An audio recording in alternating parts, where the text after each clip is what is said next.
Pat McCracken at Universal Adjustment Bureau. Well, hiya, Pat. How you doing this bright and sunny afternoon? Pat? Alvin Peabody Cartwright. Oh, no. Oh, yes. He's called you. Yeah, he called He has a problem. Well, hasn't he always? Big emergency. That's right. Which means that you have a problem. Oh, no. We haven't, Johnny. You have. Oh, well, now, Pat, let's talk about this, huh? Why does the company pass all his frantic, fantastic problems on to us? So that you can pass them on to me? Yeah? Sure, so that I can collect all those fancy fees and commissions. Have an excuse to pad out the little old expense account. No, Johnny. After all, when you're serving a client as important as he is, why, hang the expense.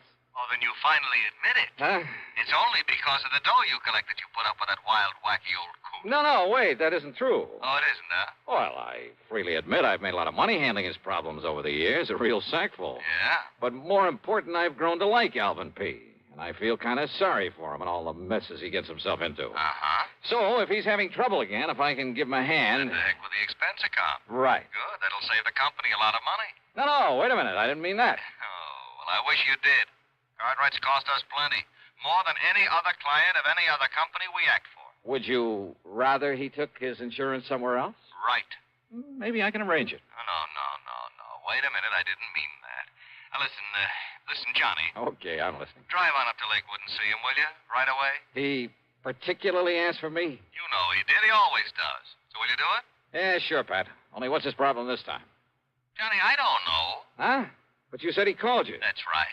And he didn't tell you? Sure he did. Well? Well, he told me one thing, told the insurance company something else. Heaven only knows what he'll tell you. Is there anything unusual about that? Nope, not a thing. So go ahead, Johnny. Go over and see him. Get him off my neck. Patrick, that I will.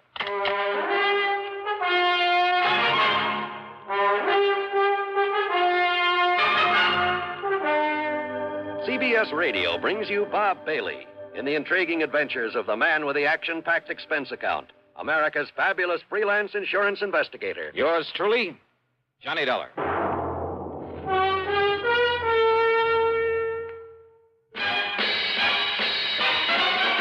you smoking more now, but enjoying it less? Have a real cigarette, have a Camel. The best tobacco makes the very best smoke.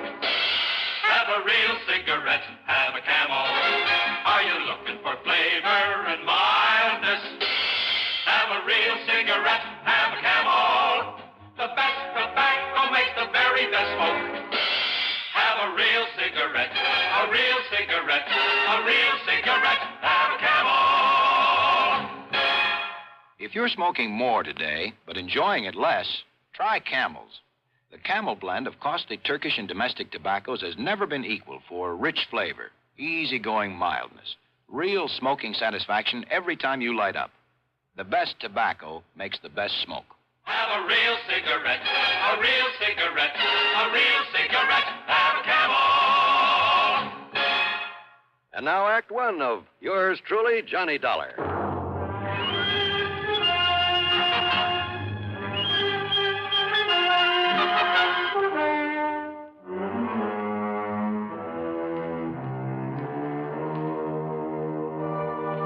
Expense account submitted by Special Investigator Johnny Dollar to the Universal Adjustment Bureau, Home Office, Hartford, Connecticut.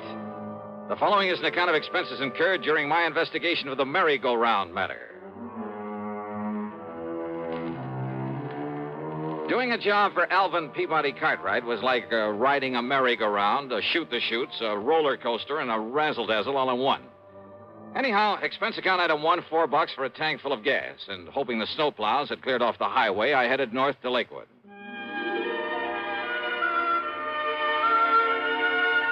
In my humble estimation, Lakewood is one of the prettiest little towns in all of New England, especially in the wintertime. The Cartwright place where the old man lives by himself is on top of a low hill beside the lake. 3 or 4 acres, I'd say, with plenty of elms and towering oak trees guarding the sprawling old mansion. And now, at dusk, with a soft blanket of snow on everything, a group of skaters gliding gracefully over the frozen lake, and a horse-drawn sleigh loaded with happy kids circling around the edge of the lake. Well, it was mighty nice. Peaceful, too. Yeah, it was good being out here in the country again, breathing deep of the crisp, cold air. I felt real good. And I hoped the problem at hand would be no more serious than most of those that were handed to me by Mr. Cartwright. Hiya. Well, don't just stand there letting in the cold.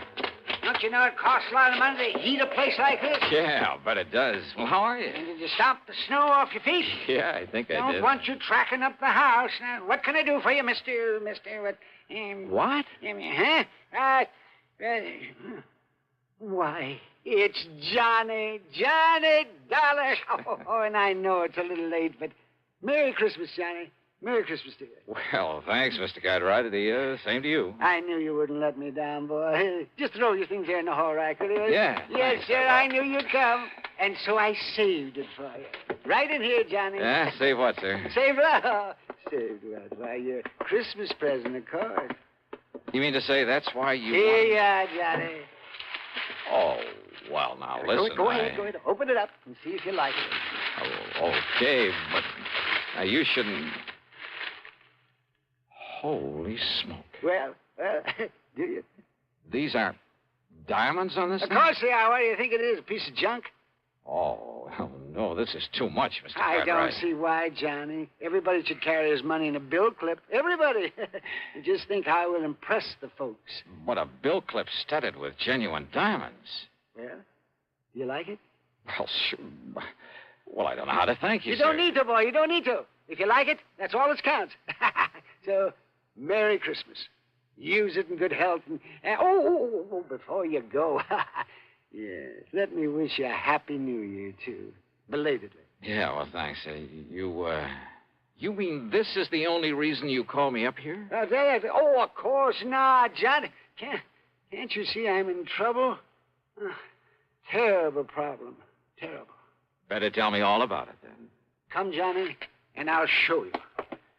And I hope to heaven you can help me with this.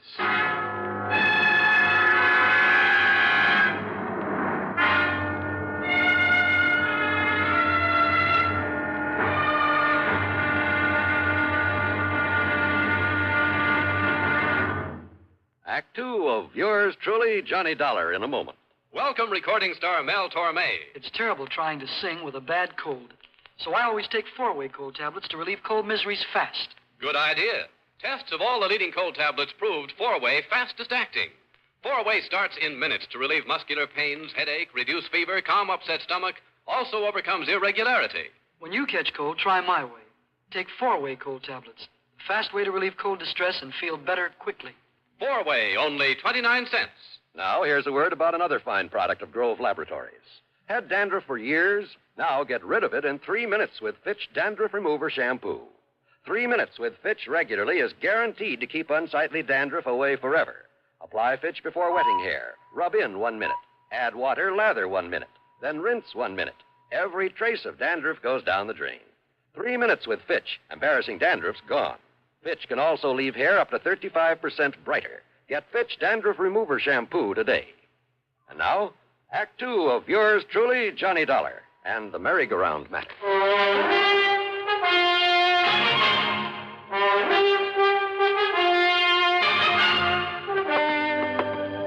Better tell me what it's all about, Mr. Cartwright. What it's all about?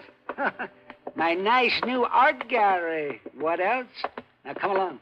You have an art gallery now? Johnny, ever since I went over to Paris last summer and saw that Louvre place with all those pretty things in it, I decided I'd better have an art gallery, too. Maybe not as big, but with everything just as good. Well, the Louvre has some pretty valuable things. And by spending a bit of money, I have some things that even the Louvre couldn't get. Here, I'll turn on the light. Now then, how do you like it?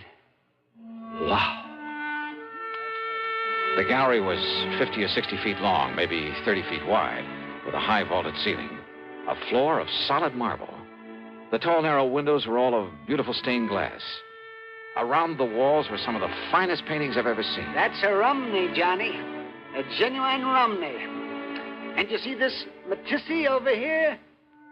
And how about this Van Gogh? There were statues and various other sculptures, beautiful tapestries, valuable urns and vases, rare pieces of jewelry, and, well, just about everything you could think of.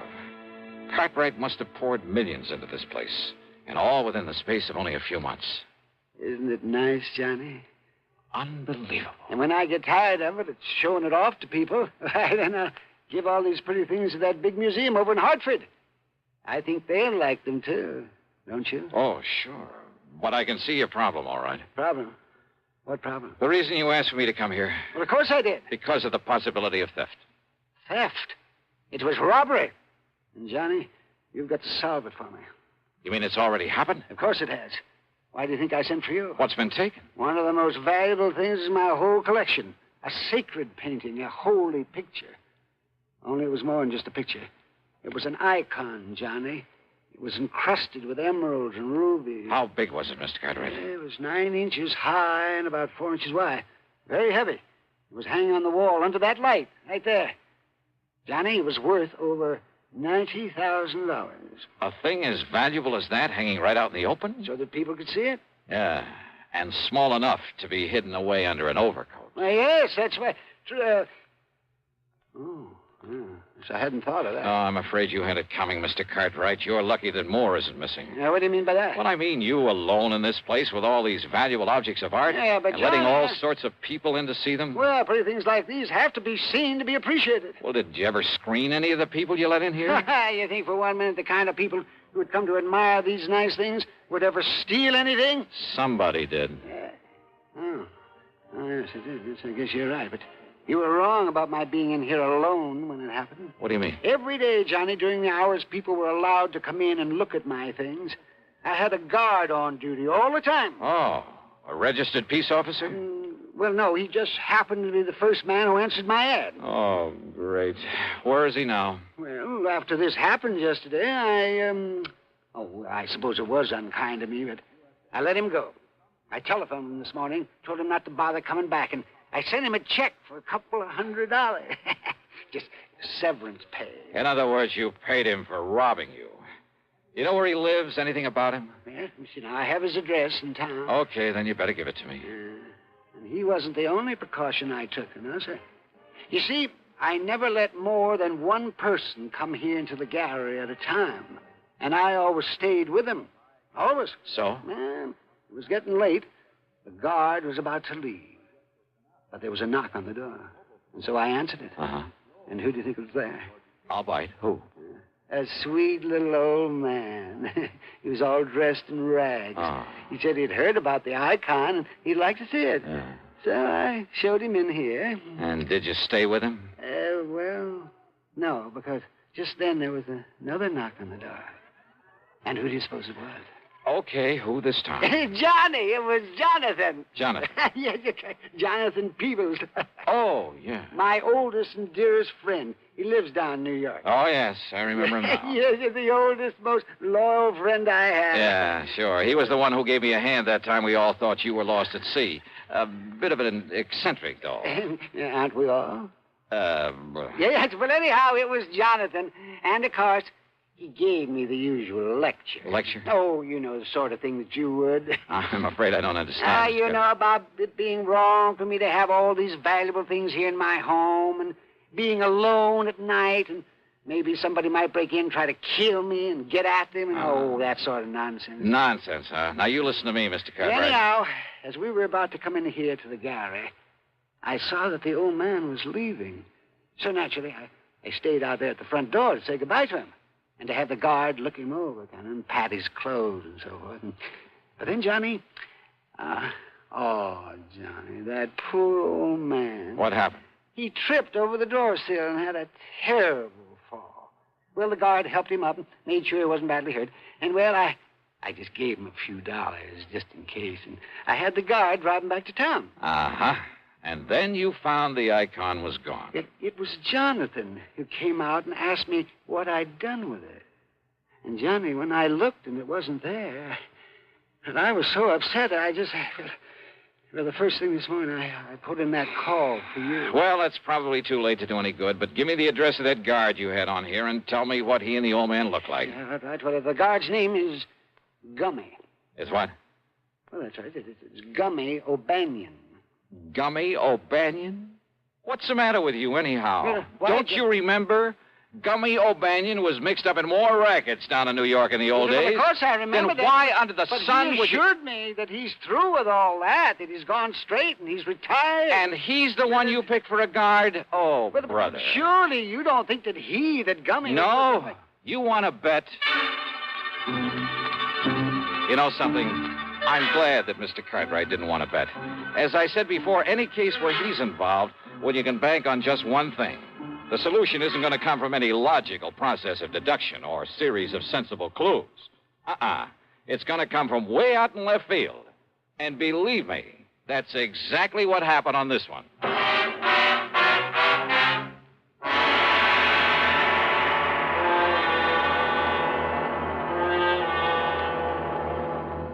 Constipation is something people don't talk much about, but it can be a problem for anyone, even doctors. And when constipation occurs, it's interesting to see just what doctors consider important about a laxative they might use or recommend. Now, a majority of the doctors we heard from had this to say: a laxative should be effective, gentle, as close to natural acting as possible, and a medicine that can be used with complete confidence. Well, pleasant-tasting chocolated X-Lax is effective. Overnight, it helps you toward your normal regularity. X-Lax is gentle. Next morning, it gives you the closest thing to natural action. And that's why many doctors and millions of people use X-Lax with complete confidence. X-Lax, the laxative that helps you toward your normal regularity gently, overnight. Is X-Lax in your medicine cabinet? And now, Act 3 of yours truly, Johnny Dollar.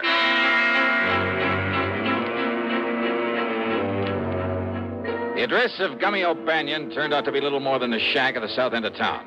But there was a light inside, so I parked well on down the street, then pulled a peeping Tom act at the window the light was coming from. The window was slightly ajar.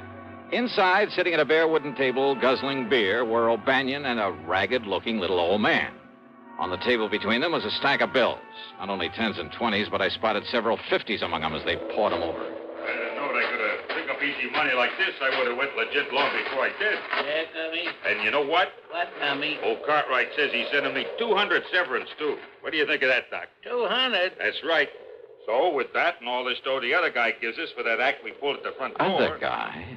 Why, Doc, you and me won't have to work for months. That's pretty good, huh, Gummy? Yeah, Doc, that's pretty good. Well, then open me up another bottle of that beer, huh? Sure. There. But, Doc, I still don't get it. Why that other guy wanted us to make all that fuss for him there at the front door. You falling down and me helping you up and all. A diversion, they call it, whatever that means. Diversion. Diversion? Yeah, and what'd you say his name is, the one that give us the dough, huh? Oh, crazy kind of name. Reminds me of a church like steeple, only it wasn't. I didn't wait to hear that name. I didn't need to. Because things had suddenly begun to add up the wrong way. Instead of disturbing the two lucky gentlemen, I got back into my car and drove hard. And I didn't stop until I got all the way down to New York, to a fancy apartment building on East 52nd Street. It was well after midnight, and the uniformed doorman was half asleep and a little grumpy about it all. Look, what do you think I am, your brother's keeper or whatever it is they say? And that crazy old man. And you have no idea at all where he might be, huh? Your name ain't Dollar, is it?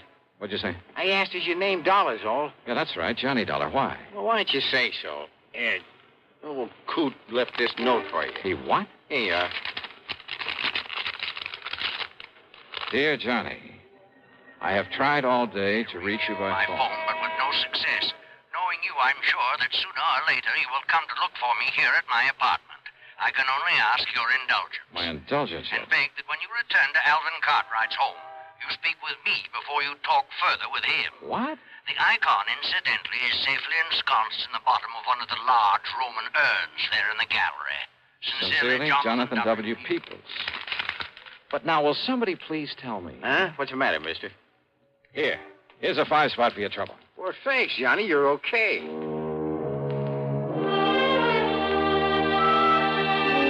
So I drove on back to Lakewood, to Cartwright's home, after a quick stop for some breakfast along the way. Not only was there no guard at the front door, but the door was unlocked. And I wondered, had Jonathan Peoples deliberately left it that way for me? Anyhow, I sneaked inside, and there, sure enough, in the breakfast room, their backs toward me, with the two wild old characters. Or maybe just one such, and his really good friend. Fool, you listen to me. Oh, fool, huh? That's right, I'm convinced of Oh, it. you are. Unless you'll solemnly promise me two things. Promise? Promise? What are you talking about? That you'll immediately, mind you, that you'll turn this whole collection over to a museum, the way you plan to do sooner or later anyway. But, Jonathan, I haven't got tired of it yet. No? Well, by the time you do, somebody will come here and bash in that silly head of yours, or at least come here and steal some of those things. Oh, with me around there? I'd just like to see anybody try to... Oh. Yes, that's right, the icon. Oh, it was such a lovely thing, too. And you'd like it back, wouldn't you? Are you crazy? Of course I'd like it back. Well, you'd also have to promise to have some honest, legitimate guards around here now, immediately, 24 hours a day. You and your ex-gangster. Yes, I guess I was wrong about him. Of course you were. He might have killed you. Unless you make those promises, Alvin, somebody will, you stupid, incompetent old... Don't you talk like that. But it's true, isn't it? Of course it is. Oh, dear, of course it is. This whole thing was silly right from the beginning, and losing that beautiful icon, it just... Would you, like it back? Yeah, I'd do anything to have it back. Anything? Yes, anything. You can hear, can't you? I can give it to you, Alvin. No, I don't care what you can do. All I care about is that... You? That's right. I have it. I'll be glad to give it to you. Jonathan. Jonathan If you keep your word. You're a crook. That's what you are. I am not a crook. But if you have the icon, it's because you stole it. I did not. You're a thief. That's what you are, a thief. I am not. There's only one way you could have gotten it. No. By stealing. No, you silly old fool. Don't you see? Don't I see what? All I did was to hide it away from you in the hopes of knocking some sense into that thick skull of yours.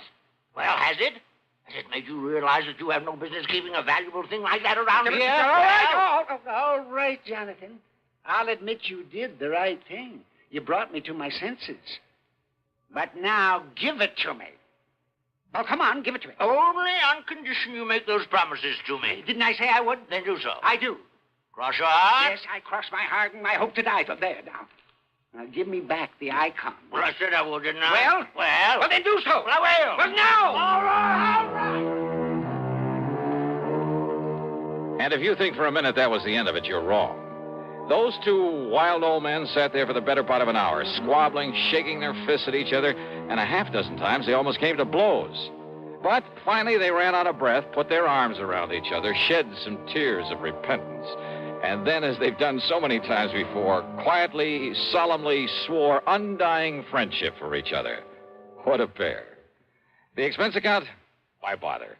After all, by now, Alvin Peabody Cartwright has probably forgotten he even sent for me. So, yours truly, Johnny Dollar.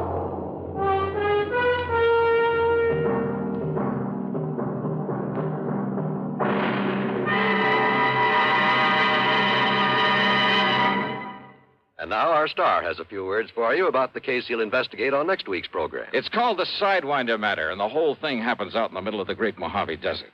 Believe me, it doesn't take long for me to realize the desert can be a mighty dangerous place. So join us, won't you? Right here on the station that brings you all the best in radio.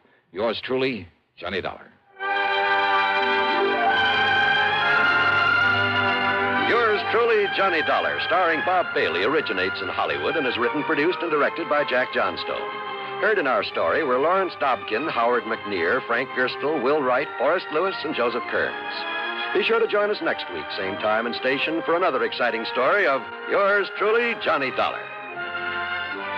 This is John Wall speaking.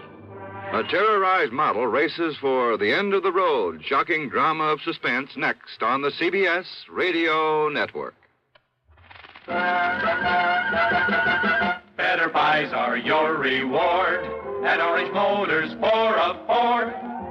Get your orange guarantee from the largest dealer in Albany, in the heart of Auto Row. Orange is the place to go. Orange Motors has the ports, it's true, plus 44 years of experience too. Orange Motors, if you're wise, for better service, better buys.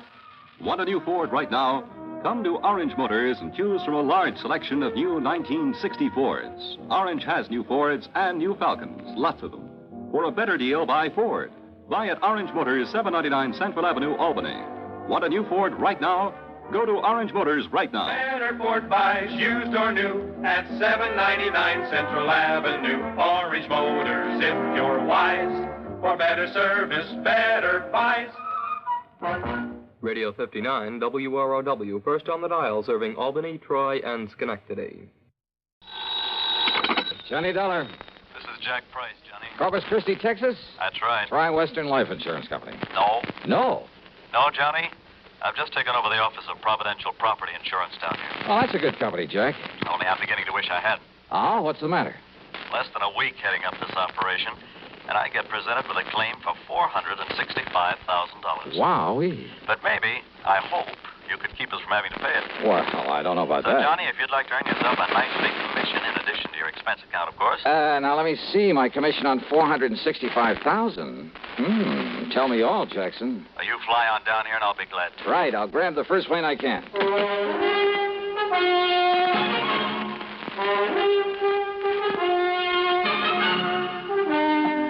CBS Radio brings you Bob Bailey in the exciting adventures of the man with the action-packed expense account, America's fabulous freelance insurance investigator. Yours truly, Johnny Dollar.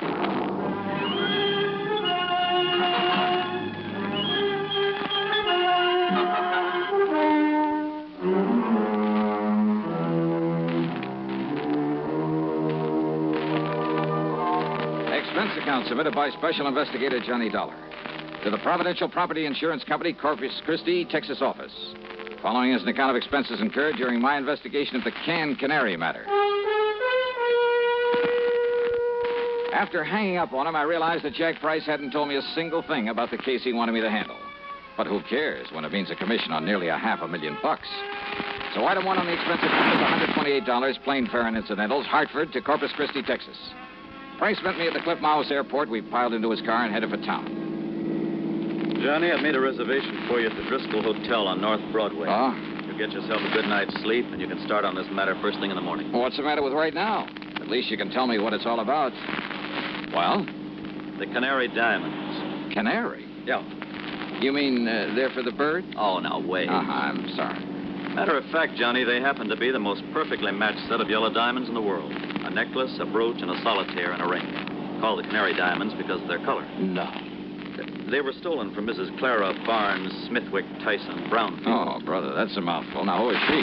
The reason she's so loaded with jewels, and about everything else an old lady could want, is that Tyson made a few $1 million in oil, and when he died about 4 years ago, he left her a considerable fortune, mostly in the stock market. Tyson? J.R. Tyson. I thought you said her string of names ended in Brownfield. About a year ago, she married young Augustus Brownfield. Oh, I see. Brownfield loaded, too? He's been up and down over the years. Mostly down, I'm afraid. Until he married the rich widow Tyson. Well, yes. How old is he? 10 or 15 years younger than she is. About 45, I'd say. So that's it. Now, Johnny, you and that suspicious mind of yours. What, Jackson? You'd make a suspect out of your own mother. Oh, look, there's nearly $500,000 involved. But you're wrong if you think he had anything to do with the loss of these jewels. I'm sure of it, Johnny. Yeah, we'll see. I've known Gus Brownfield for years. I'm sure he's on the level. That's why, in spite of all his wife's money, he's trying so hard to make a go of his little cannery business. Cannery? It's just a small operation for the luxury trade. What do you mean? Oh, kumquats, guavas, lychee nuts, things like that. For the fancy restaurants. Real expensive stuff. Oh, I see. His customers are mostly places like Antoine's in New Orleans, Romanoff's in Beverly Hills, the Chambord in New York. Even some of the fancy cafes in London, Paris, and Rome. But now, how and when and where did these Canary Diamonds disappear? Well, it was several weeks ago. They'd gone out for the evening. No servants? Only the deaf old cook in her little room in the basement. The others were all off duty out of the house. And? Well, when they got home, she went to the wall safe to put back a pair of earrings she'd worn. When she opened it, she found the Canary Diamonds were gone. Anything else taken? No. In spite of the fact there were other valuable things in the safe. They called in the police, I hope. Oh, of course. Well, what did they find? Nothing. Fingerprints? Whatever prints may have been on the dial of the safe have been carefully wiped off. The only thing the police are sure of is that it was a professional job. Hey, Jack, who knows the combination of that wall safe? Only the two of them, Mr. and Mrs. Brownfield. You're sure of that? That's what she told me when she reported the loss. Oh, she reported it? Yes. And he was the only other person who knew that combination? Johnny, they were out together that evening. Where did he live? Let's go over and see him. At this hour? Sure, why not? Well, besides, I told them I'd bring you over in the morning. So what? And if they don't expect us, well, who knows? Maybe we'll learn more than when they do. Johnny, if this is because you suspect Gus Brownfield... Now, did I say that? It's what you mean, isn't it? Come on, Jackson. Let's go see him. Well? All right, Johnny. Whatever you say. The Brownfield home was a mansion, a beautiful place, worth plenty of money. Mrs. Clara Barnes Smithwick Tyson Brownfield was about 60, I'd say. She was a lady in every sense of the word, with the sort of quiet dignity that goes with wealth and good breeding. Her husband, Gus, was at least 10 years younger, and, well, he seemed like just an ordinary, hardworking, nice, good-looking guy, sincerely devoted to his wife. Yeah, I must admit I liked him immediately, but then sometimes that's a danger sign. Anyhow, he pretty much repeated what Jack Price had told me, including the fact the police had gotten nowhere. So, if there's any way I can possibly be of help to you, Mr. Dollar? It's not so much the money, Mr. Dollar. Though heaven knows the diamonds do have monetary value. That is the understatement of the week. Well, yes, I suppose it is. But when I think of some thief taking those beautiful stones out of their lovely mountings to dispose of them... Mr. Brownfield, you and your wife were together all the time the night they were stolen? Yes, we were attending a party at the home of... Oh, no, wait. Yeah? Why, yes, dear. You left us for a few minutes to go over to the cannery. Yes. Why? Well, when we'd passed it on the way to the party... Yes? Well, I'd noticed that someone had left the lights on. Probably someone who'd worked late. Who? Well, frankly, I don't know. Well, go on, please. Well, the party'd been rather dull, so I used that as an excuse to leave for a while. Yeah? I drove on over to the cannery, took care of a few odds and ends at my desk, turned out the lights, and then drove back to the party. Then we came home and found that the diamonds... Mr. Dollar. Yes? If you're thinking what I think you are... That your husband had plenty of time to come here during his absence from the party? Well, now, look here, Plus the fact that he knows the combination to the safe? Young man. No. What? No, Mrs. Brownfield. I was thinking of something you said a minute ago. About the thief disposing of those jewels. But, Dollar, if you think for 1 minute... Just hold your horses, please, Mr. Brownfield. Young man, this is outrageous. I refuse to listen to anything more from you. Yeah? Yes. Well, I think you'd better, Mrs. Brownfield. If you want the Canary diamonds back.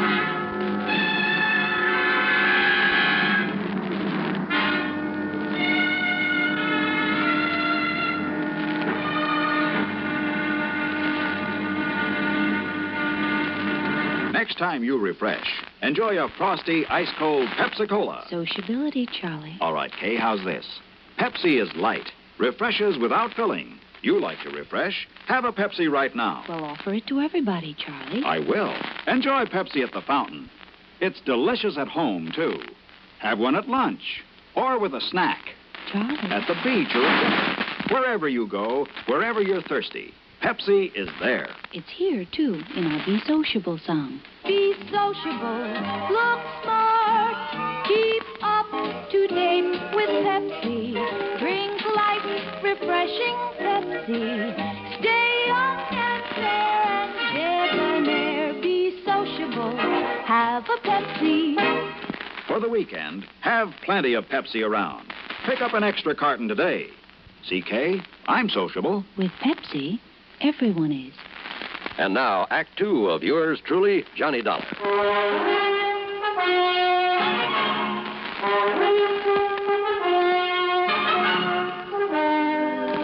Dollar, this is ridiculous. Is it, Mr. Brownfield? And I suppose the fact that my cannery business is not particularly profitable. Oh, I didn't know about that. I suppose you've decided that that's a motive for the theft of the diamonds. Well, I suppose it could be, couldn't it? Now, listen, Johnny, this is ridiculous. Take it easy, Jack. This is not only ridiculous, it's insulting. I must ask that you gentlemen leave this house immediately. Mr. Price? Of course, Mrs. Brown. Now, just a minute. No. I've had enough of this. Did I say I suspected your husband, Mrs. Brownfield? Did you need to? No, because I didn't mean to. What? That's right. But I did say that your talk about how a thief might dispose of the stones gave me an idea. You mean about how someone else might have taken them and will try to get rid of them? Something like that, Jackson. But who, Johnny? Yes, Doc. Young man, I still resent your implication, deliberate or otherwise. On the other hand, Mrs. Brownfield, since your husband might seem to be the one logical suspect... Young man. Perhaps I'd better play a little hunch I have before talking any further with you folks. Young man. Come on, Jack. Take me over to my hotel. My snide suggestion that Gus Brownfield at least could have taken the stones had got a reaction, all right. But it only convinced me that he was in the clear. The police had decided the whole thing was a professional job, and it would have taken a pro to crack that wall safe. And a pro would have sense enough not to try disposing of such distinctive stones in this country, in or out of the original settings. A pro would have some way of getting them out of the United States. But to where? And heavens knows he'd had plenty of time to get them almost anywhere. So there in my hotel room, still acting on a hunch, I was about to make a transatlantic phone call, but I didn't. Not then. Yeah? Johnny? Who's that? Doc. Doug Johnstone? That's right. Well, Johnny. Come in, Doug. Come on in. Well, so you couldn't stay away from our fair city, huh? Yeah, how'd you know I was here? Hey, sit down. Oh, thanks. Well, I just happened to run into Jack. Jack Price. He told me he just dropped you off and told me why you'd come. Oh? I knew that if I didn't step in and give you a hand, why, that other Jack would never forgive me. The, other Jack? Yeah, Jack Johnstone, that wayward brother of mine out in L.A. Oh. Dramatizes all these wild cases of yours, puts them on the air. Hey, you know something, Doug? I've often wished I could drag that brother of yours into some of these cases to see what it's really like. You know, all he does is write them up and put them on tape. If he'd help me figure some of them out for a change. Won't I do? Huh?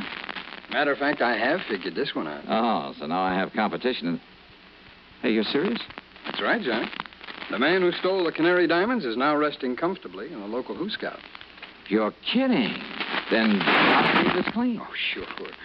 Look, Johnny, Gus Brownfield's an old friend of mine. So when the stones were stolen and looked as though Brownie might be suspect, well, I decided to play detective. Yeah, well, keep talking, Doug. And I hope you haven't put me out of business. I've tried. Who knows? Maybe I have. Anyhow, I'm pretty familiar with Gus's cannery and the people who work in it. Yeah? And there was one man in his shipping department. Well, when I heard about the robbery, I started digging through old newspaper files down at the library. Took me weeks, Johnny, but I knew I'd seen that guy's face before.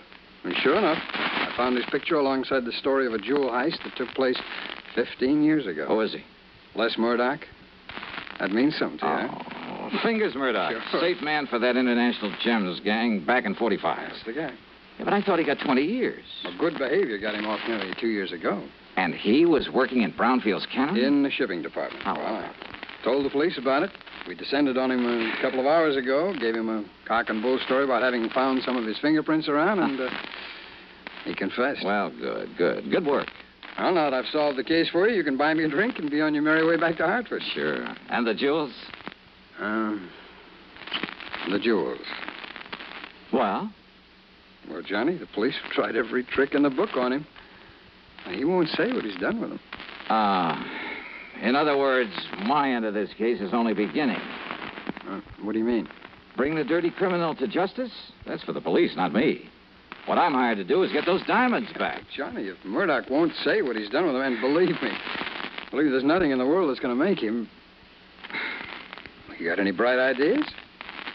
What'll you do? Well, you want to know something, Doug? You got a good question.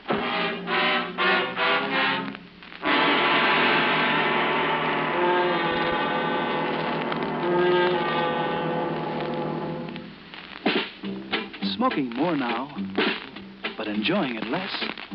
Have a real cigarette. Have a Camel.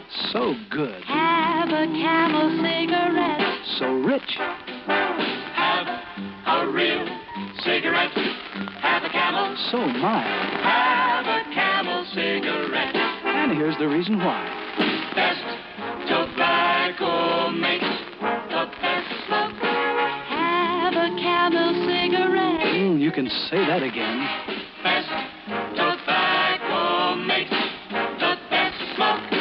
Have a Camel cigarette.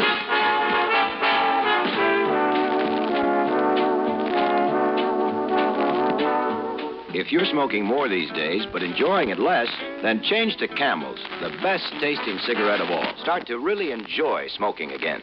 Now, back to yours truly, Johnny Dollar, and the canned canary matter.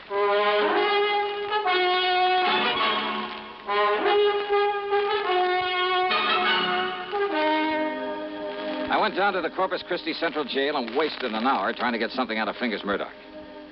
Go on, Dollar. Get out of here and let me sleep. Murdoch. And don't give me this bull again about going easy with me if I tell you where the rocks are, because I know better. Look, listen to me, will you? Instead, I'll just serve another stretch, and then when I get out... If you live that long. Then I'll pick up the dough for him and live on Easy Street.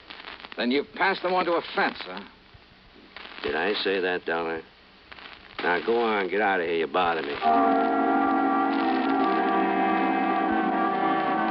Then I remembered about some of Murdoch's earlier activities, about his international connections, about the impossibility of successfully disposing of the Canary diamonds anywhere in the United States. Item 2, 10 cents for a phone call to Mr. Brownfield. Yes, there had been a shipment of canned goods the day after the robbery to an outfit in Paris called Imperial Import Company. The shipment was supposed to arrive there late today. Item 3, $12 for a transatlantic phone call to Paris to a wormy little character named Louis Dumassac, who had another name for himself. Oui, monsieur. This is your oldest, your dearest, your most devoted friend, Le Jacques, the Great Cat. Yeah, devoted friend, huh? You mean as long as I keep forking over good American dollars for information? But of course, monsieur. Sure. Somebody else came along with a bigger bankroll, you'd sell me out in a second. Oh, no, mon ami. You touch me to the quick. Sure. I mean, to have you put it so blunt. All right, now tell me just one thing. What do you know about canaries? Canaries? That's right. Uh-huh. Well? They are for the birds. Wait. Well, monsieur, that's not a very funny thing I've just said. Oh, very funny. So what about the Canary diamonds? Well, alas, I've never heard of them. But I'm sure that for a slight consideration, if I can find out all about them for you, say for $500. Now listen, your old pal, Francois Dubuisson, the fence. Yeah, Dubuisson. What? Oh, that miserable, that no good, that double-crossing. I love him dearly. Now, what's that mean? Millions he's made smuggling jewelry and paintings into this country from your United States. Now, with your help at times. But of course, monsieur. But now what has he done? What has he done? Closed up the antique shop that he used as a front for his operations. You mean he skipped the country? Oh, no. He's still here in Paris. Doing what? Is it not unthinkable that so clever a crook should turn to a legitimate business? Under another name? What kind of business? Produce. Produce? Oui. Caviar from Russia, cheese from Holland, fine sausages from Germany. And canned tropical fruit from here in the States. Oui. Yeah, but how did you know? And he calls it the Imperial Import Company. That is so. Then tell me where I can find him and I'll cable you $100. But of course.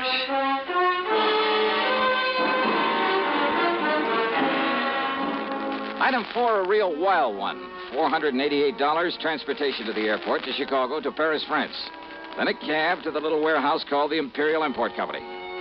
And somewhere along the way, I picked up a 39-cent kitchen item that just might help solve this case for me. Francois Dubuisson was more than a little surprised to see me. Monsieur Dollar? Yeah, surprise, huh? And what are you doing here in Paris, huh? Well, I want you to help me find some stolen jewels, Dubuisson. I help you? Mm-hmm. After the trouble you have made for me in the past, it is to laugh, monsieur. Yeah, well, you go right ahead and laugh, but maybe I can persuade you. By waving that pistol in my face, huh? I want to look at your latest shipment of canned goods from the United States. Canned goods? Monsieur, Come on now. Where do you store the stuff for this phony import business you're using as a front now? If you will put down that gun... Maybe through this door, huh? Well, we'll see. Monsieur! Well, now, how about this? Will you kindly explain what you mean by this intrusion, huh? Yep. 10 cases of fancy tropical fruits from the Brownfield Cannery in Corpus Christi, Texas. And why not, sir? Only one of these cans doesn't contain fruit. I beg your pardon. As if you didn't know. All right, here you are. Take this and we'll get to work. And just what is this, eh?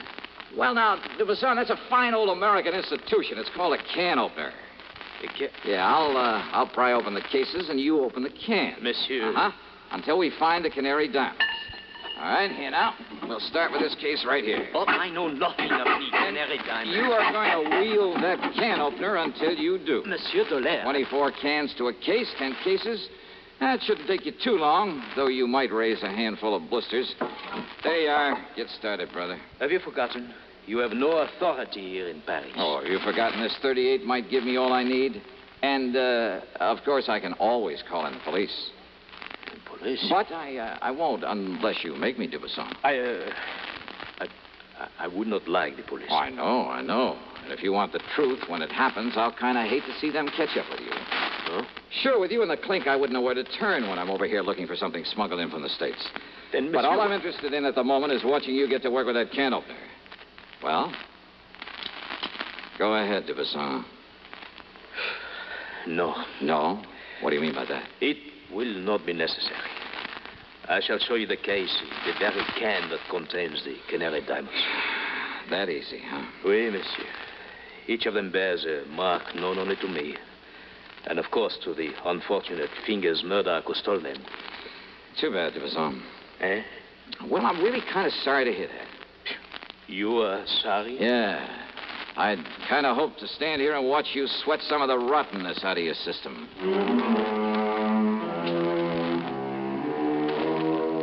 Thanks to its Paris representative, the company was able to arrange for getting the stones back to the U.S. As for Dubuisson, well, I suspect he was long gone when the police arrived at his place. Expense account total, including the trip home, $1,121 even. And, don't forget my commission on this one. Yours truly, Johnny Dollar.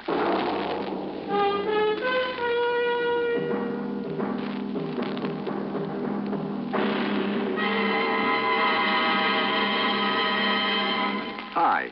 Maybe you'll recall this tuneful reminder of times past.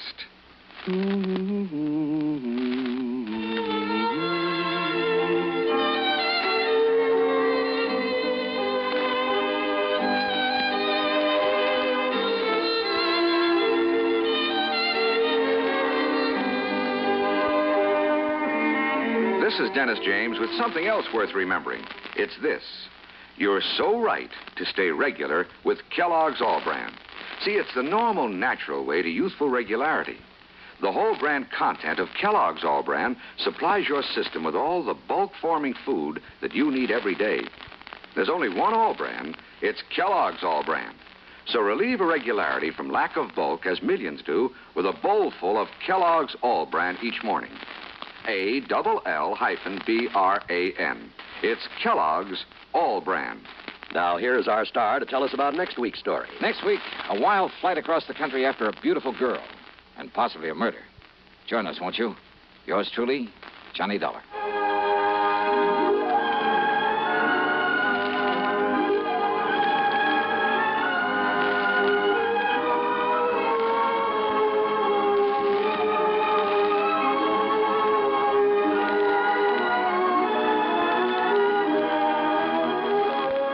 Truly, Johnny Dollar, starring Bob Bailey, originates in Hollywood and is written, produced, and directed by Jack Johnstone. Heard in our cast were Virginia Gregg, Jack Edwards, Russell Thorson, Stacey Harris, Jack Crucian, Forrest Lewis, and Tony Barrett. Be sure to join us next week, same time and station, for another exciting story of yours truly, Johnny Dollar.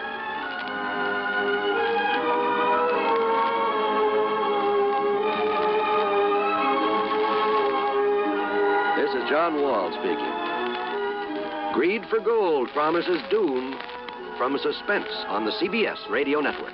You know, Dooley, I've been reading up on hypnosis. Come here and let me try it on you. I'm an officer of the law and don't approve of making a man divulge his secrets. However, I'll stand by in case there's criminology involved.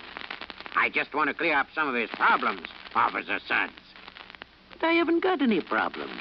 I'm the soul of contentment. Maybe that's your trouble. You're too contented. Lie down, Dooley. You're going to sleep. I feel so good. He's under my influence. Now, little tyke, get up. Go straight to the beer of your choice. Astounding.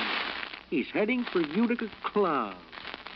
'Cause Utica Club will still take the trouble to age beer the natural way. Utica Club, you see. He's got no problem. He's a happy, well-adjusted beer mug. Brewed by the West End Brewing Company of Utica, New York. You're tuned to 590 WROW in Albany. From Hollywood, it's time now for... Johnny Dollar. George Reed here, Johnny. Uh-oh. What fantastic character is Floyd's of England insured this time? Now, what is that supposed to mean? More singing mice, wayward cats, and how about the counterfeit money problem? Johnny. No, let me guess. John, if you'll just listen to I me. got it.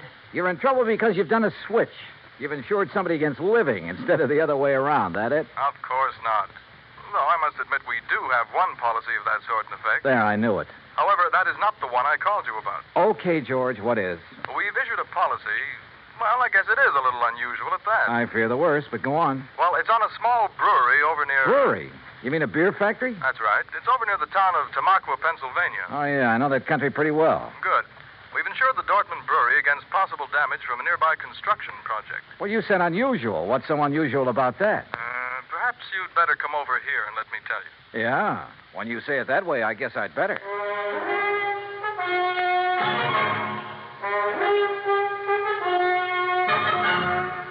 Bob Bailey in the exciting adventures of the man with the action-packed expense account, America's fabulous freelance insurance investigator. Yours truly, Johnny Dollar. And now, Act One of yours truly, Johnny Dollar.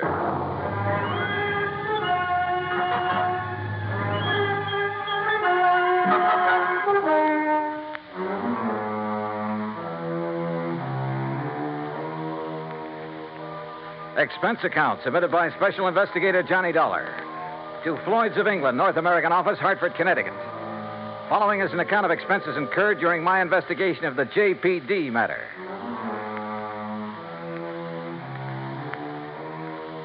Expense account item 1, $1.10, taxi from my apartment to George Reed's office, where he promptly dragged me over to a large map tacked to one of the walls.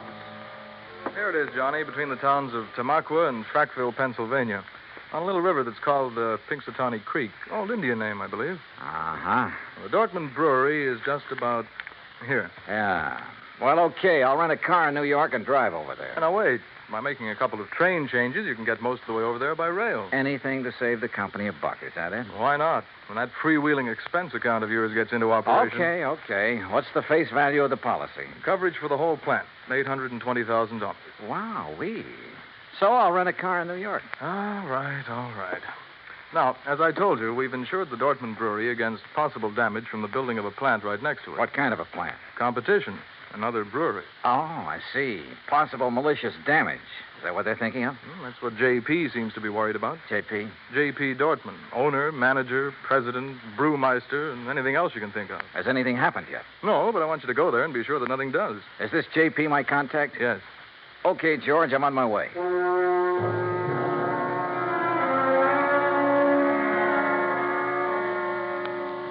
Expense account item 2, $935, fare and incidentals, Hartford to New York. Item 3, $50, deposit on a drive-your-own car. Item 4, 50 cents toll through the Holland Tunnel. I cut straight across the top of Jersey, crossed the Delaware at Phillipsburg, and finally pulled into the little town of Tamaqua shortly after 6 p.m. Items 5, 6, and 7, $12.20. For dinner, a place to rest my weary head, and breakfast the next morning. The Dortmund Brewery sat on the western bank of Pinxatawney Creek, about 5 miles out of town, and looked as though it had been sitting there for 1,000 years. It was a small affair, and the old frame buildings were badly in need of a coat of paint. Just north of it rose a towering cliff, and on top of that cliff stood an array of cranes and machines and bulldozers that are used on modern large-scale construction jobs. I parked my car at the entrance of the office building and was greeted at the door by a large, raw-boned woman of about 50 with straggly yellow hair and wearing a faded blue cotton dress that looked as though it hadn't been ironed in years. Something I can do for you? Oh, why, I'm looking for Mr. J.P. Dortmund. Mister. That's a laugh. Is it? Why? Because I'm J.P. What? That's right. Anything wrong with it? Well, Hey, wait a minute. You another of those lawyers from that job up on the cliff come to fancy talk me about not having to worry in the world about what they're doing to me up there? No. And how I better mind my own business. What do you mean, no? My name is Dollar, Johnny Dollar. I'm here on behalf of Floyd's of England. The insurance company? Well, now, that's different. You come on into my private office, Johnny. Her private office was furnished with a battered walnut desk, some ancient filing cabinets, and a couple of straight wooden chairs. Nothing else. Hardly the kind of an office you'd expect for the president of a company worth $820,000. There's nothing fancy about it, Johnny, because there's nothing fancy about any part of my brewery. But that isn't what counts. We've been here ever since my great-great-grandfather built it up. And all we've cared about is making the finest beer in the country. Gretchen? And we do make it, too. Gretchen, can't you hear me out? Yes, J.P.? Gretchen, I want you to bring Mr. Dollar a pitcher full and a glass. Yes, ma'am. Well, look, I'm afraid I'm not much of a beer man. You will be when you've tasted this. It's the creek that does it, you know, Pinxatawny Creek. Finest water for beer in the whole United States. That's what makes good beer, you know. Yes, so I've heard. That's why that dirty Clarkson Kemper bunch are building up on the cliff to get at that water. I understand they'll be your competitors. Ha! All their fancy modern equipment and methods can't produce the brew the way I can. The long, slow, easy way. With all the good old-fashioned apparatus. The old country methods. Yes, I see. By Now- Johnny, we make our own barley malt. And we grind it by hand. And we come up with a wort that's second to none in the world. The old-type Sparger, too. And the hopjacks. And the finest strain of yeast there is. Yes, I'm sure that 3 full months we age before we rack a drop. Sure, we take more time and more trouble, but we come up with a better brew. Better than any modern plant can ever make. Well, then what's your problem? They're getting ready to blast up on that cliff. Blast? A whole big chunk of it away. And when they do, that whole thing will come crashing down here. Thousands of tons of rock. Well, surely there's some state authority or something to prevent that. Oh, they've bamboozled the authorities. And your insurance company, too. They'll say it was an accident, a miscalculation. And when that rock comes crashing down here, it'll wreck this whole plant of mine. Well, you do have insurance, remember? It'll wreck all my fine old equipment that can never again be replaced because there are no such things anymore. Well, when's all this blasting supposed to take place? Who knows? Tonight, tomorrow, next week. Who knows? That soon? Yeah. So, Johnny, if there's anything you can do, you'd better do it now. What's insurance money if I have to lose this for it?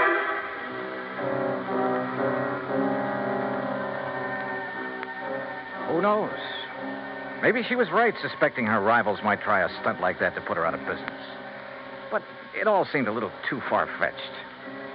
And yet, when I think of some of the unscrupulous things that have been done to put down competition, maybe she was justified in suspecting this Carlson Kemper crowd of... Yeah, maybe she was.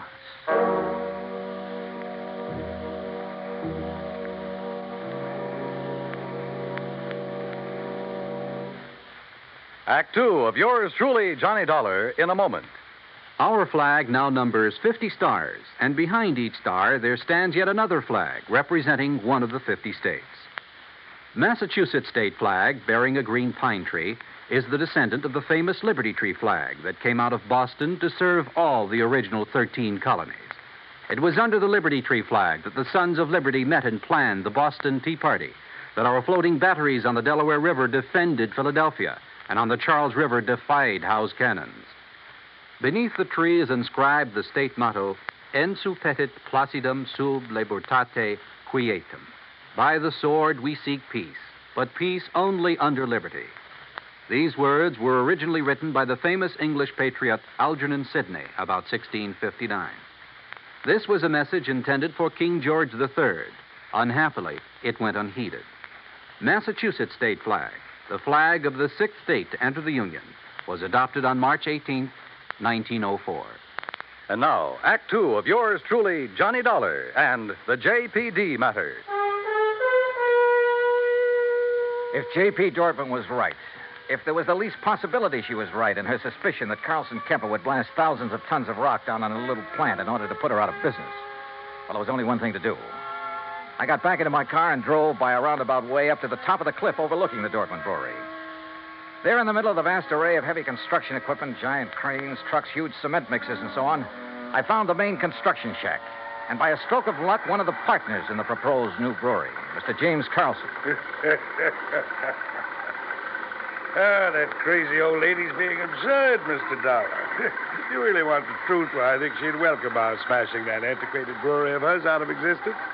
Is that what you plan to do, Mr. Carlson? Can you be serious? By blasting a few tons of rock off the face of the cliff into the river? Or a few thousand tons? Or a few thousand tons. Won't do that place of hers a bit of harm.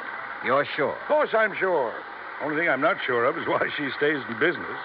What do you mean by that? Well, she can't be making any money. Methods she uses were out of date in this country 50 years ago. The product's good, sure, but today you've got to snowball. Did you know, Dollar, that out of the goodness of my heart, I offer to take that crummy plant of hers off her hands? Or because her location is better down next to the water supply. Oh, partly, sure. I offered her nearly $500,000 for her spot. 400,000 to be exact. But no dice. She just kept bothering us, trying to get out a lot of injunctions against our building there. I assume you have the necessary permits for this blasting operation. A whole drawer full of them. Hey, look at them yourself. At the same time, appreciate the volume of red tape necessary to do anything these days. But suppose that something should go wrong, that quite by accident, the top of that cliff should drop down on JP's brewery. Mr. Dollar, it's to obviate any such possibility that I called in one of the foremost blasters in the country, who, purely incidentally, is top man for one of the biggest makers of explosives in the world. You talk to him, Mr. Dollar. Maybe I will. Believe me, I can understand why you might not take my word for the safety of the operation we're about to undertake, but certainly you can't question his word. You say about to undertake. When? I believe he's planned the big blow-off for tonight. Tonight? Yeah, come on, I'll take you to him.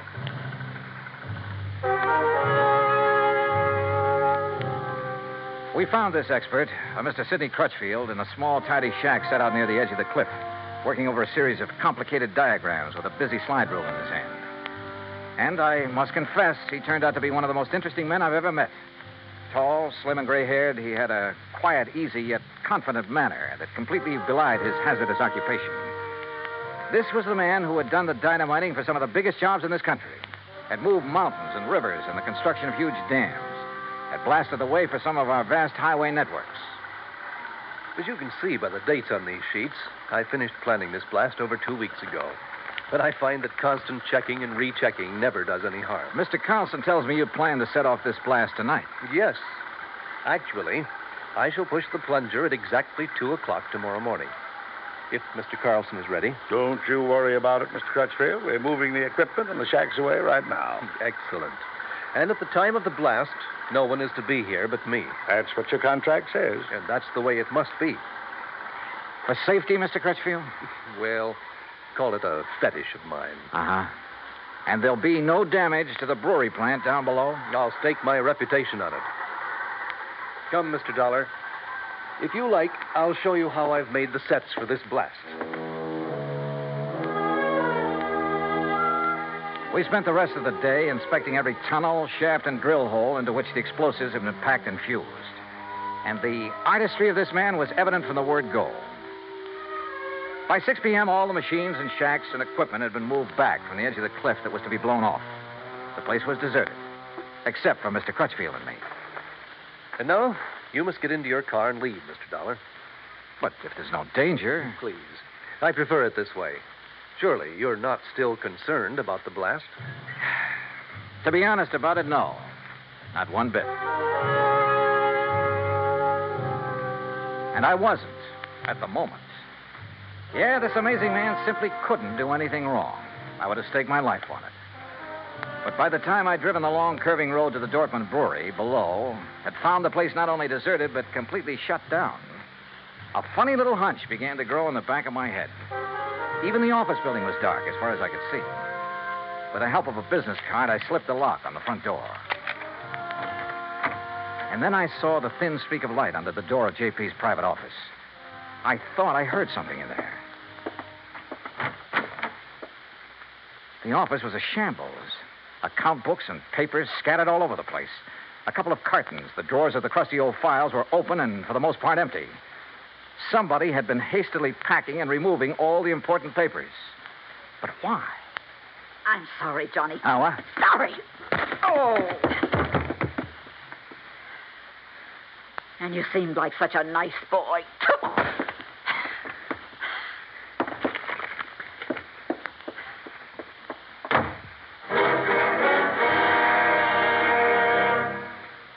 Act 3 of yours truly, Johnny Dollar, in a moment. Anyone who has survived the rigors of basic training is familiar with a great variety of milk that is dished out periodically in the armed forces.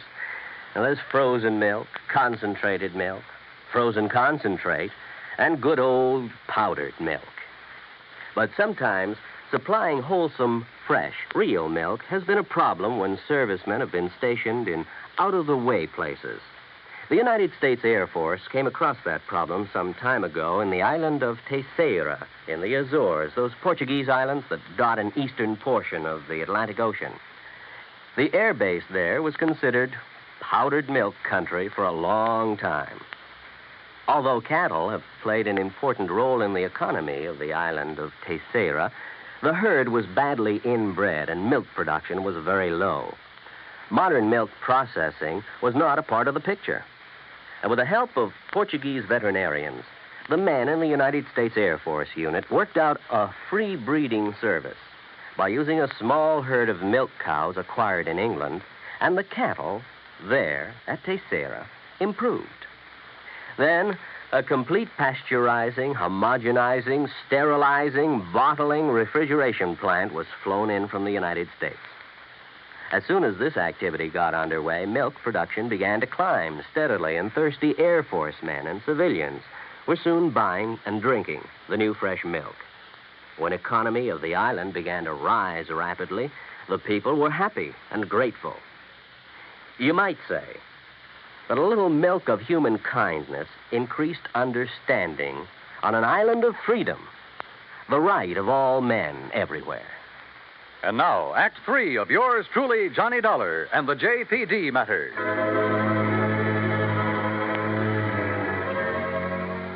When I came to in the office of the Dortmund Brewery, my head felt as though it had been split wide open.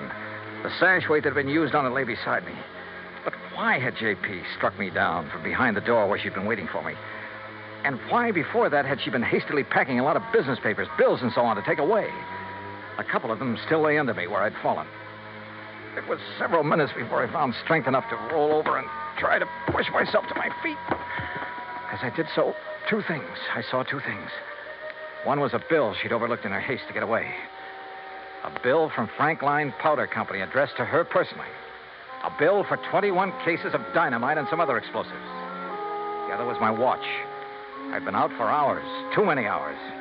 For according to my watch, it was 1:52 a.m., exactly 8 minutes before the tremendous dynamite blast on the cliff above was to be set off. And suddenly I knew where, somehow, by her plan, those thousands of tons of rock would land, and not harmlessly in the river below. And I knew why J.P. had left me here, so I'd be crushed by them.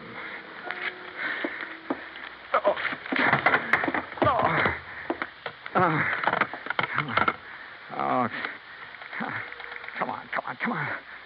Oh, please, come on. Hello. Oh, please, hello. Operator, this is emergency. Yes, sir. Hey, look now, I'm calling from Dortmund Brewery.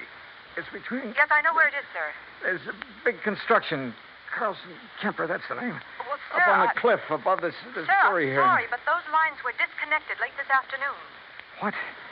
But look, surely there's some way to... Operator. I'm sorry, sir, but there's no way to ring them. Oh, no.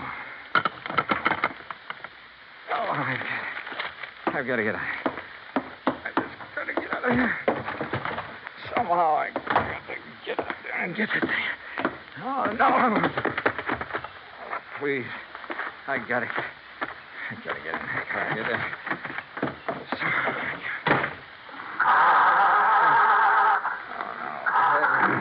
I can't.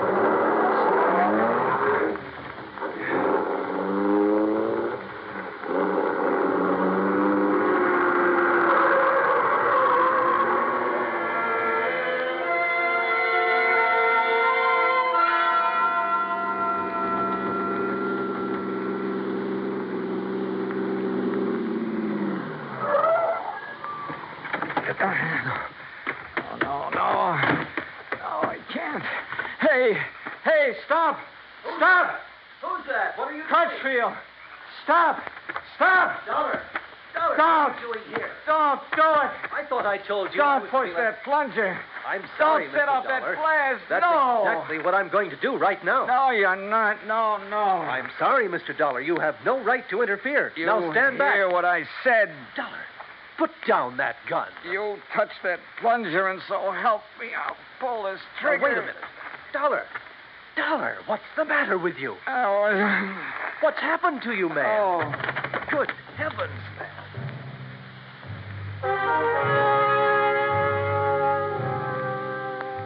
I guess it was just luck that I was still hanging on to that bill for the dynamite that I'd found. I guess it was luck that made Crutchfield grab it when he tried to keep me from falling. Made him look at it carefully by the light of his flashlight.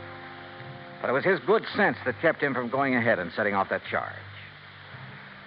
When daylight came, he found the spot on the face of the cliff where J.P. had another charge planted.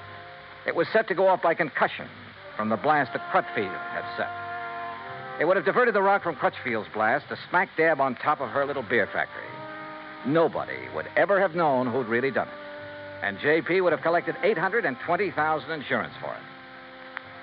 Incidentally, when the police caught up with her, which wasn't hard, they also found the book she'd taken from her office.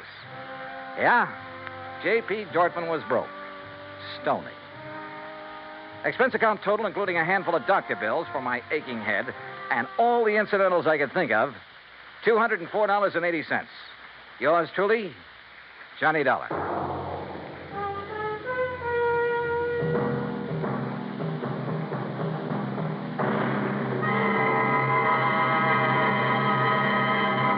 Our star will return in just a moment. Our flag now numbers 50 stars, and behind each star there stands yet another flag representing one of the 50 states. The origin of Hawaii's state flag has been the subject of much debate. It is now believed that it was the work of foreign advisors to King Kamehameha. Legend also has it that it was designed at the request of King Kamehameha by George Beckley, an English sea captain. The flag consists of 8 horizontal and alternating stripes of white, red, and blue, representing the 8 major islands in the chain. Also represented is the British Union Jack, a reminder of Captain Vancouver, who on his voyage around the world in 1794 gave King Kamehameha a British flag and the promise of British protection. The Union Jack is also a reminder of Captain James Cook, who discovered the Hawaiian Islands in 1778. Hawaii's state flag, the flag of the 50th state to enter the Union, was adopted in 1845. Now, here is our star to tell you about next week's story. Next week, the ideal vacation matter. But believe me, it turns out to be neither ideal nor a vacation. Join us, won't you? Yours truly, Johnny Dollar. Yours truly, Johnny Dollar, starring Bob Bailey, originates in Hollywood. It is produced and directed by Jack Johnstone, who also wrote tonight's story. Heard in our cast were Eleanor Audley, Gene Bates, G. Stanley Jones, Alan Reed, and Austin Green. Be sure to join us next week, same time and station, for another exciting story of yours truly, Johnny Dollar. This is Dan Cumberly speaking.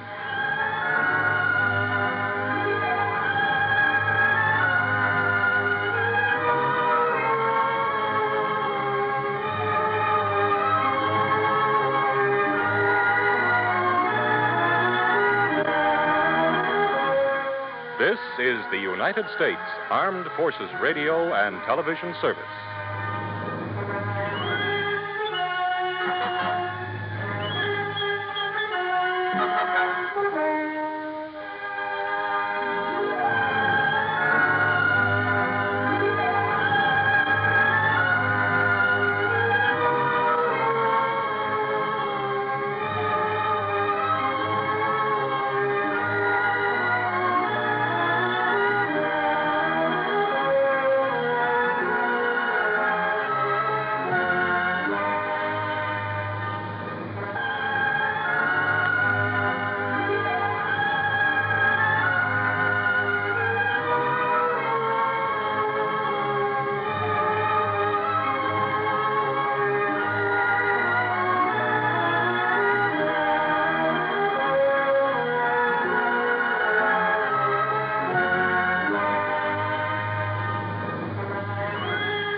From Hollywood, it's time now for... Johnny Dollar. Dollar, this is Fred Starkey. Starkey? Worldwide Mutual out here in Columbus, Ohio. Oh, sure, Fred. How are you? Look here, Dollar, if you're free for a couple of days, I'd like to have you come on out here. Oh, what's it all about? Mrs. George Hemingway Tilford. Ever hear of her?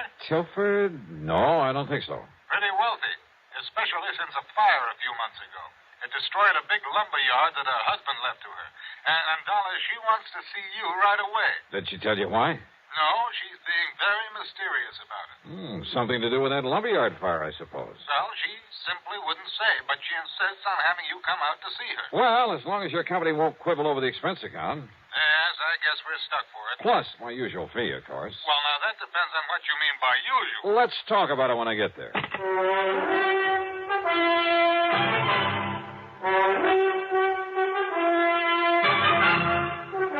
CBS Radio brings you Bob Bailey in the exciting adventures of the man with the action-packed expense account. America's fabulous freelance insurance investigator. Yours truly, Johnny Dollar.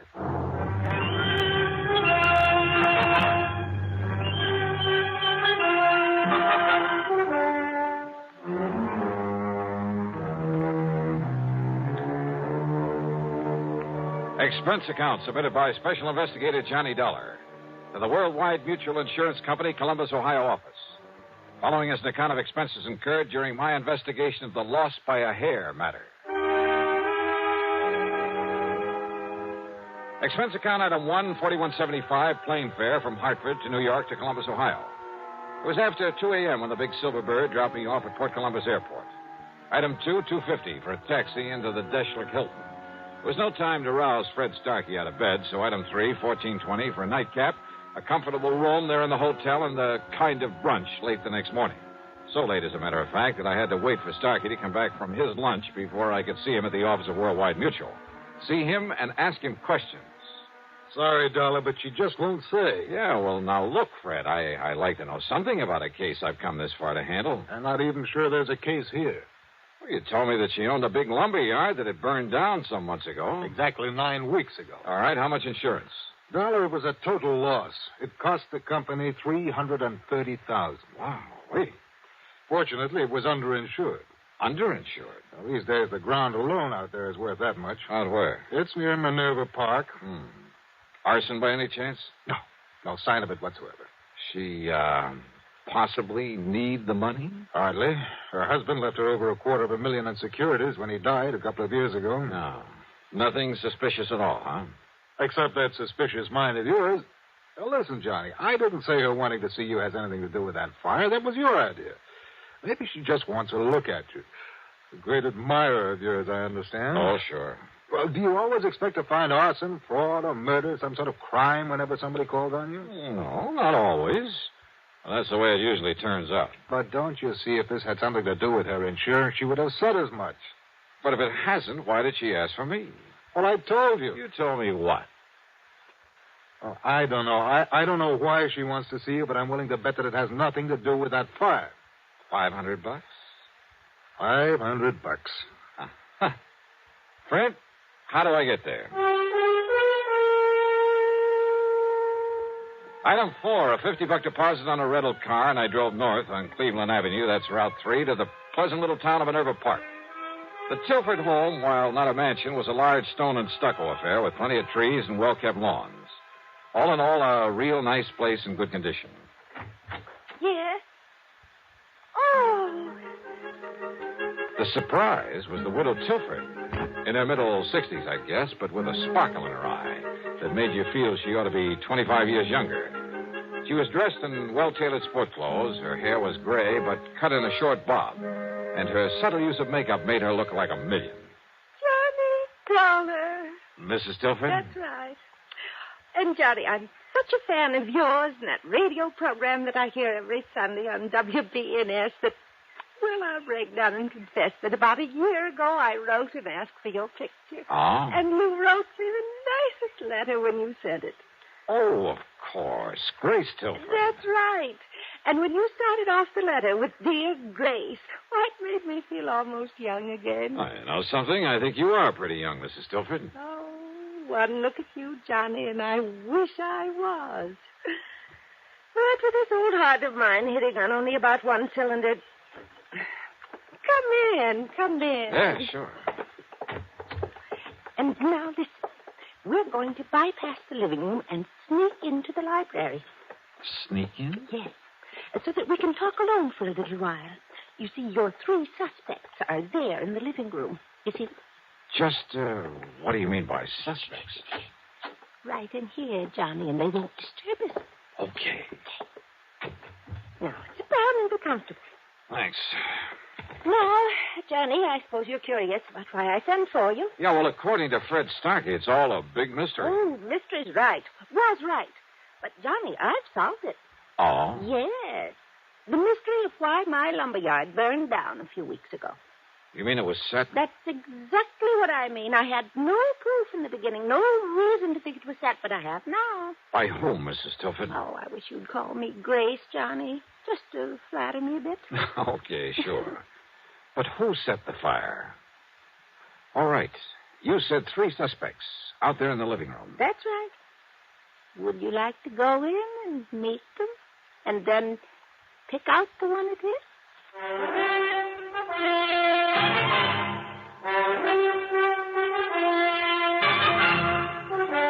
You say that one of those 3 people sitting out there in the living room set that lumberyard fire. Yes, Johnny and I collected $330,000 on it after all. The police and firemen had found nothing to indicate arson. Oh, believe me, it's hard to spot in a fire like that. Then I got to thinking about those 3, about how each of them could profit by it. Possible that all 3 could have had a hand in it? Oh, those 3 get together on anything, trust each other. Oh, never, never. Okay, then. Then a couple of days ago, I learned something. Proof that one of them did it. Which one? Well, if I know you, you're clever enough to find out. But if you already know, and suppose the one who did it knows that you know. Oh, not a chance. Oh, at least I don't think there is. And at least none of them has made any move against But me. if one of them... you better tell me which one. Well, now, Johnny, do you ever tell who's the guilty one on your radio program right at the beginning? Oh, now, let's face it, this is a little bit different. If you're holding out just for the sake of a big dramatic climax. Well, yes and no. Oh, come on. Now, listen, Miss Telford. Grace. All right, Grace. But now, please, listen to me. You listen, Johnny. I said I have proof, but I have to be absolutely sure.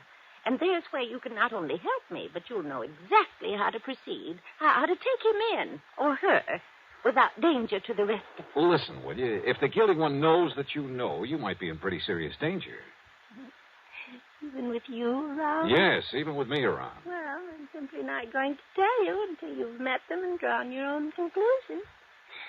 Okay, then let's get in it. All right. The middle-aged man is Harry W. Shelder, my husband's business manager before he passed on. He's not only very clever, but his sole interest in life is in money. I see. He did very well for my husband, but I've always felt he was really looking out for himself. But why set off the lumberyard? Because replaced by homes and stores and supermarkets, it could be worth millions, he said. Ah, and you refused to do that? Yes. The lumber company had been in our family for generations. Gave me all the money I could want, so I wouldn't change it. But if it just happened to burn to the ground? Exactly. All of my objections would be wiped out. Then if he's the now, one... Wait, Johnny. Then there's Michael Tilford. Well, the younger man I noticed in there. Our adopted son. After college, business college, he tried to make his way, but not very successfully. Actually, he's been living on our bounty the past few years. A ne'er-do-well, Grace? Oh, well, he's not very good at anything. His ideas for that property aren't so ambitious as Harry Shelder's, but he's wanted me to sell it out to one of the development companies. And why? Because my husband's will provided that in the event of my death, he'd get half the income from it. I see. Mm-hmm. So he was bitterly opposed to my keeping it as a lumberyard. Well, motive for one, motive for two. And who's the third, the girl I saw in there? Nancy Willard, my niece. Ever since her parents died, quite penniless, by the way, we've taken care of her. It's simply out of pity, Johnny, not love. And, although I may change it now, she's heir to the bulk of my estate.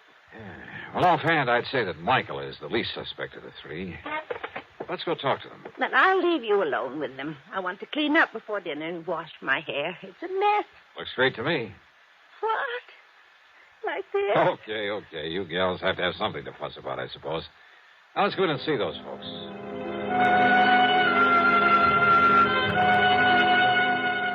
Under the circumstances, there was nothing I could do but play along with her little game, her dramatic little mystery matter. But not for too long. On the excuse she had to go up and wash her hair, she left me with them there in the living room.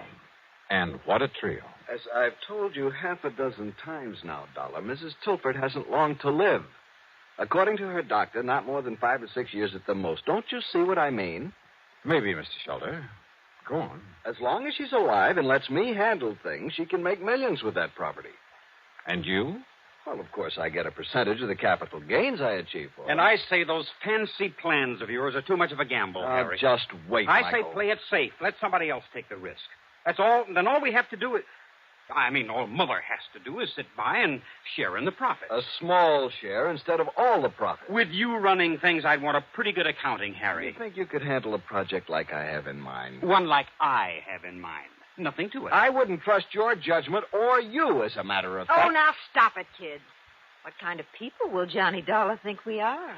Sorry, Johnny. Oh, I find this all very interesting, Nancy. Don't you see, Dollar? Listen to me. No, you listen, Michael. Every time we get together this way, it's the same old thing. I've said it before, and I say it again. Let Auntie Grace handle things her own way. Of course. You're well provided for without even having to lift a finger. That's right, Harry. I'm not one of the hired help. Nancy, I resent that. But she does have a point there. Sure, so go ahead and resent, but... Oh, now, look, it's cocktail time, so let's have Haskell bring in the drinks and talk about other things, or just get quietly loaded. Haskell! Mrs. Haskell! There's no reason why one of us can't bring us. Don't bother, Harry. Yes, you called to me, miss? Bring in the portable bar and plenty of ice cubes. Yes, Mum. I'll be after getting it for you right away. Where's my aunt? About to get under the hairdryer last time I was up the stairs. Tell her to come down and join us.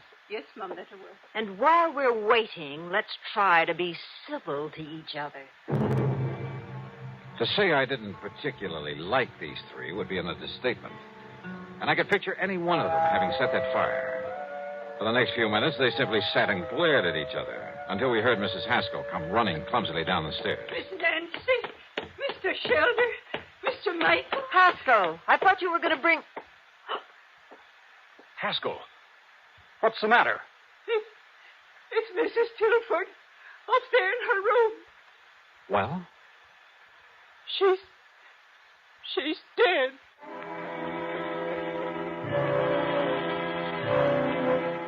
Mrs. Tilford, there in her bedroom, had died alone. Apparently, she'd been sitting under a hairdryer, then simply fallen to the floor, the big professional-looking machine falling beside her. Fortunately, the heating coils had apparently broken before they could set fire to anything. A big hunk of suspicion started building up at the back of my head. But then Dr. Taylor came and pronounced it death from a heart attack. Well, yet I must confess I certainly didn't... Well, she took such good care of herself. I was certain she'd live on for several years. Well, I'll go downstairs and make out my report and arrange to have the body taken care of. Well, we won't have to argue about the handling of her affairs anymore. Unless, of course, the court lets me act as executor of her estate. In which case, I warn you... Harry, how can you be so callous about it? Oh, the poor dear darling. Oh, shut up, Haskell. But Michael's right, Harry. Oh, sure. I suppose you two are heartbroken about her dying like this. Alone. She died all alone up here. Quit. While we were downstairs trying to pick her apart like a bunch of vultures, in spite of the way she treated all of us. What do you mean by that, Mike? We got so much better than we deserved, that's what I mean. All three of us. Harry, never bothering to see her, to come here and be nice to her. Just parked in his office in town, juggling figures to get as much out of her as he could. Michael, I resent... I don't care if you do.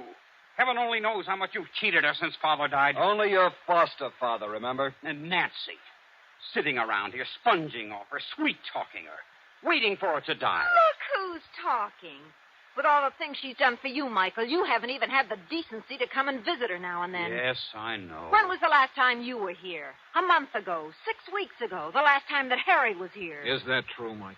Yes, Mr. Dollar, I'm afraid But it you is. didn't hesitate to accept the money she kept sending you. At least I tried to make my own way. Oh, sure. Big, ambitious little Michael. Well, what have you done for us? At least I've stayed here these past few weeks and gone through the motions of being nice to her. Kept her company, helped her with her clothes, fixed her hair for her, and, well... Is that true, Mrs. Haskell? Yes, sir. Fixed her hair for her. Big deal. Miss Nancy even bought her that big hair drying machine. Oh. And the poor dear loved it so she was washing her hair 3 and 4 times a week. Now, what's that got to do with what Wait a we're minute. discussing? That's right. If it hadn't been for this crazy Wait, don't- machine, she would have been downstairs where we might have... Oh, Wait. Well, don't take it out on the hairdryer, I Michael. said wait a minute. My brain was fairly spinning. A news item in the New York papers less than a month ago. A freak accident, 1 in a million at a beauty parlor. A professional hair dryer machine, exactly like the one lying here on the floor. There'd been pictures of it, sketches, to show exactly what had happened. A tiny wire had come loose. It shocked the customer so badly that she'd lost consciousness. There'd been a big noise over it. And now here was Mrs. Tilford, a little frail old lady with a heart condition. Yeah. What is it, Mr. Dollar? Yes, Johnny. What's that funny look supposed to mean? Plenty. Mrs. Haskell, did you ever help Mrs. Tilford with this machine? Oh, jeez, I'd never even touched that contraption of the devil, sir. Dollar, this old biddy wouldn't even let Mrs. Tilford install an electric stove. But I failed to... Listen, when was this thing purchased? Why, about 3 weeks ago, I still have the bill for it in my office. Another of Nancy's little tricks, gave it to Mrs. Tilford as a gift, but charged it to her account. But I failed to see... 3 weeks ago. So when I find the wire on it, it was cut instead of simply broken off when it fell. Mr. Dollar? Yeah, and I'm glad you didn't kick this thing anymore, Mike. You see it here? When she clamped this thing on her head, this wire touched her wet scalp. Oh, now, just... Good heavens. Then when she turned on the switch, well, that was it. Harry, you haven't been here for weeks. Well, I know, but I... Nor have you, Michael. And Mrs. Haskell was afraid to touch the thing. Well... Nancy. Yeah, Nancy. You were here, Nancy. And a few weeks ago, when you read in the papers how one of these machines might... No! Heaven Dollar! Oh, put it down, Nancy. No. I'll kill you. I'll kill all of you. Sure I did it, but nobody will ever know because none of you will be alive. That's where you're wrong, Nancy. Michael. All right, Nancy. No, let go of me. Sorry.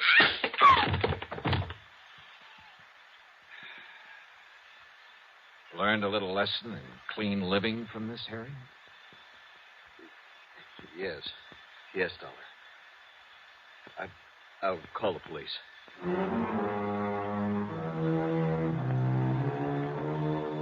So Nancy's wild shot busted one of his ribs, but Michael recovered.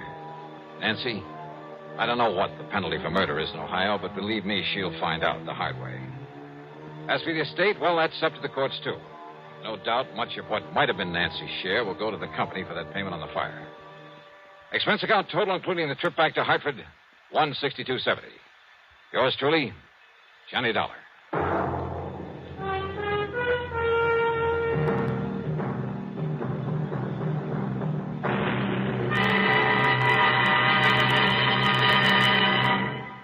Our star to tell you about next week's story. Next week, a night in Paris that brings me fun, romance, and a quick brush with that old character known as Death.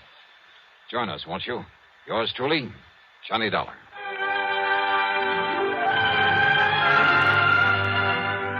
Yours truly, Johnny Dollar, starring Bob Bailey, originates in Hollywood and is written, produced, and directed by Jack Johnstone. Heard in our cast were Virginia Gregg, Ellen Cleve, Shirley Mitchell, Ben Wright, Sam Edwards, Harry Bartell, and Lawrence Dobkin. Be sure to join us next week, same time and station, for another exciting story of Yours truly, Johnny Dollar. This is Jim Matthews speaking.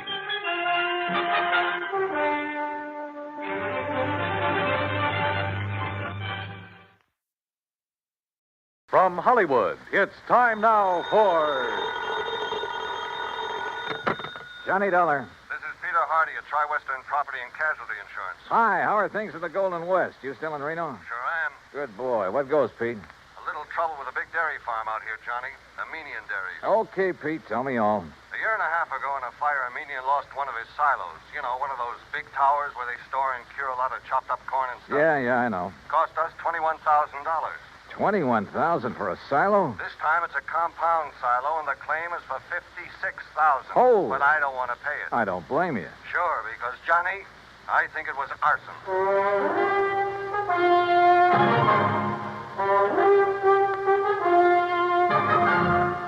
Bob Bailey in the exciting adventures of the man with the action-packed expense account, America's fabulous freelance insurance investigator. Yours truly, Johnny Dollar.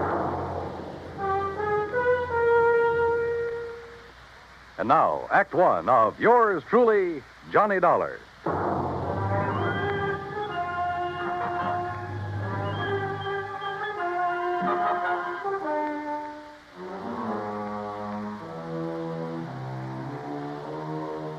Expense account submitted by Special Investigator Johnny Dollar to the Tri-Western Property and Casualty Insurance Company, Reno, Nevada office. Following is an account of expenses incurred during my investigation of the doubtful dairy matter.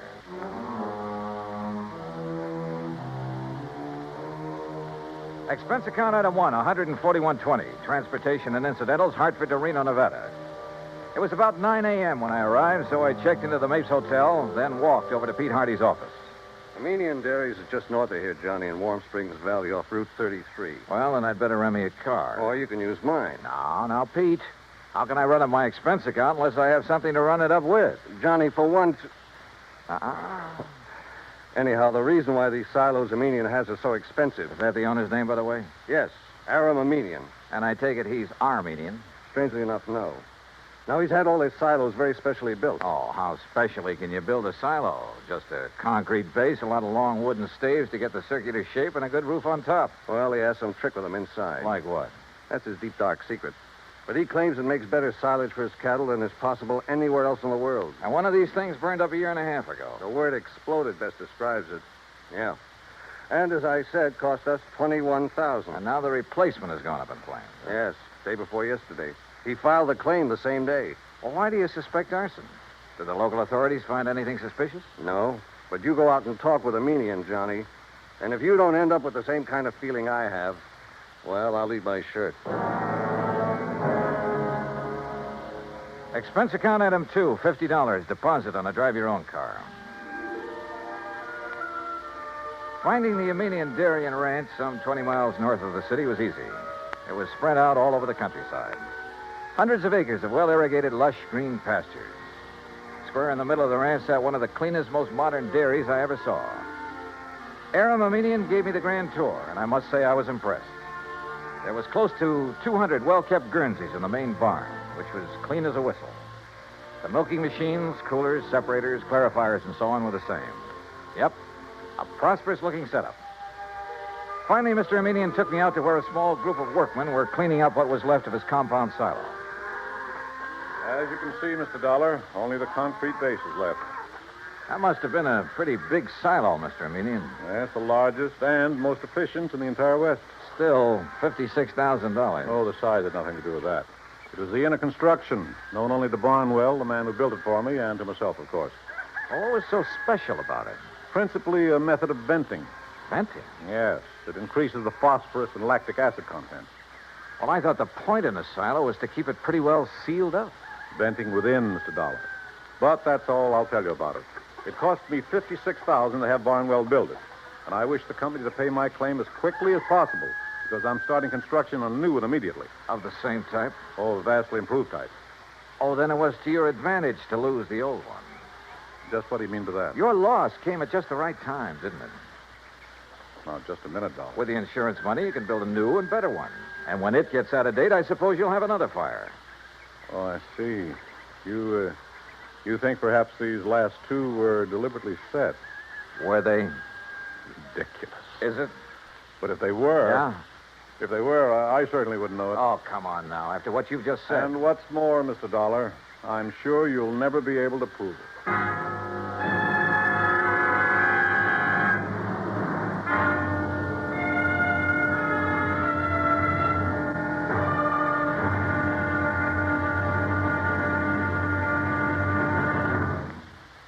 Act Two of yours truly, Johnny Dollar, in a moment. We sometimes wonder, what is the life of a human being really worth? Not too much? Or maybe a great deal? Does it depend on whose life it is? Whatever the answer, one thing is certain. Fred Hargesheimer, since World War II, has felt that his life is worth quite a lot of gratitude. During the war in the Pacific, about June of 1943, Lieutenant Hargesheimer had his P-38 fighter plane shot out of the sky, Badly wounded, he bailed out over a tiny island, New Britain. It looked pretty small from where he hit the silk, but he found it much bigger when he hit the ground. It was bigger, and in complete control of the enemy. But Hargesheimer was lucky. After a month of lonely hiding, he was found by a group of friendly natives from the village of Nantambu. They cared for him and successfully hid him from enemy patrols for the next 4 months at the risk of their own lives. Then Hargesheimer was able to make it back to civilization. For the next 17 years, Fred Hargesheimer thought about those wonderful people of Nantambu. 12,000 miles away in the United States of America, Hargesheimer put a great plan into effect. He made speeches, took up collections, sold jewelry belonging to his family, and worked out a way to bring a bit of civilization and happiness to the little village of Nantambu. Needless to say, the villagers gave him a spectacular welcome upon his return. Fred Hargesheimer showed his gratitude to the people who had saved his life. But life is worth little without freedom, the right of all men, everywhere. And now, Act Two of yours truly, Johnny Dollar, and the Doubtful Dairy Matter. Why, what he said and the way he said it. Aram Aminian was practically challenging me to find out how arson was involved in the destruction of his $56,000 secretly constructed compound silo. Expense account item 3 phone call from a gas station on Highway 33 to Reno Police Headquarters. But Lieutenant Brady of the arson squad assured me he'd failed to find anything indicating the fire was set. So dead end. Until I remembered a little trick that had worked for me before and might work again. Item 4, 27 cents for a loaf of white bread at a grocery store along the highway. Then I drove back to the Aminian Ranch. If I'd known you were hungry, Mr. Dollar, I should have had something provided for you at the ranch house, in spite of your rather nasty attitude about this loss of mine. Food is the last thing I'm thinking of, Mr. Aminian. Well, then why this loaf of bread, if you're not... Whoop. Now, let's see. Oh, now, surely you're not going to eat the piece that dropped in the ashes. No. For now. Well, then get it out of your mouth, man. Well, mm-hmm. Whatever in the world are you doing, Mr. Dollar? Yeah, I knew it. You knew what? A sure test for kerosene, Mr. Aminian. What? Yeah, fresh bread dropped in the ashes of a fire even days after the fire is out. I don't understand. I can still taste the kerosene. And, mister, it makes things look pretty bad for you. Me? Oh, good heavens, man, you can't... Dollar, I resent this completely unfounded accusation. Go right ahead and resent. Or better still, let me get hold of a stenographer and you can dictate a confession. Get out of here. Want to do it the hard way, huh? Get off this ranch, Dollar. Now leave. Immediately. Sure. And I warn you, don't come back. Because if you do... Better be careful, Mr. Aminian. The kind of a threat you're about to make wouldn't sound very good in court. Get out. Get out. Out on the highway, I stopped at the mobile gas station again and made another phone call. Item 5, another 20 cents. It was to my old friend Herb Carlbert, cashier of Reno's Farm Trade National Bank. It was past closing time, but he promised to leave a door open for me. So I grabbed a sandwich and a Coke along the way. That's item 6, 80 cents, including tip. Then at the bank, Herb led me back to his private office. Oh, sit down, Johnny. Tell me all about yourself. Yeah, later, Herb. We'll go out on the town and talk our heads off. Right now, I need some information. I hope you can tell me where to get it. Oh? Information about what? The Aminian Dairy. Or better still, Aminian himself. You know him? Well, I certainly do. We're his bank. His happens to be one of the best accounts we have, especially in our investment department. You mean it's big? Plenty big. Like how much? Well, now, Johnny, I'll tell you this. If I had a quarter of his net worth, I'd have retired long ago. No big outstanding debts on his place? Anything like that? Not a penny. Aram's financial condition is as... Now, wait a minute. Yeah? That fire and explosion of his compound silo? Yeah, that's right. Herb, I've found evidence indicating arson. Well, certainly aren't accusing him. Who else? Oh, no, you're wrong. Oh, now look, Herb, he filed that claim so fast. It's the most natural thing in the world for him. It's the way he does everything. Like paying his bills immediately on receipt. He works that way. You expect everybody else to. Well, he gave me the impression he wanted to collect quickly in order to have money for rebuilding. Of course. Rather than cash in some of his blue chip investments. Herb, somebody fired that silo. Well, it certainly wouldn't be Aram. You sound like you're in cahoots with him. What about his employees? From my impression of the man, They love him like a father. Every one of them. And if every employer was as generous as he is, there wouldn't be any labor troubles in this country. Well, the fact remains that somebody somehow stood to profit by destroying that silo, and the one before it. Well, I can't imagine who. Even his competitors like and respect the man. Oh, so they say. No, they do. He's helped them stay on their feet during hard times, developed new ideas and methods, then passed them on to them. Oh, the fact remains... Look, Johnny, I've had a rough day. How about a nice, cool, casual drink? Then we'll have dinner and take in the town. Item 7, 2130, for drinks and a good dinner back at the Mapes. But I didn't enjoy either. Because Herb in his defense of a median was no help at all. Except perhaps for giving me a list of all the people he could think of who did business with him. I decided to check them all first thing in the morning. Finally, about midnight, having lost our share at a couple of nearby gambling clubs, we parted. Herb drove away to his home on the outskirts of town. I went back to the Mapes. Take Mr. and Mrs. Kenworthy to room 314, boy. Yes, sir. What's your... Oh, Mr. Dollar. Just my key, please. Certainly, sir. Here you are, sir. And I hope you enjoy a pleasant night's rest. Thanks. Oh, by the way, there was a gentleman here looking for you early this evening. Hung around quite a while. Said he'd be back. Well, who was he? He didn't give his name, sir, nor did he wish to leave a message. Mr. Armenian? Mr. Armenian, the dairyman? Oh, no, sir. I'm quite sure. Okay, thanks. Yes, sir. Good night. Good night, sir. Oh, Mr. Dollar. Yeah? There he is. There. Huh? Going out the door, the dark brown coat. You're sure? Yes, sir. The same man. I wonder. Yeah, so do I. But if he knows you, sir, and saw you, sir... By the time I got out the front door, the man in the brown coat was halfway down the block and walking fast. Faster and faster, as a matter of fact, as I gained on him. He turned the corner, and by this time, both of us were running. Hey! Hey! Were you looking for me? By the end of 3 or 4 blocks, it was a real foot race. Then suddenly he turned into an alley, and like a darn fool, I plunged into the darkness of it after him. Hey! Hey! Right here. Oh, no, you...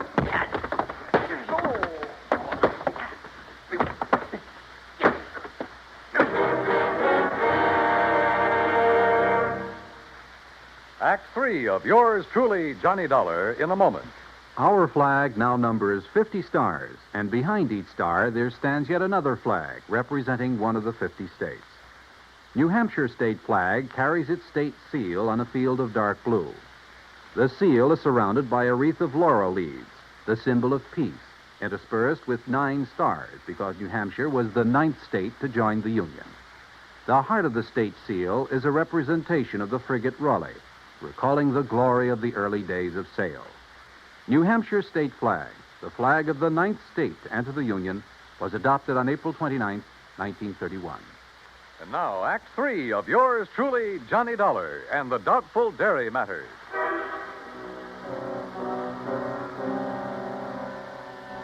If it hadn't been for a big interstate moving van that drove into the alley where I'd been waylaid, well, I have a strong hunch I wasn't supposed to have lived through that beating.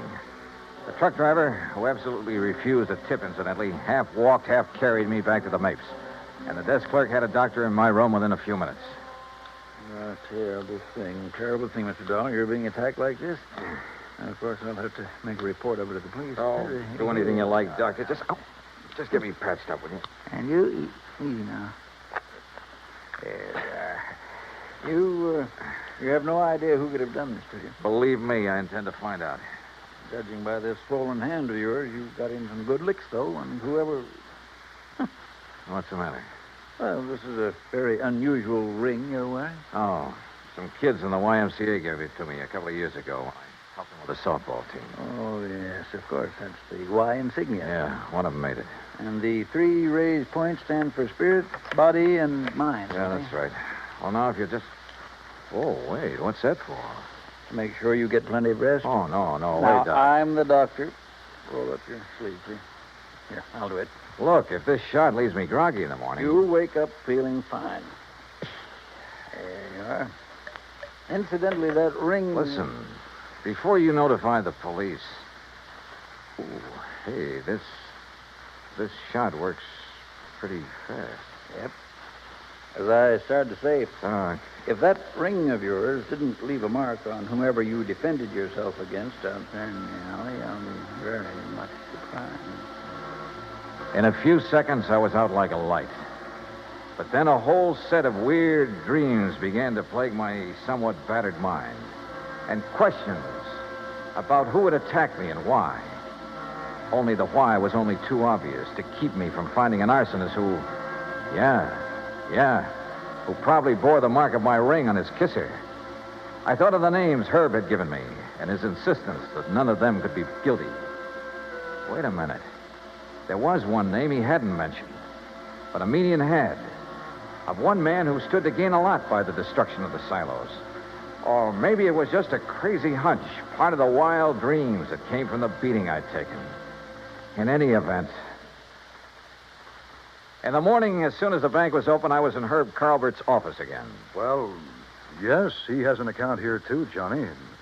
At least he did before. How about loans? Has this man we're talking about taken out any loans? Well, yes, but, Johnny, you know I can't... Yeah, I know. The fact remains he's pretty hard up for dough, isn't he? Well, I didn't say that.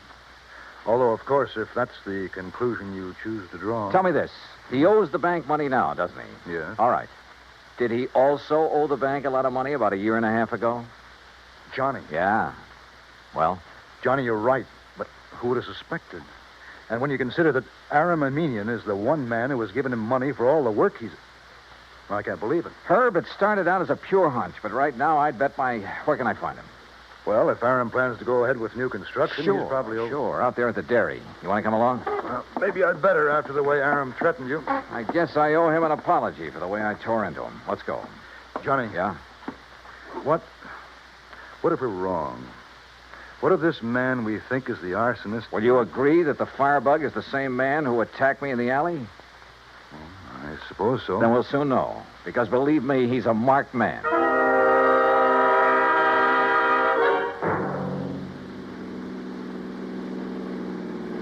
We made the Aminian dairy in 30 minutes flat, and we're told at the gate that Aram Aminian was in the pasteurizing plant.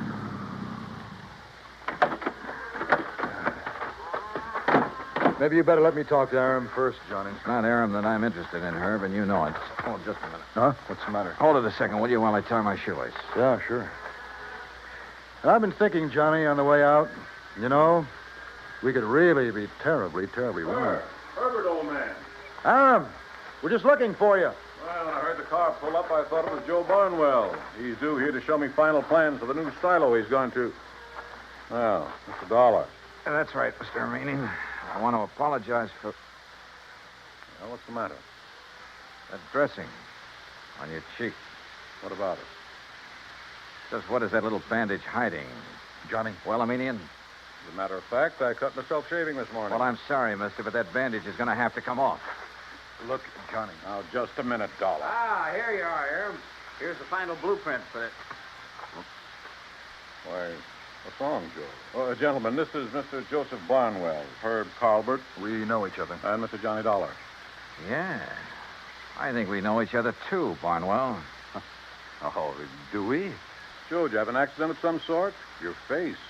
What's going to happen to him now won't be any accident, Mr. Aminian. And I apologize for doubting that you cut yourself with a razor. What? I'm afraid I don't understand. But that bandage on your face doesn't hide any razor cut, does it, Barnwell? Well, I don't know what you're talking about. All right, then let's rip it off. You certainly won't. Good heavens, Johnny. Yeah, look. The mark from the ring on my hand where I struck him last night. Okay, Barnwell. Now stop. Don't touch me. Start talking. Tell Aminian how you burned up his fancy, expensive silo so you could build another one. How you burned the other one up. Talk. I swear I... Talk. Talk. Talk.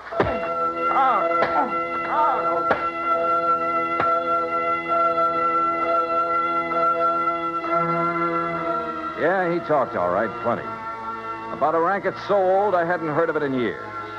The crooked builder who burned out his own plants to get himself more work. And in this case, a natural, because he was the only one who shared Aram's secret construction plans. And by the time I was through with him, he blabbed about some of the other clients he'd taken the same way.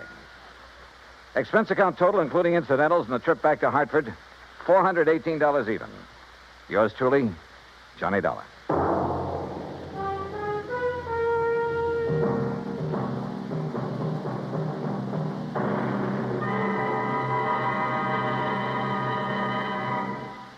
Our star, Bob Bailey, will return in just a moment to give you a hint about what's in store for you on next week's program. Meantime, listen carefully. There is a biblical verse which promises life is going to be better for everybody in the world when mercy and truth are met together and righteousness and peace have kissed each other. When the people of the United States of America express that thought, it is not in idleness, but in deeds. Today, it is common knowledge that when the gigantic earthquakes and tidal waves struck the Republic of Chile in South America not too long ago, thousands of lives were lost and tens of thousands were left homeless, hungry, and suffering. Immediate aid in the form of food, medicine, clothing, supplies, and professional and technical help were flown to Chile by the United States Air Force in a Mercy airlift. When the work was done and the suffering people made happier and more comfortable, American servicemen received such grateful thanks from the people of Chile that they felt increased pride in being able to wear the uniform of the United States of America. This same pride has come to other Americans in uniform when mercy and truth have come together to follow the wake of disaster in other parts of the world. After the earthquake in Agadir, Morocco, after 2 devastating cyclones swept across the Bay of Bengal into East Pakistan, after a typhoon rocked and battered Japan. As mercy and truth got together, so did peace and righteousness to form a pact for freedom, the right of all men everywhere. And now, here is our star to tell you about next week's intriguing story on yours truly, Johnny Dollar. Next week, well, I get into cattle country again. And a Hereford steer solves the case for me. So join us, won't you? Yours truly, Johnny Dollar.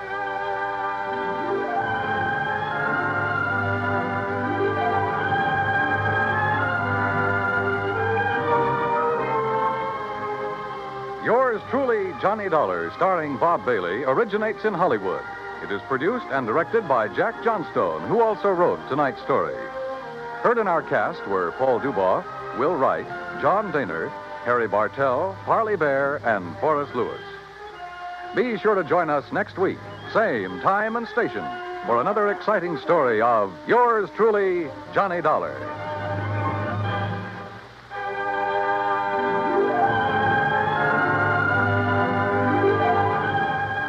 This is Dan Coverly speaking.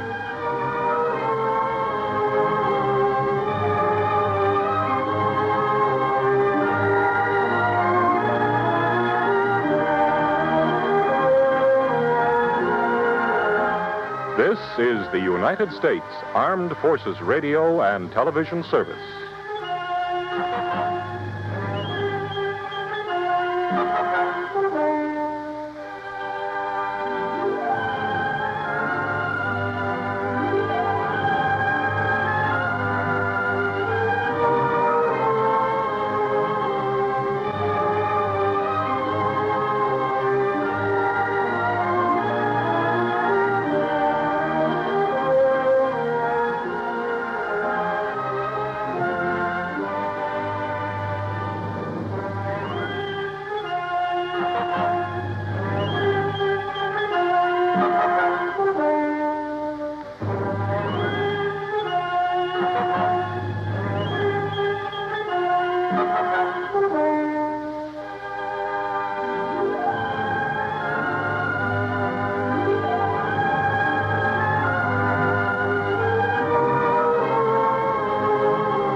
Johnny Dollar. Al Turner, Johnny, over here at New Britain Mutual. Al, it's been a long time. Yeah, I know. What can I do for you? Plenty, I hope. How old are you, Johnny? Well, next birthday I'll be 30... Huh? 30 what? Now, why? Well, it really doesn't make too much difference. You see, Johnny, I think it's time you entered a home for the aged. I what? And if you think I'm kidding, I'm not. Okay, Al, what's the gag? I told you, I want you over at the Mackley Rest Home. Where's that? Frog Mountain, New York. Where's that? Down along the Hudson River above Poughkeepsie near Kingston. But, just to pay him a little visit, not to stay. That's right. What goes down there? Sudden death, Johnny. Deaths. Oh? 4 of them in a row, 3 of them insured by us. Well, after all, if they're old folks. That's the beneficiary of all that insurance. Yeah? The sole beneficiary of all the insurance on them just happens to be the Mackley Rest Home. Oh. Yeah.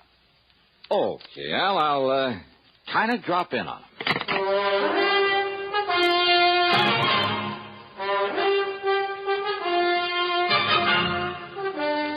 CBS Radio brings you Bob Bailey in the exciting adventures of the man with the action-packed expense account, America's fabulous freelance insurance investigator. Yours truly, Johnny Dollar.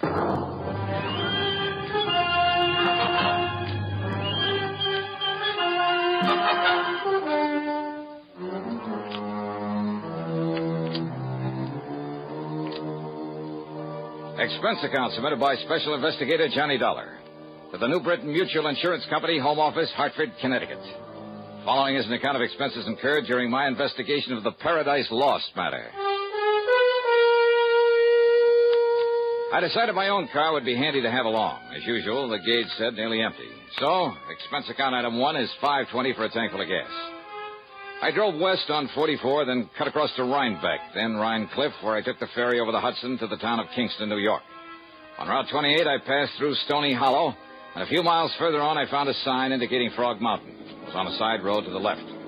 At one side of it overlooked the famous Ashokan Reservoir. And some pretty big fish have come out of that water. Thinking about it, I almost drove on past what was obviously a rest home for the agent, in among the trees. There was a large, very old frame house set on the side of the mountain, and sitting about on the front lawn, reading, chatting, playing cards, or just enjoying the afternoon sun were the happy-looking customers. As I stopped the car, a pleasant-looking middle-aged man walked over to me, smiled, and said... How do you do, young man? How do you do? Oh, how do you do? My name is Johnny Dollar. A pleasure to meet you, Mr. Dollar. I'm Justin Perry? You have some elderly relative, perhaps, very dear to you, for whom you'd like to provide a quiet, comfortable retirement home. Well, no. Oh. Justin Perry. I'm the owner of Paradise. Paradise? A really appropriate name for our lovely place, don't you agree? Well, Just yeah. look at the happy faces of our guests, and you can... But then you say you don't wish to send someone to us. Well, now, wait. This isn't the Mackley Rest Home? Oh, no, Mr. Dollar. This is Paradise. The Mackley place is further up the road. Oh, I see. Well, thanks very much. Dollar, did you say? Yes, that's right. Edward! Yes, Dad? Would you like to show Mr. Dollar the way to the Mackley place? Sure, Dad. Anything you say. Then go ahead. Well, if it's just up the road. About a mile or so. Oh, then I'm sure I'll be able to find it all right. Whatever you say, Mr. Dollar. Sure. Thanks a lot.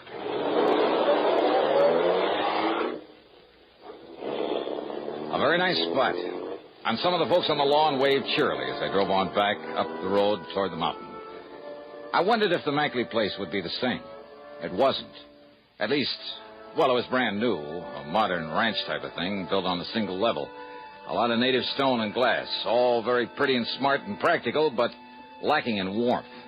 The guests, the residents, though well-dressed and apparently wealthy, were sitting by themselves for the most part, reading or just sitting. No one seemed to notice me as I parked my car, then walked in through the door at one side marked office. Yes. Something I can do for you? Mr. Mackley? Yes, that's right. Peter Mackley. And, who are you? My name is Johnny Dollar. Oh, yes, the insurance investigator. How are you? Hiya. Al Turner at the insurance company said you'd be coming along. Won't you sit down? Oh, he did? Yes. Just to be honest about it, I don't see why, though. You don't, huh? Well, now, what do you mean by that, Mr. Dollar? Well, it's quite a layout you have here, Mr. Mackley. Must have set you back a lot of money. Well, that's no secret. But I suppose it's all bought and paid for. No, far from it, Mr. Dollar. It'll be some years before we get our heads above water. Even with the help of 2 or 3 nice, fat insurance legacies? Now, look here, Dollar. Well? If you're referring to the fact that some people happen to die and just happen to leave some insurance to us... Just happen to, huh? Now, what's that mean? Just exactly what you think it does, Mackley. Are you trying to imply that I or anybody else... If the shoe fits where it... Now, if you're saying that you suspect we might have murdered those old Did people... I say that? Well, that's what you meant, isn't it? You've no right coming here accusing me of something like that. Now, look, you... And what's more, you're not the police, and you have no authority around here. So just go on, get out of here. Sorry, but I'm not leaving this place until I find out something more about how those people died. Dollar, you're going to be sorry for this. Is that a threat? You take it any way you like. Well, it may sound a bit corny, Mackley. Just get out But of just here. remember that anything you say now might be used against you. Why, you arrogant soul. And now, Act Two of yours truly, Johnny Dollar, and the Paradise Lost matter.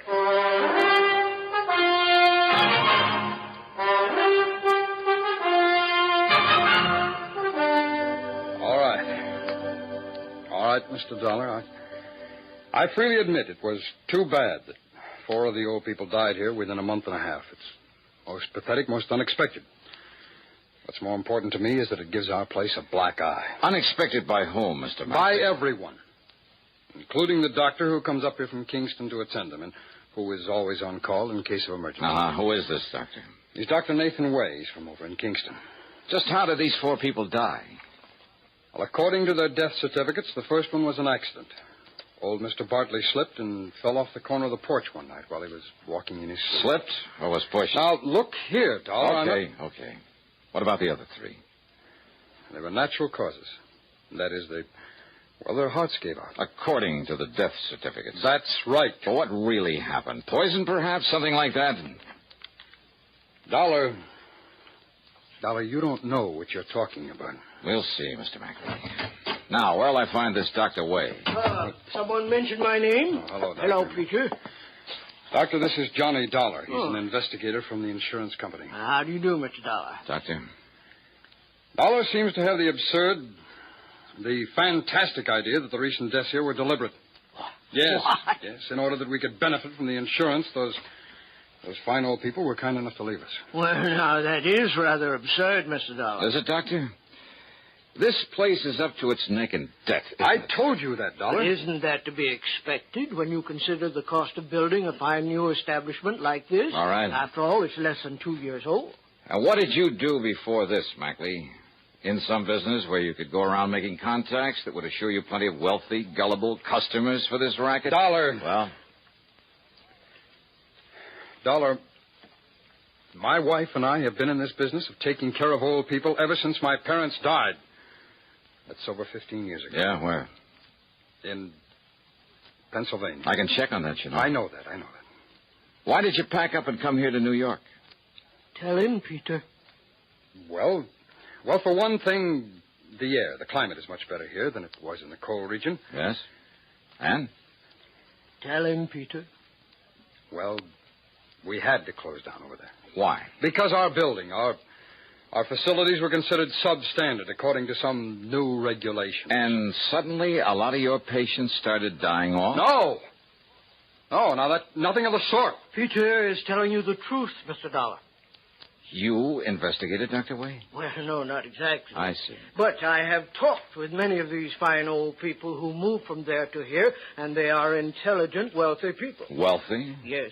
Yeah, I'll bet they are. Dollar, will you listen to me? And it was so easy to talk a lot of them into buying a hunk of insurance and making this place the beneficiary. Now, that's not true. Isn't it? Then how come 3 of the 4 people who suddenly died around here? No, it isn't true, Mr. Dollar. It was I who suggested to them, unknown to Peter, that they leave something to this rest home. You? And they thanked me and wondered why they hadn't thought of it before. How many of your people are planning to leave you money, Mackley? I don't know, Dollar. I don't know if any of them are. And what's more, I don't care. My wife and I knew the financial responsibility we were taking on in the beginning. And unless we lose our reputation, our clientele, through more of these unfortunate deaths... Oh, sure, they're bad for business, aren't they? Yes, they are. Exactly, Mr. Dollar. But as long as the insurance money keeps rolling Dollar, in... will you stop it? No. Now, Dr. Way. Mr. Dollar, I'm afraid these accusations... Tell me this, Doctor. You issued the death certificates, huh? I did. For all of them. You made autopsies on them all, huh? Why, good heavens, no. Why not? The accident in case of Mr. Bartley was all too obviously an accident. Was it? As for the others, well, after all, they were well along in years. Oh, so you gave them a quick once-over, scribbled down natural causes and let it go at that. And that's why I want those bodies exhumed and autopsies performed. Mr. Dollar. First, though, I'm checking up on you. Well, by all means, do. I want you to. Oh, I will. Meantime, if you like, I'll drive back to Kingston and arrange for the bodies to be made available. Yeah, you do that.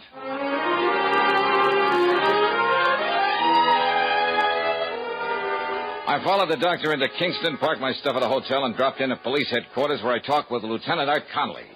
Dollar, I'm glad you're looking into this. Frog Mountain's a bit out of our jurisdiction, officially, that is. But I've wondered about those deaths myself. Well, how much do you know about Peter Mackley, Lieutenant? Well, I've thought a lot of that man ever since he came to these parts. Oh? Yeah, he's not the kind you might expect to be running an old folks' home, but, well, he's okay. I see. How well do you know Dr. Way? Well, one of the finest people we have here in Kingston. And without a doubt, the best man to make those autopsies you want. He's connected with the department? Yeah. And if you ask me, he'll get you results so fast it'll... Oh, now, wait a minute, Dollar. You're not thinking that Dr. Wade...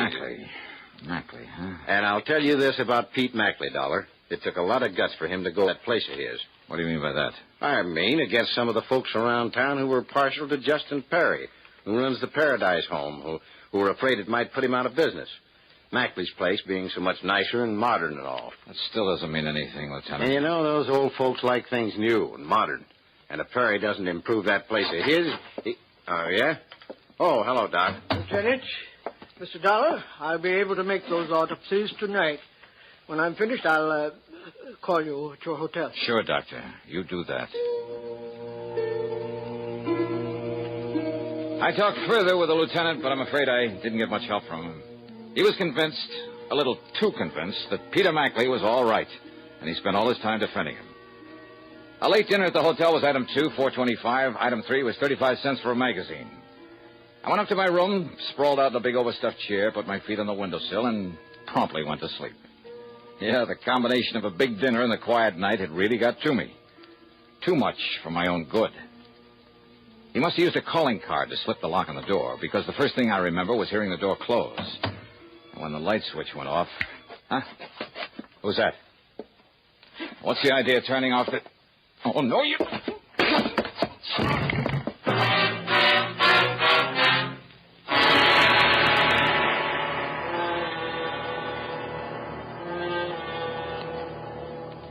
And now, Act 3 of yours truly, Johnny Dollar.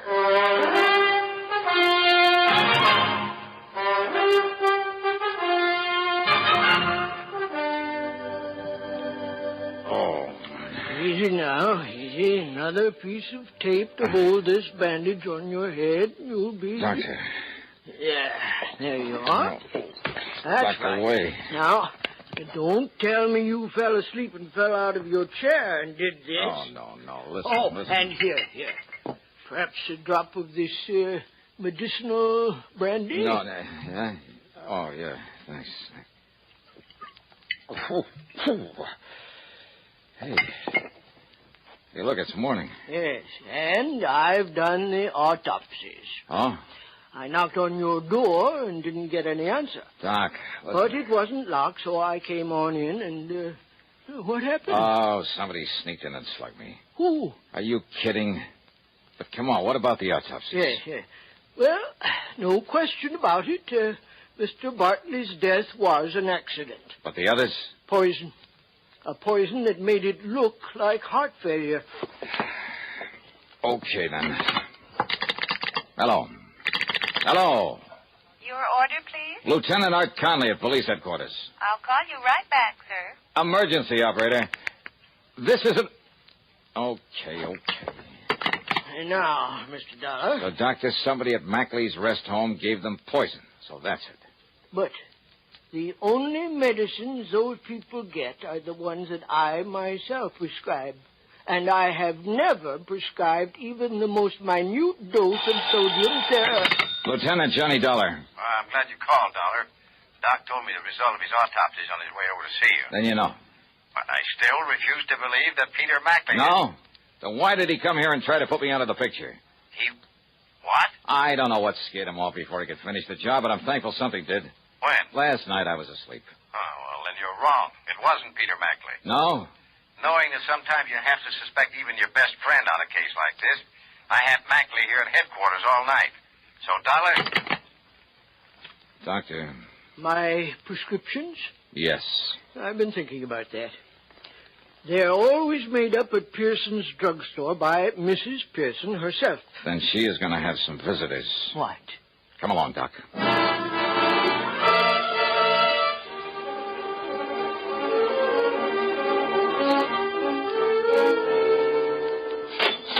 Thank you, Mrs. Williams, and I hope that makes you feel better. Well, Doctor, it's so early in the morning. Mrs. Pearson, this is Johnny Dollar, special investigator. Oh, how exciting. Mrs. Pearson, I want to know if you stock a drug called sodium What'd you call it, Doctor? I didn't, but it's sodium theramolysilate. Oh.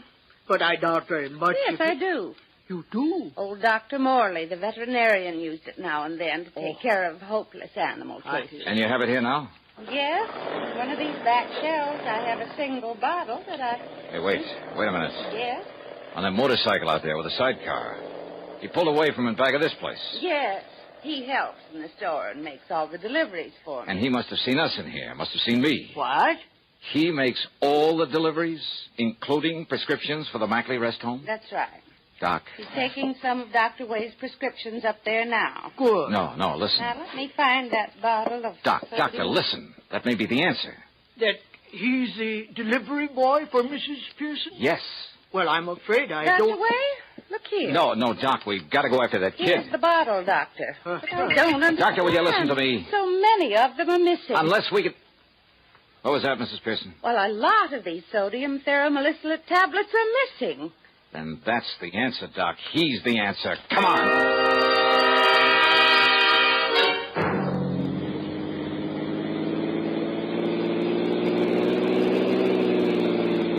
Have you ever tried to chase a motorcycle up a tortuous, treacherous mountain road?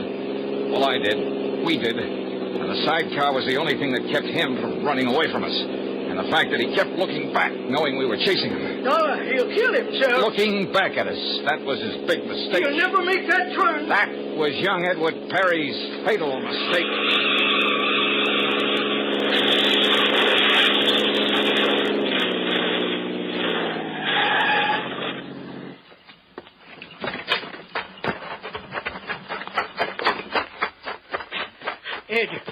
Edward. He's still alive, Doc. Here, I'll see what I can do for him. Now, Ed. Now, let's see. Now, take it easy here. No use, Doc. Well, we can try now. We can try.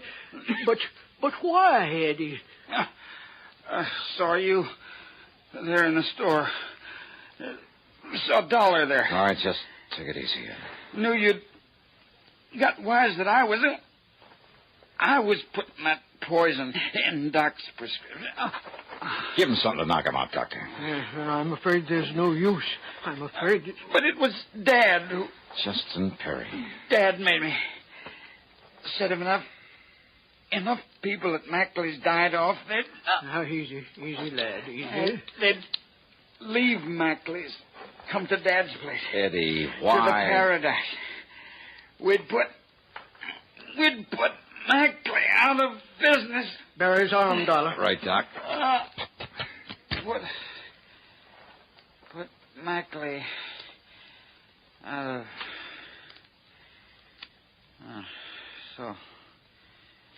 So long, Doc. Doctor. It's all over.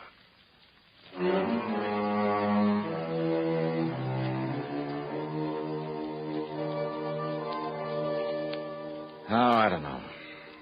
I don't know what the courts will do. Ask me, Justin Perry murdered his son as much as though he'd done it with his own two... I don't know. Expense account total, call it $50. Yours truly, Johnny Dollar.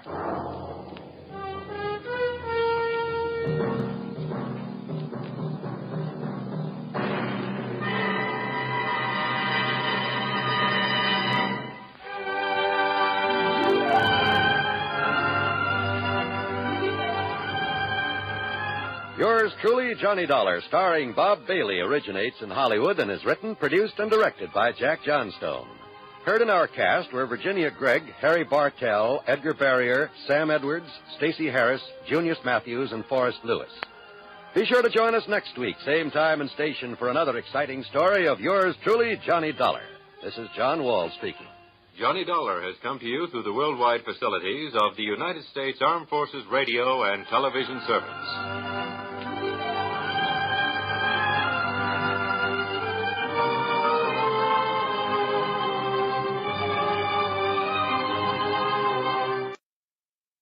From Hollywood, it's time now for...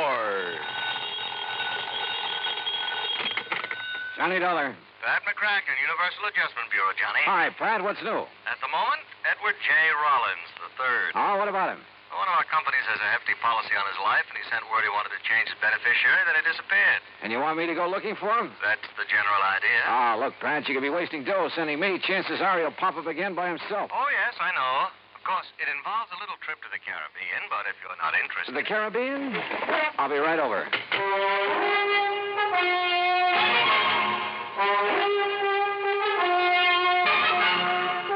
Bob Bailey in the exciting adventures of the man with the action-packed expense account. America's fabulous freelance insurance investigator. Yours truly, Johnny Dollar. And now, Act One of yours truly, Johnny Dollar.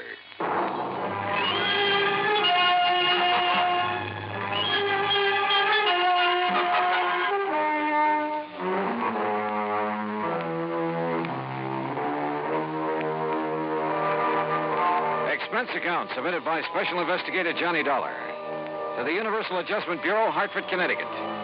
Following is an account of expenses incurred during my investigation of the Time and Tide matter.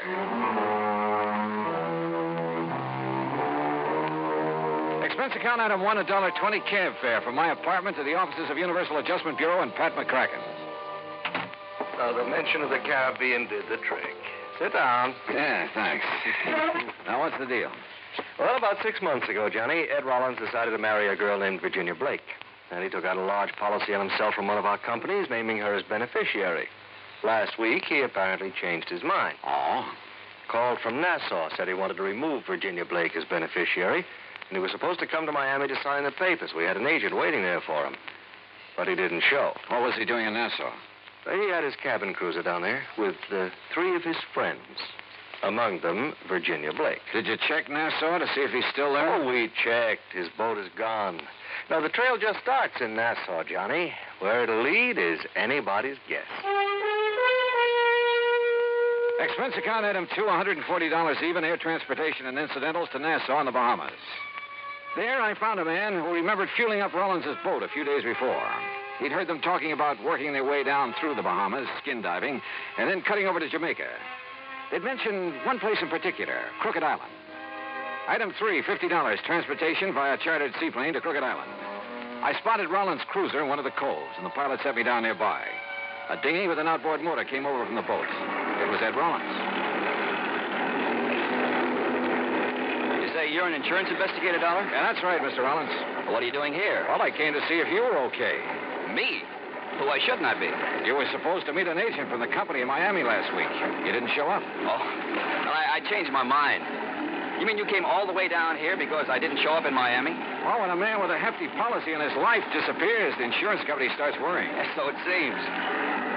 Hey, mind slowing down a bit? I'd like to talk to you before we get on board. Sure. Now, what's on your mind? As I understand it, you took out a policy about 6 months ago and named a Virginia Blake as beneficiary. Yes, that's right. We're going to be married. Then a week ago, you apparently changed your mind. Well, I decided to think it over some more. That's why I brought the boat down here. What's the trouble? Oh, it's just... Well, I might as well tell you. I began to suspect Virginia's been two-timing me. Oh? With whom? That I don't know. Have you asked her about it? No, not yet. Why not? Because I'm afraid she might tell me the truth. Maybe I don't really want to hear it. Oh, I see. Look, Mr. Dollar, we're going to do a little more skin diving here in the cove this afternoon and then shove off for Jamaica around dark. Why not come along? You can catch a plane back to the States from there. Okay. Who all's on board your boat? Let's see. Virginia, you know about. Then there's Bill Winslow. Winslow? Yes, kind of a beachcomber at heart. I bring him along mainly to handle the boat. He's real good at it. Anybody else? Oh, Tony Atherton. A worthless sort of guy, but rather amusing company once in a while. Besides, he introduced me to Virginia, so I owe him something for that. I guess. Well, look, you mind introducing me as just an old friend of yours? Yes, that's just what I had in mind. Oh, say, there they are waiting for us on deck.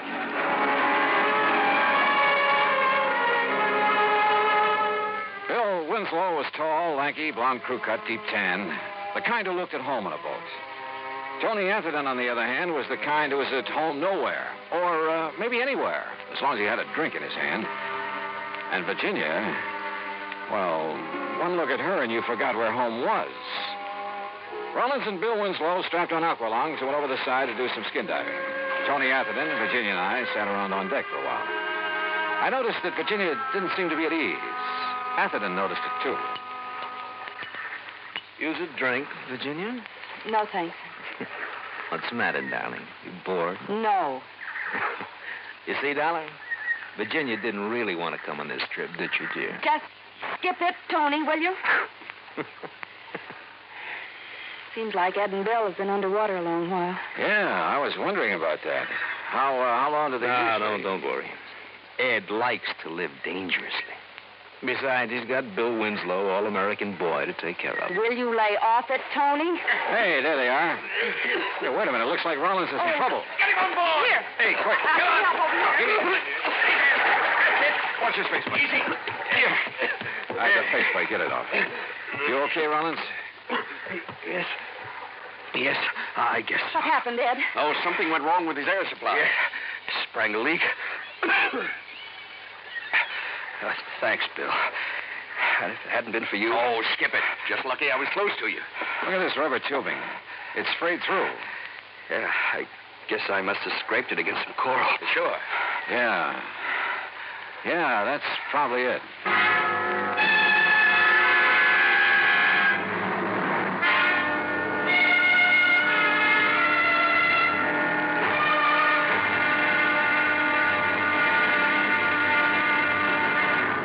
Act 2 of yours truly, Johnny Dollar, in a moment.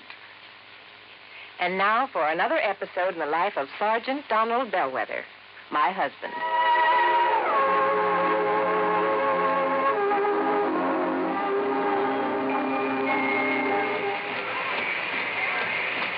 Hi, honey. Did you fix the windshield wipers? I sure did, Reba. How's that?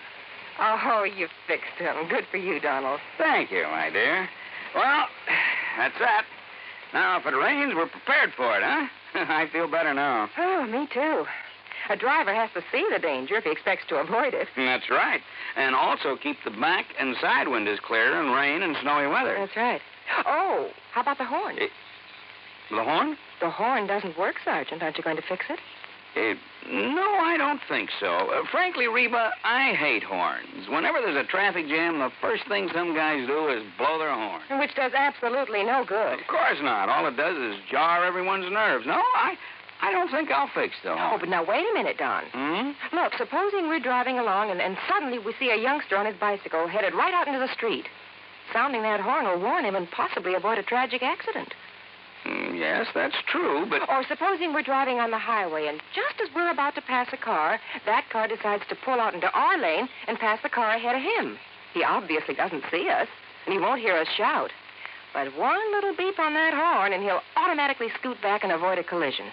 Reba, you've convinced me. Even though it can be a nuisance, the automobile horn is a necessity. Then you'll repair it? Immediately. Oh, that's my Donald. That's my doll.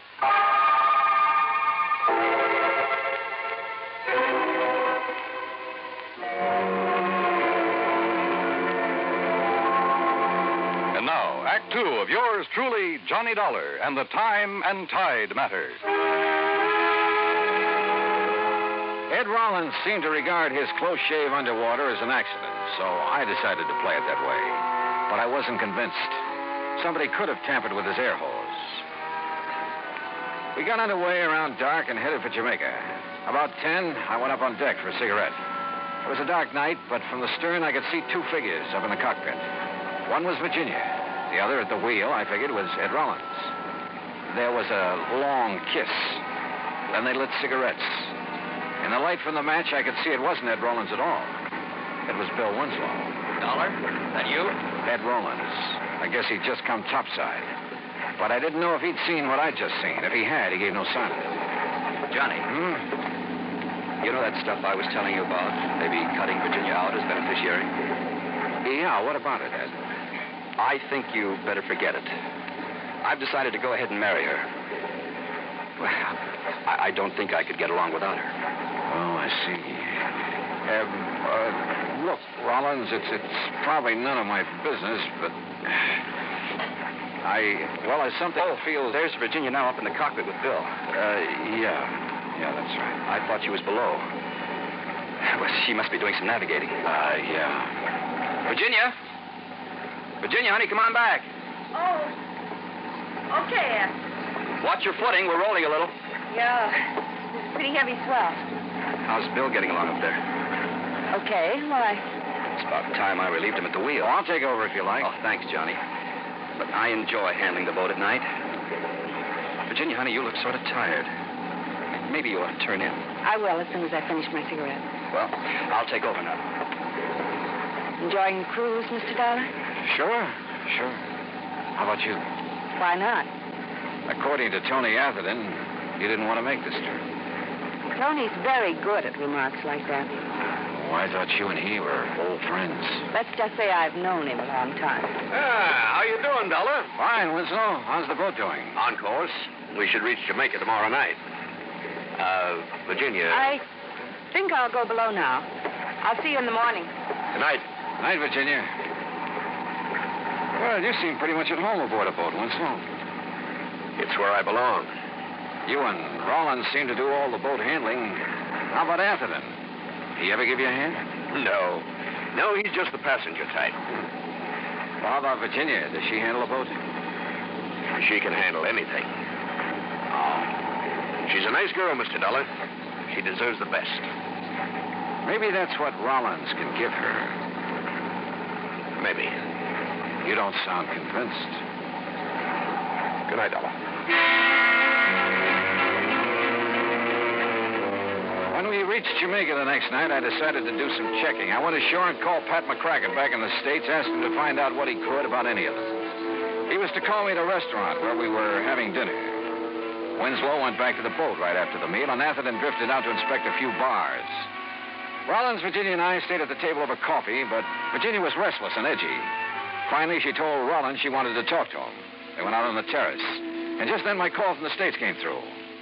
Johnny, Pat McCracken. Hi. Did you find out anything? Yeah. Ran a check on Virginia Blake. I found out she's apparently been paying off for something. What do you mean? She's been issuing checks regularly, a couple of $100 apiece, and always to the same guy. You know his name? Yeah. Tony Atherton. I hung up and went out to the terrace, but Rollins and Virginia were gone. I started looking for Tony Atherton. I tried half a dozen bars with no luck. It was after 1 in the morning when I got back to the boat. Atherton was in his bunk. I woke him up. What do you want, Dollar? Don't you realize what time it is? Yeah, I want to know why you've been blackmailing Virginia. Wait a minute. It's a pretty ugly word. You're so right. Now, look, Atherton. Hello? Anybody aboard?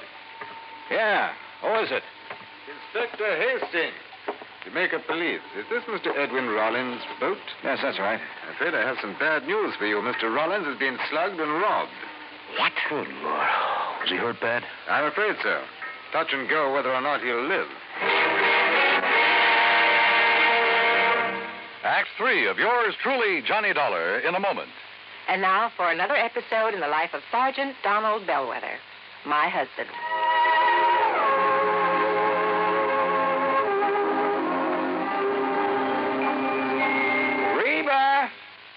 Reba! What is it, Donald? Confounded Reba, I can't find the fountain pen. I've looked all through this desk. Here it is, dear. Here it is. You must have used it as a marker when you were reading this book. Let's see, this great literary classic, Six Gun Showdown at Powder River Gulch. All right, never mind about my reading habits. Just look at the coverage we're going to get with this new auto accident policy. Let's see. Collision. $50 deductible. Fire, theft, public liability, property damage, medical benefits. In other words, we have complete coverage. That's right. Of course, it's going to cost us money. I'm sending the company a check right now. Gee, it's too bad we don't live in Rhode Island. Rhode Island? Why? Oh, because then our rates would be lower. Rhode Island has less accidents per capita than any other state. Oh. Well, which state has the highest? Let me see. Here it is, Nevada. No, by golly, Nevada's second highest. Alaska has the most. Really? I didn't know that. Mm-hmm. You know, it's just too bad we can't eliminate traffic accidents completely. Not only would it save life and limb, but it'd be a lot less strain on the pocketbook. Yeah, that's for sure. These automobile accident policies get more expensive every year just because there's so many costly accidents. Well, I'm glad we've got some good insurance coverage, Dollar, but just remember one thing. Oh, what's that, honey? Well, some auto accidents ruin a fender, and some ruin a family. Yeah, that's true. Very true. But as far as I'm concerned, I don't want any of your old insurance money. I want you here at home, safe and sound. You'll always drive carefully, won't you? Yes, I will, dear. Oh, that's my Donald. That's my doll.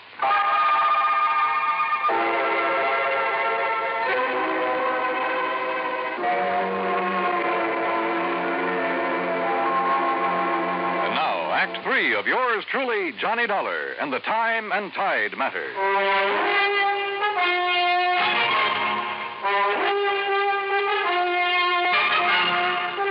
Inspector Hastings led me down the pier and around the corner of a warehouse about 100 yards from the boat. This is where one of my men discovered Rollins, Mr. Dollar. He'd been slugged, huh? With a length of pipe we found nearby. No fingerprints on it, Holmes. Rollins is in the hospital in a coma. Apparently he hasn't more than a 50-50 chance. You said something about robbery, Inspector. His wallet and valuables are gone. I'm afraid we've had quite a bit of that sort of thing around the waterfront lately. Robbery, huh? Maybe. Maybe not. I poked around the pier for a while, but didn't turn up a thing. It was about 7 in the morning when I finally got back to the boat in Atherton's stateroom. I told Virginia what happened, Dollar. She went to the hospital immediately. Okay, I can talk to her later, Atherton. I still want to know why you've been blackmailing her. Oh, look, you got proof, Dollar. Virginia's been issuing checks to you pretty regularly. Look, what's wrong with that? She and I are old friends. I've had bad luck with some of my investments. She's been kind enough to help me out. Now, look, Dollar, if you're trying to tie me in with what happened to Rollins, you're just wasting time. Am I? Of course you are. You stop this nonsense, I can probably help you. Oh? Look, take a look out this porthole. Go on. What do you see, huh? A stretch of pier? A warehouse? Exactly. Well, what about it? Well, just as I was turning in last night, I heard footsteps on the pier. I looked out the porthole. Somebody was walking along it. As he turned the corner, I could see who he was by the warehouse light. It was Ed Rollins. Oh? A moment later, somebody stepped out of the shadows and followed him around the corner. Dollar, that was Bill Winslow. I tell you, I'm not the one who slugged Ed Rollins. But you admit taking a walk last night late. Well, sure. So what? All right, where'd you go? Oh, along the waterfront. I don't remember just where, and I don't remember what time it was. Along that pier out there, around that warehouse, maybe. Maybe. Look, I wasn't paying much attention where I was going, but I didn't see Rollins at all. What reason would I have to do a thing like that to him? I can maybe think of one. Like what? Like you in Virginia. Me? Oh, now, just a minute. That has nothing to do with it. I think it has, Winslow. Get this straight, Dollar. I didn't slug Rollins. I kept hammering away at him, but I couldn't get anywhere. Finally, I left him and went up on deck. Virginia had just come back from the hospital. He's still unconscious, Johnny. They say they don't know whether he'll make it. Virginia, what happened last night? When I got through with my phone call at the restaurant, you and Rollins had left. Yes. We walked around town a while talking. Then Ed said he had something to take care of, so he sent me back to the boat in a cab. I came back here and went to bed. I didn't know what had happened until Tony Atherton told me this morning. Mind telling me what you and Rollins were talking about last night? He told me about the doubts he'd been having about me. That he realized he still wanted to marry me. Oh? And I told him there were a couple of things he should know about me first. Like Bill Winslow, for instance? Not that it matters now, Johnny, but that was a goodbye kiss. Oh. A couple of months ago, I became very attracted to Bill, but it was no good. You give Bill a boat or a beach, and... Well, his thinking doesn't go much beyond that. And I began to realize that what I really wanted was Ed. What was his reaction when you told him about Winslow? Well, he's a pretty wonderful guy, Johnny. That's why if anything happens that he doesn't pull through, I don't know what I'd do. And what was the other thing you told him last night? That Tony Atherton had been blackmailing me. It figured. You see, I roomed with a girl once I thought was okay, but she wasn't. Some stolen things were found in our apartment. I thought they were hers. I couldn't prove I wasn't involved. You did time for it? Yes. I wish I'd told Ed right at the start.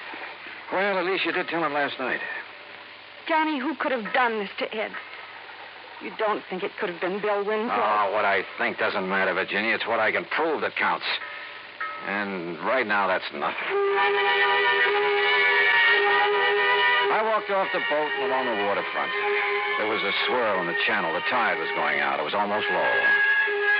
I glanced over at Rollins' boat. It was resting lower against the pier now.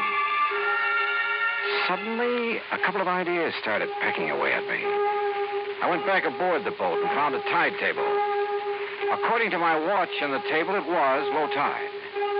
Then I looked up the time of the previous roll. Yeah. I headed for Tony Atherton's stateroom. All right. So Virginia was buying a little silence from me about her past. So what? When Virginia told Rollins you'd been blackmailing her, he probably didn't like it much. He told her he had some business to take care of. It could have been with you. Now, look. So he went out looking for you around the town. He found you. Now, wait a minute. What'd he do? Threatened to have you prosecuted? Was that it? So you followed him down to the waterfront, sneaked up behind him and slugged him. No. You figured you'd killed him. But even if you hadn't, you were safe because he couldn't have seen who slugged him. Look, Dolly, you're talking nonsense. Told you I saw Bill Winslow following Rollins. I saw it right through this porthole. And that's where you hung yourself.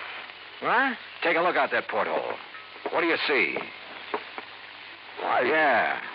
The pilings of the pier. It's low tide. Well, so what? And it was low tide at the time of the attack. You couldn't have seen over the top of the pier then. You were lying. Oh, now, look, I tell you, I won't try it. Get away from me!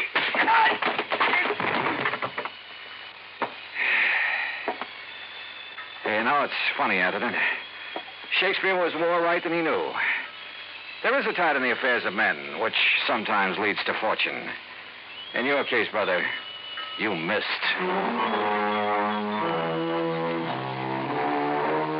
Expense account total, including transportation and incidentals home, $403.50. Remarks? Tony Atherton's in jail where he belongs. Bill Winslow is somewhere in a boat where he belongs. Ed Rollins pulled through. He and Virginia will get married next month. Yours truly, Johnny Dollar.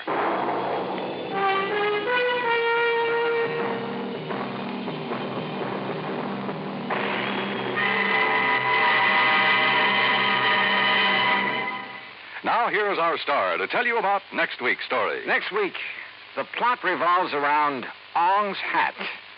And if you want to know what that means, well, join us, won't you? Yours truly, Johnny Dollar.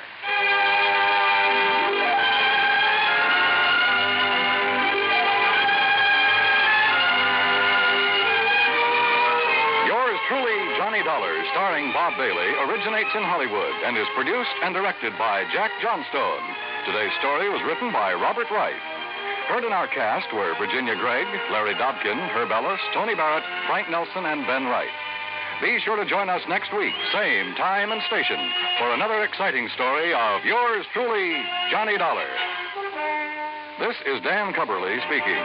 Yours truly, Johnny Dollar, has been a presentation of the United States Armed Forces Radio and Television Service.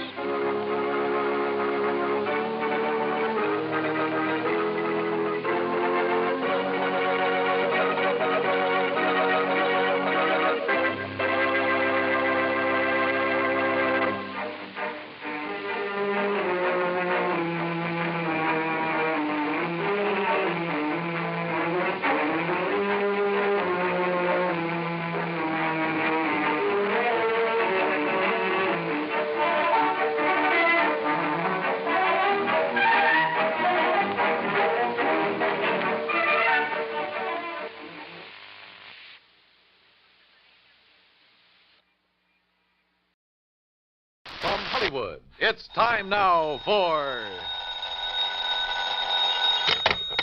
Johnny Dollar. Crutcher, Mr. Dollar. Lester Crutcher at Continental Insurance Company. Oh, how are you, Mr. Crutcher? Tell me, are you familiar with the Priest Expedition collection? Priest Expedition? Some of the relics, artifacts of considerable archaeological import that were excavated from the ruins of the city of Ur in the valley of the Euphrates. What? Findings from the temple erected to the god Baal, which proved of such historical value to students of the ancient Babylonian civilization. You know. Yeah, I certainly don't know.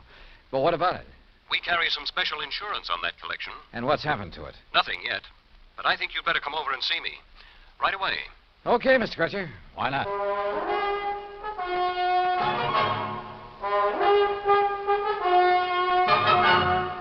Bob Bailey in the exciting adventures of the man with the action-packed expense account. America's fabulous freelance insurance investigator. Yours truly, Johnny Dollar.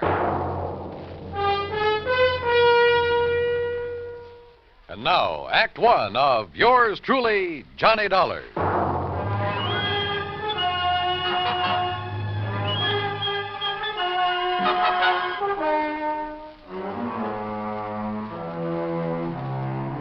Expense account submitted by Special Investigator Johnny Dollar to the Continental Insurance Company, Hartford, Connecticut.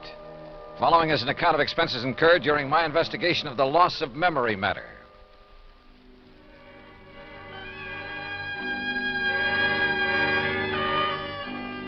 Ancient Babylonia, Crutcher had said. So on the way down to his office, I stopped off at the library for a good look at the encyclopedia.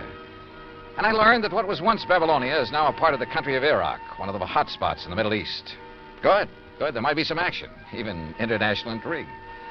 On a map, I found the location of the long-forgotten city of Ur. The confluence of the Tigris and Euphrates River near the Persian Gulf was where it was. Romantic names, all of them. And not too far away, the exotic city of Baghdad. Yes, at long last, a trip to the Middle East. Middle East? Well, that's what the map said, Mr. Crutcher. Near west is more like it, Dollar. Huh? You must have misunderstood me. The relics from the temple of the god Baal I mentioned are presently in the little town of Lakeview. Lakeview? Yes, right here in Connecticut. I guess I did misunderstand. They're owned by a Mr. Alvin Peabody Cartwright, who, I might venture to say, is a crackpot of the first order, but who happens to have placed a great deal of insurance with us on his life, property, art collection, and so forth. I see. You mentioned a priest's expedition collection. Of rare scrolls and tablets, principally, taken from excavations along the bank of the Euphrates River. Some of them over 4,000 years old, all of them of great historical and archaeological value. Here, this is a relatively unimportant piece that Mr. Cartwright gave to me some years ago. Well, what is it? What does it look like? Well, like a tiny sort of sofa pillow. Only it's made out of dried mud or some... Hey, wait a minute. There are a lot of tiny marks on it. Hieroglyphics, Dollar. Those are a perfect example of the cuneiform writing that was used by the ancients. Oh, what's it say? Has anybody deciphered it? It's a receipt for 24 fat sheep, 12 oxen, and 12 goats that were taken to the temple for sacrifice to the great god Baal. Well, how about that? Does the whole collection consist of stuff like this? Yes, and of priceless scrolls made of papyrus and leather. You've heard of the Dead Sea Scrolls? Oh, yeah, sure. That throw so much light on biblical times. Yeah, they've had a lot of publicity in time and life and so on. Yes. Those in the priest collection cover much of the history of the Canaanites and Phoenicians. And you've insured the collection? It's this way. Mr. Cartwright has decided to sell it to the museum here in Hartford. Has promised them that his stepson, Alfred Hocking, who lives with him, would deliver it to them today. But now he's suddenly worried to death that something will happen to it en route. So? So, to keep him happy, we've issued a $20,000 transit policy. Well, then what's he worried about? Now he demands a guard for it, too. Well, doesn't he trust his stepson, this Alfred? Who knows? Who knows what old Cartwright thinks, whom he trusts. Well, now look, And after all, $250 plus whatever expense account you can dream up for a couple of hours' drive in the country. But if his own... Oh? Well, sure, why not?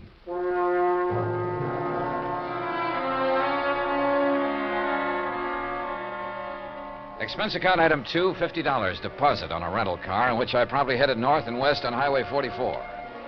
The 50-odd mile drive to Lakeview was easy and pleasant. Finding Cartwright's home was also easy. It sat prominently atop a hill on the outskirts of the little town with perhaps 2 acres of ground around it. All of it looking worth a lot of money, yet rather seedy and run down. Alvin Peabody Cartwright himself greeted me at the door. I take it you're Mr. Dollar. That's right. Mr. Cartwright? Let me see your credentials. Oh, well, yeah, sure. All right, here you are. Yes, all right, you can come in. This way, in my study. Right here. And there, Mr. Dollar, is the box containing the Babylonian relics. That one carton is all that's to be delivered to the museum in Hartford? That's all. Young man, the contents of that sealed carton are worth $21,000, and it's sealed, you understand, so that neither you nor that worthless stepson of mine can get your hands on any part of it. Alfred, this is Mr. Dollar. Alfred Hocking. Hi, Dollar. Oh, I'm sorry I didn't see you sitting back there. Yeah. Now let me finish this phone call that you interrupted. You still there, Mr. Waring? All right, now. Huh? Yes, he finally got here. Dollar's his name. That's right. Shall I sit down? Yeah, sure. Well, just you be sure he identifies himself. Yes, and that he's accompanied by my stupid stepson, whose name's Alfred Hocking. Now, if only one of them appears, or if the seals on the carton are broken, you're not to accept it. Make him bring it back to me in a... No. Call the police. Yes, that's what I said. Call the police. Otherwise, give the money to Mr. Dollar. Not to that half-wit stepson of mine. I don't trust him. Now, they'll leave here shortly, and I know it's late, but Waring, just make sure that you're there waiting for them with the money. Goodbye. Mr. Cartwright. Yes? Well, what? If you're so concerned about it, I can't help wondering why you haven't asked the police to guard this shipment for you. Because I don't trust them. I don't trust them any more than I trust this numbskull Alfred. Thanks. I don't trust anybody. Oh, does that include me? Of course it does. Why do you suppose I'm having both of you take it over there? I'll tell you why. To keep an eye on each other. Now, get yourselves out of here and on the way to Hartford. Just be sure you bring that cash right back here to me tonight. You mean check, don't you? I mean cash. I don't believe in checks. I don't believe in banks. I don't trust them. I've kept all I have in my big safe here in the house for the past 47 years, and I intend to continue keeping it there, where I can watch over it myself. Now, go on, you and this dumb Alfred. Get out of here. Dumb, Alfred? I'm not so sure. On the other hand, as we drove back toward Hartford with Alfred at the wheel, he said he knew a backcountry shortcut. I decided he just wasn't as clever as he'd like to be. Hey, take it easy, Al. I'll give it to you straight, Dollar. I'd hoped the old buzzard would let me make this delivery alone. Because believe me, if he had, he'd never see 1 red cent of that 21 grand we're going to pick up. I take it you and your stepfather don't get along too well. That's putting it mild. But I'm telling you, boy, that once I figure a way to relieve him of his dough, he'll never see me again. $21,000. Boy, that would get me so far away from here, I tell you. You, been living with him long? All my life. The crazy old Scrooge has never let me have any money of my own. And me, I got a right to blow myself, have a little fun, as much as anybody. Well, maybe he thinks you ought to work for it. Hey, now, you better slow down, Al. Work, did you say? When he's got more than he'll ever be able to use stashed away in that old safe in the cellar? Why should I have to work? Hey, I said take it easy, Al. Why don't those trucks stay off those back country roads? Oh, now, Al. Why should I work when all I need to do is to get my hands on some of that pile he's got in the safe and I can live like a king? He'll never spend it. And he'll never leave it to me when he kicks off. That's why I haven't knocked him off myself, but believe me, Al, look, just stop this crate and let me take the wheel. Yeah, why? Oh, with all your ranting and raving, you're all over the road. Sure, okay.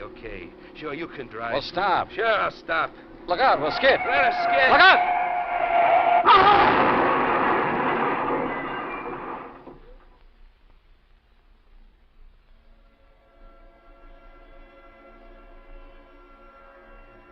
There was a long period of deep, dull blackness, without sound, without feeling. And then, slowly, hazily, the light came back, but it wasn't clear. Everything seemed very confusing, very vague. I was conscious of a terrible throbbing in my head, and then it slowly passed, leaving only a dull ache. A strange and helpless feeling of not knowing who or what or where I was, until the shadow of a man rose from the ground beside me. Slowly took definite form as it wavered for a moment, then stood over me. How about you, boy? Back to the world again? World? Yeah, you really hit that windshield frame. Here, let me help you sit up. I'll lean you up against what's left of the car. Yeah, now. Car? Sure. Yeah, this is the wreck we cracked up in. There you are. Nothing busted. You were just knocked out. Cracked up? Sure. On our way to Hartford. Hartford? Hey. What's the matter with you? I don't know. I can't seem to remember anything. What do you mean? Not anything. I can't remember. My mind is all blank. Well, you know who you are, don't you? No. What? No, and my head, it's just... Look. Are you kidding, Hartford? Bud? Car? Sure. Hartford, to deliver some stuff and collect the big water... You're sure you don't remember? I don't remember. Not even who you are? I don't remember. I'm trying to, but... Well, I'll be... Okay, now, listen. Everything's going to be okay, real okay. You want to know who you are, huh? Yeah, who I am. Sure you do, and I'll tell you. Your name is Hocking. Alfred Hocking. Alfred? That's right, yeah. You're Alfred Hocking. We were driving along here in the car. See, I was. You were keeping me company, you get it? Yeah, I guess so. Sure you do, sure. You see, I have to deliver some stuff in Hartford. It's in this box here in the car. There, you see it? Box? Oh, yeah. Yeah, you just came along for the ride. The ride to Hartford, see? Oh. Yeah, and after I deliver this stuff and pick up make a little pickup, that is, why, then you and me will part and go our merry ways, you see? I don't know, I guess so. Sure you do. Sure you do. Sure I do. You feel better now, huh? Yeah, much. If only my head would clear. If only I could remember something, anything. Look, you're going to be okay. Al? Al. I'm Al. That's right. Yeah. But you... I can't remember. Huh? Who are you? Me? My name is Johnny Dollar. Dollar? Yeah, remember that. Johnny Dollar. That's right. Yeah.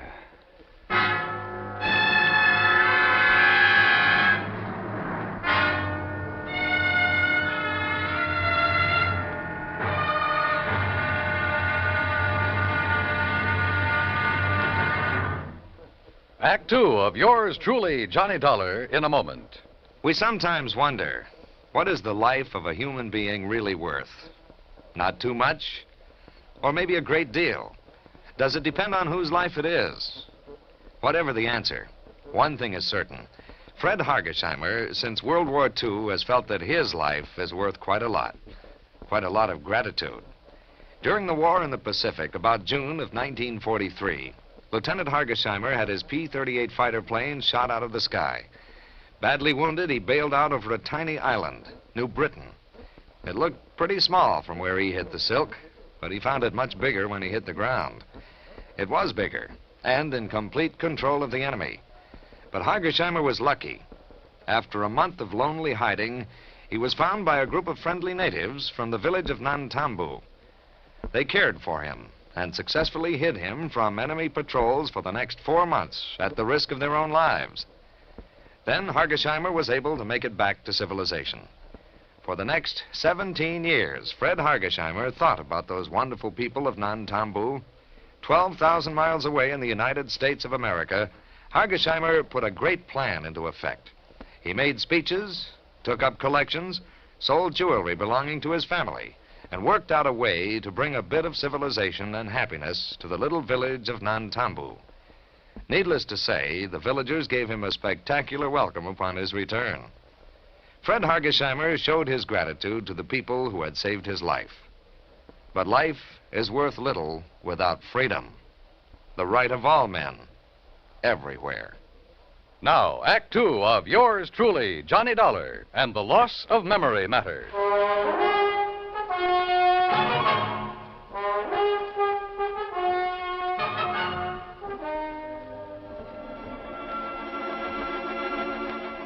Amnesia. Sudden, complete amnesia. And all the feeling of utter helplessness that goes with it. man who was with me told me the crack up of our car on the way to a place he called Hartford. Hartford meant nothing to me. Nor did I recognize anything of the countryside or the road where we sat waiting, hoping someone would pick us up. Names, places, I remembered nothing. Not even who I was, or who the man with me was. That's right. Dollar. I'm Johnny Dollar. I see. And your name is Hocking. Alfred Hocking. Hocking. Yeah. Yeah, you're feeling better, aren't you? Yeah, I think so. Well, look in the pocket of your coat. Pocket? Oh, isn't there a billfold there? Yeah, open it up. Yeah, here it is. Yeah, there's a name in it? Sure, see? Alfred P. Hocking. That's right, that's you. And I'm Johnny Dollar. Just remember that and everything will be all right. Now, why don't some truck come along and pick us up, or a car? What are we doing out here, Johnny? You see this box? Well, I've got orders to deliver it to the museum in Hartford. Museum, huh? What's in it? No, just some old relics. Then I'll collect the money for it, and that'll be that. And you can be on your merry way, okay? Yeah. Yeah, I guess so. Sure. But how come I'm going with you, Johnny? Why, you live in Hartford, see? Oh, I see. You didn't even know that. You still don't remember anything. Only what's happened since I woke up here. Look now. Yeah? Why don't you take me home first, if we can get a ride, that is, and maybe if I rest, I'll feel better. No. Maybe my mind will clear up. No, first the museum. But, Johnny... All right, listen. The crazy old coot I'm delivering this stuff for, he phoned ahead that there'd be two of us, see, so you've got to come along to the museum. Museum? Yeah, the museum, the one in Hartford, like I told you. Oh, yes. But once I get the money for it, I'll take care of you. Yeah, I'll take care of you. You've done pretty good as it is, I guess. Sure I have, Al, I mean. I've pulled you out of the wreck and all. Hey, look, here comes a big moving van, and if I know those boys, who'll pick us up. Come on, get up on your feet, and we'll flag him down.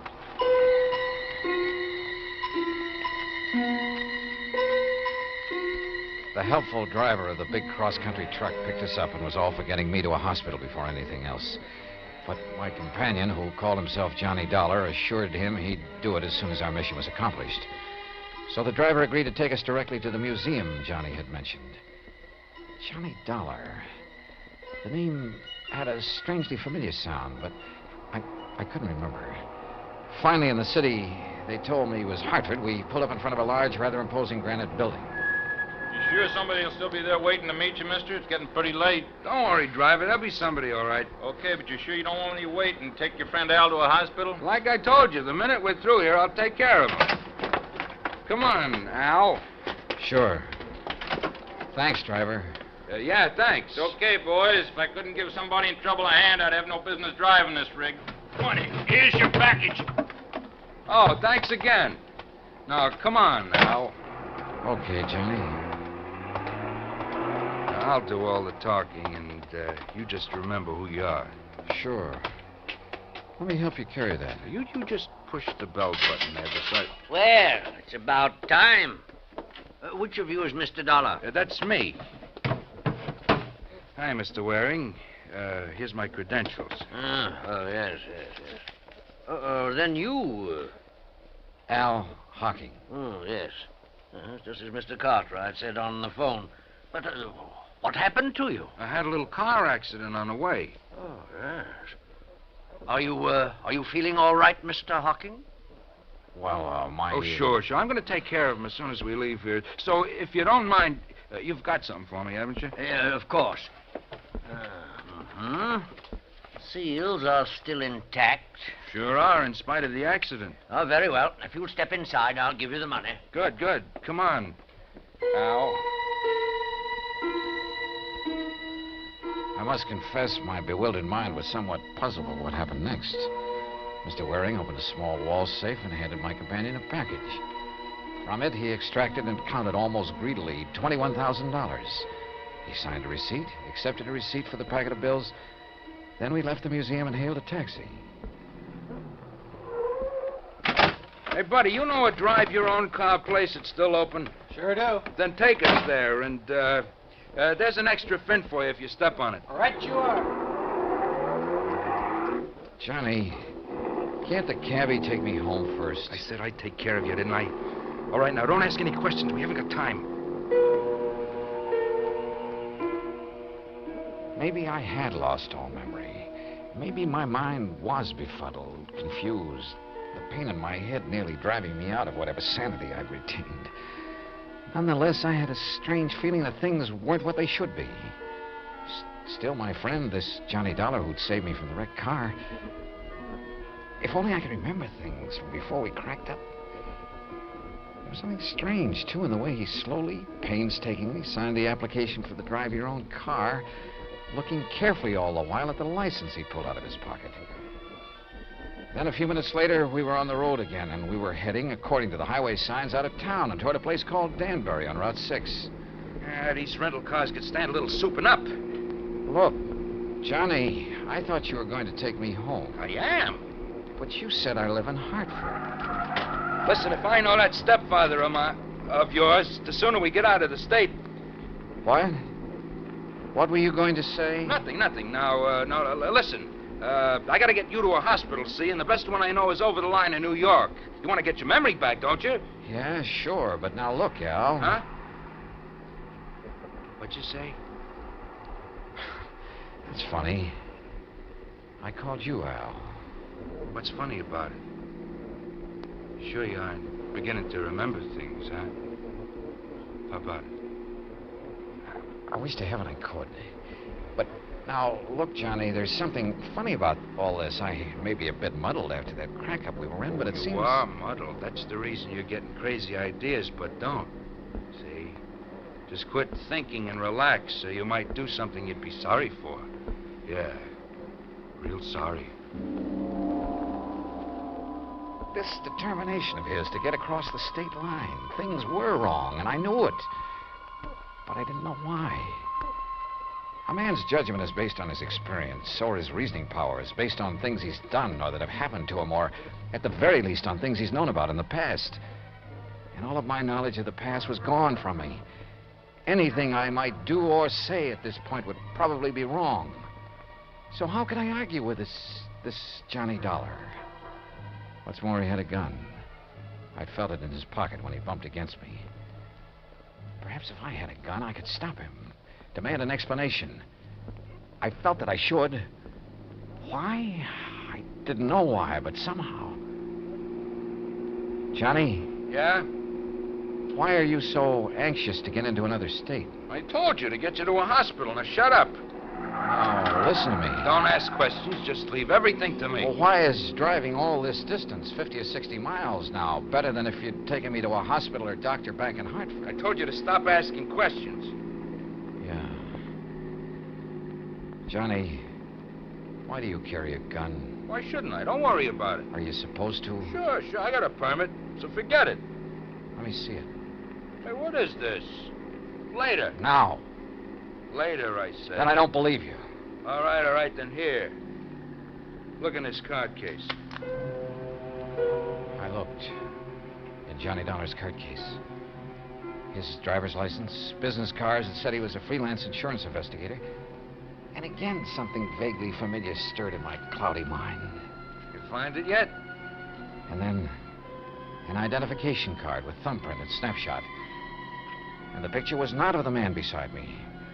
Instinctively, I leaned over to look into the rear-view mirror, to look at myself. But he pulled the gun from his pocket, and before I could do it, he struck me hard across the head.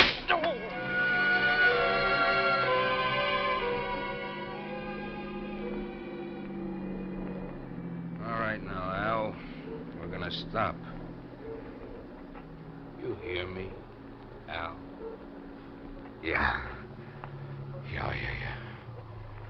You hit me with that gun. That's right. That was a mistake. Because that second blow on the head. Why have we stopped? You'll see. You see, you gave me an idea about this gun. Now, get out. Sure. Why not? Pretty wobbly, huh? All right, now. Look down over the side of the road there. What about it? See that deep ravine down there? Why? Al? That's why. Because you called me Al. And this time you meant it. Yeah? I guess I did.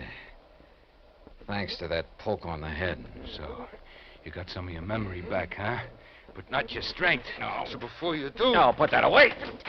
Oh, you're not going to... What the...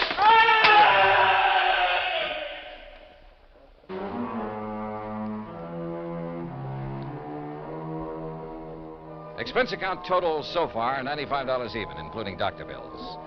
Repair bill on rental car is still to come, and strangely enough, old Cartwright is perfectly willing to pay it and any other expenses that may be involved. He's a changed man with his chiseling stepson out from underfoot. Also, I'll be required to appear in court against Alfred Hocking, and there'll be expenses involved there, too. The extra $500 Cartwright insisted I take doesn't go in this account since it came out of his own pocket. Not bad for just a couple of wallops on the head, huh? Yours truly, Johnny Dollar.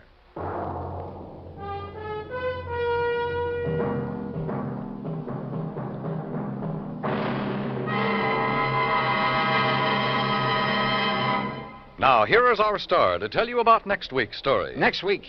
Well, it's another case of mistaken identity, but believe me, a completely different affair. Join us, won't you? Yours truly, Johnny Dollar. Yours truly, Johnny Dollar, starring Bob Bailey, originates in Hollywood. It is produced and directed by Jack Johnstone, who also wrote tonight's story. Heard in our cast were Les Tremaine, Parley Bear, Joseph Kearns, Barney Phillips, Tom Henley, and Shepard Menken. Musical supervision is by Amerigo Marino. Be sure to join us next week, same time and station, for another exciting story of yours truly, Johnny Dollar.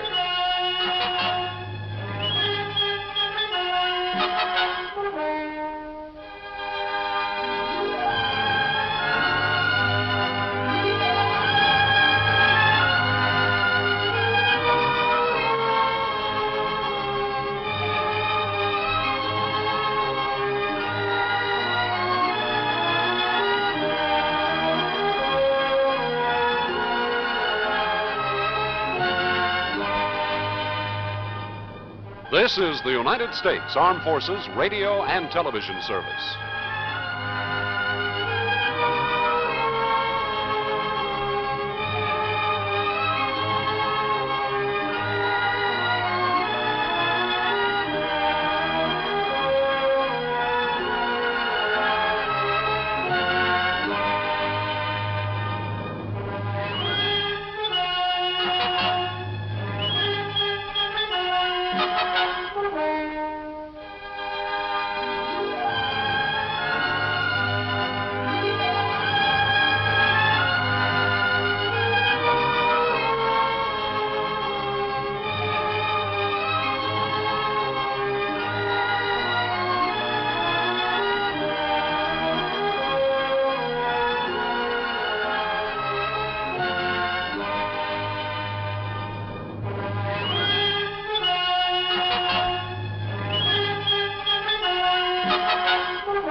Johnny Dollar.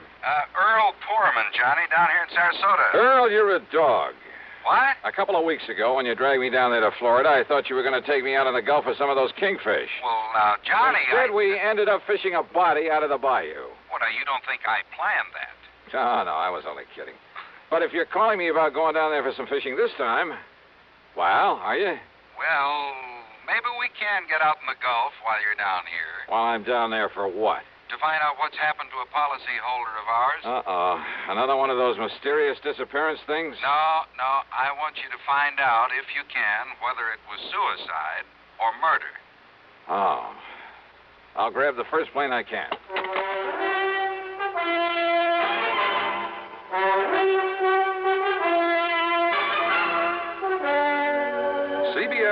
Radio brings you Bob Bailey in the exciting adventures of the man with the action-packed expense account, America's fabulous freelance insurance investigator. Yours truly, Johnny Dollar.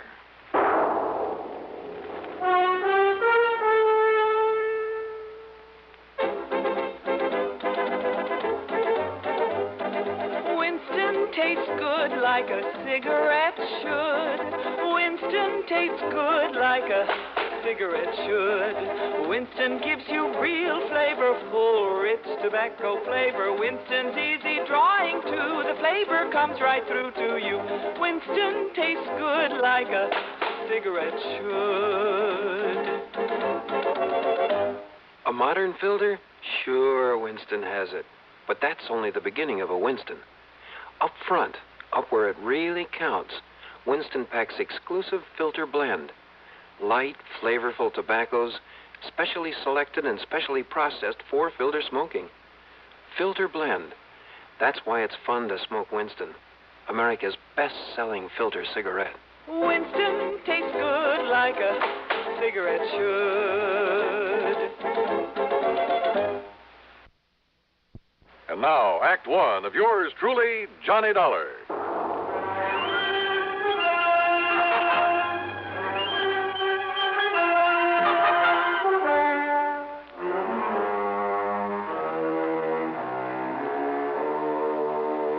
Expense account submitted by Special Investigator Johnny Dollar to the Sarasota, Florida office of Tri-State Life and Casualty Insurance Company. Following is an account of expenses incurred during my investigation of the Fancy Bridge Work matter.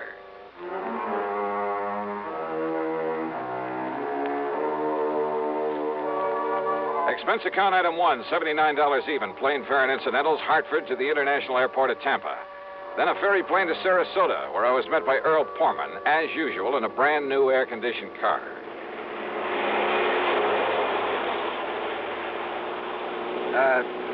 You know something, Johnny? If I'd had any sense, I'd have met you in Tampa. Oh? Why do you say that, Earl? Well, because this murder, if it really was a murder, occurred on the Sunshine Skyway Bridge, about 28 or 29 miles north of town. Yeah, I wondered why we were heading north on the Tamiami Trail. But you say if it was murder. Well, if it was suicide, Johnny, if you can prove it, well, it'll take the company off the hook for some $40,000. Uh-huh. Who was the victim, the insured? A worthless tin horn gambler by the name of Alfie Garber. Tin horn, huh? What? Well, he must have had something to pay the premium on $40,000 worth of insurance. He paid exactly one of those premiums, Johnny. Well, what happened? You remember the dog racing track south of town? Yeah, my pocketbook still carries a couple of scars from it. Well, Alfie's been losing his shirt out there night after night. He's not only borrowed everything he can get his hands on, moved into a third-rate motel, but well, he sold most of his wife's jewelry. Uh-huh. They've been practically living on handouts. Police think maybe he's responsible for a couple of robberies around town, but they haven't been able to prove anything. In other words, Alfie's been in pretty bad shape, mentally as well as financially. His wife told a doctor she was afraid he might commit suicide. So you got the picture? Yeah, I got it. Go on, Earl. Well, last night, he and another punk by the name of Luke Thrasher got into a big fight there at the track. Luke is a pretty bad actor, by the way. And how do you mean that, Earl? Oh, there have been a couple of unexplained murders of people who tried to cross him up back in the past. By unexplained, you mean they couldn't pin them on him? Exactly. Oh, here now, we're on the Sunshine Skyway Bridge. Yeah, well, what'd they fight about? Seems Alfie had welched on a bet, a big one. And Luke told him if he didn't get out of town, he'd kill him. So? 3 or 4 o'clock this morning, Alfie's wife was at police headquarters asking him to please find her missing husband. He hadn't come home from the track. No message from him, nothing. Is she the beneficiary of this policy? Yeah, she is. And Johnny, she's just about as worthless a character as her husband. Uh-huh. Todd Swam down at the Chamber of Commerce has been trying to figure some legitimate way to get them both out of Sarasota. Well, is there any reason to think Alfie didn't take the hint and just leave town? He was pretty scared of Luke Thrasher, made no bones about it. And you ask me, he had reason to be. So when she reported him missing, the police hauled Luke off to the clink. Figured he'd carried out his threat, huh? Until this morning, just before I called you. Oh, what happened? Now here we are, coming to the center span of this bridge. Yeah, I see. Yeah. Well, look, what made the police change their Highest mind? span of any bridge in the state, Johnny. So I've heard. But look, you didn't answer my question. Bridge is 15 miles long and over 100 feet high up there. I see that. Several suicides off this thing, Well, Johnny. what has that got to do with Alfie Garber? You see the police car parked just ahead? Wow. Reason they're looking things over is because that car in front of theirs is Alfie Garber's, right where he left it. And they figure he took the jump. A fishing boat down below found his hat and his jacket floating around in the bay. Oh, well, that doesn't prove suicide, Earl. Doesn't prove murder either. Keep moving there, mister. Keep moving. Hi, Lieutenant. What? Oh, you, Mr. Foreman. I kind of thought you'd be out here for a look at things. Lieutenant Dodge, this is Johnny Dollar. He's a special investigator. Sure, Mr. Dahl. I'm glad to see you again. Yeah, hiya, Lieutenant. Well, looks like now we got something to work on around here. You will work with us, won't you? Why not? Well, wait a minute. What did you mean, Lieutenant? Mr. Foreman, we haven't found the body yet, but the evidence, mostly a torn piece of shirt and some blood we found here on one of the girders. Blood? Yeah, and a lot of scuff marks and things. Oh, there's no question there was a struggle before Garber was tossed off into the bay. A big one. Murder, huh? No question about it, Mr. Dollar. Well, then, Earl, it looks like your company's going to have to pay off the beneficiary. And my expense account, of course. Oh, now, why bring that up? What? As long as I'm here. You mind if I look at that evidence you mentioned, Lieutenant? Help yourself, Dollar.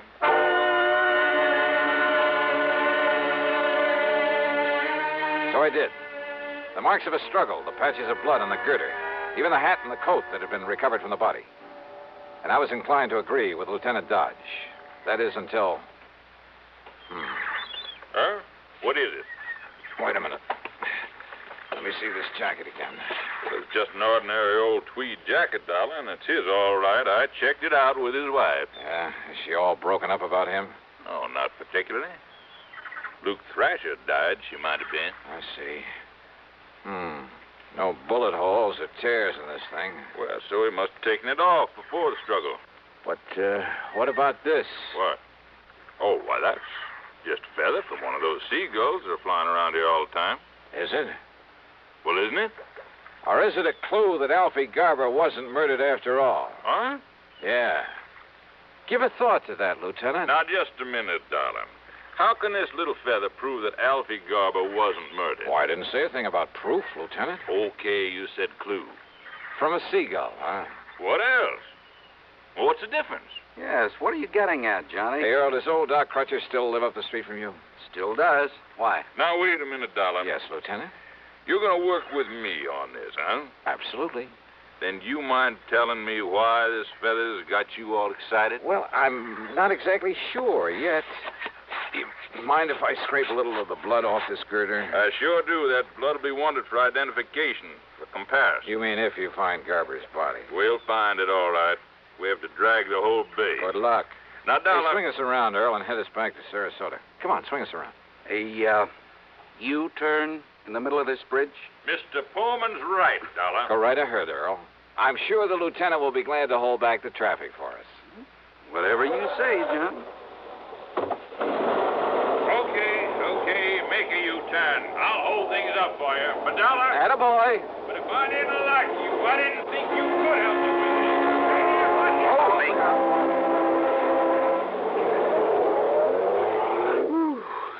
I thought he was going to hold up traffic for us. Yeah. Well, if he isn't any better at solving murders, he is going to need help on this case. Huh? Well, I thought you didn't think it was murder. Of course, it's only a hunch, Earl. Because of that silly little feather you found? But if that came from a seagull, I'll eat my shirt. Look, will you please tell me what you're up to? After Dr. Crutcher looks over this sample of blood the lieutenant so kindly provided. Drive on, Earl.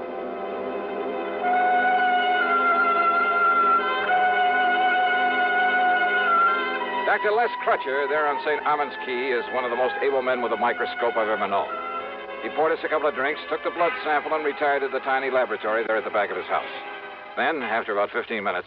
Now, Johnny, listen to me. Relax, Earl, relax, and enjoy your drink. We may have to do some traveling around when the doc gets through with that specimen. Well, like where? If my hunch is right, that is. Well, Doc, what'd you find out? Johnny, putting that under a lens took me back to the old days before I got my MD, when I thought I was going to spend the rest of my life as a veterinarian. Chicken blood, huh? What? That's right. Though whatever made you think it was... Well, then that feather was a chicken feather? I kind of thought maybe it was, Earl. Now I'm sure. Well, then Alfie Garber wasn't murdered at all. Those marks of a struggle, the blood up there on that bridge, his hat and his coat, they were just planted there. Alfie planted them there. Which means the police can forget their earlier suicide theory, too, doesn't it? Right. Alfie staged the whole thing to make it look like murder so his wife could collect his insurance. Kind of looks that way, doesn't it? So all his wife has to do is collect the insurance, then meet him somewhere, and they'll be $40,000 richer. At least that's what she thinks. Only she's wrong. They're both wrong. Right, Johnny? One sure way to prove it out, Earl. Yes? How? Sure. Find Alfie Garber.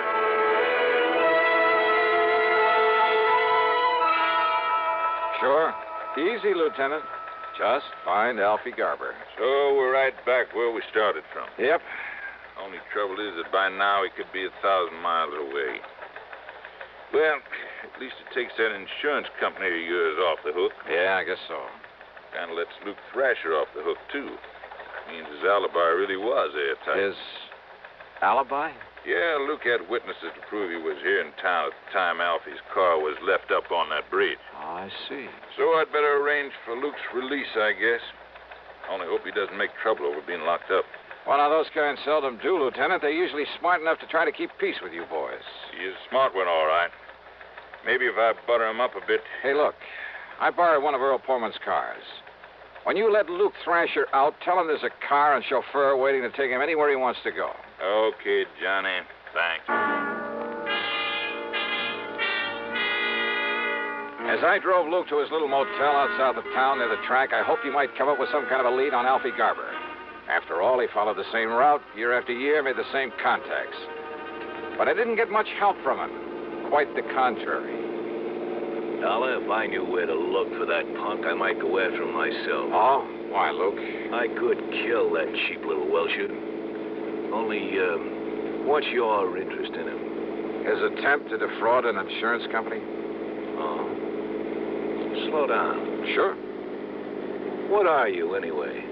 I'm a special investigator for the insurance Stop company. the car, Donald. What? I said stop the car. What's the matter, Luke? Private investigator, huh? That's right. That means you're a cop, and me, I don't like cops, public, private, any kind. So keep away from me, Dollar, if you want to stay healthy. Oh? Yeah. Listen, Dollar. I'm listening. You ever hear that maybe I killed a couple of guys one time and got away with it? I heard. What about it, Luke? Just remember that, Dollar. Just remember that.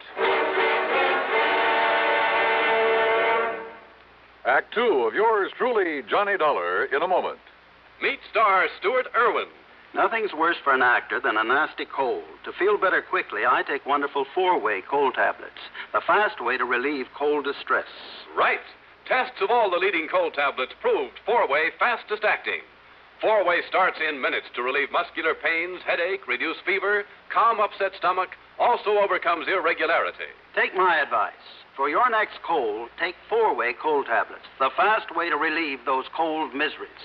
Four-way, only 29 cents. Now, here's a word about another fine product of Grove Laboratories.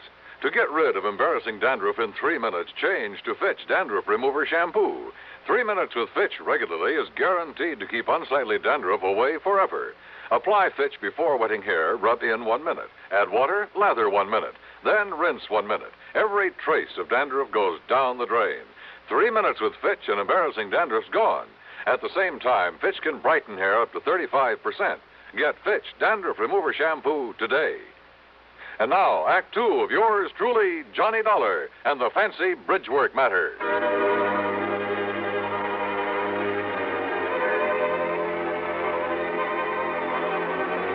Hunches. Sometimes my salvation, sometimes the bane of my existence. It was a hunch that led to the discovery that all the evidence Alfie Garber had been murdered and thrown off the bridge, that all that evidence was trumped up, phony, obviously to mislead anyone looking for Alfie. And now I had a couple of hunches about Luke Thrasher. One, that his warning to stay out of his way was due to more than a simple hatred of cops. Two, well, this was a real wild one. But in spite of what he'd said, I had the distinct feeling he could somehow put me on Alfie Garber's trail. It was late by the time I got to Earl Portman's house on St. Armand's Key. He and his wife had gone to bed. I poured myself a nightcap and sat down on the floor of the room to think things out. Huh?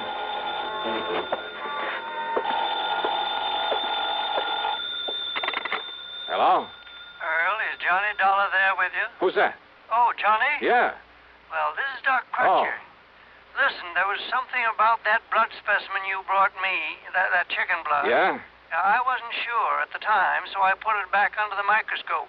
And I found traces in it of a trypanosomus virus. Very seldom found here in the South. So what about it, Doc? So I checked with some of the local vets to see if any of them knew whose poultry flock might have it around here.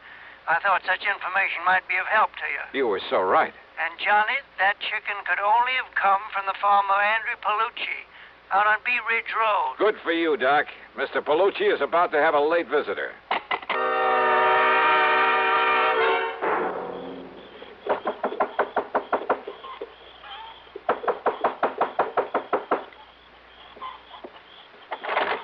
Yeah. What do you want? Don't you know what time it is? Yeah, and I'm sorry to get you out of bed. Oh, sure. Look, my name is Johnny Dollar. I want to know if a man named Alfie Garber bought a chicken from you yesterday. Huh? You waking me up in the middle of the night and tell me, did he? No, he didn't. No, it was his wife. She bought the chicken. Oh, his wife? That's right. Her and that man, What man? That'll Luke. That's all right, Luke. So what's your business you come around this way? Just don't worry about that. Don't worry, huh? You get me out of bed, you wake my chicken. Hey, look, I said I'm sorry. Oh, sure, wiser guy. Now, wait a minute. What do you I get ought to so... report you to the cops, you come around this way. Well, why don't you do just that? Good night, Mr. Palucci. You think I wouldn't? You wiser guy?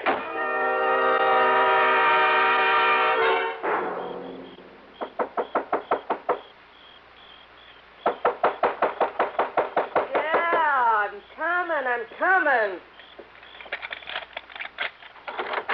Yeah, what do you want this time of night? You, Mrs. Garber? Huh?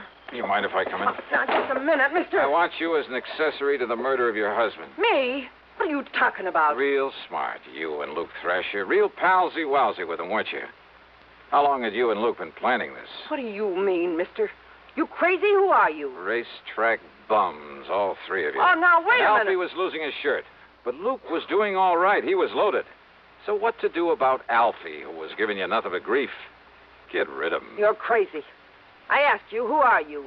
You made it known that Alfie was in bad shape, that he talked about committing suicide. And that's probably what gave you the idea for the Sunshine Skyway Bridge. There have been several suicides from it. That's what the cops said, isn't it? Alfie took the jump. Wrong. Because making it look like suicide would keep you from collecting his insurance. Now, listen, So it had to be a clear case of murder. That's why you spilled the chicken blood around when you left his car up there. You, Mrs. Garber, yeah, you. After making sure that Luke Thrasher had an alibi, could prove he was in town at the time you left the car on the bridge. You're making a crazy guess, that's all. Oh, pretty good guess, isn't it? Because what it means is that Alfie was killed sometime before you left that so-called evidence up there. Evidence that would make it impossible to pin the murder on Luke. You think you can prove that? Why not? Or would you rather have me prove that you killed your husband? Me? Well... No, listen. They've told me Luke is mighty clever, maybe even clever enough to have made you commit the murder. No, I didn't. I swear it. You can't say you didn't have plenty of opportunity. Mister, listen to me. Yeah? Well, go on. Tell me. How did you kill him? Where did you put his body? No, I didn't do it. Then if you don't want to burn for it, you got to prove that. Can you? Well? Yeah, because Luke killed him. Luke did it. Can you prove that? Now, where's the body? I'm sure it wasn't dumped off the bridge, because if they'd find the body, they might be able to find the bullet holes or some other mark that would lead them to Luke Thrasher. So where'd he hide the body? Come on, baby, you better talk. What? Alfie Garber's body is right where yours is going to be, Dollar. Huh? Take his gun away from him, Lena. Oh, yeah, sure, Luke. I got it. You know so much it's got to be curtains for you, Dollar. Yeah, in tight in the middle of your back so it don't make any noise. Go on, Luke, kill him. Yeah, right. Hey, Luke, drop the gun. You better drop it, Luke, or so help me, I'll pull this trigger. You two, sisters, go ahead. All right, you want to pick him up, Johnny? Indeed I do, Lieutenant. Okay, now you two up against the wall. Hands up high and against the wall. That's the stuff, Johnny. And just what brought you around here? A complaint by one of our citizens. Seems that one Andy Palucci owns a poultry farm. Well, he was a little bit annoyed by the way you got him out of bed a while ago just to find out that these two bought a chicken from him yesterday. So he called us up to report you. Just like you suggested to him. Bless Andy Palucci. Now, if you'll just help me climb in this window, I'll take care of these two for you.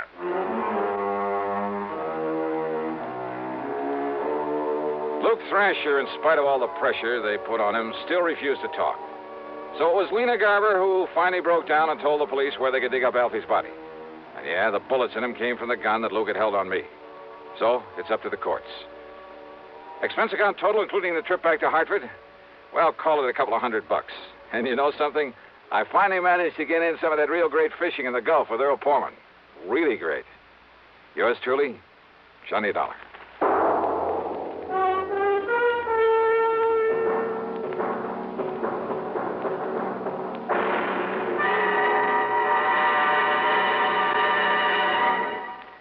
Our star will return in just a moment. Constipation is something people don't talk about much, but it can be a problem for anyone, even doctors. And when constipation occurs, it's interesting to see just what doctors consider important about a laxative they might use or recommend. Well, a majority of the doctors we heard from had this to say. A laxative should be effective, gentle, as close to natural acting as possible, and a medicine that can be used with complete confidence. Now, X-Lax has been popular with many doctors and millions of people over the years because pleasant-tasting chocolated X-Lax is effective. Overnight, it helps you toward your normal regularity. X-Lax is gentle. Next morning, it gives you the closest thing to natural action. And that's why many doctors and millions of people use X-Lax with complete confidence. X-Lax, the laxative that helps you toward your normal regularity gently, overnight. Is X-Lax in your medicine cabinet? Now, here is our star to tell you about next week's story. Next week, the wrong man matter. A case with a real twist at the end of it. Join us, won't you? Yours truly, Johnny Dollar.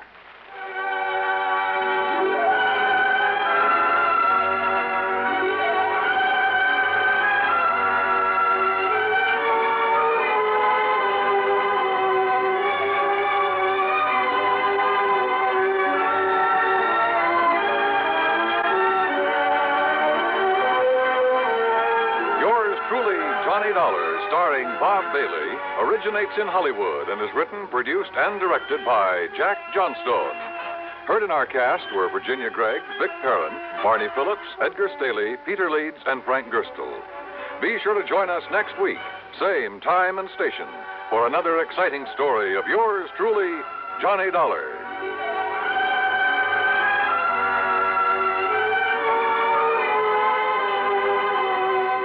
This is Dan Cumberly speaking.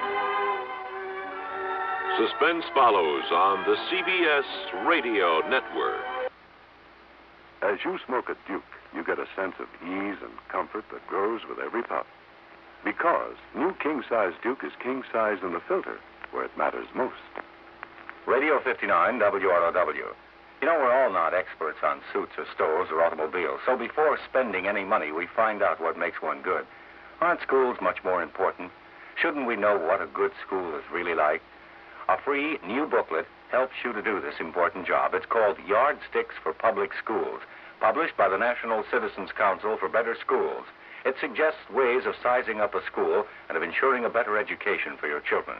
Send a card today for your free copy. Write Yardsticks and your name and address on a card. Mail it to Better Schools, 9 East 40th Street, New York, 16, New York. That's Better Schools, 9 East 40th Street, New York, 16. From Hollywood, it's time now for Johnny Dollar. Pat McCracken, Johnny, Universal Adjustment Bureau. Oh, hi, Pat.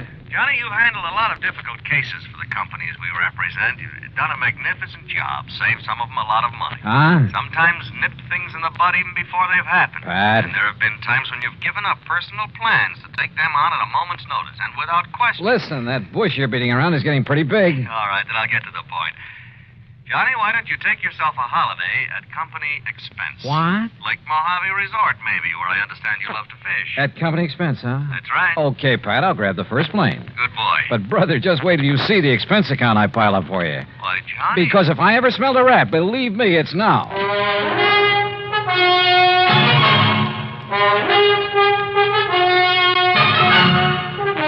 Bob Bailey in the exciting adventures of the man with the action-packed expense account. America's fabulous freelance insurance investigator. Yours truly, Johnny Dollar. And now, Act One of yours truly, Johnny Dollar.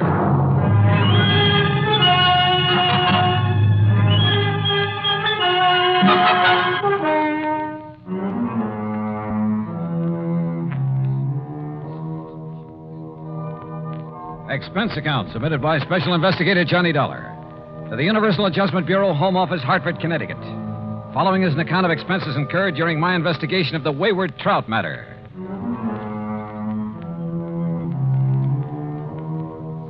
Expense account item 1, $174.50, plane fare, Hartford to Los Angeles and Los Angeles to Las Vegas. Item 2, $50, deposit on a rental car. I headed south on Route 95. The Mojave Desert. Thousands of square miles of sand, sun-bleached gravel and rock, of cactus, sage, and Joshua trees. High flat mesas, towering crags. Countless trails leading off from the highway. Long abandoned roads leading up into the harsh, bleak mountains, with their promise of infinite wealth to the prospectors who scratched away in their hungry search for silver and gold. And who knows, perhaps some of these were trails of the pioneers who beat a tortuous path westward to the great Pacific, who, with their oxen and heavy wagons, were lucky if they made 6 miles a day. Yet here I was, cruising along at an easy 60 miles an hour. And above me, a jet plane, lazily tearing off 600 miles an hour. Yeah, it made me think about the men who lived and struggled here, the men who died of hunger and thirst following the same path I was taking, never knowing that only a few miles away beyond the mountains was the mighty Colorado. Water, food, and life for those lucky enough to find it. But let's get to more practical things, like Davis Dam and huge Lake Mojave. On the east bank at the lower end, Lake Mojave Resort, with its clean, modern cabins, boathouse, dock, and harbor. Everything for a fisherman. It was after 9 p.m. when I pulled in. My old friend Buster Favor was waiting for me. By golly, Johnny, I'm glad to see you. Yeah, same here, Buster. How are you? Before you start on why I'm here, how's the fishing? You remember Ham Pratt, the general manager? Sure do. How is he? Went out 3 days in a row, got 3 limits, 5, 6, 7 pounders. Oh, and I have to come here on business. Yeah, but as soon as you clear it up, you and I are going to do some fishing. Believe me, we'd better. But now, what's the problem? Oh, well, here, let me take your bags. You're in number 8. Okay. I'll put you right next to Mr. Hatch. Hatch? Old-time confidence man, Johnny, and just plain big-time thief. Oh, Gordon Hatch? That's the one. Used to operate up in San Francisco, over in Reno? Tried Las Vegas, too, but they ran him out. Sure. He served a couple of short stretches for petty theft, things like that. But they could never nail him for anything big. That's right. Sit down. Yeah. Well, what's he doing here? Oh, ordinarily, we'd give a man like that some excuse about being full up, something like that. I should think so. But Ham and I decided if we let him stay, and with somebody like you here, well, maybe we could do a kind of public service. Keep talking, Buster. Well, Tuesday morning, I got a call from some wealthy folks in Los Angeles. They wanted accommodations for themselves and their wives beginning tonight. They're doing now. So? Well, Tuesday afternoon, this Gordon Hatch came barreling in. My wife, Marilyn, not knowing who he was, put him in number 7. What are you getting at, Buster? Well, those folks from L.A. have been here before, Johnny, and the women always come with enough furs and jewelry to a fishing resort? Well, you see, every night they drive up to Vegas to gamble and take in the fancy night spots. Ah, but what makes you think Hatch would come here just because of them? One of them's a lawyer that got him sent up for embezzlement once, and Hatch always swore that someday he'd get even. Oh, well, now, Buster... I don't think he'd try any rough stuff, anything like that. He isn't the type, but... Well, that's why I called Hartford. Well, what's the insurance angle? There isn't any. Unless a lot of heavily insured jewelry suddenly disappears from around here. And your man in Hartford was willing to play along with that. Yeah, I see. Well, so do I. Hmm? I see we have another guest buster. How do you do? My name is Gordon Hatch. Mr. Hatch, this is Johnny Dollar. He's come for a few days fishing, the same as you. Excellent. We must go out together, Mr. Dollar. I found a couple of wonderful spots. Yeah, I understand you had pretty good luck, sir. Oh, didn't Ham Pratt tell you about the big one I got over near Sculpture Rock? Nearly 10 pounds. I'm keeping him in a live box so I can take him back to Los Angeles and have him stuffed. Live box? Yes. It's a big sort of box made of heavy screen, Johnny. You leave it in the water, it'll keep the fish alive for days. That's right. Well, aren't you afraid somebody will walk off with them? Oh, the nice people who come to this nice place? Of course not. And as a fisherman, I'm sure you know that even the worst crook in the world wouldn't touch another man's catch. Yeah. Look, excuse me, I hear some cars coming down the road. Must be the folks I'm expecting. Why, of course, Buster. I'll see you later. Right. Any plans for the evening, Mr. Dollar? Oh, not particularly. I'm a little tired. Then come along into my cabin next door. I have some excellent scotch and plenty of soda. Oh, well, I've had a pretty long day. Now, look, we can relax and regale each other with tall tales about the big fish we've caught here and there. After all, there isn't anything else to do out here of an evening. Oh, I kind of thought I'd wander down to the dock and see if Ham Pratt is about. Oh, save that for tomorrow. Now, come along, Mr. Dollar. I won't take no for an answer. Actually, I was glad for the invitation. I wanted to know more about this man, sound him out if possible, about his real reason for being here. As it turned out, we spent a very pleasant evening talking entirely about fishing. Only once, in answer to a pretty direct question, did he speak about what I wanted him to. That is all water over the dam, Mr. Dollar. If it's possible to make amends for some of the, shall we say, questionable things I may have done in the past, well, I can only assure you that I'm sincerely trying to make such amends. Please don't embarrass me this way again. Yeah, sorry. Now, tomorrow we'll go fishing.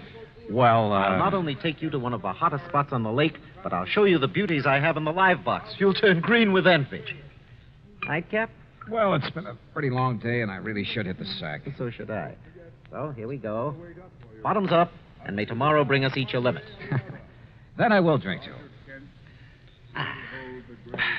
Now, there we are. And I'll see you at the crack of dawn. Sleep well. Right. Right? Wrong. Sure, I was tired. It had been a long day. But not long enough to make me drop off to sleep almost before I could get out of my clothes. That nightcap had a lot more than scotch in it. Yeah, I'd fallen for one of the oldest tricks in the world.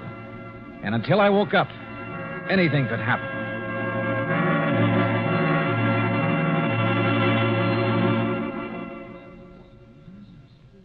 Act two of yours truly, Johnny Dollar, in a moment. And now for another episode in the life of Sergeant Donald Bellwether, my husband.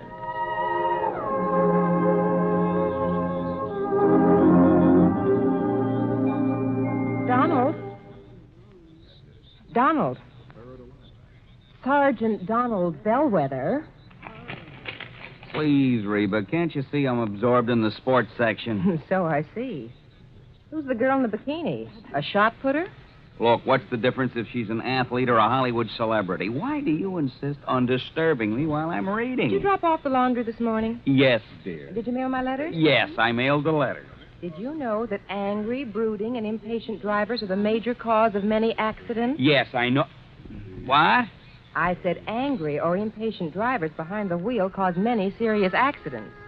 And when a driver is emotionally upset, he's more apt to make an irrational decision or take unnecessary chances. My dear wife, you ought to know by this time that I am a well-adjusted individual. I have complete control over my emotions. You didn't have this morning.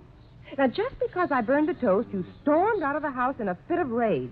You didn't even kiss me goodbye. Mm-hmm. You're determined to pick a quarrel with me, is that it? No, I just want you to drive safely. I don't want you to be under any emotional strain when you drive a car. I want you to return home safely. I love you. Come here, woman. Yes, darling. You sit right here on my lap, and I'll give you that kiss you missed this morning. And you promise you'll never again drive the car when you're angry? I promise. Oh, that's my Donald. That's my doll.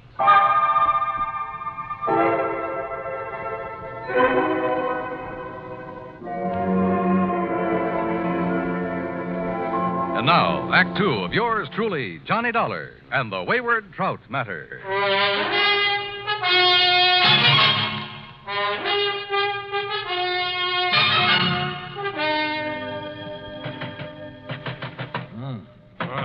What is it? Hey, Johnny. Huh? Oh, it's Buster. You all right in there, Johnny? Oh, sure, I'm all right. Here, look. Holy, what time is it anyway? Almost 9 o'clock.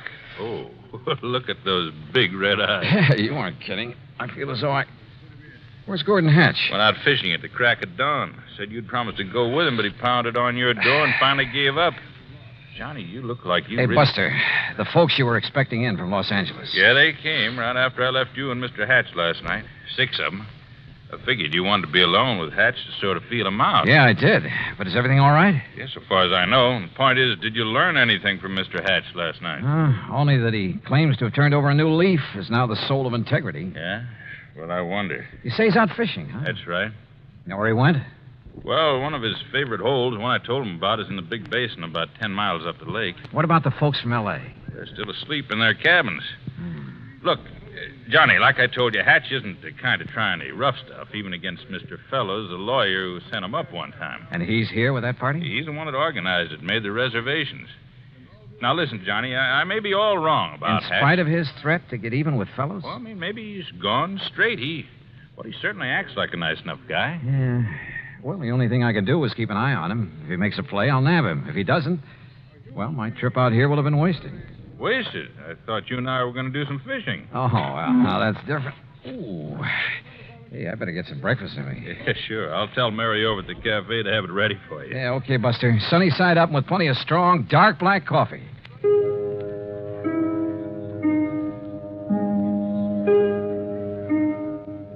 My head felt like it might split open any second, and I was more sure than ever that Hatch had poured me a Mickey last night.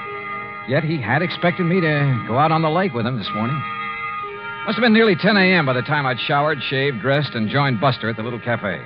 Already, half a dozen early morning anglers had come back to boast about their catches, and the big ones had got away.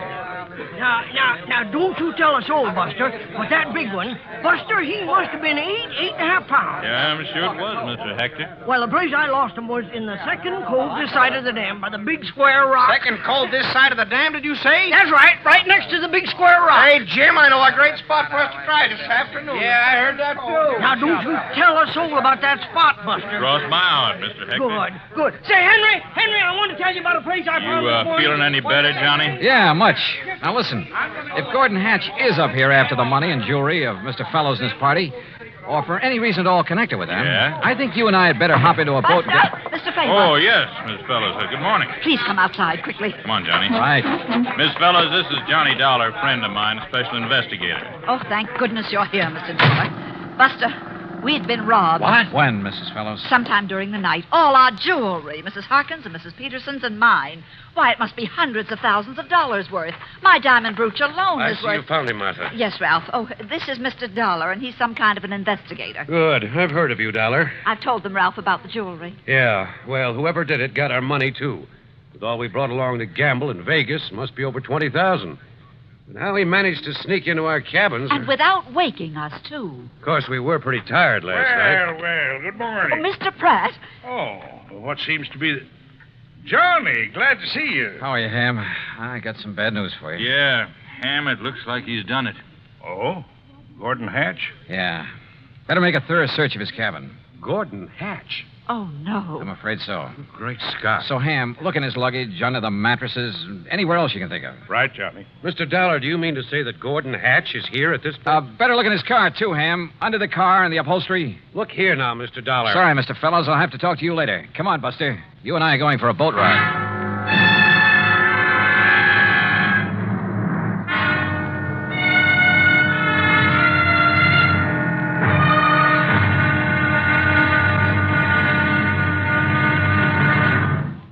Act Three of yours truly, Johnny Dollar, in a moment.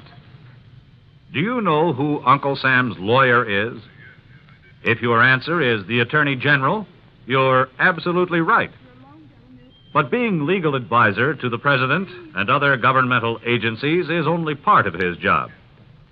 His main task is running the Department of Justice which makes sure that the laws passed by Congress are carried out and that lawyers are available when the government must be represented in court. Let me give you an example.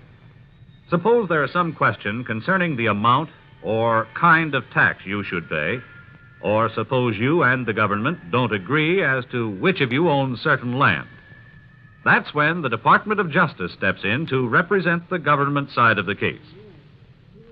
If anyone is brought to trial for counterfeiting, smuggling, gold hoarding, or passport forging, the Department of Justice prosecutes the case. It also handles all matters dealing with legal immigration. And all of this activity is the responsibility of an important member of the President's Cabinet, the Attorney General. Just as it is the duty of the United States government to protect each and every one of you, it is the duty of the Attorney General to protect the government of the United States. And now, Act 3 of yours truly, Johnny Dollar and the Wayward Trout Matter.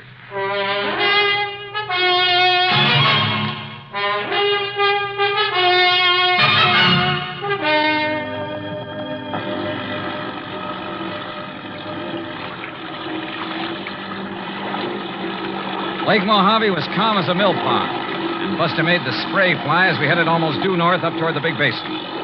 But we didn't have to go that far. Buster, with the sharpest eyes I've ever known, spotted the ripples from the wake of a boat that had pulled into a deep, winding cove on the Arizona side. Hang on, Johnny. Looks to me like Hatch's boat went in that cove. You mean to say you can tell what boat made that wake? Plain as a pair of footprints in the sand when the lake is calm like this. First thing I want to do is inspect that boat of his. You think he might have the jewelry and money on board? He's too smart to have left them around the cabin or his car. Look, that's his boat in there, all right. Tied up to that low, rocky ledge that sticks out. What under the sun is he doing there, between his boat and that ledge? Well, it looks to me like he's trying to hide something there in the water. But we'll soon find out. Well, Buster, Mr. Dollar, it looks like you've caught me in the act. Yeah, it kind of looks that way, doesn't it, Hatch? What were you so busy shoving down in the water between your boat and that ledge when we pulled out?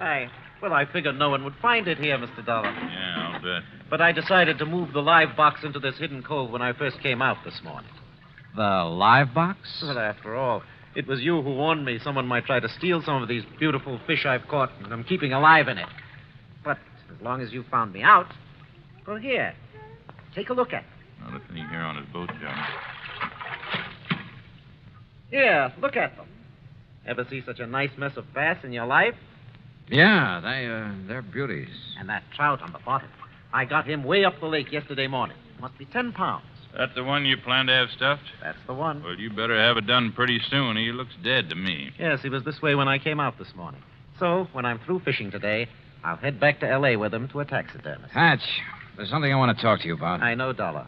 But it's your own fault. Huh? I pounded on your door till I thought I'd wake the dead. Oh, no, that isn't what However, since you're here now, well, why not keep our fishing date now? Mr. Hatch, will you Darn please... it, though, I don't have an extra rod in my boat. Well, come on, Johnny. I'll give you one out of my boat, rod and reel.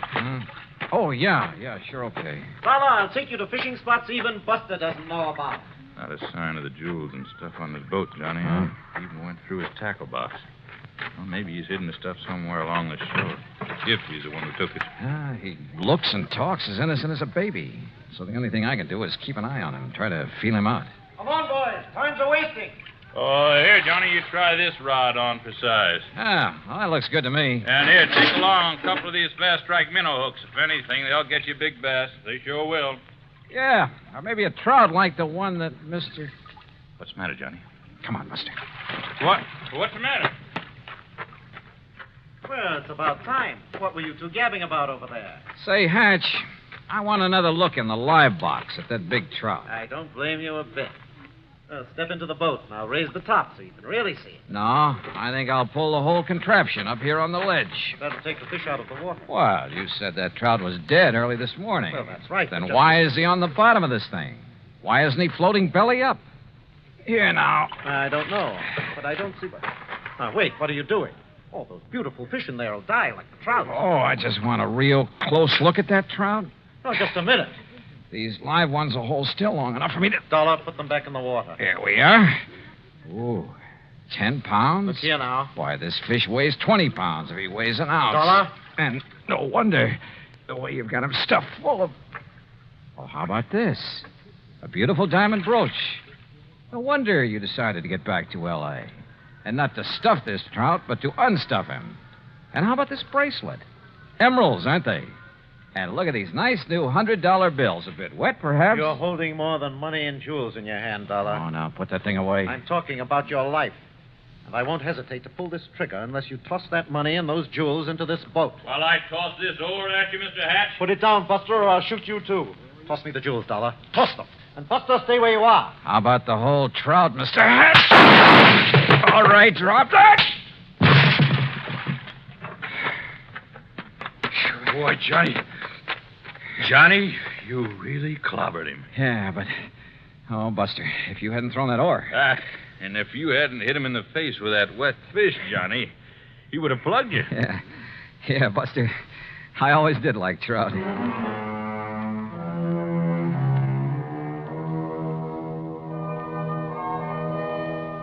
Expense account total, including boat and bait for 5 days of really great fishing, cabin rental and meals, and trip back to Hartford, $815 even. Yours truly, Johnny Dollar.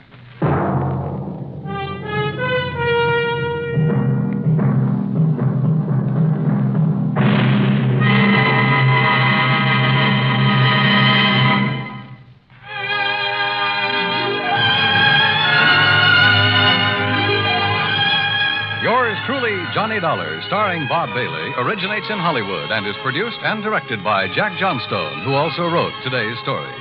Heard in our cast were Eleanor Audley, Larry Dobkin, Barney Phillips, Edgar Barrier, Junius Matthews, Russell Thorson, and Alan Reed.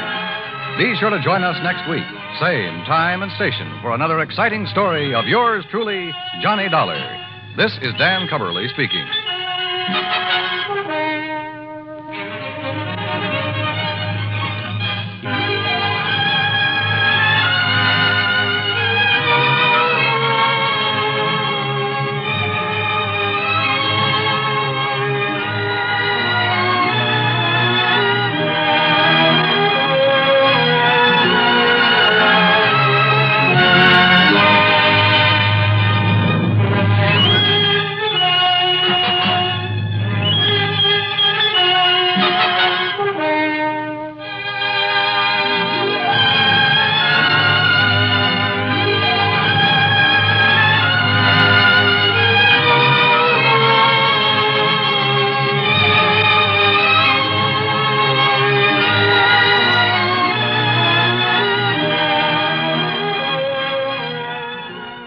Yours truly, Johnny Dollar, has been a presentation of the United States Armed Forces Radio and Television Service.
From Hollywood, It's time now for Johnny Dollar. Oh, hi, man. How's your stomach, Johnny? What? Rich food give you any trouble? Who is this? Why, your old buddy, Angie Orsatti. Oh, hi, Angie. Glad you got my message. Yeah. How about dinner tonight at Antoine's, Johnny? Shrimp gumbo, oysters, Rockefeller. Yeah, sounds fine. Only I've got to do some work first. Man, I thought you was here in New Orleans on vacation. Nope. Little matter of fire insurance and the company's check for $16,000. Somebody trying to cheat him out of it, huh? You won't believe this, Angie. Somebody turned it down. What?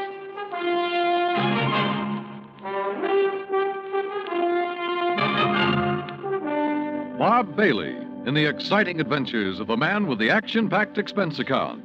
America's fabulous freelance insurance investigator. Yours truly, Johnny Dollar.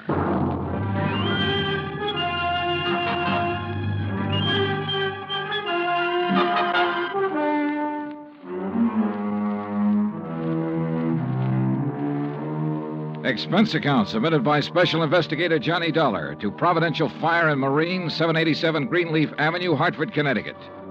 The following is an account of expenses incurred during my investigation of the Royal Street matter.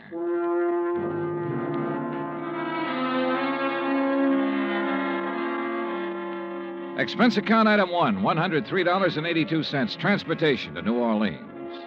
Item 2, $4.20, cab from the airport to the Roosevelt Hotel. After unpacking, I put in the call to my old friend Angie Orsatti. Nobody knows the French Quarter or the people living there like Angie does. For 3 months of the winter, he stays in the swamp trapping muskrats. The rest of the year, he lives with his mother near the Cabildo. Angie wasn't in, but his mother said she knew where to reach him, and 5 minutes later, he returned my call. We arranged to meet for dinner, then I phoned the agent who had sold the policy in question. His name's Binford, and naturally, he was anxious to see me. C.D. Binford's office is on the 3rd floor of the Hibernia Bank building. He's a stocky, red-faced man, probably in his late 50s. Come in, Mr. Dollar. Come in. Thanks. Help yourself to a chair. Say, you fellas sure don't waste any time, do you? We try not to, Mr. Binford. C.D., boy. What? You call me C.D. like all the other folks do. Oh, okay, C.D. Yeah. Now, like I was saying, you boys sure don't waste any time at all. Why, I didn't even call the home office till day before yesterday. I know. When was the fire? Last week on Thursday night. What'd they tell you about it? Oh, not very much. Figured I'd get all the information from you. Well, it's a doozy. First time I've ever run across a policyholder who wasn't yelling for us to pay him yesterday for his loss today. You know what I mean? Yeah. Who is the insured, Mr. C.D.? Man named Dupas, Henry Dupas. Took out a policy for $48,000. That's full coverage on his antique shop down on Royal Street. How long ago? August, just 3 months back. I'd been after him for, maybe 5-6 months to buy some protection, but he kept saying didn't have the money. Didn't have the money? And one day I dropped in to see him about his car insurance, and right off he told me to write a policy giving him full fire coverage on the shop. Well, how do you arrange to pay it? Cash, in full, the day I delivered the policy. He tell you why he changed his mind? Yeah, not exactly. Bet he mentioned something about times being better. I reckon there must have been. Why'd he say that? Well, a few days later, he had the back part of his shop all painted and fixed up. That's the part that burned. And he hired himself a girl to work in the office. A real good looker, too. Well, what caused the fire? You know? I sure do. Antique kerosene lamp got knocked over accidental. According to what Dupas told the fireman, he was in the back of the shop with a customer showing him the lamp. Uh-huh. When it fell, the fire started. The two of them tried to put it out. Reckon that's why they didn't call the fire department right off. Uh-huh.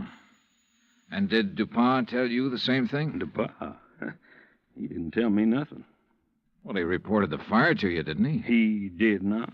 And that's what's got me so riled up.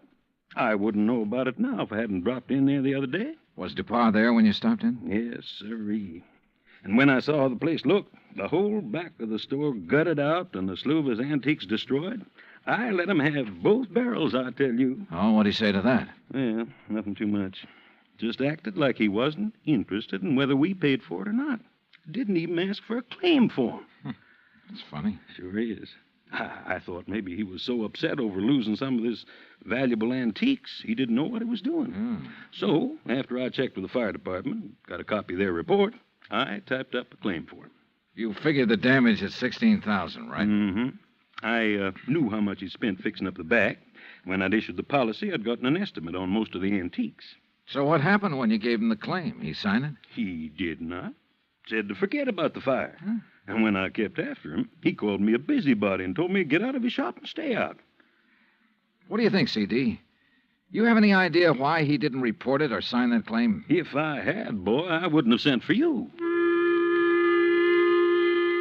I left Binford's office and walked over to Canal Street. The sun had gone down and a cool breeze was coming in off the river, bringing with it the smell of coffee beans and fruit from the banana boats. I crossed Canal and turned onto Royal, heading into the French Quarter. When I reached Henry Dupin's antique shop, I stopped. There are a lot of antique shops on Royal. All of them look pretty much the same. The building's as old as the fine rosewood and mahogany pieces they shelter. There was nothing different about this one, at least from the outside. The fire had started and finished in the rear of the building. I tried the front door, but it was locked. I didn't think anyone would be there that late, but I knocked anyway.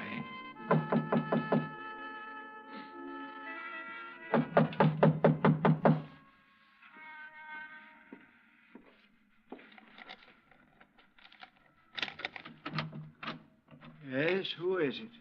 Mr. Dupin? Who is it? My name's Dollar, Mr. Dupin. I represent the Providential Fire and Marine. Why do you people persist in annoying me? Well, we wouldn't if you'd tell us about the fire. There's nothing special about that fire, Mr. Dollar. It was an accident. Well, then why didn't you file a claim? You're entitled to enough money to cover your loss. Mr. Binford explained that to me quite carefully. If you haven't talked to him, Mr. Dollar, you should. Oh, I've talked to him. Well, then go away.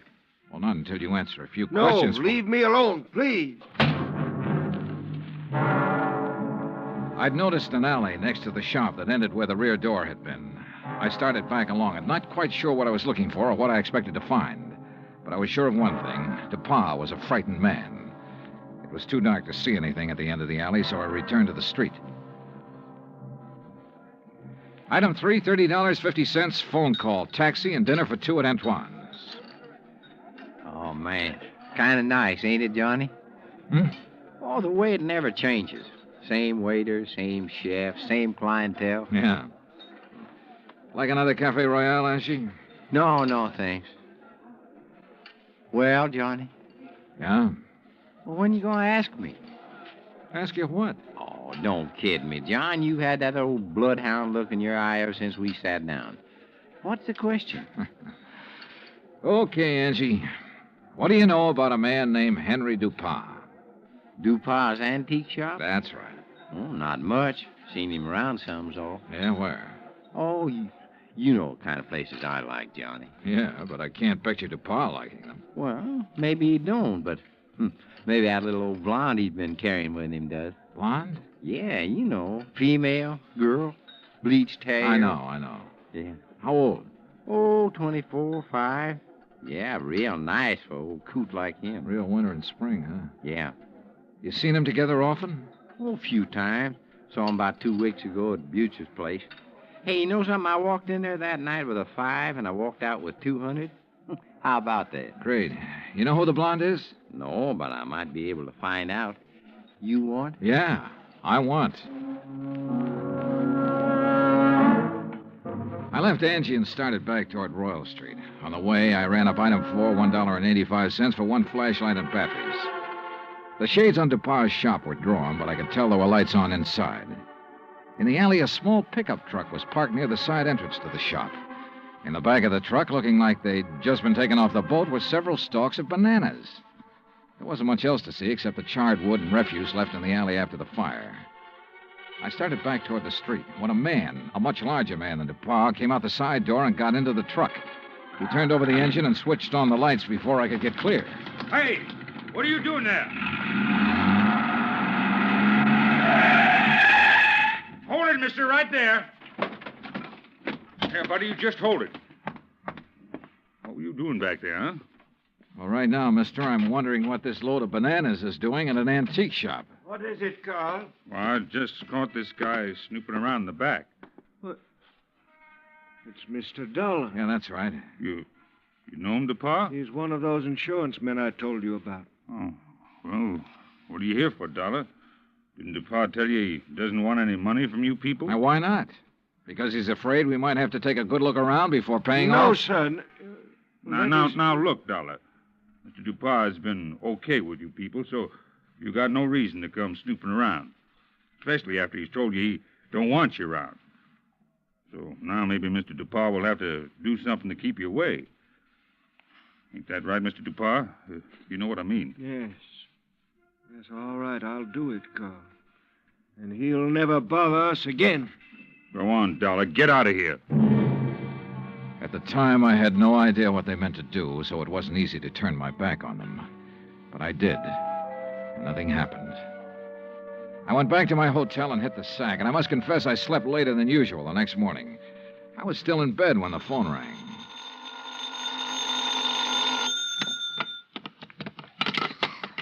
Johnny Dollar. Well, hey, now, where's my dynamic northern friend? Oh, he's off today. I'm taking his place. Well, in the news I got, well, I reckon it'll keep till tomorrow. Yeah. Well, so long. No, wait, Angie. Yeah. Did you find out anything about that blonde DuPont's been seeing? Sure. Everybody around the French Market coffee shop used to know her. Used to, meaning up till she went to work for Mr. DuPont. She worked for DuPont? Yeah, in the office at his store. Started in there about 3 months ago. Well, come on. Well, since then, nobody sees her anymore. At least none of her old gang. You know where she lives? Yep. The Pont Alba Apartments. That is, unless she has moved. What's her name? Rose Ellen. What? Yeah, she used to be a dancer. That enough for you to go on? Yeah, Angie, thanks. That's plenty. Expense account item 5, $1.40 cab fare from my hotel to the Pontalba Apartments. The list of names on the register near the manager's office told me Rose Ellen's apartment was number 215.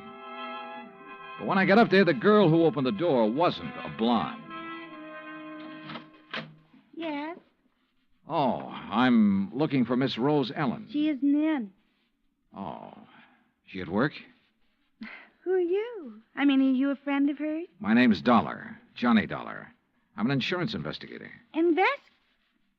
Well, she hasn't done anything, has she? Well, not that I know of. Look, Miss... Garbo. Garbo? May Garbo. You're a dancer, aren't you? How'd you guess? Oh, I'm good at recognizing talent. Oh? Would you like to come in? I've got some coffee on. Well, that'll be just fine. Say, you've certainly got a nice view of the square from here. I suppose. Don't you think so? Oh, sure, if you like that sort of thing. Me, I just think the square's kind of square. Oh. Oh, that's good. That's very I brought good. it up the day we moved here. You and Rose move in here together? Uh-huh. Oh, sit down, Johnny. Make yourself at home. Well, thanks. Gee, you're so polite. You wait to be asked. Yeah. Look, tell me, what time do you think Rose will be home? Oh, I couldn't say. May, this is important. What time does she usually get home? Well, I don't know.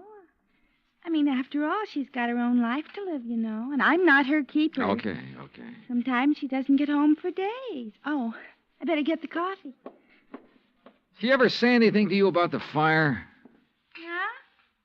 What fire? The fire down at the antique shop. No, you want cream and sugar? No, thanks, just black. Good. When was that? The fire? Last Thursday night. That's funny. What's funny? That was the last time I saw her. What? Yeah. Rose went to work last Thursday, but she never came home.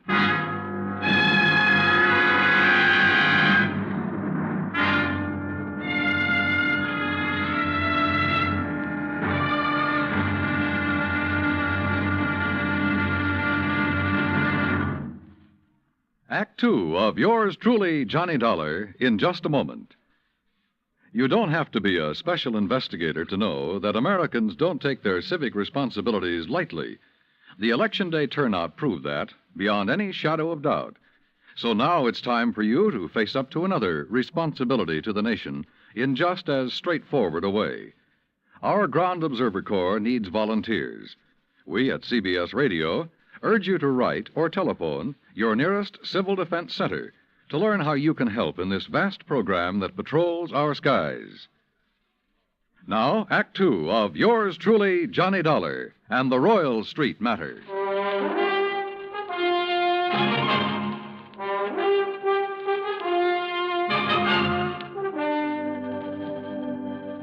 This was the screwiest deal I'd ever seen. A guy refusing insurance money he was entitled to. Rose Ellen was my one lead, so I continued questioning May, her roommate. May told me this was the first time Rose had been away so long without at least sending for a change of clothes. I asked about Rose's boyfriends. She told me Rose had been going with one other man beside Dupont, but she didn't know who he was. After May promised to call me if she heard from Rose Ellen, I left. Expense account item 6, $1.90, taxi from the Pontalba Apartments to the Hibernia Bank Building. My insurance contact, Binford, wasn't in. So while I waited for him, I wondered again why Dupont had refused to sign the claim for the fire damage to his shop. Could he afford a loss of $16,000? I wondered if something had happened in that shop, something Dupont had tried to cover up with a fire. I was wondering what it could have been when Binford walked in. Well, I'm glad you're here, Johnny. We got trouble. Oh? I hear you paid Dupont a call last night. That where you've been? Yeah. He phoned me about 10, wanted me there fast. Oh, boy. I wish I had sense enough to stay away. Well, what happened, CD? Now, before I tell you that, you tell me what he said to you last night. Nothing important. Just something about fixing it so I couldn't bother him again. Oh? Well, he did. How? He canceled his fire insurance policy and every other policy he ever bought from me. Cancel? Yeah. So you might as well go on back to your hotel and pack, Johnny. It's none of your affair now, no matter what he's up to. Yeah, it's too bad it had to turn out this way. You want a drink before you go? Yeah, I guess I need one. Yeah. What'll it be, scotch or rye? Scotch, neat, please. Good, saves making a mess. When you reckon you leave? Oh, I don't know. I'll check with the airline when I get back to the hotel. Mm-hmm. Yeah, there you go. Thanks. Better luck next time. Mm-hmm. Well, that's that. CD. Hmm? What about the policy? Policy? Did he return the policy to you? No, I said do it tomorrow. But he's covered until he does return it. Does he know that? Why, no. I don't reckon he does. Good. He might get careless. And as long as that policy is in force, I can bother him as much as I want. Oh, I don't see what's the use, Johnny. He'll have it here by tomorrow evening. That still gives me 24 hours to get lucky. CD, you said something about a customer being with him when that kerosene lamp was knocked over. Mm-hmm. According to what he told the fire department, there was. You had that person's name? Well, I should have. I took it from the fire department report. I've got that right here. Here it is. Now, let's see. Mm-hmm.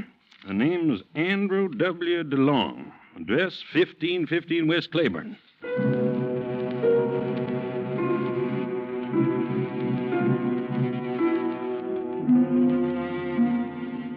There wasn't any Andrew DeLong at that address. We checked the telephone book and the city directory, and the only Andrew W. DeLong we found was out in Metairie, in a mausoleum. So we drove back towards CD's office. Well, now what, Johnny? Dupont. What? Find out everything we can about Dupont and everybody who works for him. But ain't nobody but his secretary and his assistant. Fellow named Carl. Yeah, how long has Carl been working for him? Oh, about as long as she has. Does this Carl own a fruit stand? Well, not I know about. Why? Oh, I just wondered. Hey, what time is it, CD? 2:15. Say, if we're going to check on Dupont's credit, we better get to the bank before they close. You're driving. Let's move. Expense account item 7, $22.80. Telephone calls and a couple of gratuities to obtain a lot of information about Dupont. I learned, among other things, that he'd banked almost $11,000 in the past 3 months. Before that, almost nothing. But there's no law against making money, so I still had nothing concrete to go on. At 5:30, I left Binford, went back to my hotel, and there found a message from May, Rose Ellen's roommate, asking me to go to her apartment immediately. So I did. Oh, Johnny. Yeah, hi, May. Oh, well, come in. Johnny, you know what you made me promise. Yeah? Well, it happened. You mean you've heard from Rose? Well, no, not exactly. But a man called this afternoon and talked about her. Oh, well, I hope he had only nice things to say. Oh, yes, he said she's just fine. What? Didn't you hear me? Yeah, he said she's fine. Fine. Well, what else did he say? Well, he said he was going to come by at 4 o'clock and pick up her clothes. I should have them ready. No, but of course he didn't. Well, he did so. He did? Oh, what man? You know him? You get his name? Mr. Dollar, you don't think I'd let Rose's things go out of here with a complete stranger, do you? Of course he told me his name. Well? You aren't nearly as polite as you were this morning. All right, I'm sorry. What's the man's name, darling? Oh, well, that's much better. It's Grant. Grant? That's right. That doesn't register. From the way he talked, he must be the one Rose was going with while she was dating that old antique. You ever see this guy, Grant, before? No, but I'm sure he's the one she talked about. Really, it used to get so tiresome. Carl this and Carl does that. Oh. What?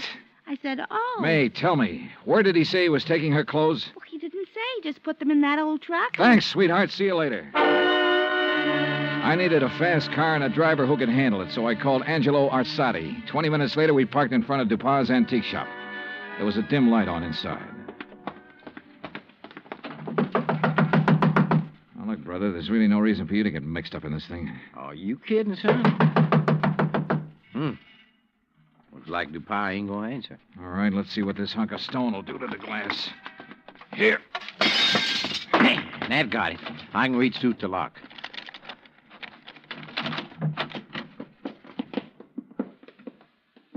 Looks like nobody here.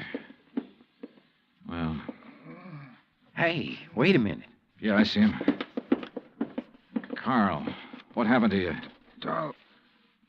Angie, call an ambulance. Tell him a man's been stabbed here. Yeah, right, Johnny. Dollar. Get to her before he can. Dupas? Gonna kill Rose. You got to help her. Dupas wants to kill her? Why? She found out. Smuggling. Is that what Dupas's been up to? Smuggling in banana shipments. Rose found out. Where is she? He thought I'd killed her, but I love her. Yeah, well, look, tell me. You gotta get to her before he does. Where is she? Old Spanish fortress. Yeah? Out on Bayou Slidell. Old Spanish fortress on the Bayou Slidell. Yeah. You know where that is, Angie? Oh, sure. An old ruin out in the swamps north of town near the highway bridge that goes over to the Gulf Coast. Carl, how long ago did Dupas leave? 10 or 15 minutes. Yeah, well, we could beat him, Johnny, by cutting across the swamps. That is, if you could take it. What do you mean by that? Well, it's rugged. Like what? Johnny, did you ever ride a swamp buggy?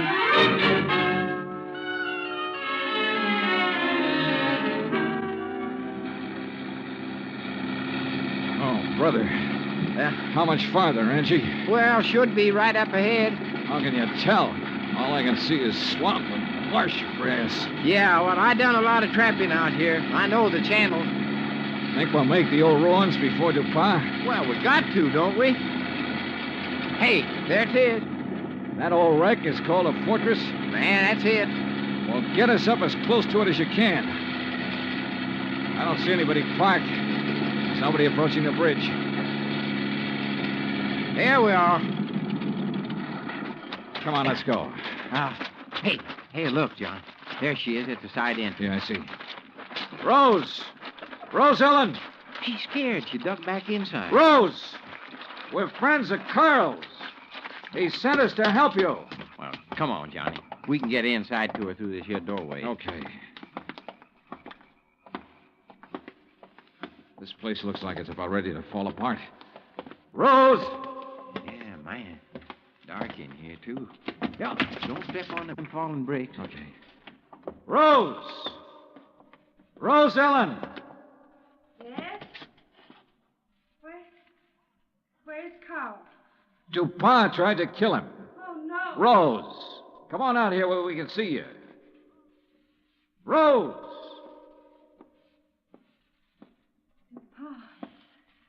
found out that Carl didn't kill me. Is that it? Yeah.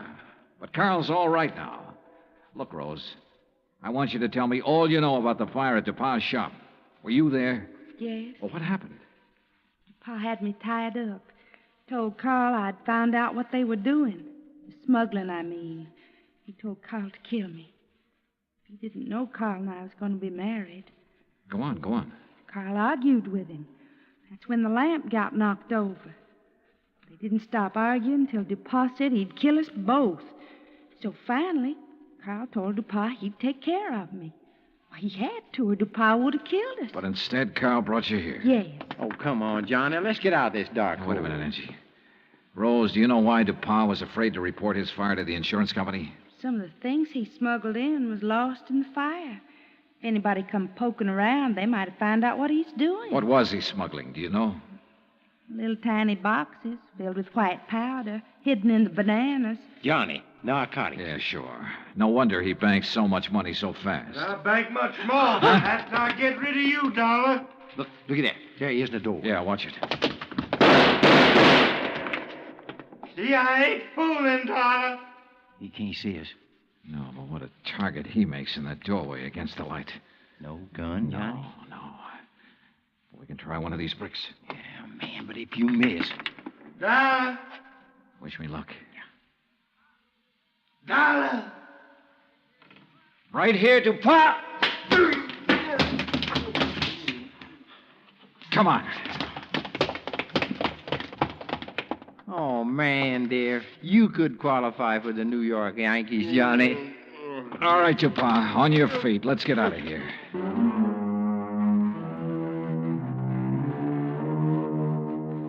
Expense account total, including rental on the swamp buggy, incidentals and transportation back to Hartford, $517.20. Remarks? Well, where he's going, DuPas wouldn't have any use for the insurance money anyway. Carl Grant turned state's evidence and clinched the smuggling charges against him. Because of that, Carl may get off easy. I hope so. He and Rose could make a very happy couple. End of remarks, end of report. Yours truly, Johnny Dollar.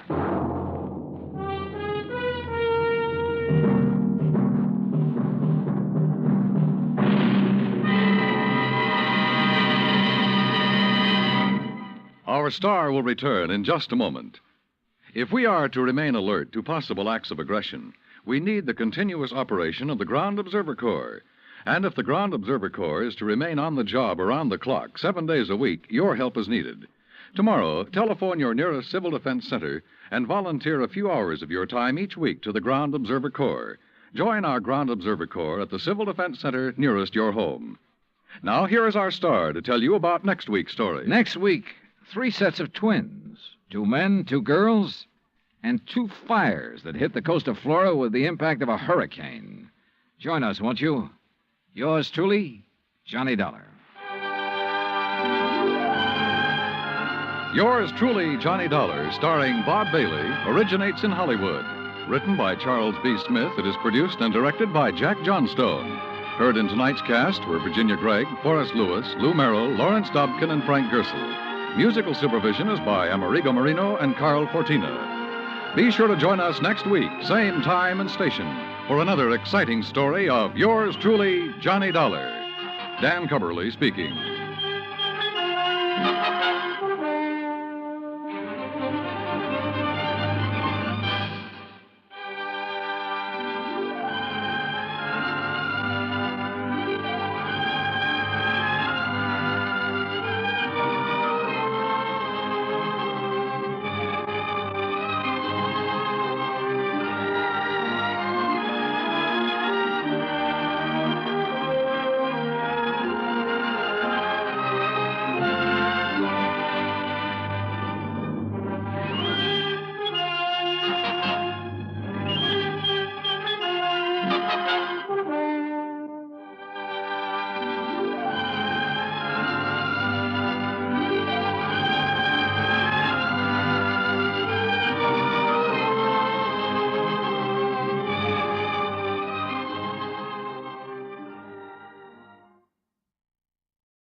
Johnny Dollar. Hard Engels, International Life and Casualty. How you doing, Art? Hey, listen, Johnny, are you free to take something on for us? Arthur, my boy, as long as a nice, big, wealthy company like yours just can't wait to pay my expense account. Now, Johnny. Plus a sizable fee for my superlative services. Okay, what's it all about? Murder, fraud, arson? No, Okay, then what? I don't know. Oh, you want me, but you don't know what for. That's right, yeah. Well, that's a switch. Actually, Johnny, it's one of our very important clients wants you. Art, that's not a switch. He has demanded that you and only you be sent over to see him. But he hasn't told you why. That's right. Uh-oh. Now, what do you mean by that? Well, I mean, the last time I took on one of those I don't know why matters, I got slugged, shot at, and thrown off a bridge. Well, Johnny... But okay, Art. I'll run on over and see you.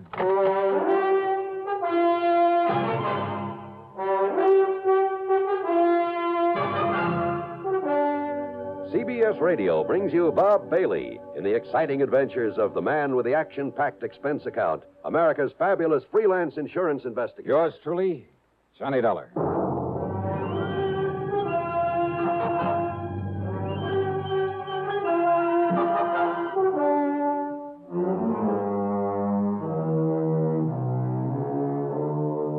Expense account submitted by Special Investigator Johnny Dollar to the International Life and Casualty Insurance Company, Hartford, Connecticut office.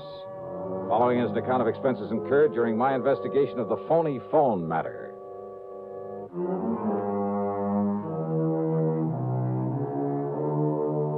I don't really go for these vague assignments, but International has always paid off pretty well. So expense account item 1, $1.25 for a taxi over to the office of Art Engels. He was waiting outside the building for me in his car. We took off and headed back across town again. Where to, Art? Mr. Wendell's office is in the Clay building. Wendell? J. Ransom Wendell, the important client I told you about, who wants to see you right away. But who hasn't told you why he wants to see me? He hasn't told me. How important, Art? Well, he owns and runs the Crown Lithograph operation. Never heard of it. When he inherited that plant, it must have been, 40 years ago. It was just a small outfit, not worth more than $400,000 or $500,000. Oh, you call that small? And now it's worth millions. Then Wendell is loaded. He certainly is, Johnny. And that means he carries a lot of insurance. One of our biggest accounts. Life insurance on himself. How much? $500,000. Wow. Insurance on his wife for the same figure. Policies on his home, his cars, plant, personnel. Well, I make no bones about it. Even if his calling for you is only to satisfy some sort of a whim, we can't afford to turn him down. Some sort of a whim? Yeah. You mean it could be? Yeah. Johnny, he's so used to having his own way. You know, because of all his money. Oh, wait now. Hold everything. Yeah. J.R. Wendell. Alimony Wendell? That is our boy. Married 5, 6, 7 times? Add 1. And always to some delectable dish he picked out of the chorus line of a nightclub on some Broadway show? That's the one, Johnny. Marries him, finds out all they want is his money, pays them off, then goes ahead and does the same thing all over again. Oh, brother. But according to the newspaper stories a couple of years ago, he swore he was through with those gold diggers, that he'd never again pay off another one of them. Mm-hmm. So what happened? What happens? 9, 10 months ago, he puts a ring on that dancer, Lavon Laverne. Yikes. Whereupon she promptly puts a ring in his nose and starts making the usual dent in his bank account. Oh, now, you don't think his wanting to see me has anything to do with his trouble with this Lavon Laverne? Oh, now, Art, I want to... We'll soon find out, Johnny, because this is his office building.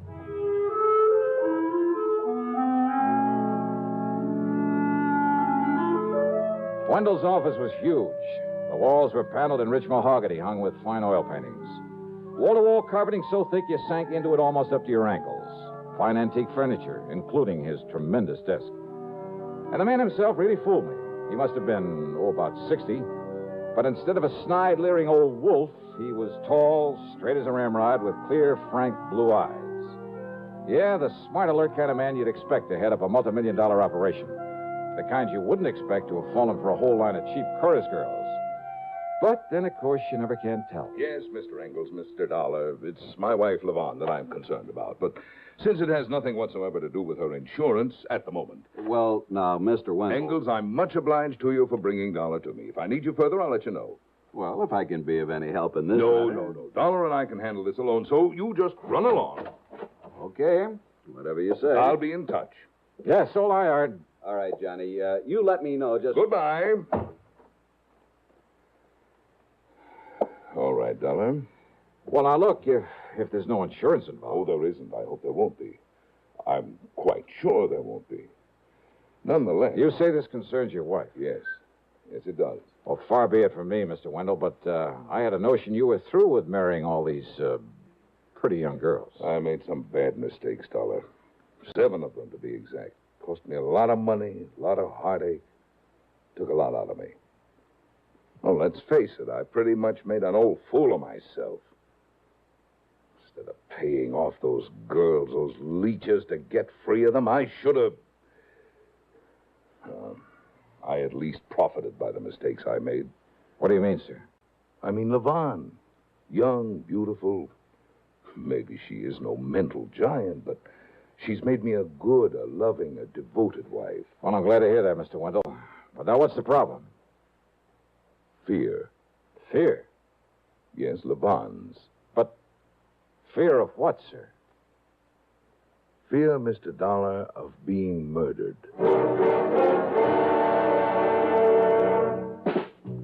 Smoking more now, but enjoying it less. Have a real cigarette. Have a Camel. So good. Have a Camel cigarette. So rich. Have a real cigarette. Have a Camel. So mild. Have a Camel cigarette. And here's the reason why. Best tobacco makes the best smoke. Have a Camel cigarette. You can say that again. Best tobacco makes the best smoke. Have a Camel cigarette.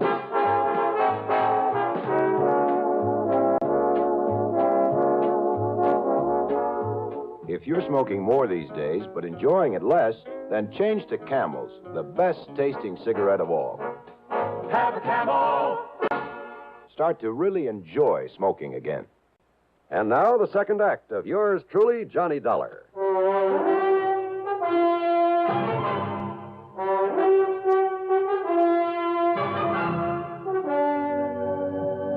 Now, wait, Mr. Wendell. Your wife, Levon, she's been threatened with murder. Threatened? No. I'm afraid I don't understand. But, Dollar, she's fearful that someone is going to kill her. It's been going on for several weeks now. Why? I don't know. All I know is that she's become terribly upset over this idea, this fear. I've called on you to see if you can determine for me if there are grounds for all this apprehension. What if she hasn't received any direct threats? She hasn't, at least none that I know of. Well, she says that she hasn't. Well, now, look, wait. Something has gotten her into this unfortunate state of mind. I don't know what it is. But I hope you can find out for me. You sure you shouldn't have called in a psychiatrist? Have one of those stupid, money-grubbing head shrinkers ask her a lot of silly questions? Oh, now, wait. Some of them are pretty good. Can do a lot of good in a situation like this. No, Dollar. Because I know Levon. I know what her reaction would be. She's nervous and upset enough about these fears as it is. But you, posing as an old friend, as our guest there at the lodge. Your lodge, Mr. Wendell? Yes, over on the Peekabuck River above Farmington. It's a little place we keep as a sort of retreat, a place to get away from it all. I see. When I left the house here in town a few minutes ago, I told Levon we'd meet her there for lunch and start the weekend a little early. We, huh? I told her you're an old friend. Come east for a bit of a vacation. Oh, from where? Los Angeles, Hollywood. Oh. You are familiar with the West Coast, I hope. Oh, enough to talk about it intelligently. Good. Well, then why don't we leave right away? Mr. Wendell... We'll stop at your apartment so you can pick up some clothes, then we'll head on up to the lodge. Excuse me.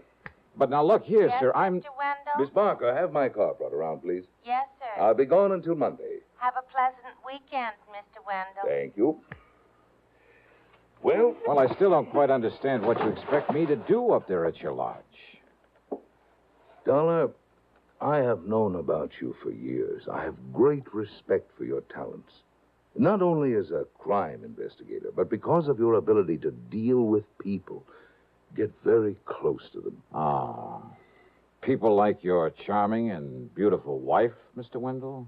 Oh, no. I'm very serious, Dollar. You have a knack of inspiring confidence, of getting things out of people that...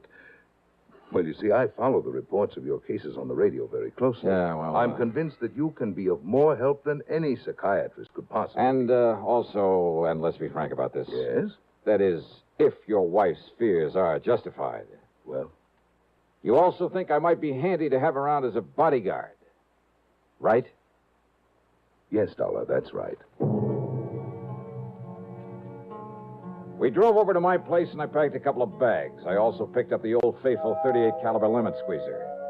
We drove east on Route 4 to Farmington, then north along the western side of the Peekabug River, and finally east again on a private road. Meantime, as we drove along, I questioned Mr. Wendell further. No, Dollar, I can think of no one who might want to harm her, of whom she ought to be worried or afraid. Well, there must be some basis for this fear of hers. Of course, before I met Levon and married her, when she was dancing in nightclubs, and I'm afraid not always the better ones. Well, a lot of those joints are run by racketeers. Yes. Her contacts in those days were not always with the best of people. Something to work on, isn't it? Oh, but now here we are. You like my little place? Oh, you call this little? We like it because it doesn't require any servants, and we can... Hey, what's the matter? Well, nothing. Only it's well after noon, and I don't see Levon's car anywhere. Well, maybe she's been here and left to do some shopping or something. Come along, Dollar. Let's go in and see. Well, I suppose 10 rooms is rather small to a man like Mr. Wendell. But I didn't have much chance to look around because of his concern over his wife. He went through the motions of pouring a couple of drinks. I just don't understand this, Dollar. It's almost 1 o'clock. She's always on time. Will you excuse me? I'm going to see if something's held her up at home.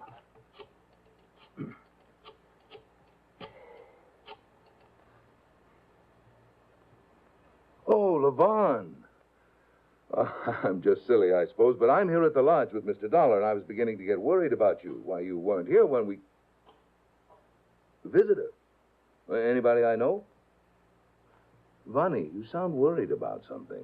What is it, dear? Vonnie? Vonnie? Hello? Hello? Hello? What's wrong, Mr. Vonnie, that sound I heard, what was it? Hello? Hello? Vonnie, what is it? What?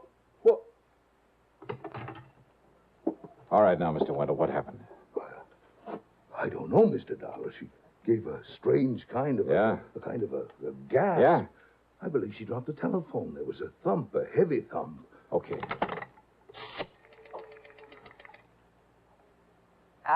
Operator, give me police headquarters in Hartford. Make it homicide.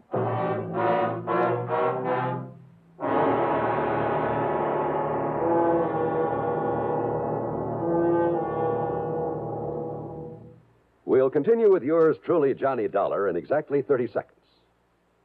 A signature can reveal a great deal. Take, for instance, one that you hear every day, the highly respected signature, CBS News. That's the name that stands behind every news broadcast heard over this network. It's your assurance that you're hearing the very latest news and that you're hearing it reported with scrupulous accuracy. Remember that. CBS News. The first word in swiftness, the last word in accuracy. You can depend on it.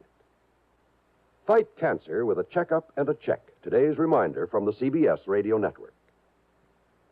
Now, back to yours truly, Johnny Dollar, and the phony phone matter. By the time we get back to Wendell's home in Hartford, the police were there, Lieutenant Billy Walker in charge. The body of Levon Wendell lay sprawled on the floor next to a sofa. The telephone had fallen to the floor beside her. One of Walker's men was dusting it for prints. Another, obviously the medic, had removed a rather gruesome-looking knife from the middle of her back. Wendell had slumped into a chair, and he sat there staring as though he couldn't quite believe it. His face was white, and he kept clenching and unclenching his hands with such force I was sure his palms were bleeding. The only sound he made was an occasional half-smothered sob. Must have killed her instantly, Dollar. Doc here says the knife went clear through into her heart. Yeah. Think you can trace that knife, Lieutenant? Oh, I don't have to. It came from that collection up there over the fireplace. Johnny, that could indicate it was done by somebody she knew that she let in here. You mean somebody who came unprepared to kill her? Right. Oh, the back door was left ajar, by the way. Any servants in this place? We're way ahead of you. What? Well, to begin with, they're an old couple. Neither one of them could have had the strength to do this. Oh, are they? They were given the weekend off. How do you know that? One of the boys who knows him saw him at the station early this morning. Said they were heading down to New York to see some relatives. Yes, we let them go, Lieutenant, because we planned to be up in the country for the weekend. Okay, Mr. Wendell. Only we hadn't. If only there'd been someone here when whoever did this. Easy now, sir. A visitor, she said. She told me over the phone it Yeah. was a visitor. Yeah, if only she'd I been heard able you to say tell that. me who it was before. Dollar, you gotta find him. You gotta find this killer. Don't worry, Mr. Wendell. We'll do everything we Spare no possibly... expense. I'll do anything. I'll give you anything you want, but you must find him. Yeah, your attorney, Mr. Wendell. Dollar, I don't care what it costs or what you have to do. My attorney? He'll have to be notified of this immediately. Who is he? Oh, Spidle. Harold Old Spidle.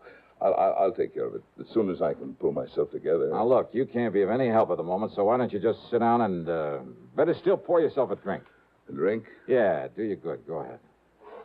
Yes, perhaps you're right. Perhaps that... Lieutenant. Oh, wait a second, Johnny. You sure of that, Mac? Okay, I'll take your word for it. Sure of what? Johnny, the only prints on that phone are hers. You'd think in a household like this, unless somebody wiped them off just in case. Of course, Lieutenant. Look, I'll see you later. What? I borrowed Mr. Wendell's car without bothering to ask him for it. I drove to the office of lawyer Spidell, all on a big fat hunch. And I thought he might be able to help me with a better understanding of the whole Wendell setup. You know something? I don't think he'll ever know how much he did help me. Well, as long as you were there with him at the lodge and heard the phone conversation with her. Why, yes. Of course, it's too bad, Levon, going like this, but, Dollar, I can't say I'm at all surprised. And, by the way of being cold-blooded about it, well, it saves Wendell the trouble and expense of another divorce, more alimony. Yeah. Dollar, he is one of the most clever, the most ruthless businessmen I've ever known. Yet these girls, one after another, have been able to take him for so much. And you don't think this one would have lasted? Huh? I'm certain of it. But I thought he and Levon were getting along pretty well. Oh, I suppose he may have thought so. I don't see why, though. Oh, what do you mean? Some of the others were pretty expensive while he was married to them. They all were afterward, but none of them compared with Levon. Did you ever see one of her lavish nightclub parties? No. Why, the other night, last Tuesday, I just happened to be in the Purple Cat over in...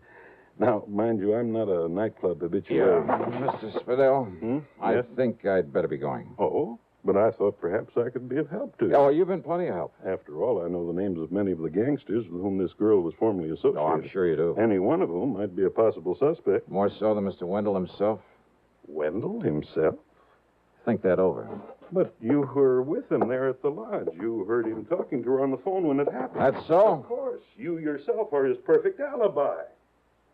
Am I? Yeah. That telephone conversation. So item 2 on the expense account is 10 cents for a phone call to my favorite gal friend, Betty Lewis. As I expected, she was willing to go along with a little stunt I had in mind that might blow this whole murder case wide open. By the time I got back to Wendell's home, the police and his wife's body were gone. And he calmed down all right. There were several empty glasses at his elbow. You were right, Dollar. I've pulled myself together enough to realize that what's happened has happened. Oh, I forgot to call my attorney, as you suggested. I'll do it right away. No. Wait, I want to talk to you. Yes? Besides, I'm expecting a call myself on that phone. Oh, you made some progress? Yeah, quite a bit, I think. Well, good. I understand that as a businessman, you're pretty ruthless. Doesn't sound nervous upset to me. What? And what you know, that phone conversation there at your lodge was pretty smart. Will you please start making sense, Oh, Dollar? I was pretty dumb. I should have realized you couldn't have dialed this number from up here. Just a minute. Sorry, I want to get this call. Dollar! Hello? Hi, hon. This is Betty. Yeah, this is Johnny Dollar. Oh, then it is for you. Now, do I gotta hang up and leave you with an empty line the way you said I should? Yes. Oh, gee. Yes. Okay. Bye, sweet. Yes, I'm alone here. What? I'll give you 500 if your info is accurate. What is it, Mr. Dollar? No, 500 is the limit. Unless you're willing to appear and testify in court. Okay, then it's 1,000. Come on over here and I'll give it to you. if you can give me enough facts right now to prove you were here. What goes on there, Dollar? Oh, you actually saw him, huh? Through which window? Yeah? Side of the room? Yeah, I can see it from here. Who are you talking And to? you actually saw him take the knife from his collection over the... Yeah? Yeah. Then he what? The back door? Yeah, I got it. His own car, huh? Well, sure, to his office in time to meet me there. Hang up that phone, Dollar. Excuse me, I've... Hang it up. Yeah, sure. So somebody saw me. Somebody saw me, killer. But when that informer comes here to collect the money you promised Mr. Wendell. Dollar, he's going to get exactly what you're going to get. A bullet in the head. You see this gun? Oh, yeah. Now, Mr. Wendell, my name isn't Matt Dillon. What? But if you think you can outdraw me...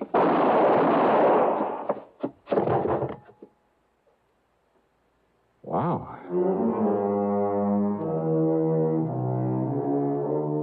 Well, I hope Wendell never finds out that my phone conversation with a mythical informer was just as phony as his. His talk with his wife after he'd killed her had left her there at the telephone at his home. Had set me up for an alibi at the lodge. But then what's the difference where he's going? Expense account total? $1.35. Oh, let's talk about the fee on this one. Yours truly, Johnny Dollar.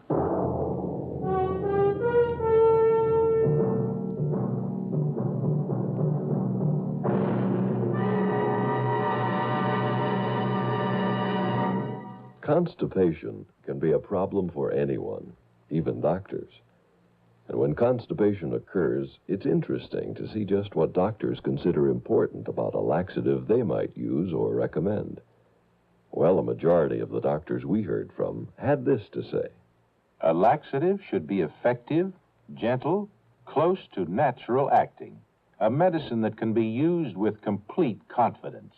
Now, X-Lax has been popular with many doctors and millions of people over the years because chocolated X-Lax is effective. Overnight, it helps you toward your normal regularity. X-Lax is so gentle, so close to natural acting, there's no upset. That's why many doctors and millions of people use X-Lax with complete confidence. X-Lax, the laxative that helps you toward your normal regularity. Gently, overnight. Now, here is our star to tell you about next week's program. Next week, one of my ever-loving gals comes into the case. And believe me, things get complicated. Join us, won't you? Yours truly, Johnny Dollar.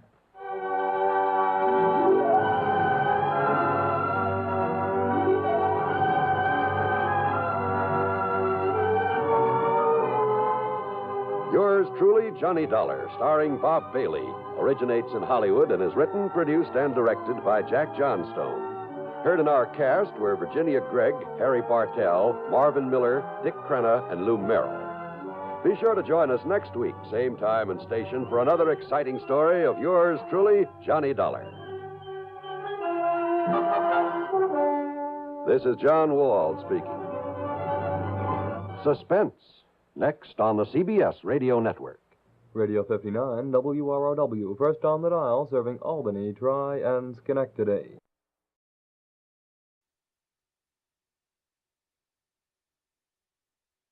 From Hollywood, it's time now for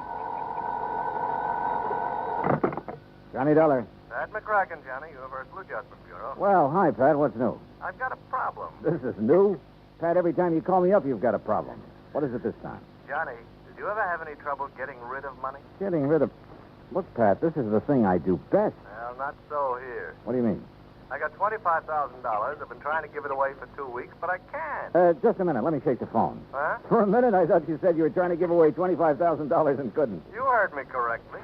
Boy, you have got a problem. I'll be right over.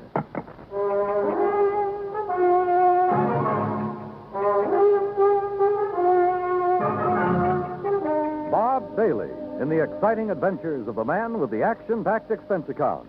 America's fabulous freelance insurance investigator. Yours truly, Johnny Dollar. And now, Act One of yours truly, Johnny Dollar.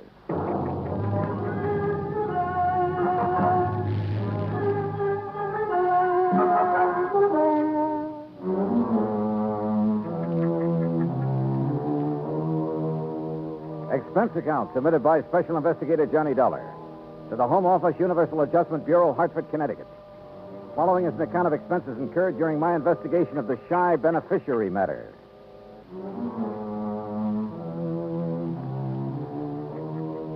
Expense account item one, $1.20 for a cab from my apartment to the offices of Universal Adjustment, where Pat was waiting for me, looking very snide. Oh, this is a real twist, Johnny. Usually beneficiaries are beating down my door to collect. This one is playing it real coy. What's the deal, Pat? Well, it starts out real simple. 2 weeks ago, a Miss Helen Gaysworth died. Huh? Insured for $25,000. Beneficiary, a man named Elijah Summers. So? Well, that's where my trouble starts. No Elijah. Can't locate? Can't locate. No trace whatsoever. Well, what have you done so far? Well, the usual, Johnny. We've checked death lists, advertised in the newspapers. All I've come up with is nothing. Where did you advertise? New York. That's where Miss Gaysworth lives. Uh-huh. She have any relatives? None, as far as we can determine. Any idea who this Elijah Summers is, or why she picked him as beneficiary? Well, the only lead we've got is something Miss Gaysworth's landlady told us. Oh, what's that? Well, apparently this Miss Gaysworth was something of, an eccentric. Lived alone in a dingy apartment, felt that the world was pretty much against her. Oh? All except Elijah Summers. Landlady heard her mention him once or twice. It seems he's been nice to her sometime in the past. How? That I don't know. Neither does the landlady. She have any idea where he could be? What he's doing? If he's even alive? No.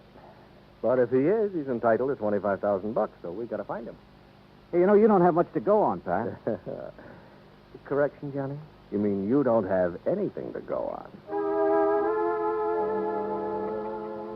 Expense account item two, $36 even. Transportation and incidentals to New York City. I saw the landlady. Miss Gaysworth had moved in 6 months ago from somewhere a few blocks away. 3 hours later, I'd located the somewhere a few blocks away. There, I learned only that she'd, moved in from somewhere else a few blocks away. Gradually, however, a picture arose before my mind of a sweet little old lady drifting from place to place alone, and, well, I felt sorry for her. I also felt sorry for me because nobody along the line had ever heard of Elijah Summers.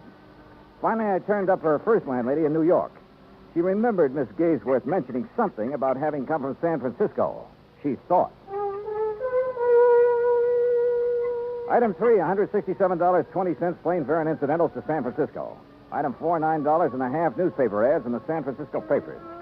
Frankly, I wasn't very optimistic, but that's where I was wrong, because the very first day I got results.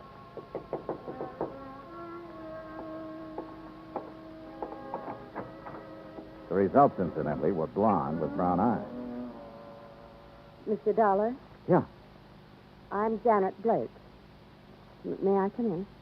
Oh, sure. Thank you. What can I do for you, Miss Blake? You're the one who ran the ad about Elijah Summers. Yeah, that's right. Has he answered it? Not yet. Do you have any idea where he is? No, none at all. That's why I advertised. Look, are you related to Mr. Summers? No. I'm a friend of his. Well, have you any idea where he might be, Miss Blake? Have you ever heard of a little town called South Fork, California? No. It's on the Yuba River, up in the Sierras, in what used to be some of the gold rush country. You think Elijah Summers might be up there? Maybe. What makes you think so? Just call it a hunch, Mr. Dollar. Just a hunch.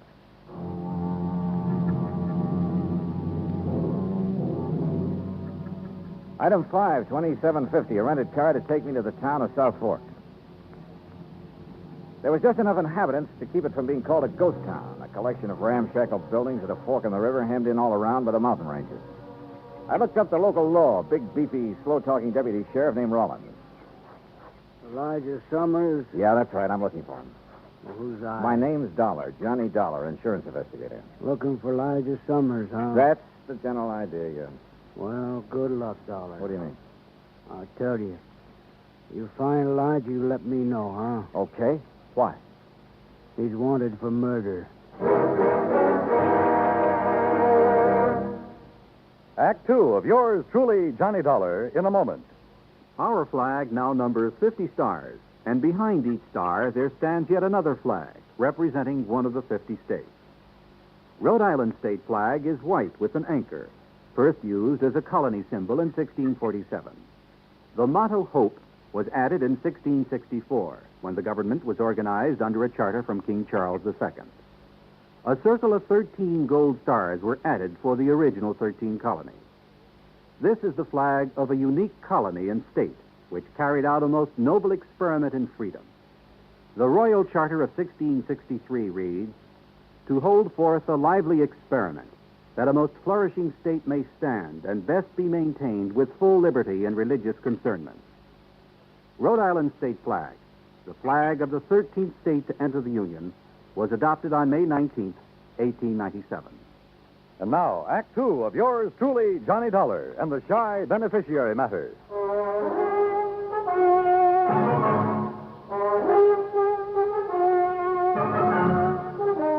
Now I knew why Elijah Summers was so hard to locate. After all, a man who's wanted for murder isn't exactly going to make himself conspicuous. How come you want to find Elijah Dollar? He's a beneficiary of a life insurance policy, Sheriff, $25,000. I'm afraid the dough's not going to do him much good.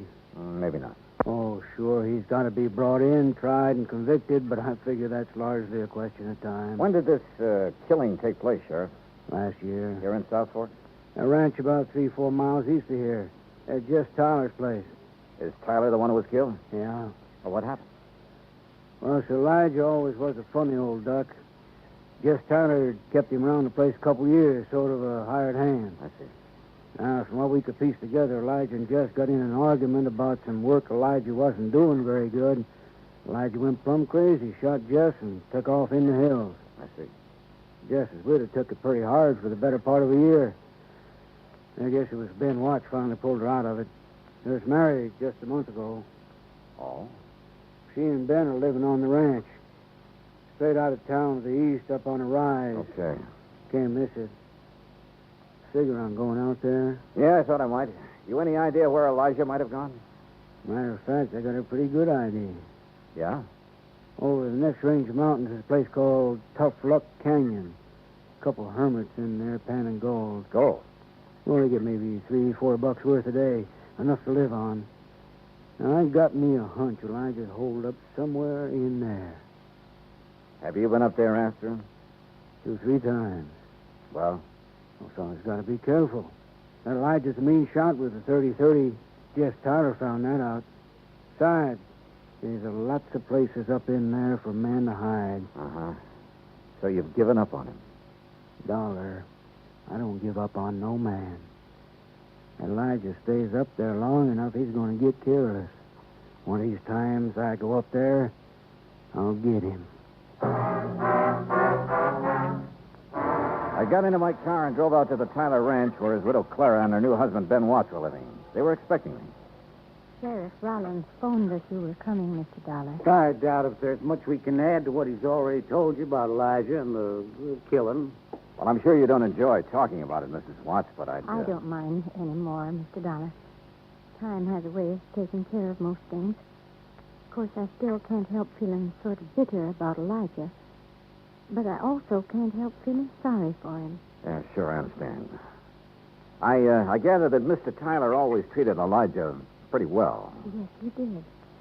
I kept him around here when it really didn't pay to. Uh-huh. Then how could Elijah turn on him that way? Well, Elijah was always pretty unpredictable, I guess. No one really knows what the argument was about. Mr. Watts, how would I get to Tough Luck Canyon? You? You mean you're going after Elijah? I'd like to try. I don't think that's a very good idea, Mr. Dollar. Probably not. But why not? Could be dangerous for you. Maybe. And why do it? My job. I've been thinking about Elijah a lot lately. An old man like that somewhere up in that canyon out in the open, in the cold. It just isn't right. Yeah, well, anyway, how do I get there? As the road takes off a mile or so from here, you'll see it marked. Winds up through the mountains to about 3 hours' hike from Tough Luck Canyon. Okay, thanks. Just one thing, Mr. Dollar. This Elijah, he's a good shot. I know. Yeah, so do I. Put a .30-30 slug in my shoulder once. When was that? Night of the killing. I was living on the next ranch over at the time. I was one of them that took off after him. He winged me from 200 yards. Oh? I tell you for a fact, Mr. Dollar, he can shoot fast, he can shoot straight. With those cheerful words from Ben Watts ringing in my ear, I drove back to town. Item 6, $35.40 for some camping equipment. I figured I'd be spending a couple of nights out in the open. I found the so-called road they told me about. Finally, it just sort of petered out among the trees and rocks up near the timberline. I started hoofing it. 3 hours later, I was over the ridge and working my way down the western slope of Tough Luck Canyon. Suddenly, I stopped. Yeah, somebody was trailing me. I crouched behind some brush and waited. Then I lunged. Hey, wait a minute. You're the girl who answered my ad about Elijah in San Francisco. Mr. Dollar. Janet Blake, isn't it? Oh, I'm afraid I lied to you about my name, Mr. Dollar. It's really Janet Tyler. Tyler? Just Tyler, the man Elijah killed. He was my father. Well, what are you doing here? Decide to take the law into your own hands, maybe? You don't understand. I don't want to harm Elijah, but he must be found and brought back. Well, I'm with you there. Then stay with me, because I think I can lead you to him.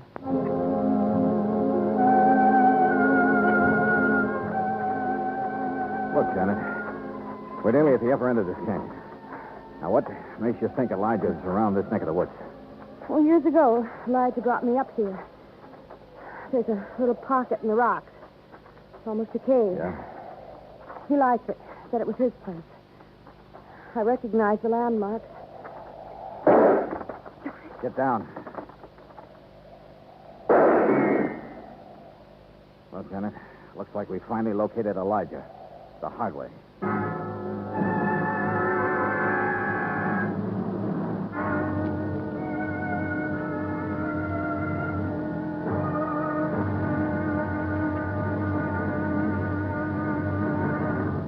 Act 3 of yours truly, Johnny Dollar, in a moment.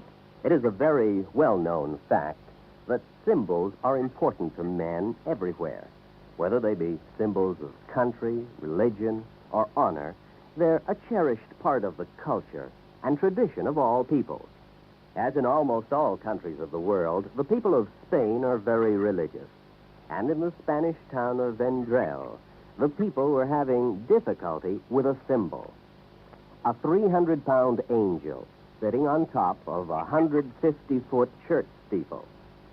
The angel had been there since 1784 and needed repairs to keep it from falling down on the heads of the parishioners. But 150 feet is a long way up, and 300 pounds are a lot of weight to bring down. Now, there was a great deal of head-scratching over the problem until someone casually mentioned the problem to someone else who happened to be stationed at the United States Air Force Base in Zaragoza, Spain. It wasn't long before visions of a helicopter came to mind. Because Americans like to help other people everywhere, the Air Force whirlybird lifted the angel from the church steeple, brought it down for repairs, and later returned it to its perch. So grateful were the people of Vendrell for this act of friendly cooperation that they held a mass celebration of American Day to show their appreciation. Television and newsreels carried the story of kindness. So did the newspapers and magazines throughout Spain. This gesture on the part of the United States Air Force created a new symbol, a symbol of friendship and understanding. It became a symbol of freedom, the right of all men everywhere. And now, Act 3 of yours truly, Johnny Dollar, and the Shy Beneficiary Matter.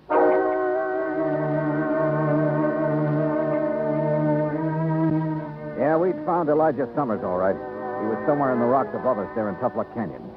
And I knew the minute Janet and I poked our heads up, we'd collect a slug. He had us pinned down, but good.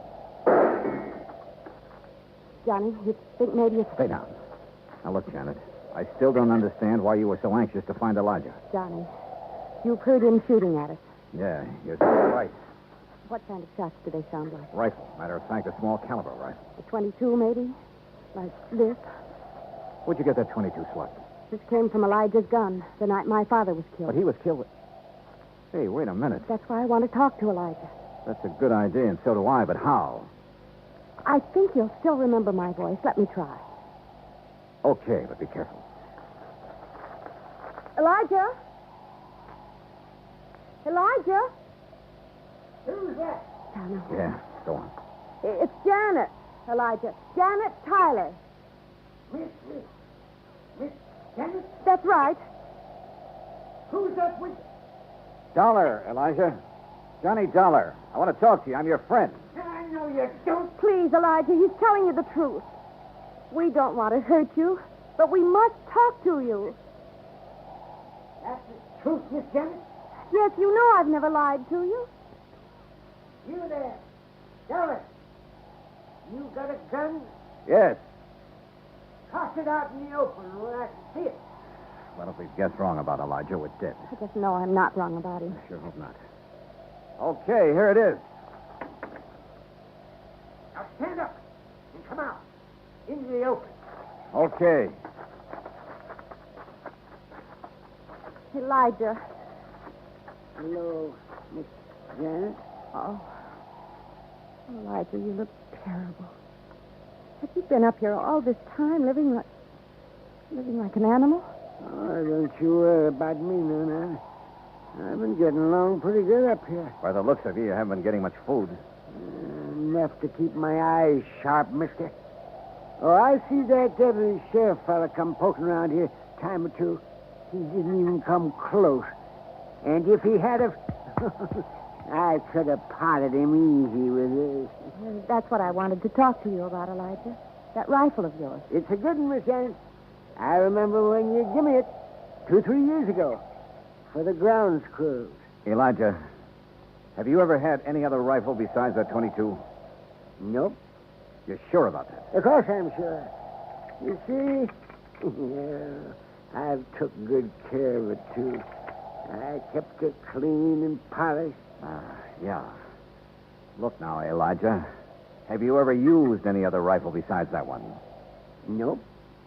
Janet, your father was killed with a 30-30. I know, Johnny. That 22 slug you showed me a while ago. You said you got it the night your father was killed, that it came from Elijah's gun.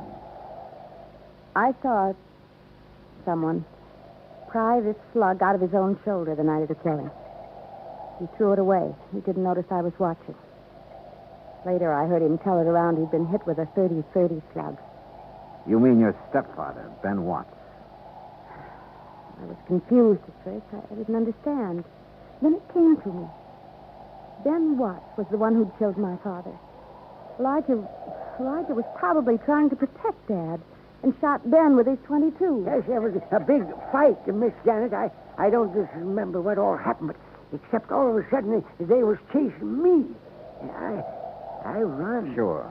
Ben figured he could pin the killing on somebody like Elijah who wouldn't have a chance proving his innocence. Elijah, have you seen Ben since you ran away? Oh, sure. Oh, Ben's come poking around here, too, every so often. But I'm too smart for him. Yeah, sure. It figures, Janet. Elijah's a threat to Ben as long as he's alive. So Ben comes hunting up here every now and then. It's horrible. Well, of course, I got to be real careful, because I only got a 22, and he's got a 30-30. But he'll never get old Elijah. Believe you me, he won't get up. Elijah! Get down and keep quiet. The shot had come from a clump of rocks more than 100 yards away. I scooped up my automatic where I'd thrown it on the ground and started circling slowly, trying to get around behind the clump of rock. I'd almost made it when my foot slipped and sent a rock down the slope. He popped up then, ready to shoot, but lucky for me, his first look was toward the rock instead of me. He saw his mistake, swinging his rifle toward me, but he was too late. Johnny! Yeah, right here, Janet. How's Elijah? Shoulder. He's all right, though. Johnny? Yeah, it's Ben Watts, all right. Is he still alive? Oh, yeah, he'll keep. Long enough.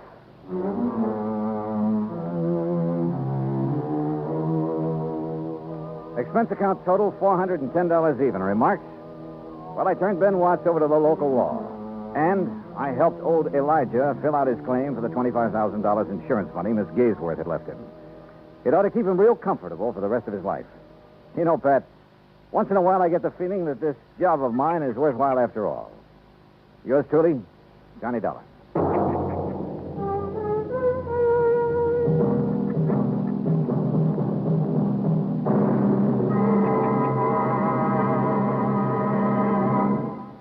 Our star will return in just a moment.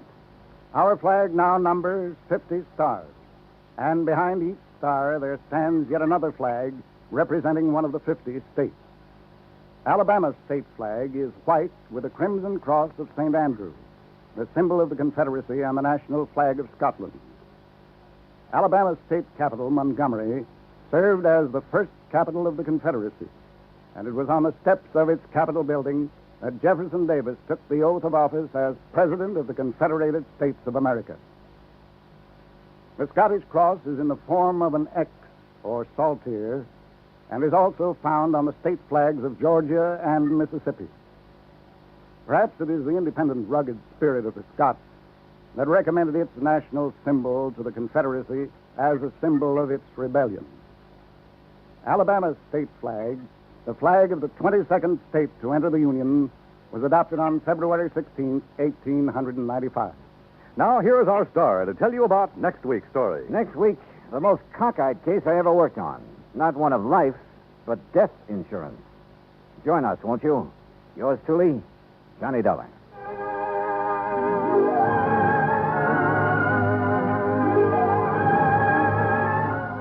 Yours truly, Johnny Dollar, starring Bob Bailey, originates in Hollywood. Written by Robert Rice, it is produced and directed by Jack Johnstone. Heard in our cast were Virginia Gregg, Jeanette Nolan, Larry Dobkin, Jack Crucian, Russell Thorson, and Howard McNear. Be sure to join us next week, same time and station, for another exciting story of Yours truly, Johnny Dollar. This is Dan Cubberly speaking.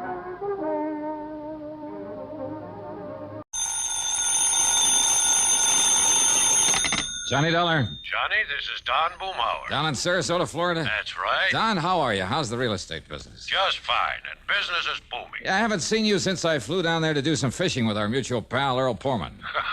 That one with his misguided sense of value. Now, what's that mean? Oh, his trips out to California all the time. Huh? And this time it looks as though he might stay out there. Don, I think all you Floridians are jealous of California. Now, Johnny, you think we'd ever admit it, even to ourselves? Be rank heresy. Anyhow, with Earl Poorman out of town, at least for a while, I'm kind of holding down the office of Tri-State Life and Casualty these days. So, what happens? Trouble. Trouble. Client's name is Thomas Patterson. All right, what's happened? Somebody knock him off or something? No, not yet. But a few years ago, when he was living up in Jacksonville, well, Tom was the sole witness to a murder. Yeah? The killer was tried and sent to state's prison. Uh-oh. Huh? So now this killer's on the loose, and you figure Tom Patterson's life isn't worth a bag of beans. That's it, exactly. Want to come down here and see what you can do about it? Nope. Now, But, Johnny. okay, Don, I'll grab the first plane I can.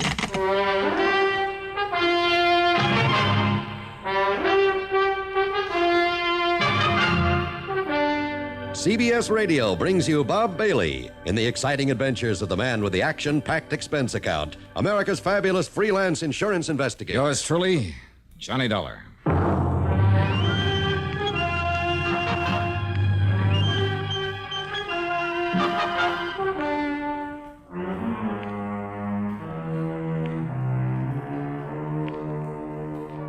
Expense account submitted by Special Investigator Johnny Dollar to the Tri-State Life and Casualty Insurance Company, Sarasota office.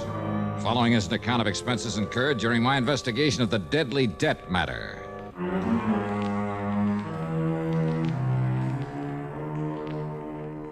Expense account item 1, 7940, taxi in a plane out of Hartford.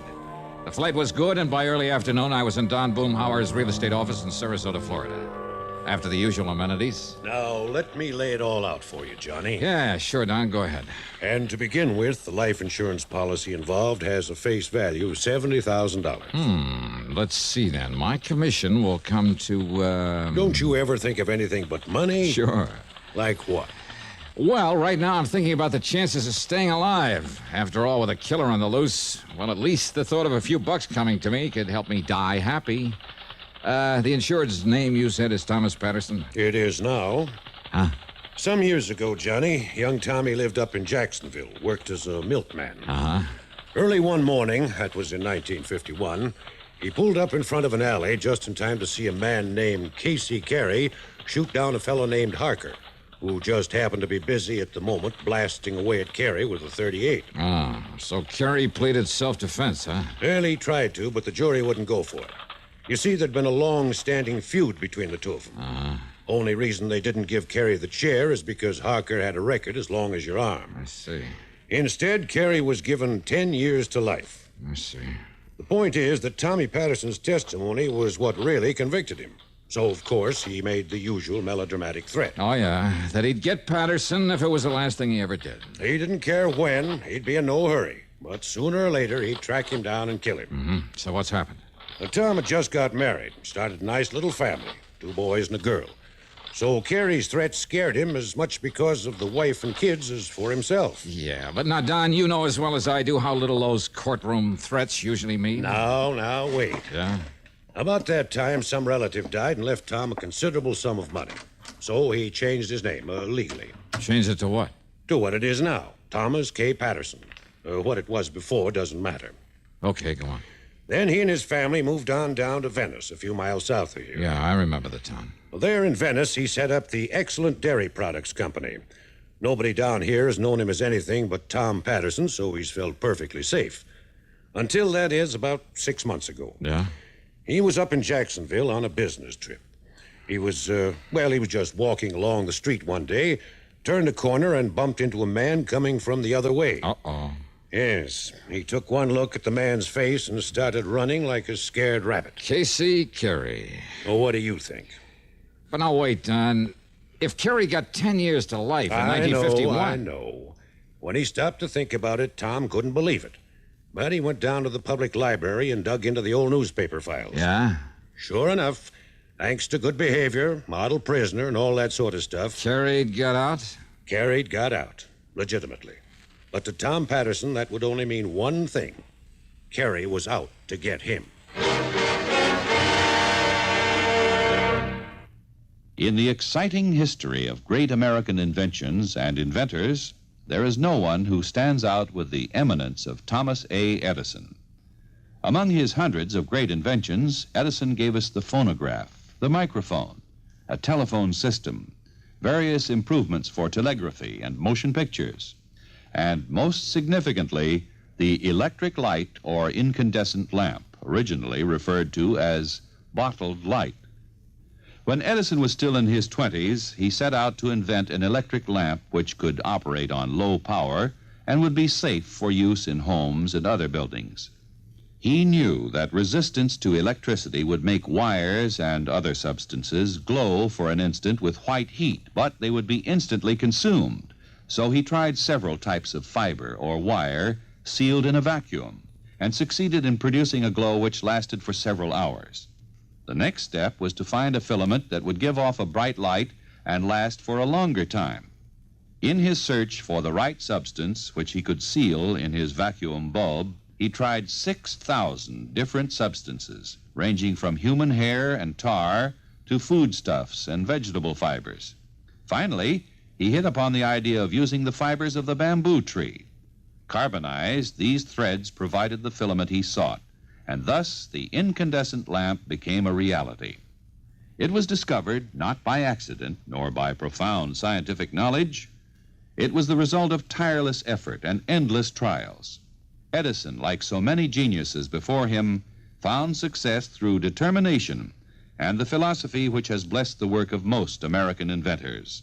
Somehow there must be a way. Let's find it. And now, Act Two of yours truly, Johnny Dollar.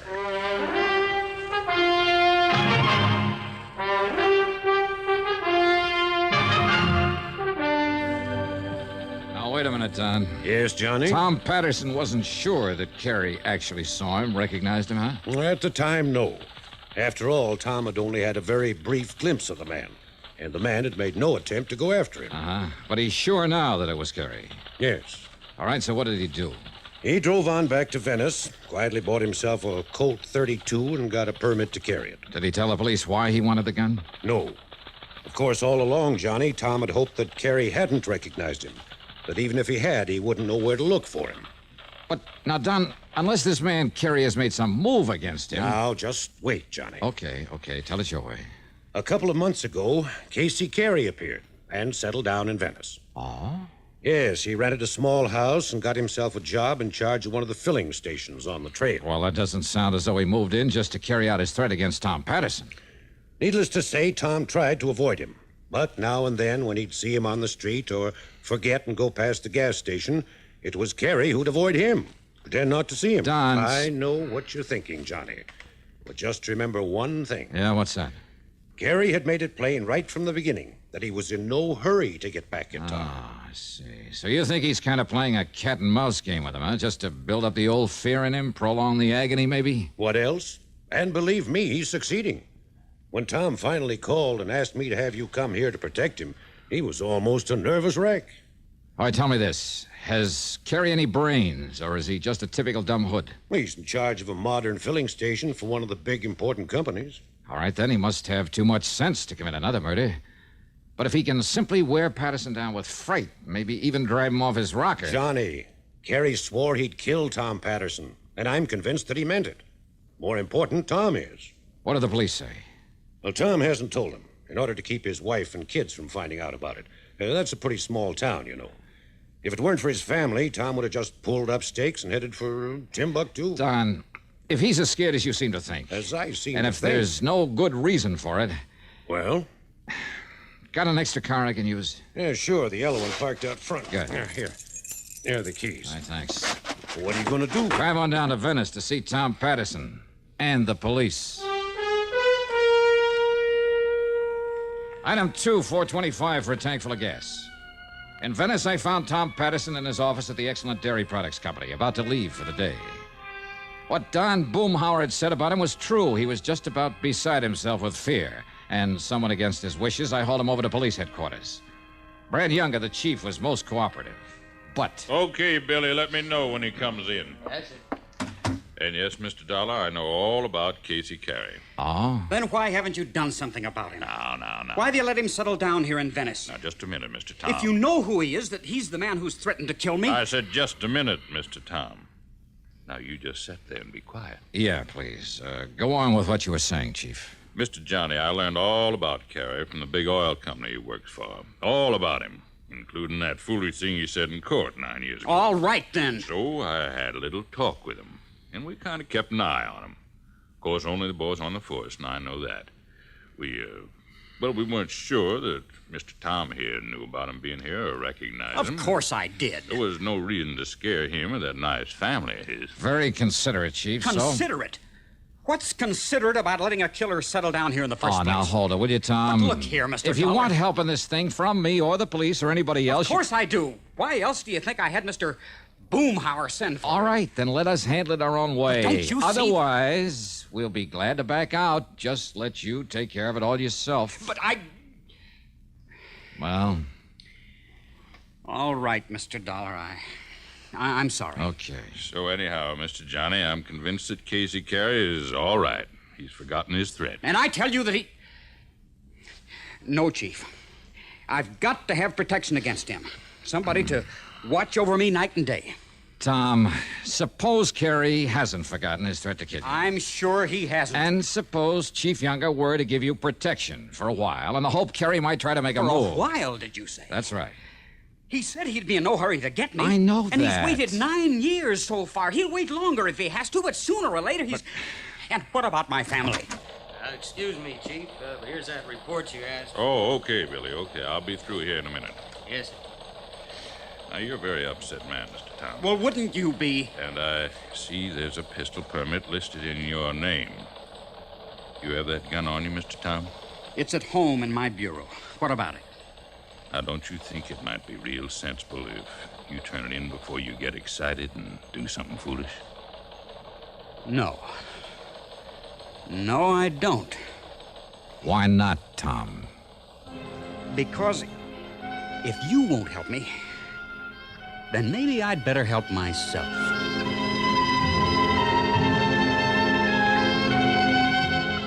I took the chief aside and promised I'd stay with Tom Patterson, if possible get his gun and turn it in. Then Tom and I left. As we rounded the corner, we passed Carey's gas station. No, Mr. Dollar. He's off duty this time of the evening. Oh? You know where he lives? Yes. Where? Because that's where we're going. What? Well, now, you wanted a showdown with him. Okay, now's your chance. But without my gun? You can't be serious. While grabbing a sandwich and some coffee, that's item 3, $1.40, I managed to sell him on the idea. Then we drove on over to Carey's house on a lonely side street.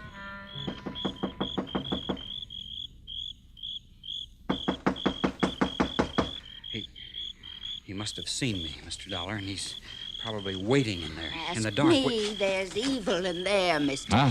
Yes? Oh, what did you say, ma'am? And who are you, please? I'm one of the neighbors, mister, that's what. And when I heard that shot in there You heard a while shot? ago, well, then I kind of thought about it for a while, and then I called the police. While we were sitting in that restaurant having... Come on, Tom, this door's open. There's got to be a light switch here on it. Here it is. Mr. Dollar. Huh? This is Casey Carey? Yes, sir. Only... Yeah. Shot through the head. And it looks like about a 32. Tommy, isn't that the caliber of your gun? Why, yes. And where did you say it is? At home, in the bureau. Well, there's no use to lie about that. Well, Chief Younger. Sorry, Mr. Tom. I'm holding you for murder.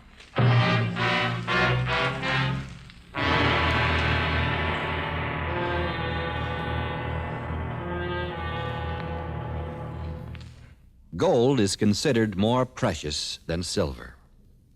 And because it is, we find it hard to understand why silver takes precedence over gold in the military insignia of rank in the United States.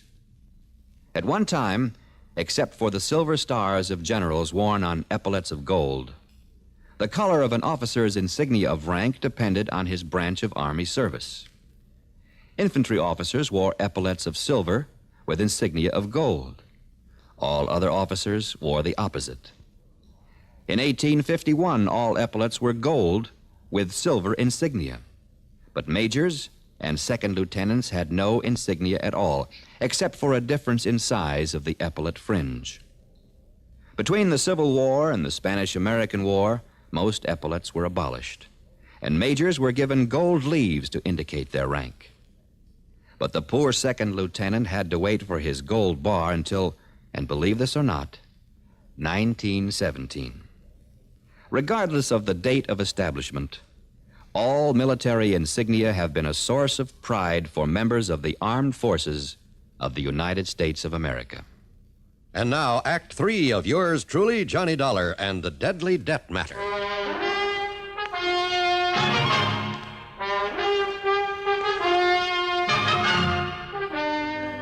That's right, Mr. Tom. I'm holding you for the murder of Mr. Casey Carey. No, Chief, you're wrong. Am I? Looks to me like this is his dead body laying here, and I'd guess this hole in his head was made by a 32 caliber bullet. Chief Younger, look, Mr. listen. Tom, that's the same as this gun of yours. So, here you are, Mr. Dollar. Here's a murder weapon. That's my gun. Where'd you get it? Mr. Tom, I hate to say this, but I had a feeling your coming to see me was a bluff. Bluff? Yes, sir. To make me think you hadn't yet done any harm to Mr. Carey here. Wrong, Chief. Am I? I had to practically drag Tom over here to see you. Well, then, let's just say he was more willing than he let on. That's not true. And when some woman phoned about hearing a shot out here, and young Billy Barker came in... Barker? One of my new boys on the force. When he laid this gun on my desk and the number on it checked out against your permit, Mr. Tom... Where'd you get this gun?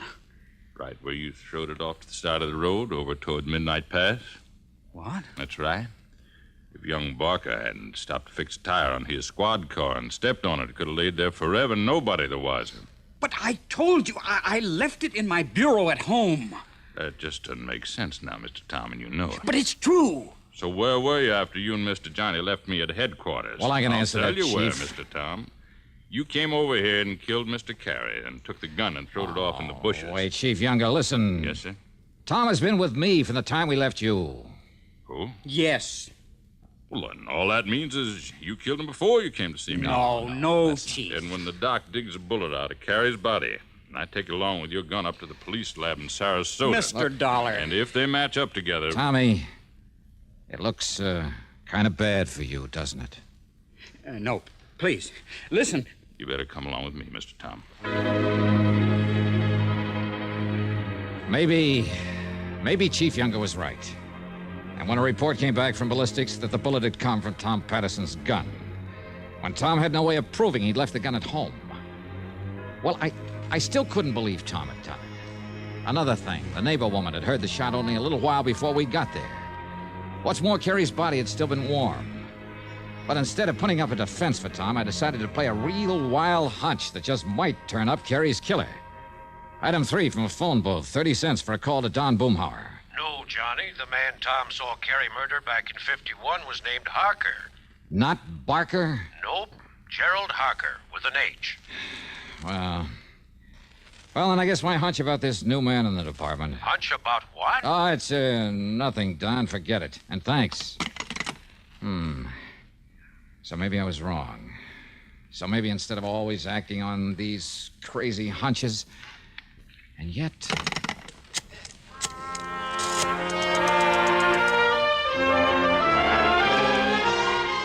Item 4 was $1.10 for a call to Jacksonville to Mike Kirby in the city room of the Times-Press. And bless him, he came up with some mighty revealing information for me. And then he worked for a while on the police force, Johnny. Oh, they're in Jacksonville? That's right. Looked to me as though the boy was trying to live down the family reputation by putting himself on the side of law and order. Maybe. And a month or two ago, he handed in his badge and moved to... Hey, what was that maybe you threw in? About his being on the side of law and order? That's right. But, Johnny, if he was a cop... And here's another maybe. What? Maybe that boy still is. What? A cop. Thanks a lot, Mike.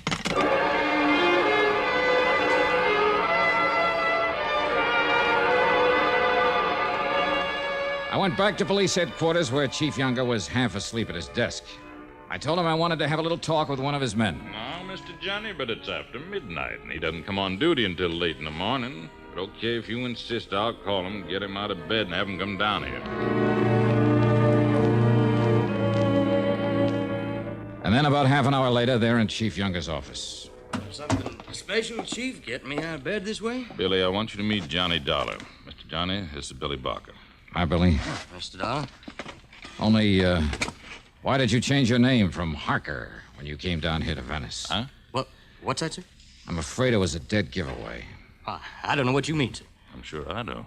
That and the fact you didn't move down here until Casey Carey did. Oh, you mean that man that was killed this afternoon? That's right. The man who'd killed your own father back in 51. Is that true, Billy? How did you know, Mr. Dollar? Casey Carey, the man you swore you'd someday get even with for killing your dad. How did you know that? I didn't. I was guessing. Looks to me like you guessed right, Mr. Johnny. Now look. When you learned that Carey was getting out of jail, you joined the force up there, hoping that maybe you could find some excuse to kill him in line of duty. You don't know that. But before you could do it, he moved down here to Venice. So you followed him and joined the force down here. You think that's the reason I came down here? All you could do was bide your time. Until this afternoon, when you heard us talking in here and found out about Tommy Patterson recognizing Carey, being so wild with fear that he was willing to kill him. Now you listen. So all you had to do was get hold of Tommy's gun. I don't know how or when. That's beside the point. Mr. Johnny, you sure of this? I'm not sure of anything, Chief. You bet you are. But if Billy is willing to go over to the police lab in Sarasota, let them make a paraffin test of his shooting hand. Well, Billy. All right, you two. Oh, you don't you!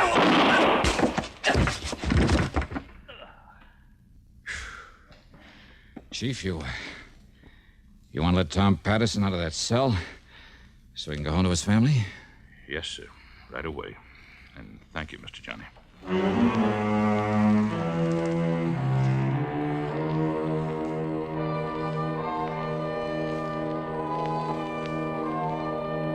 Expense account total, including our motel room, some fishing out in the Gulf with Chief Younger the next day, then the flight back to Hartford. Call it $200 even. Remarks? The fishing was great. Yours truly, Johnny Dollar.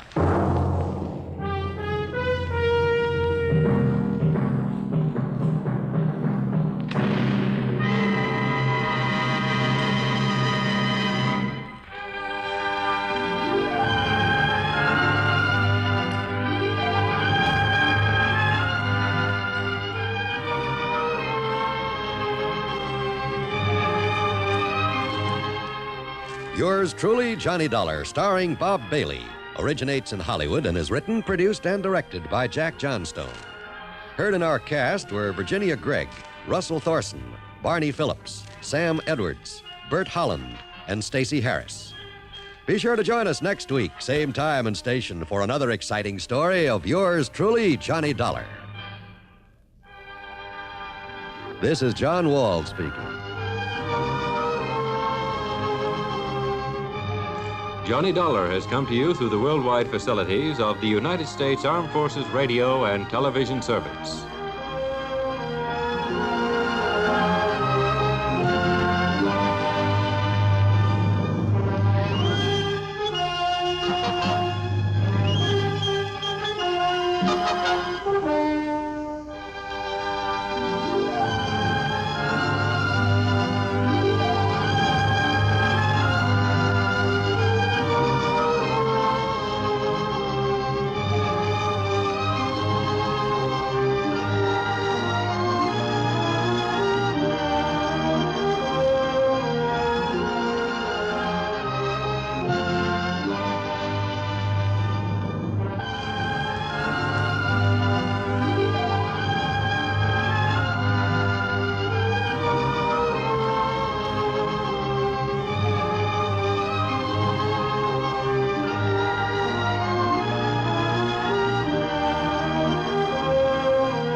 Johnny Dollar. George Reed, Johnny, at Floyd's of England. Well, hiya, George. What can I do for you? Well, Johnny, I'm afraid I've got myself into a rather embarrassing situation. Yeah, what have you done this time? One of the company's most important clients is a man named Orson Ogilvy Terwilliger, retired. He's a collector.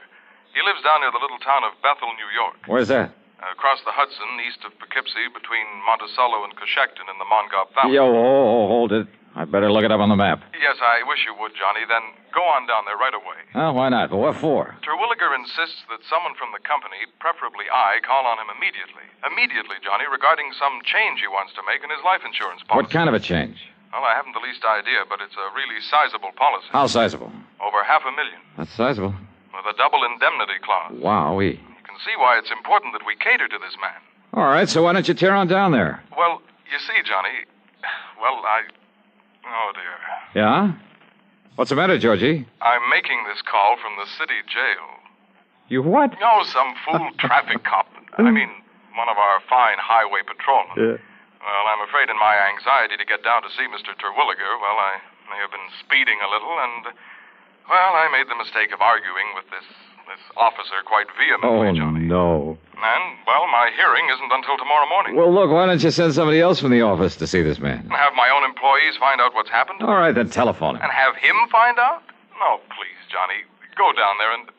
Listen, I'll double whatever your expenses are and give you $100 besides. Oh? But now is that really all there is for me to do? Just find out from him what change he wants in his policy? Yes. But why do you ask that way? Oh, nothing. Only every time you hand me one of these real easy assignments, I find I'm lucky to get out of it alive.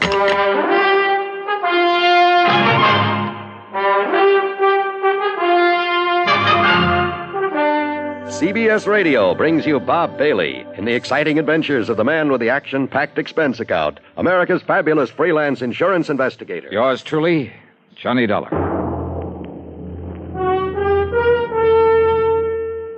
And now, Act One of yours truly, Johnny Dollar.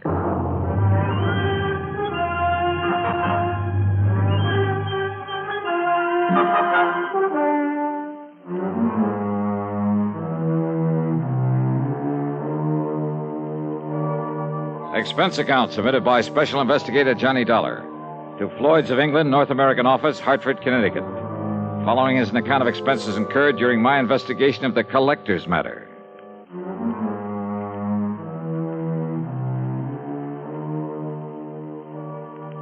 Expense account item 1, $9.85 for a cab to Bradley Field and a plane to New York. Item 2, $50 deposit on a rental car, and I drove north and west on 6 and 17 and finally Route 17B in my search for the little town of Bethel.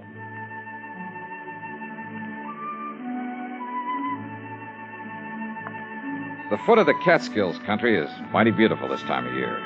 No wonder it's a famous vacation spot for thousands who spend most of their lives in the noise and dirt of the big cities. Lots of mountains, trees, fresh air, and flowers. The so-called town of Bethel was little more than a crossroads with a couple of general stores and gas stations and Emma's Hotel. At Emma's, I asked directions to the Terwilliger place. Oh, you mean the big place over the lake? Well, I don't know, is it? Yeah, it's a beautiful place. And if they do decide to sell it, well, you know the rumors about it. Yeah, well, how do I get there? Well, you see that road right across the highway? Yeah, I see it. Well, first you pass Lake Superior, the Scott place. Yeah. About a mile and a half, maybe 2 miles. You see a turn to the left. Uh-huh. It takes you up the side of the little mountain to the big house. Okay, thanks. Such a narrow, twisting road, though, so be careful when you drive. Oh, sure, and I'm but not sure... such a beautiful view it gives of Mr. Terwilliger's private lake. Oh, that's fine. I'll give it a good look. And maybe he'll show you his wonderful collection of guns and weapons that he has. Yeah, beautiful guns. Yes, I'll ask him about them, and thanks and again. when you come back, if you feel like a nice cool beer on this hot weather... Yes, I'll stop by again. Thanks.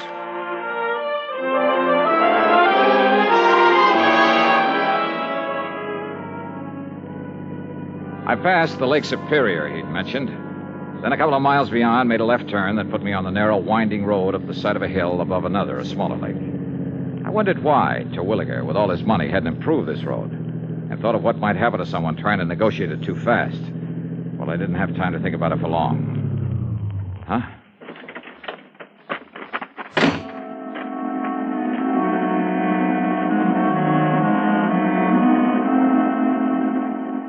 The other car must have been coming down the hill, but apparently had taken the narrow little turn much too quickly, then skidded and rolled over to land against a huge boulder that stuck out on the side of the hill just below the road.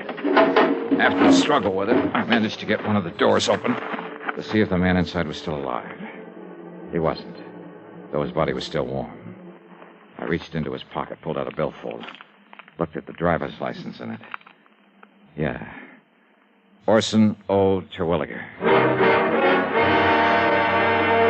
In the history of America, the inventor has had a place of importance equal to that of statesmen and other national leaders. Indeed, our inventors, many of them mechanics, craftsmen, or even thoughtful tinkerers, have strongly influenced our destiny. They have contributed greatly to our amazing development from a barren outpost of civilization to the foremost industrial nation in the world. Incidentally, when we think of great inventions, it's natural to think of involved mechanisms like the McCormick Reaper, the sewing machine, or the phonograph. However, some inventions are so simple, one wonders why they weren't thought of centuries before. An invention in this category is, of all things, the universal, all-important safety pin. This was the invention of Walter Hunt, who lived in New York in the first half of the past century. Between 1832 and 1859, he created and patented more original and worthwhile inventions than any man in the country. A revolver, a repeating rifle, and a bullet with a metal cartridge containing its own explosive charge. But of all his simple inventions, the safety pin is the most useful. It was patented in 1849, and he gave the patent to a draftsman in discharge of a very small debt. Perhaps it is safe to say that Walter Hunt's little invention has been known and used from infancy to old age by more people than any other mechanical contrivance in the world. In recognizing the need for a safety pin, Walter Hunt had the viewpoint of so many American inventors. Somehow there must be a way. Let's find it. Now, Act Two of yours truly, Johnny Dollar, and the Collector's Matter.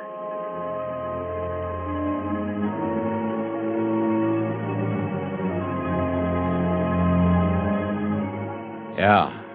The man lying there in the car that had skidded off the road was the man I'd come to see. Orson O. Terwilliger. And he was very dead. Not knowing what sort of police or medical facilities the town of Bethel had to offer, I decided to poke around a bit. But before I could lift the body out of this car, another one came down the narrow road from the direction of the big house on top of the hill.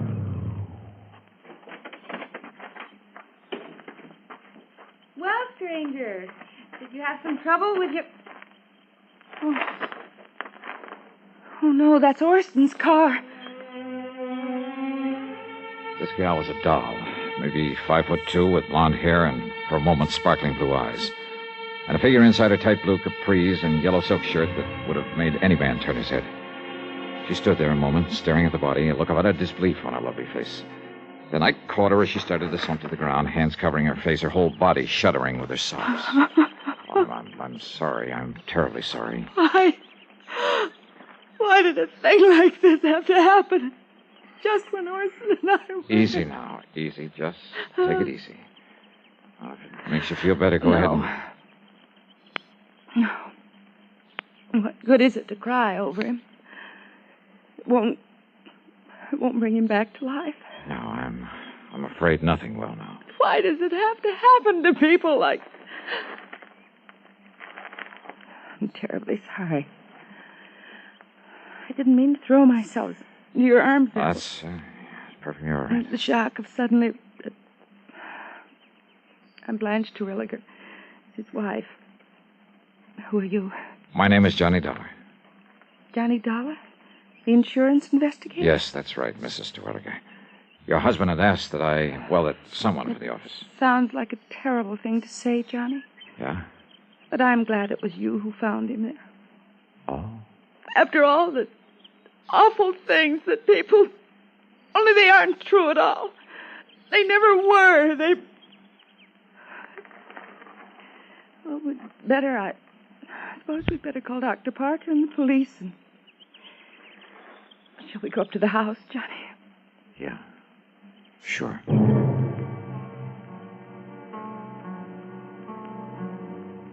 At the house, I made the call to Dr. Parker. In a matter of minutes, he and another man, a Mr. Harry Allen, arrived, and together we went back and inspected the scene of the accident. No question to me. No question at all. Ah, yes, Mr. Dollar, I'm the whole police force here in Bethel. Somebody's got to do it. I see, Mr. Allen. Chief. Don't you agree, Doctor? Plain as day, isn't it? Yeah, Chief. Mr. Dollar, it's just an unfortunate accident. Those marks on his head and body are simply a result of the car rolling over. All of them, Doctor? Why Orson didn't know better than to take this turn too fast is... what did you say, Mr. Dollar? Well, this bruise on his forehead when he struck the windshield. That's right. Killed him instantly. And here, on his chest, from the steering wheel. Uh-huh. But that round contusion, I guess you'd call it, there behind his left ear. Small, a perfect circle. Something inside the car when it rolled. Was it? Yep. Maybe.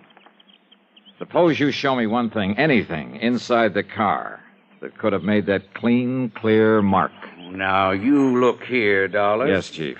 It was pure accident that killed him, no doubt about it.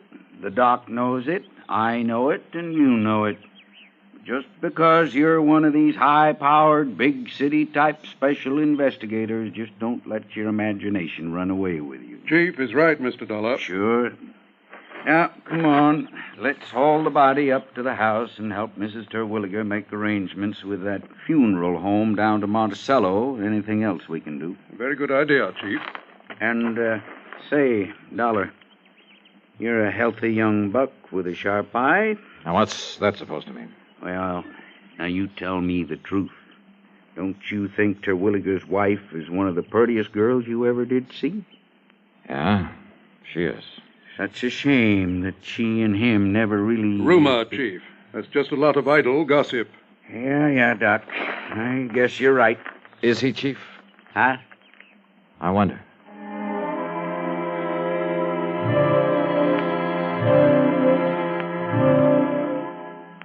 Up at the big home on the hill, Mrs. Terwilliger, only I called her Blanche now, at her insistence, she called to make arrangements for her husband's funeral. Considering her obvious shock over the whole affair, she was doing very well. She'd also called one of the local garages to remove the wreck of the car. It would be so horrible to have to see it there day after day. That car, the thing that killed him. Yes, I know what you mean. You're very understanding, Johnny, and I like you for it. Yeah, well, Yeah, I guess there's nothing further that we can do now. I've made out the death certificate and, Blanche, my dear. Yes, Doctor. You sure you wouldn't like to come down the hill, stay with Mrs. Parker and me until this is all over? Oh, no, Doctor, but thank you very much. You've all been wonderful to me, and I appreciate it. That means you too, Chief Allen. Oh, now, it's a real pleasure, Miss Blanche. Well... Yeah, I suppose we... Oh, but Johnny, Yes? would you stay and help me make out the insurance? Oh, it sounds terrible to talk about it at a time like this. Yeah, but all those things have to be done, my dear. So, Mr. Dollar, if you'd like to stay here... No, I'd better run on down to Emmer's Hotel and arrange for a place to stay overnight. A hotel when we have this nice big house with plenty of... Oh, I'm sorry. I forgot that I'm alone now. You really shouldn't be, my dear. Johnny, maybe you'd come back to tell me what I must do about the insurance. And maybe have dinner with me? Well, that would be a good idea. Yeah, maybe it is.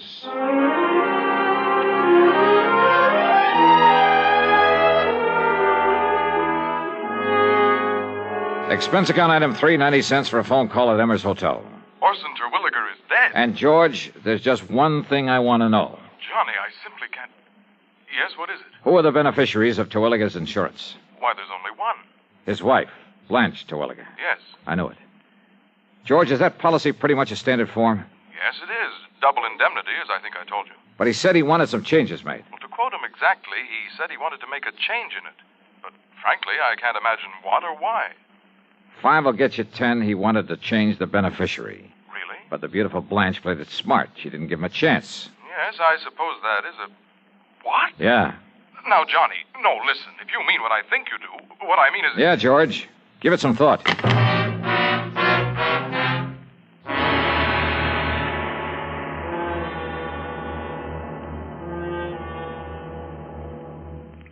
Who administers the oath of office to the President of the United States? And for that matter, what is the oath of office? You may not know the answer to the first question. You should know the answer to the second. Because before a man can become president, he must pledge himself to do 2 things.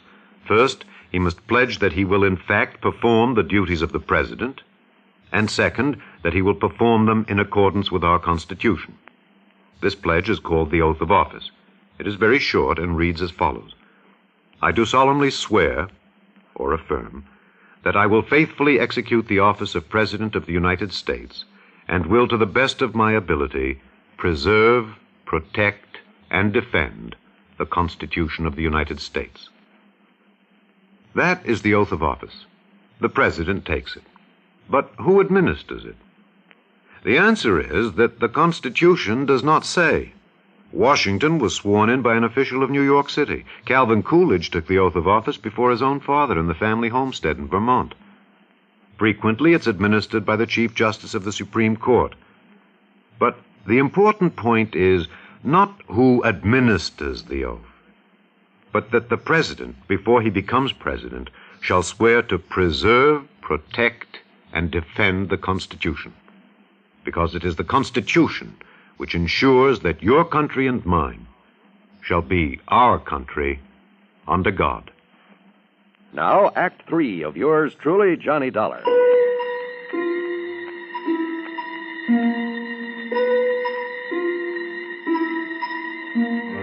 Dr. Parker and Chief Allen were convinced that Terwilliger's death was accidental. Well, I wasn't. Yet, all I had to go on, some talk the Terwilliger place might be put up for sale, meant nothing in itself unless I could find out why. Or perhaps the reason might tie in with the rumors, the gossip that had been mentioned to me. Rumors of what? That Blanche and her husband weren't getting along? As for actual evidence that he was murdered, all I had to go on was that funny little mark behind his ear. I borrowed a flashlight there at the hotel and drove back to the scene of the so-called accident. I went over the ground with a fine-tooth comb. Nothing. Then I went up to the place where the car must have started its skid. I searched the bushes all around, and then... Wait a minute. What under the sun is... And more important, where did it come from? It's much longer than an ordinary. As for the fletching... This thing's been used all right, and recently. And instead of a point, it has the heavy, round stone head. Who is it? Speak up or I'll shoot. Oh, that's a nice way to welcome a dinner guest. Johnny. Johnny, you had me Oh, frightened. well, I'm sorry, Blanche. I saw your flashlight down here and couldn't imagine who it was. And since you hadn't come up to dinner as you promised. Oh, I was on my way. I hope I'm not too late. Hey, do you always wander around carrying a gun? Oh, I'm sorry. Here, you'd better take it. Yeah. I'm not used to these things, though heaven knows I've seen enough of them. Your husband's gun collection. But why'd you stop here, Johnny? What were you doing, and what in the world's that? Oh, just a... Well, there must have been some Indians around here at one time or another. Oh, yes, I understand this was great Indian country. But now, Johnny, Yeah? my invitation to dinner still stands. Great. I'm starving.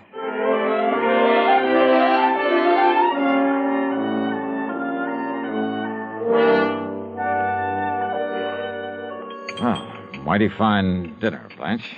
More coffee? I'm almost embarrassed, though. Now, why do you say that? But a chance to be close to someone is, well... More coffee? Oh, no. It's not another thing. Well, then, let's go in by the fire in the library and talk. Johnny, Yeah? it's a great comfort to have you here, and I... Thanks. You don't mind if I hold your hand? Kid stuff, huh? No, it isn't. Now, this collection of weapons you were going to show me. No, you have to look at it. Well, I'd kind of like to. All right. It's in the library, too. Okay. You know, Blanche, with your figure, Hmm? what I meant was you must have been quite the athlete when you were in college. Now, what brought that on? Swimming? Tennis? That sort of thing? Sure, everything. Blanche Ransom, girl athlete. Pistol team? The way you handled this gun a while ago. Only a person who knows guns has the proper respect for them. Well, I still don't like them. Then all things considered, it's better that I keep this one. What? All things considered? Your husband had to drive very slowly around that curve, didn't he? Yes. But I guess he didn't for once, or he wouldn't have... Slowly enough so that somebody couldn't have missed him with a pea shooter, much less a deadly weapon. Johnny, what in the world is... Archery was your best event, wasn't it? Archery? Yeah. I'm afraid that's why I took your hand. Johnny. Calluses like that come from only one thing, using a heavy bow, a hunting bow. This one here on the wall? Now, Johnny, listen, honestly. Honey, why did you do it? Why did you do it, Blanche? I don't know what With this bow and with the arrow I found out there, Johnny. with its flat, round, heavy stone head, just before he reached that curve in the road. Well, All right, Johnny. But listen, if you knew how long I've... If you knew what I had to... Listen, please. murder for a chance on a lousy $1,000,000. I guess I lost, didn't I? Oh, yeah. You lost.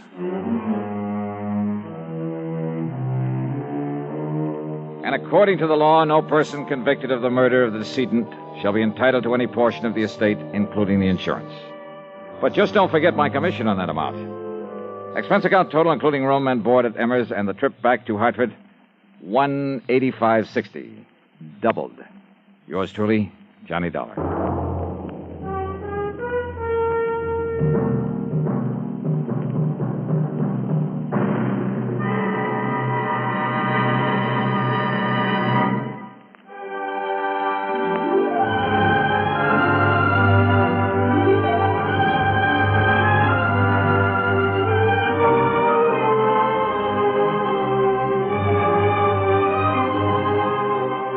Yours truly, Johnny Dollar, starring Bob Bailey, originates in Hollywood and is written, produced, and directed by Jack Johnstone.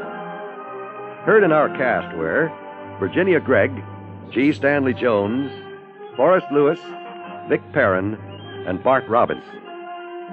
Be sure to join us next week, same time and station, for another exciting story of yours truly, Johnny Dollar.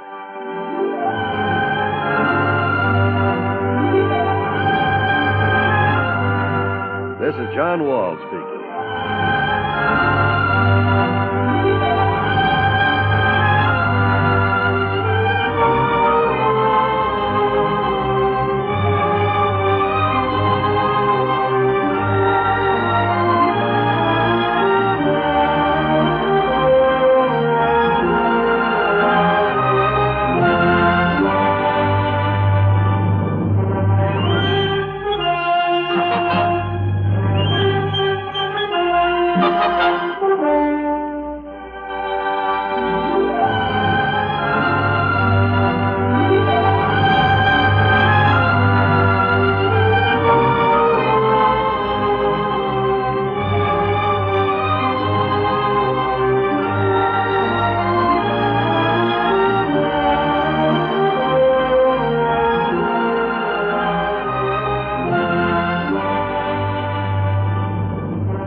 Johnny Dollar has come to you through the worldwide facilities of the United States Armed Forces Radio and Television Service.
Johnny Dollar. Henry Bascom, Johnny, at Four State Insurance Company. Well, hiya, Hank. It's been a long, long time. Yeah, I know. Johnny, are you free to come down here and look into something for us? Henry, as long as somebody pays my expense account, and of course a nice fat fee, I'll go anywhere. Johnny, for once, you're not going to be able to pad that freewheeling expense account of yours. Any bets? Why not? Because the investigation I want you to make is right here in New York City. Oh, well, there's always the fee to fall back on. How much? Usual percentage of the face value of the policy. Okay, only how big is the policy? Johnny, hold your hat. It's about 200... Well, I mean, it's what? just under... $200? Johnny. Listen, Hank, my cut on a policy as small as that wouldn't buy me a sandwich and a cup of coffee. No, listen. And I suppose you'll question every penny I put on the expense account. Look, you didn't... Why don't you just pay it off and save you and me and the company a lot of time, labor, and soap? What kind of a policy is it? Straight life. Huh? But listen, you didn't let me finish. The face value of this policy is a little under $200,000. 200... Oh? Yeah. Well? Hank, my buddy, my bosom pal, for an assignment like that, for the nice commission it's going to pay me, I'd walk to New York. Only maybe you better grab a plane or a train instead. Right. I'll be there.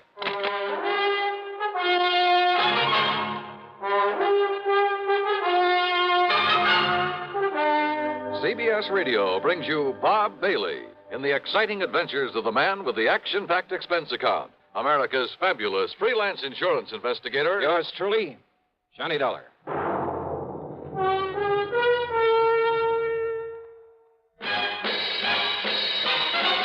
Are you smoking more now, but enjoying it less? Have a real cigarette, have a Camel. The best tobacco makes the very best smoke. Have a real cigarette, have a Camel. Are you looking for flavor and mildness? Have a real cigarette, have a Camel. The best tobacco makes the very best smoke. Have a real cigarette, a real cigarette, a real cigarette, have a Camel. If you're smoking more today, but enjoying it less, try Camels. The Camel blend of costly Turkish and domestic tobaccos has never been equaled for rich flavor, easygoing mildness, real smoking satisfaction every time you light up. The best tobacco makes the best smoke. Have a real cigarette, a real cigarette, a real cigarette. Have a Camel. And now, Act One of yours truly, Johnny Dollar.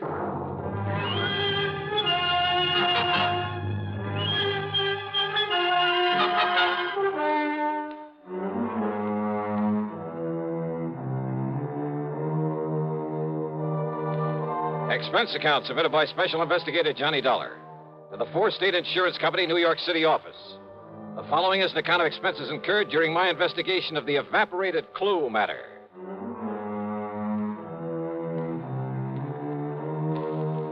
Expense account item 1, $5.25 for a taxi out to Bradley Field.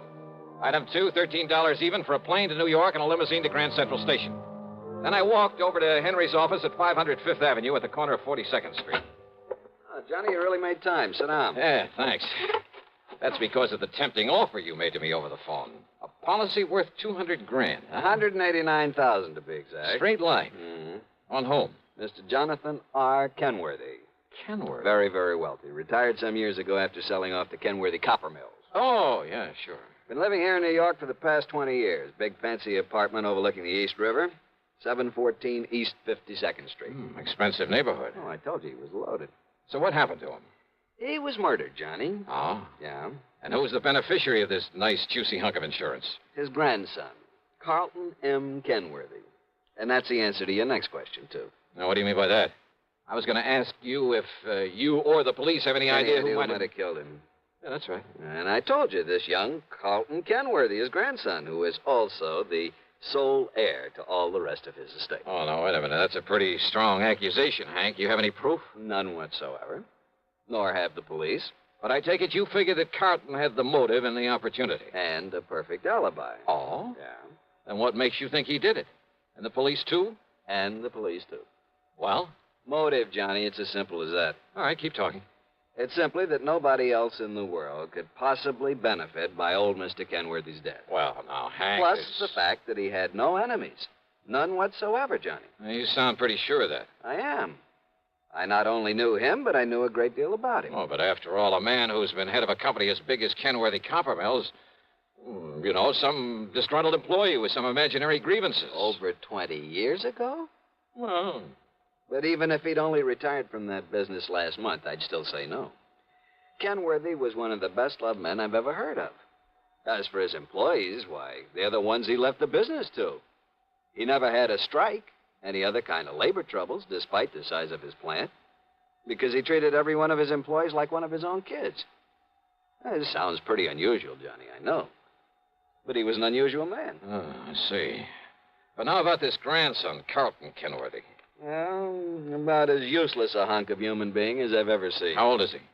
Oh, 30, 32 or 3. What's he do for a living? Well, that's the point. He doesn't. Nor has he ever done anything.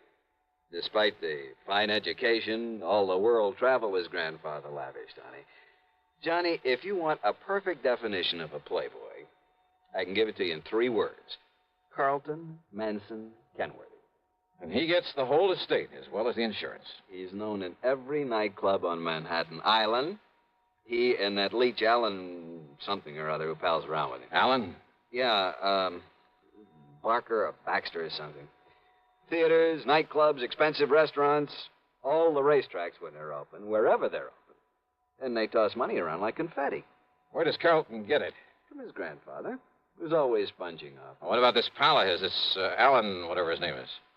Barker. That's his name, Alan Barker. Well? He sponges off Carlton.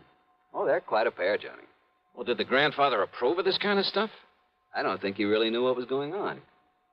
According to the old man's attorney, who is a friend of mine, he was led to believe that Carlton was investing in various business ventures. Oh. The point is, the boy needed money. And the surest way of getting it, plenty of it, was by having his grandfather dead. Yeah, well, you've built up quite a case, Hank, but it still isn't enough to hang him, not by a long shot. Have the police been able to pin anything on him? Not yet, apparently. I told you he has a perfect alibi. When did it happen? Last Tuesday. Who's handling the police investigation? Lieutenant Randolph Singer at the... Randy Singer? Great. Randy just happens to be one of the best homicide men in this fair city of yours. Well, he certainly hasn't Hey, impressed listen, me. if they've got him working on it, and if you have got a case against Carlton Kenworthy, Hank, I'll see you later. Where are you going, Johnny? Over to see Randy Singer.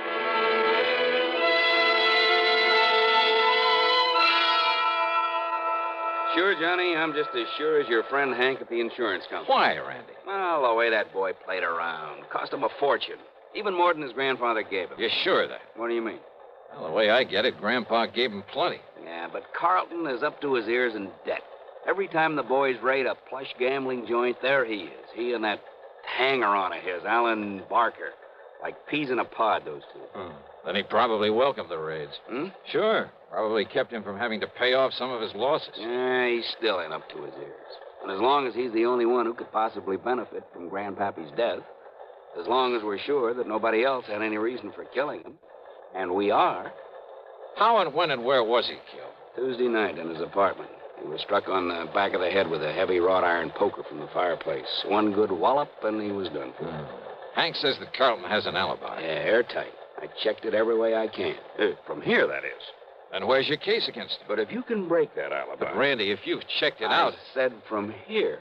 But if that company of yours will pay your expenses to Alaska... Alaska? That's right. Oh, look, with such flimsy evidence... Will you do it, Johnny? But now listen, Just Randy... to, let's say, to get me off the hook. But I'm still not convinced that... Johnny... Okay, Randy, sure.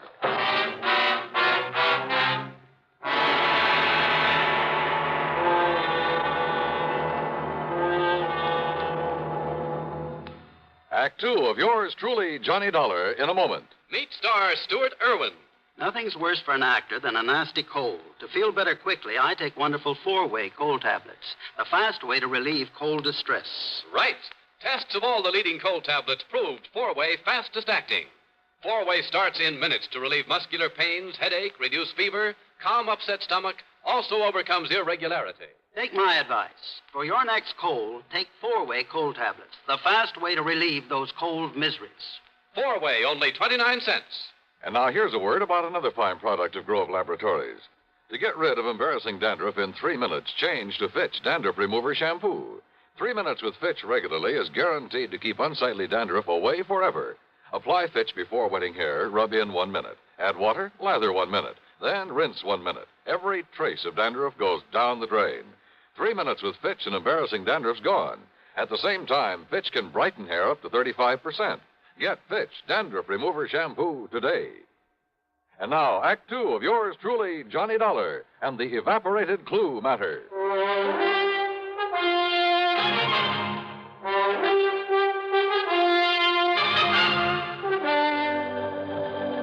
But why Alaska? Because that's where Carlton Kenworthy says he was when his grandpappy was murdered. Well, Randy, that ought to be easy enough to check out. So I did, Johnny.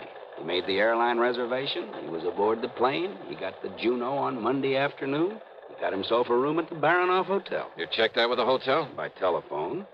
Why was he up there? Who knows? But the hotel says he was. Well, what did he do with himself?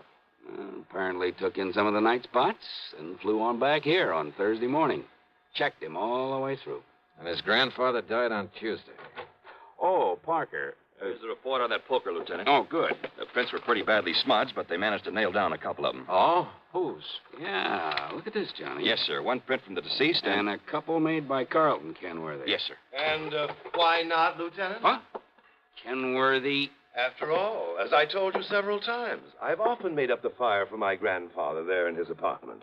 So is there any reason why my fingerprints shouldn't be on that poker that was used to kill him? He's got a point there, Randy. Well, listen. Of course I have. The fact remains... And didn't this officer say the prints of both myself and my grandfather were badly smudged? Yes. So, whoever did it wiped off his own prints and part of ours. Quite possible, Randy. The fact remains, The fact Kenworthy... remains that I was in Alaska when my grandfather was murdered. Why, Carlton? Just a little trip, a little fun, just... Who are you? Johnny Dollar, investigator for the insurance company. Well, Dollar, I certainly hope you can accomplish more than these stupid police have. Of Listen all the to me. stumbling, bumbling... Well, That's all, Parker. Yes, sir. Well, Lieutenant, that silly look on your face. Because I think you killed him. Because you're the only one with any reason But I to. didn't, of course. How could I? Hey, tell me this, Carlton. I'll tell you anything I can, Mr. Dollar, if you'll get this incompetent flat put off my neck. Kenworthy. And, of course, help to solve the murder of my poor, sweet, kind old grandfather. Okay. Did you make that trip to Alaska alone? Yes, that's right. Okay, thanks. That's all? That's all. For now. Very well. And will you keep me advised, Lieutenant, if by some stroke of luck you should happen to make some progress for a change? Get out, Kenworthy. Gladly. Just be sure you stay around, that you don't leave town. Don't be silly, Lieutenant. Why should I? Johnny, so help me, if that guy... If I have to... Okay. Just give me one thing, Randy, an address. Huh? Yeah.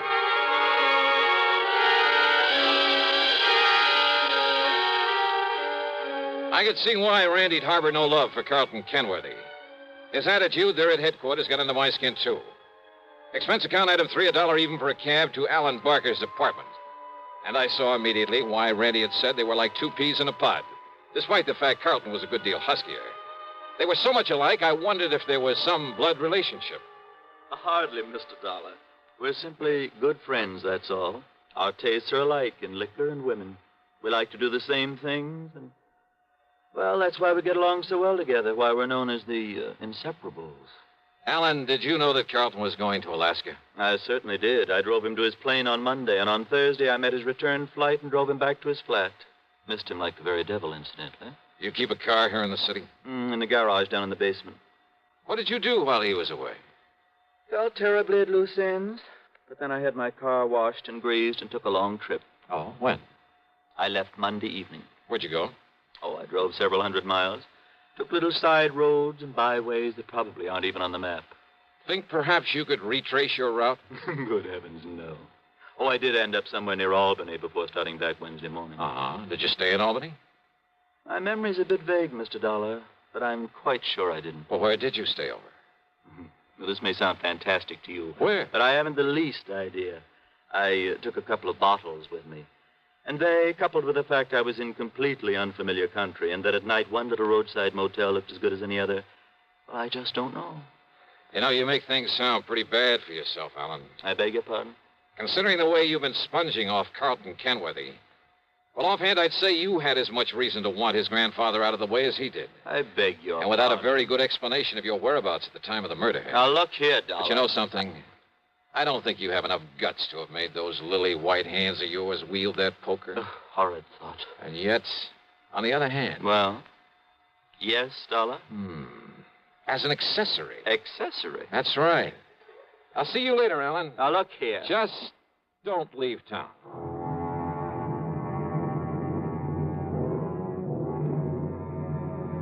Carlton? Possibly. Alan? Well, I don't know. I don't pretend to be an expert judge of character. But I'd swear that Alan wasn't capable of killing a man. And yet, as Randy had said, unless we could somehow break Carlton's alibi.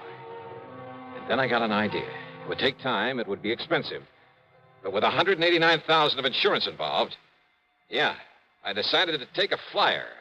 Stick my neck out all the way.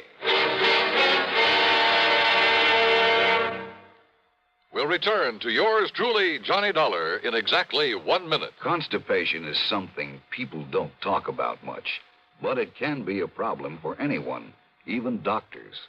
And when constipation occurs, it's interesting to see just what doctors consider important about a laxative they might use or recommend. Well, a majority of the doctors we heard from had this to say.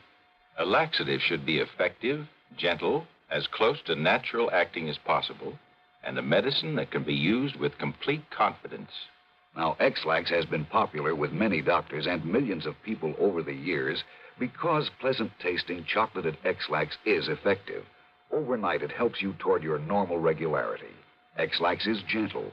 Next morning, it gives you the closest thing to natural action. And that's why many doctors and millions of people use X-Lax with complete confidence. X-Lax, the laxative that helps you toward your normal regularity, gently, overnight. Is X-Lax in your medicine cabinet? And now, Act 3 of yours truly, Johnny Dollar. Expense account item 4, $489.54. That's a round-trip plane ticket to Juneau, Alaska, by way of Seattle, Washington. It wasn't until we got there that I suddenly realized I'd been pretty stupid. In spite of the fact that Alan looked very much like him, I should have taken along a picture of Carlton Kenworthy. And certainly I should have taken along a set of his fingerprints for comparison with any I might be able to pick up, or even a sample of his handwriting. But I didn't, so I'd have to work things out the best I could. Item 5, $10 for miscellaneous taxi fares. Item 6, $10 for a room at the Baranoff Hotel. And yes, I got the same story Randy Singer had about Carlton's having been there, having spent plenty of time at the bar and the bubble room, at nightclubs all over the town. But then it was item 7, $8.50 for some drinks and dinner in the main dining room that finally did the trick. Yeah, that pointed out the one small, seemingly insignificant way in which I could either prove or disprove Kenworthy's alibi. Believe me, seldom has the solution of a murder case hung on such a slender thread. Anyhow, less than 36 hours after I'd left New York, I was back at Idlewild Airport. Item 8, 10 cents for a phone call to Randy Singer. Item 9, $7.50 for a fast taxi into 18th Precinct headquarters. Johnny, where you been anyway? Did you get in touch with Carlton? He's right here in my office. Good boy, Randy. Well, hello, Carlton. Ungodly hour to drag a man out of bed and over here. Yeah, have a bad night of it? Alan and I did do the town a bit. Have you found some lead, I believe you call it, on the killer of my grandfather? Yeah, maybe. Do you mind if I sit down? Maybe you'd better. Where were you when your grandfather was murdered? Why, I've told you, Juneau, Alaska. You know Alaska pretty well? I know nothing about it. This is my first trip and a very brief one. You stayed at the Baranoff Hotel? That's right. Check with him, and you'll find I was there on Monday, Tuesday, and Wednesday. Did you eat there at the hotel? My dinners, yes. But I fail to see what that could Just answer my questions, will you, please? Why not? Okay, now. Monday night. Cocktails in the bubble room? That's right. But what difference could that possibly... And what did you have for dinner? Now, that's a stupid question. Yeah? But if I can prove you weren't where you say you were when your grandfather was killed... If you can, Dollar, and I know that you can't, but if you could, I would gladly confess to this murder, regale you with gruesome details, tell you anything you like. Wise guy. I asked you what you had for dinner Monday night there at the Baranoff. Oh, I see. You think if I say I had something that wasn't on the menu that Just night... answer my question. Or perhaps you'll check to see if the dinner was put on my bill, so I'd have to sign for it, leave a sample of my handwriting. But I paid cash for everything. I asked about your dinner. Well? Dollar, of all the asinine, idiotic... Shrimp cocktail, a salad, a steak, and some coffee. Get that stuff anywhere. But now, Dollar... Mike? What? The coffee. Really, if this is detective work, if this nonsensical questioning... Well? No, Mr. Dollar. I had my coffee with cream and sugar. Oh, you ordered cream? I used the cream that was on the table. Look here, now, of all the silly, absurd, childish Cream was on the table? Of course it was. Real cream? Yes, and the sugar was real sugar. That's beside the point. But what you hope to gain by all this, stupid... Oh, you mean you solved this heinous crime without knowing about the sugar, little boy? That's right. Because you'd already told me you were never there. What? Because Alan went up there instead, didn't he? Using your name to establish an alibi for you. Now, what miraculous deduction leads you to... Because of your certainty about that cream on the table. Of course I'm certain. Doesn't any decent restaurant put cream on the table? No, not up there. What? What's that, Johnny? But he didn't tell me that. I don't know why, Randy. Maybe no big dairy farms yet. Maybe just plain habit. Maybe they like it better. Dollar, how did you find out about But on that? every table, even in the best places, you'll find no cream. But a little can of evaporated milk. Like to check on it? Well, I'll be doggone. It was Alan. Did Alan tell you that? Did Alan give me away because he thought he could get the money if I knew he was my friend only because of the money I could give him, but listen... He's as guilty as I am, Mr. Dollar. Is he? Of course he is, because he helped me kill my grandfather. Well, isn't he? I'll prove it. I'll prove I couldn't have killed him without his help. Do you hear me, Dollar? Do you hear me? You think that's going to help you in court?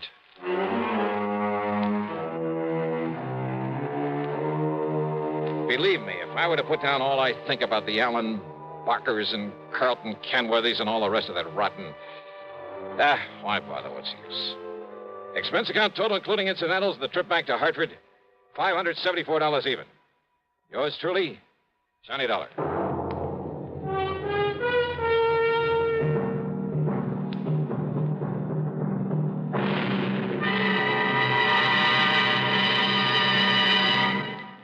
Now, here's our star with a word or two about next week's program. And a welcome to a couple of more stations that have joined us.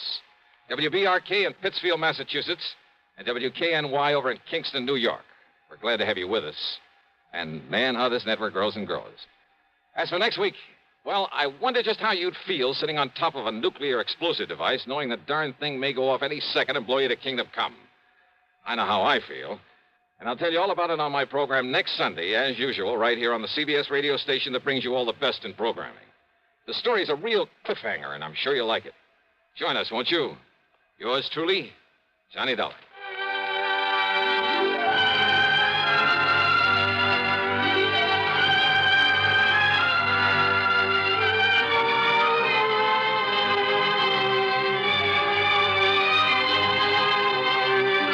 Yours truly, Johnny Dollar, starring Bob Bailey, originates in Hollywood and is written, produced, and directed by Jack Johnstone.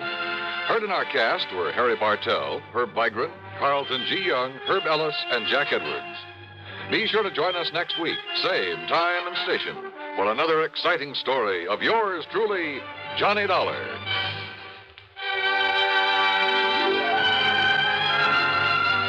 This is Dan Coverly speaking. Suspense follows on the CBS Radio Network. Better buys are your reward at Orange Motors 404.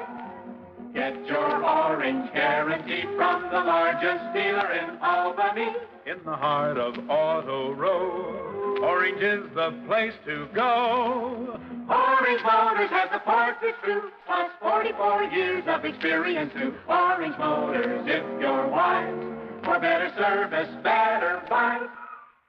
It's easy to have a new Ford Falcon in your garage. Orange Motors has an excellent choice of Falcons in all colors, automatic or standard shift, 2 doors or 4 door. For a nominal down payment, you can own a Ford Falcon for as low as $50 a month. Think of it, a new Ford Falcon for only $50 a month. Want one? Come to Orange Motors in Albany. Better Ford buys, used or new, at $7.99 Central Avenue. Orange Motors, if you're wise, for better service, better buys. Radio 59, WROW, first on the dial in Albany, Troy, and Schenectady. Johnny Dollar. Yeah? What? Who's that? Smokey. Smokey? Smokey Sullivan? Yeah. Holy... Do you always call people at 5:30 in the morning? Oh, hiya, Smokey. How are things down in New York? I'm living out here in Frisco now. Oh? You know about the big fire out here? Now, Smokey, don't tell me you've been up to your old tricks. You know I wouldn't do nothing like that, Johnny, after the good way you've been treating me. Well, I hope not. But what about this fire? Big warehouse. They're in San Francisco. The Barnwell warehouse. It's still burning, Johnny. Arson? Yeah. I know who did it. There must be insurance in a big warehouse. Yeah. So as soon as I can check it out, I'll... Look, where'll I find you? Where'll you stay, Johnny? Let's see. At the Huntington Hotel up on Mount Hill. Me? In a nice place like that? Oh, unless I know where to call you. It's okay, Johnny. I'll call you. And you're sure it's arson? I'm sure. Then I'll see you.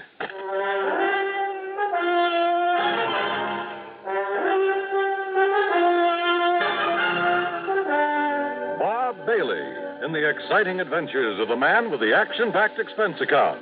America's fabulous freelance insurance investigator. Yours truly, Johnny Dollar. A handcuffed thief makes a desperate bid to escape a frantic dope addict. Crashes through a fiberboard wall at the police station house.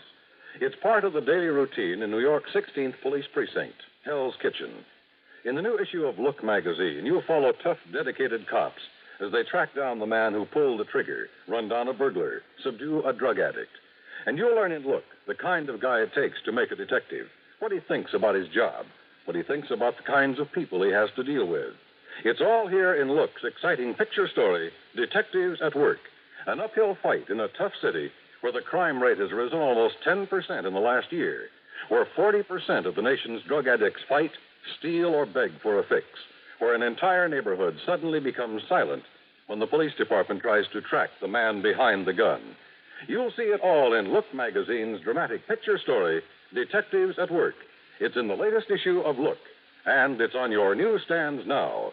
Get your copy of Look today.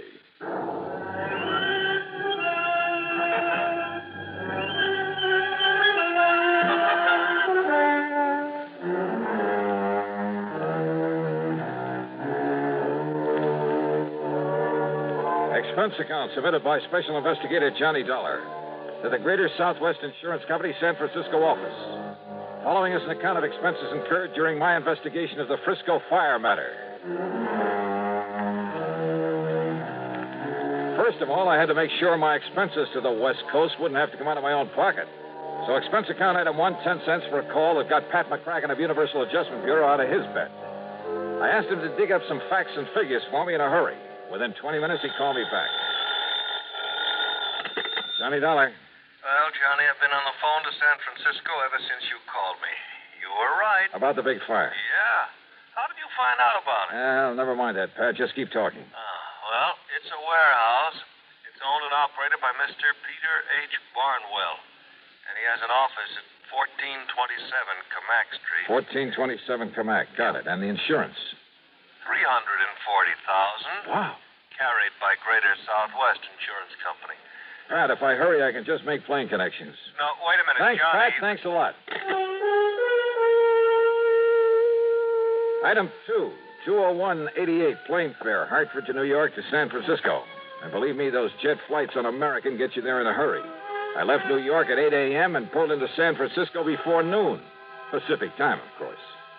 Item 3, a dime for a newspaper at the airport. Apparently, the fire had burned itself out. Item 4, 675, taxi to Peter H. Barnwell's office on Camac Street. The reception room was jammed.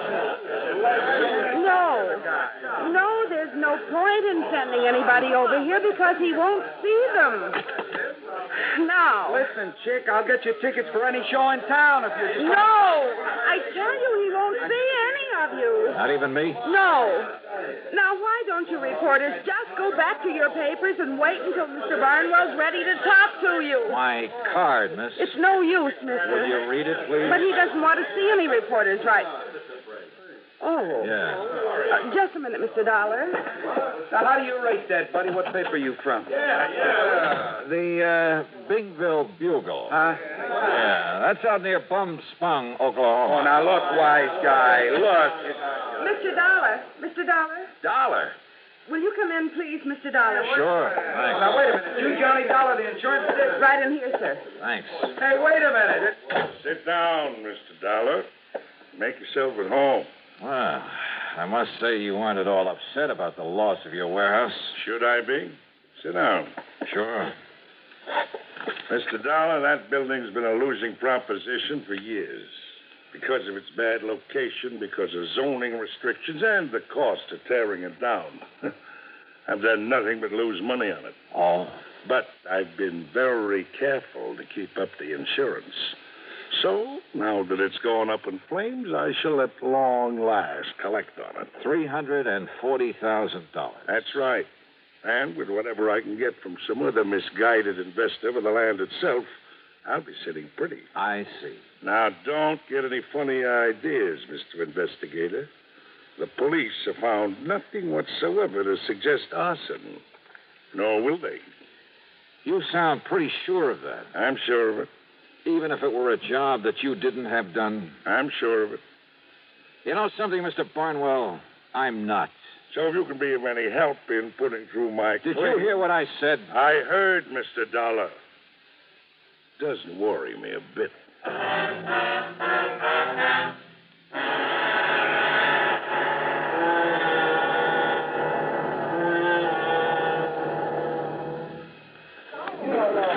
Hey, fellas! My car filter may be worth $1,000. How's that? Heard over the radio that the people who make Fram filters have a big treasure hunt on. So I checked my oil and air filter. And I'll be doggone if there wasn't a specially marked Fram air filter that might pay me $1,000. No kidding. My service station man said whatever I win, he'll win the same amount. Told me a regular filter check is important to today's cars. So important that Fram Corporation is paying $60,000 to get car owners to check their filters now. Cash money? Sure, this is Fram's silver anniversary. Last year, 10,000 secretly numbered Fram filters were distributed all over the United States and installed in cars during regular servicing. Every one of them is worth cash, some as much as $1,000. Why, one of you guys may have one in your car and not even know it. Say, what are we waiting for? Let's get those filters checked. Hurry, folks. Get in on the big Fram treasure hunt. You could win up to $1,000 in cash. Check your car filters now. And now, Act Two of yours truly, Johnny Dollar and the Frisco Fire Matter.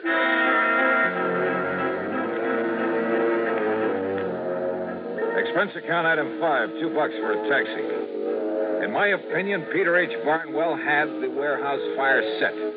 But opinions don't count in my business. You gotta have proof. And I hadn't yet got together with my informant, Smoky Sullivan.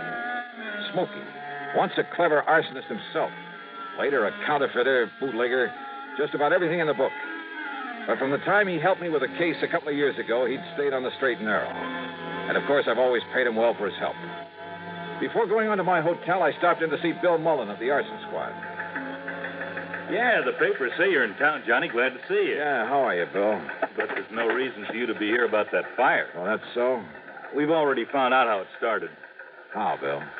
Some old derelict, name of Stumpy Moran.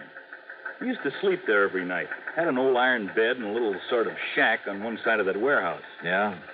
So last night, like a lot of the darn fools all over the country every night, he went to bed loaded and lit a cigarette. Result? No more mattress, no more shack, no more warehouse. Well, are you holding him? Also, no more Stumpy Moran. He died in the fire? Yep. And you're sure that's how it started? Johnny, when you've combed through evidence on as many cases like that as I have, there's no mistaking it. But now, Bill, listen, all the way from the source of the blaze to the empty bottle. The carbonized paper from the cigarette. The foil from the cigarette package. The hair from the mattress. 1,001 little things that the ordinary person wouldn't even think to look for. So listen. Yeah? Be a nice guy and call off the papers, will you? Why? Because they saw you over in Barnwell's office, they've decided it was arson, and they're calling us a bunch of bums. The only reason they do it is to make headlines. So call them up and tell them to lay off, will you? Set them straight. Not until I'm sure they aren't right, Bill. Huh? Now, wait a minute. What's that mean? I'll see you later.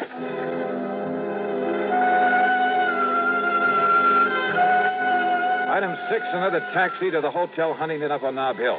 I went straight to my room and sat down to wait for Smoky Sullivan to call. I didn't have to wait long.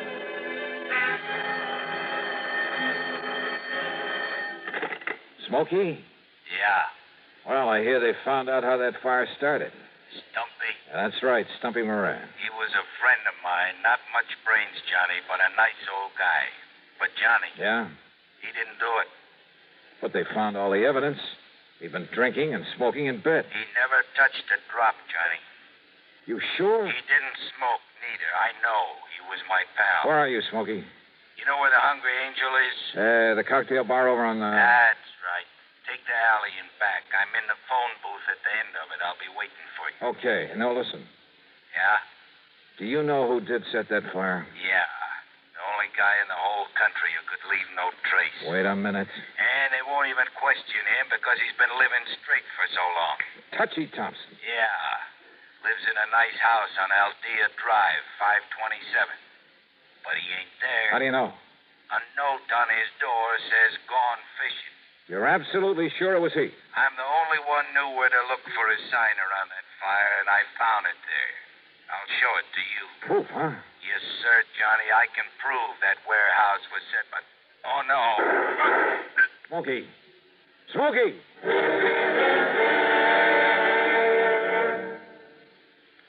Sociable, up-to-date, debonair. What's this, a new word game?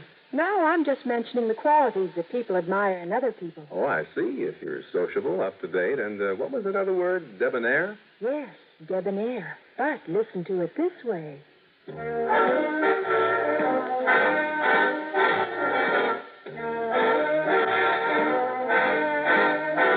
Be sociable, look smart, keep up to date with Pepsi, drink light, refreshing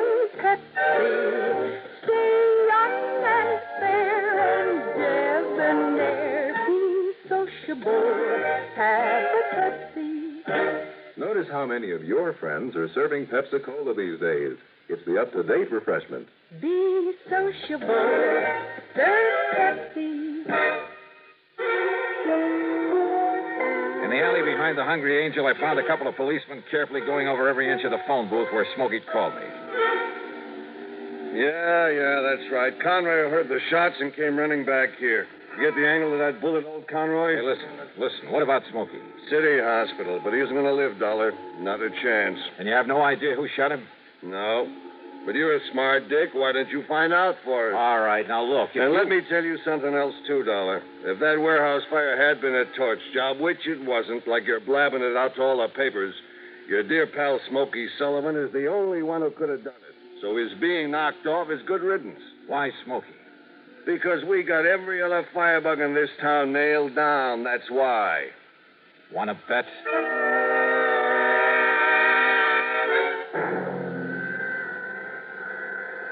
Mr. Dollar, I honestly don't understand it, considering the way one of those bullets nicked his heart. But it looks as though that man Sullivan will live. Now, the point is, Doctor, can I talk to him? Well, you can try, of course. Oh, this way, Mr. Dollar.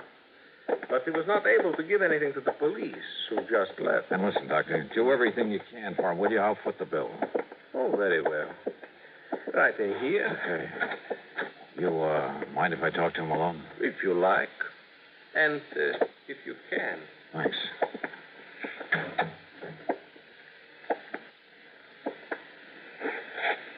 Smokey. Smokey? Hi, Johnny. Oh, hi.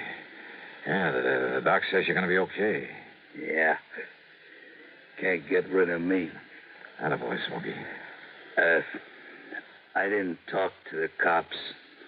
Just looked at him like I was dead. Good for you. Hey, Smokey, did you see who put the slugs into you? No, Johnny.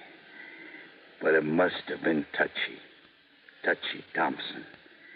Same as he set that fire. Yeah. All right, now listen. You're in no shape to go over there and show me. But if the arson squad found no trace, and believe me, they know everything to look for. Chemicals. What? Touchy had chemicals, special chemicals. Never left a trace. Everything leaves a trace of some kind. No. He had to use a gas mask. That's what must have knocked out Stumpy Moran. Then Touchy could plant the liquor, the cigarettes. Then I guess the only thing I can do is try to find Touchy Thompson. Johnny. Yeah? If you do, Johnny, be careful. Yeah. Yeah. Act 4 of yours truly, Johnny Dollar, in a moment. Rambler station wagons lead all but two other makes in sales. Repeat, Rambler station wagons now lead all but two other makes. Car registration figures prove it. Never before has any station wagon scored such a sweeping success in so short a time. Why the nationwide swing to Rambler? Well, listen to this. If you want America's lowest price station wagon, Rambler has it. If you want big six-passenger room, plus America's easiest parking, Rambler has that. Most miles per gallon? Rambler has that, too. Trade-in value? Rambler has the highest of any low-priced car. Yes, Rambler is America's top economy station wagon, but Rambler is also the compact quality car, the only car to offer personalized comfort, including front seats that glide back and forward separately, adjustable headrests, reclining seat backs, finest air conditioning at lowest cost, deep dip rust proofing. Yes, all America is discovering that Rambler station wagons are different, and Americans love that difference. So will you. Drive a Rambler station wagon now, 6 or V8 at Rambler dealers. And now, Act 4 of yours truly, Johnny Dollar.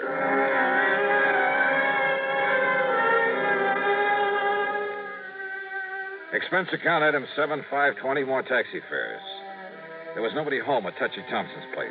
Only the note on the door Smokey had told me about. Gone fishing. Fishing, huh? He was probably hiding somewhere around the town, waiting for the atmosphere to clear. But how to bring him out in the open? Then I suddenly remembered an old friend of mine, Maury Webster, head man at station KCBS. Item 8, $1 even for a cab to the Sheraton Palace and the KCBS studios.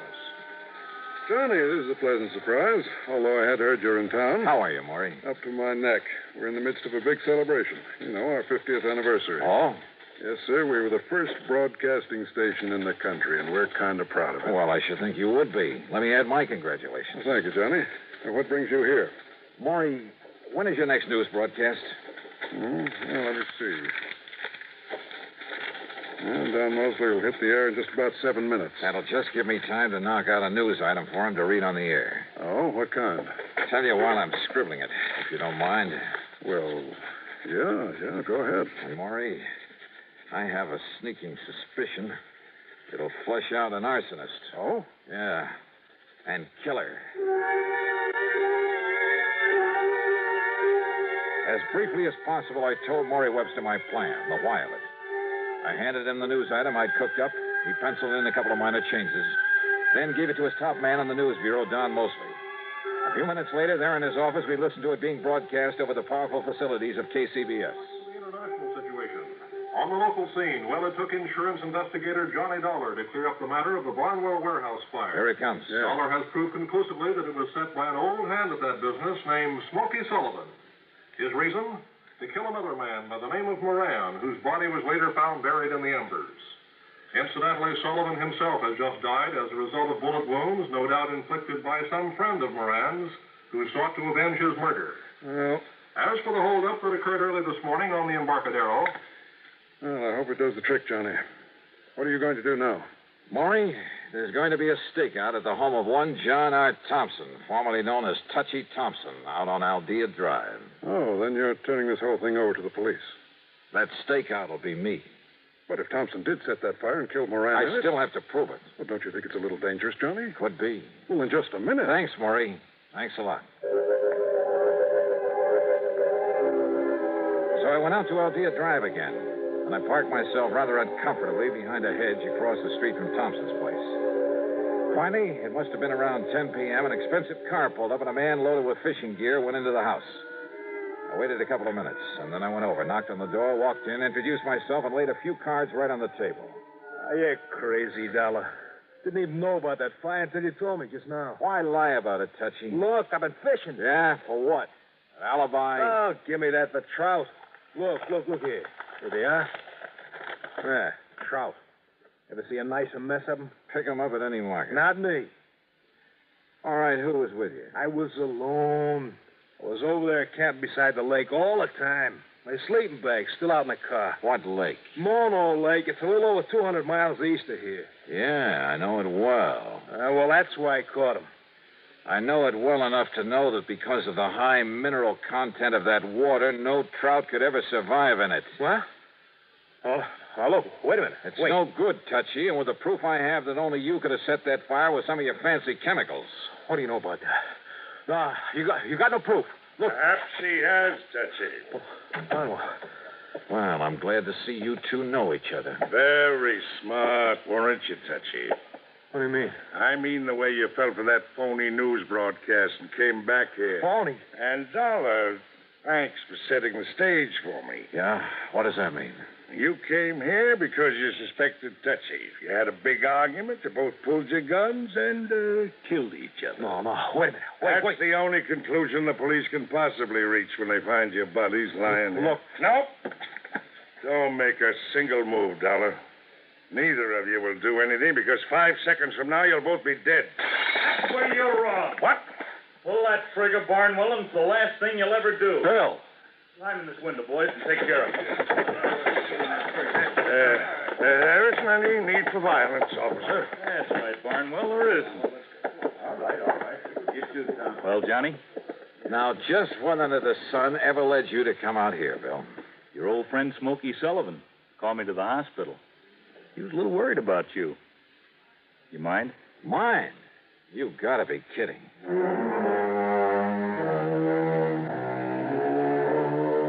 Yeah, they were both in it up to their ears. Each, in trying to defend himself, just put the other in there much deeper. And by the time the courts get through with them, they'll be sorry they ever lived. Expense account total, including the trip back to Hartford and a good hefty gratuity for Smoky Sullivan, plus all his hospital bills, $923.91. Yours truly, Johnny Dollar.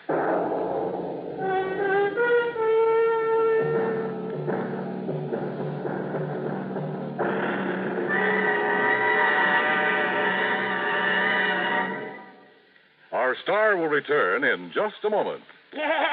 I'm a mean widow, kid. And are you pleased with yourself? Sure, because I'm a germ. A bathroom germ. Bathrooms is where the meanest germs get to live.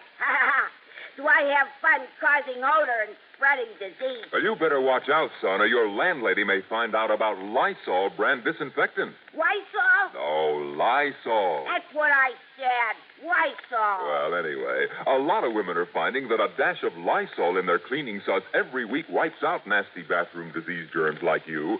Disinfects from one cleaning to the next as no other product can. Wipes out many deadly viruses, too. Lysol makes every cleaner work better. It's the easy, modern way to get bathrooms really clean and free of odors. Lysol can do that? And what's more, now, besides regular Lysol, there's a new sweet-smelling pine-scented Lysol. And they're both out to get you. Hey, was you ever a mean little kid? One more remark like that, and I'll open this bottle of Lysol.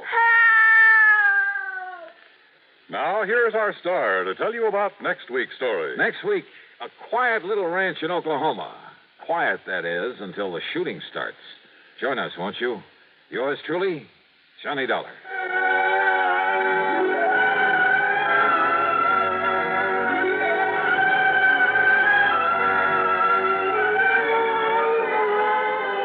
Yours truly, Johnny Dollar, starring Bob Bailey, originates in Hollywood and is written, produced, and directed by Jack Johnstone.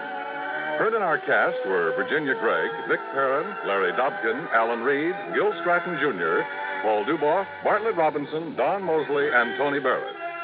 Be sure to join us next week, same time and station, for another exciting story of yours truly, Johnny Dollar.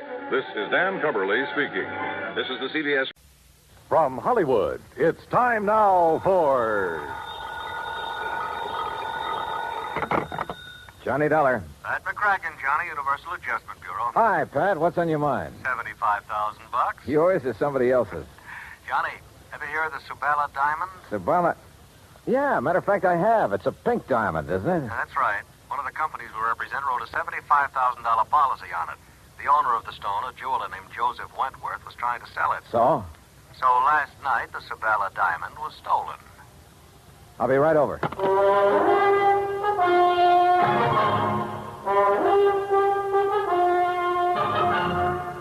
Bob Bailey in the exciting adventures of the man with the action-packed expense account. America's fabulous freelance insurance investigator. Yours truly, Johnny Dollar.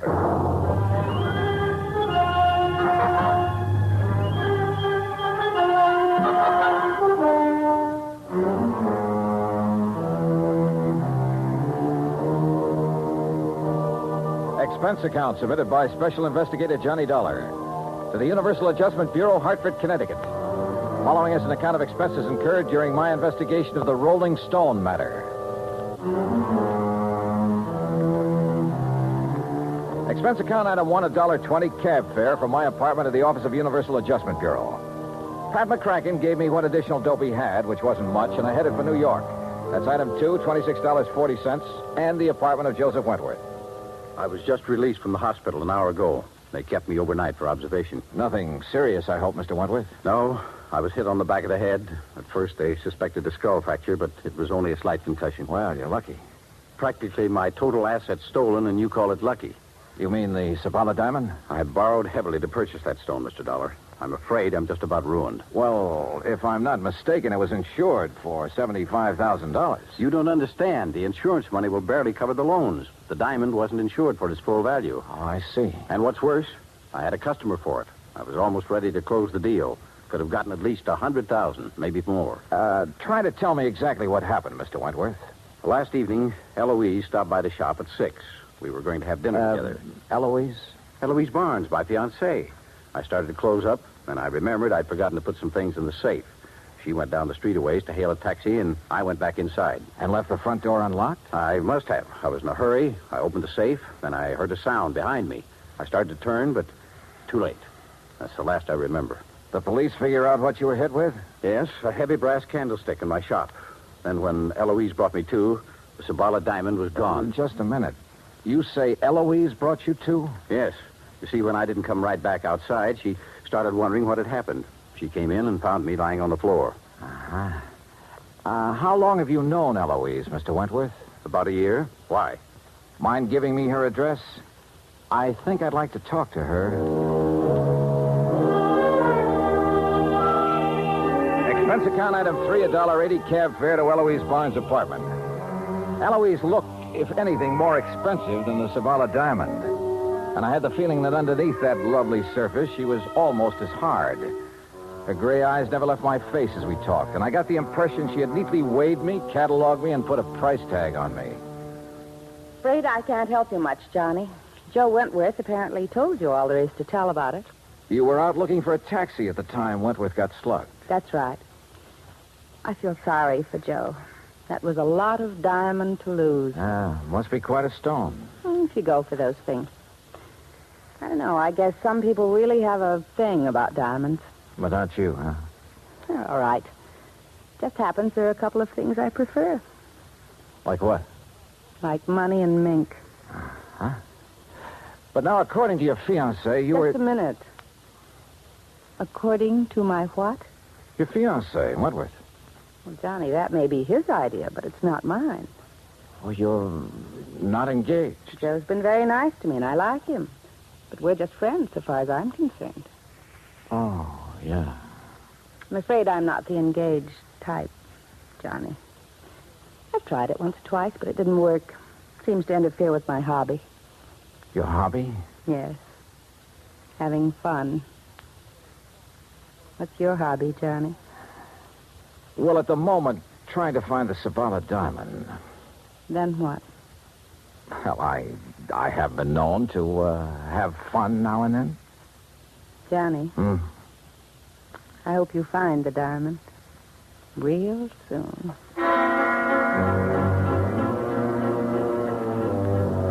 The invitation was printed in large type, but this was no time for an RSVP, especially since I remembered Wentworth mentioning a customer who had been anxious to buy the diamond just before it was stolen. I called Wentworth and got the man's name, Gerald Mantell, who had an apartment just off Fifth Avenue in the East 70s. Ah, yes, Mr. Dollar, the Zavala diamond. An exquisite stone. The pink radiance of it when it caught the light. Positively hypnotic. Such a pity it was stolen. Mr. Wentworth tells me he was negotiating with you for the sale of that diamond. That is correct. Unfortunately, we had reached a stalemate yesterday. You see, he wanted more than the diamond is worth. Well, maybe that's a matter of opinion. Mr. Dollar, I am a collector and a connoisseur. I know what such things are worth. Oh, yes. I only hope it'll be recovered before Friday. It would make things so much more enjoyable for me. What happens Friday? I'm leaving for Europe. Oh? Business trip? Not really. As a matter of fact, more of an impulse than anything else. Uh-huh. Anything wrong with that? Well, Mr. Mantell, that's a good question.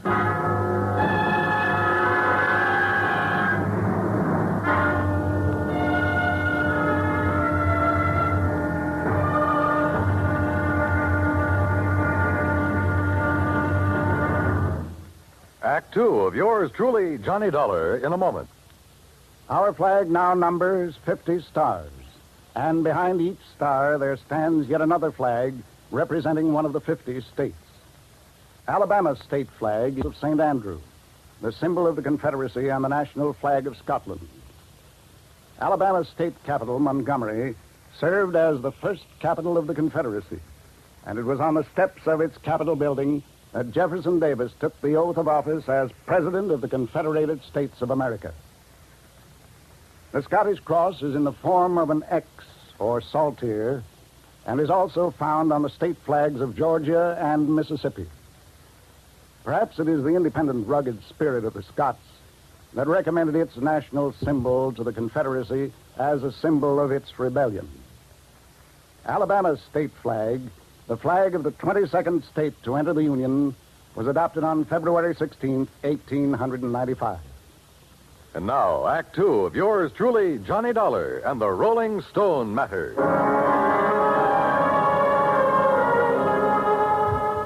I went back to my hotel, stretched out on the bed, and went over the whole thing in my mind. Eloise, who liked the things that money could buy, and who supposedly had been looking for a taxi while Wentworth was slugged and the diamond lifted. Then there was Gerald Mantell, the collector, who was now suddenly leaving for Europe. Yeah, could be either of them. Johnny Dollar. You looking for the Sabala diamond, Mr. Dollar? Who's that? Well, that doesn't matter. I know where the diamond is. Oh, where? Not so fast, Dollar. I'm sure the insurance company you represent would pay quite a bit to get that stone back. The question is, how much? Oh, there's a bigger question than that, friend. Whether you're on the level or not. Suppose I can show you the case the diamond was kept in. Would you be convinced then? Maybe. Antonio's bar on East 53rd? Yeah. Maybe there in an hour. Now, wait a minute. How'll I know you? I'll know you. Hey, wait a minute.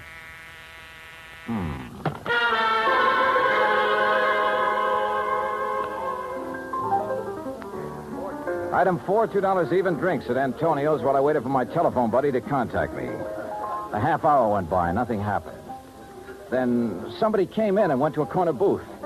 Not the person I'd been expecting, but just as interesting. So I went over. Hello, Eloise. Johnny, sit down. Oh, thanks. Expecting someone? All sorts of people. But this is a pleasant surprise. What brings you around here? Business, I thought. You know, Johnny, you've got a one-track mind. Always business. With that attitude, you miss a lot. I don't doubt it. Oh, here you are, Eloise. Oh, why, it's Mr. Dollar. Well, Mr. Mantell. Sit down, Gerald. I didn't know you two knew each other. Oh, yes, we've been friends for years. As a matter of fact, it was Eloise who told me about the Sabala diamond. Oh? You didn't tell me that, Eloise. You didn't ask me, Johnny. Oh, Gerald, the head waiter seems to be signaling to you. So I see. I'll be right back. Well, look, Eloise, I think I better be getting along. Don't leave, Johnny. Well, you've got a date with Mantell. Oh, he just wanted to have a drink with me before he left for Europe. I told him I was meeting Joe Wentworth here, so he said he'd stop by for a minute. Did Wentworth know that you and Mantell are old friends? I saw no reason to tell him, Johnny. Joe's very tiresome about things like that. You mean he's jealous? I wonder what happened to Gerald. This trip he's taking to Europe, I gather he got the idea rather suddenly. Gerald's very impulsive that way. Yeah. Well, I'll be getting along, Eloise. Looks like the man I came here to meet isn't going to show. I can't imagine what's keeping Joe. I'd say we've both been stood up, Johnny. Maybe we should do something about it, Well, as I told you right now, the only thing I have on my mind is... I know. That diamond. A girl could get tired of waiting, Johnny. Eloise, I don't think you've ever waited very long for anything. See you later. I'll count on it, Johnny. Dollar? What? Oh, Wentworth. We were wondering what had happened to you. Mr. Dollar, I'm certain you're a very efficient investigator, but it seems to me that you've questioned Eloise all you need to. Oh? Or have your conversations with her now reached the unofficial stage? Oh, now look, if Wentworth. that is the case, and I suspect it is, I'd better remind you that Eloise... Maybe I'd better remind you of a couple of things, Wentworth. In the first place, you... Mr. Johnny Dollar? Yeah, over here, waiter. Dollar? Oh. Mr. Dollar, it's a note and a package for you, sir. A gentleman just left it with me. Did he give his name? Oh, no, sir, no. But he was a short man in stock here, and he wore a gray suit. Okay, thanks. Here you go. Oh, thank you. As I started to say, Hold Dollar... on, will you, Wentworth? Couldn't take a chance contacting you. Somebody was following me. Contents of the package will show you I know what I'm talking about. We'll contact you later. What's this all about, Dollar? It's from a man who phoned me a couple of hours ago. If it's what I think is, and his package... Yeah. Empty jewel case. Your name on it, Wentworth. What? That's the case I kept the Sabala diamond in. Yeah. See you later, Wentworth. Where are you going, Dollar? Back to my hotel room and wait to hear from him. I went outside and started for the corner to grab a cab. As I passed the alley, I spotted something sprawled on the ground. A body. It was Gerald Mantell.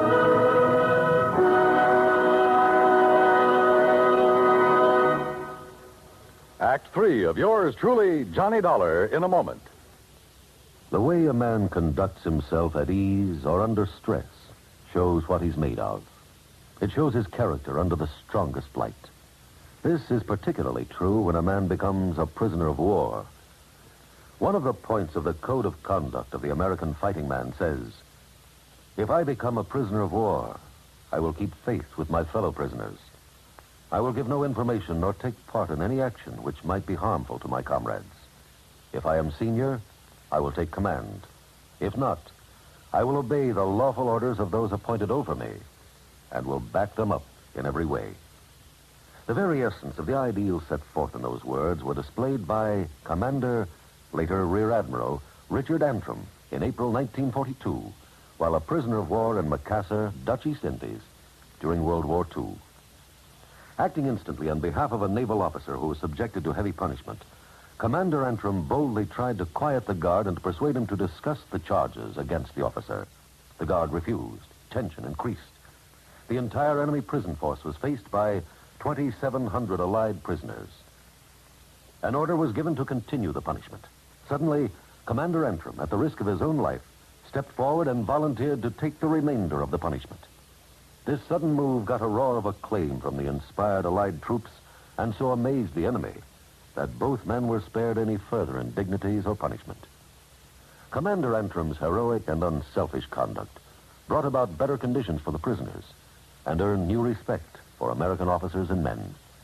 Commander Richard Antrim upheld the highest ideals of an officer and earned for himself the Medal of Honor.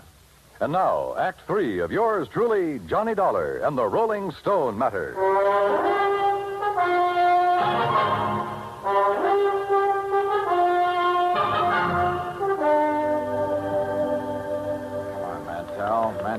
Mantell, come out of it. Come on. My head. Here, I'll help you. All right, easy now. Are you okay? Yes. So who did it? I don't know, Dollar. The head waiter told me a taxi driver wanted to see me outside. I came out, but there was no cab in sight. I thought he might be at the corner, so I started walking. Past the alley here? Yes. Mr. Dollar, why would anyone want to beat me up? I can think of one possibility, Mantell. Yes? You wanted the Sabala diamond pretty badly, but Wentworth wouldn't sell at your price. Are you suggesting... I'm suggesting you lifted the diamond and somebody was trying to get it back from you just now. But I don't have the diamond. I never did. Maybe you know where it is. No, I swear I don't. As for getting beaten up just now, I'm every bit as much in the dark as you are.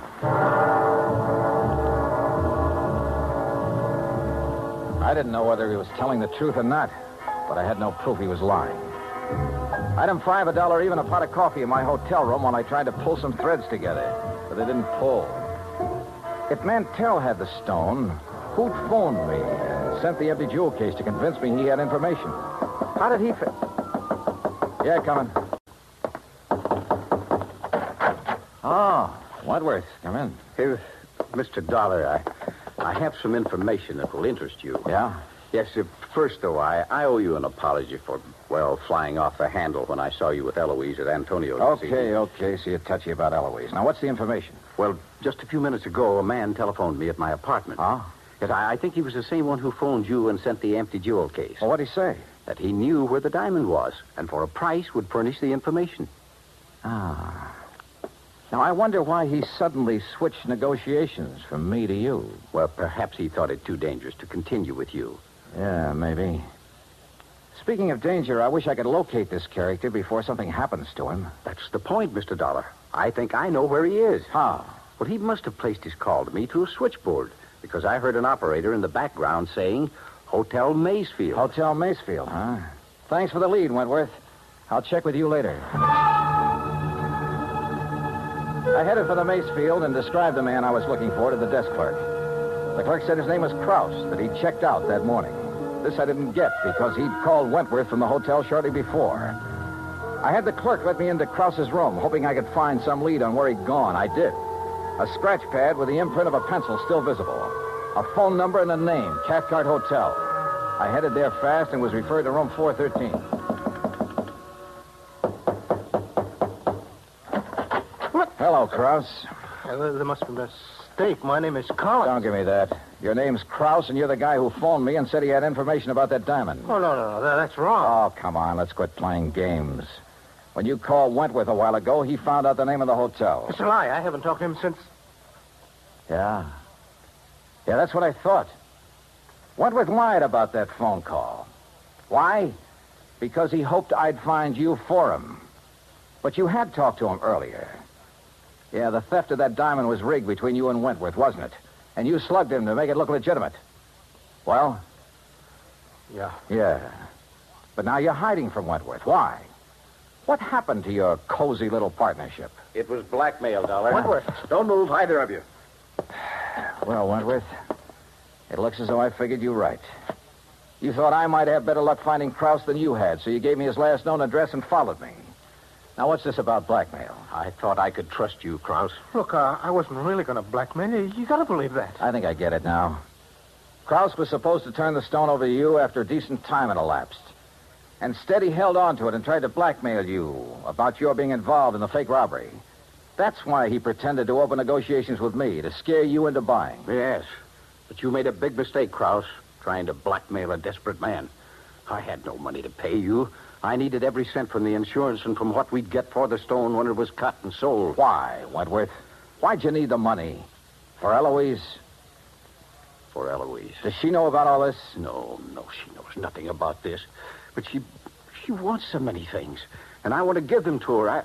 I've got to hold on to her. Brother. Oh, you wouldn't understand. You don't know what it's like when a girl like that gets into your blood. You're willing to do anything. Like a couple of murders, Wentworth? You willing to add them to your list, too? Yes. Yes, I am. Oh, now, look, put that thing down. Why don't you stop kidding yourself about Eloise? She loves me, Dollar. I tell you, she loves me. Are you kidding? She told me what she loves. Mink and money. How long do you think she'd stick with you after the money ran out? Get back. Stay where you are. You're a thief and a fool, Wentworth, but you're not a killer. Stay away. So you just better give me that gun right now. Oh. Thanks.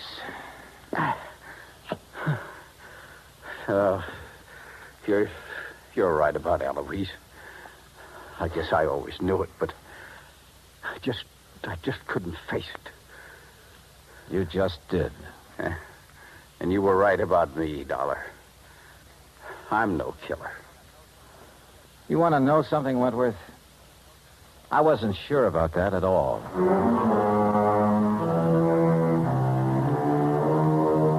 Expense account total, including the trip home, $146 even. Remarks?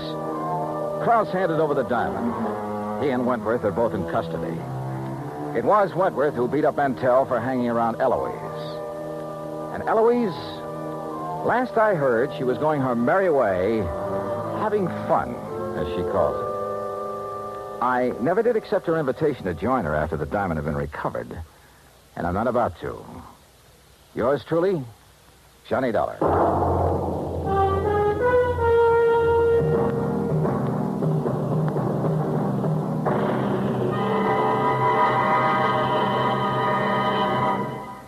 Our star will return in just a moment. Our flag now numbers 50 stars, and behind each star there stands yet another flag representing one of the 50 states. The origin of Hawaii's state flag has been the subject of much debate. It is now believed that it was the work of foreign advisors to King Kamehameha. Legend also has it that it was designed at the request of King Kamehameha by George Beckley, an English sea captain. The flag consists of 8 horizontal and alternating stripes of white, red, and blue, representing the 8 major islands in the chain. Also represented is the British Union Jack, a reminder of Captain Vancouver, who on his voyage around the world in 1794 gave King Kamehameha a British flag and the promise of British protection.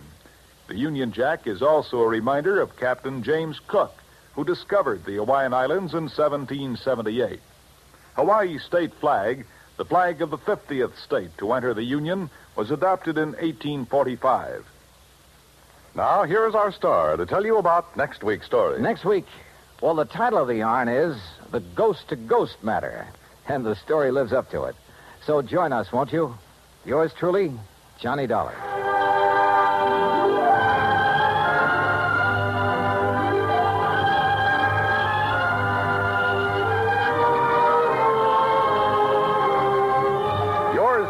Johnny Dollar, starring Bob Bailey, originates in Hollywood and is produced and directed by Jack Johnstone.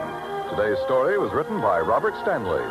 Heard in our cast were Virginia Gregg, Larry Dobkin, Forrest Lewis, Edgar Barrier, and Don Diamond.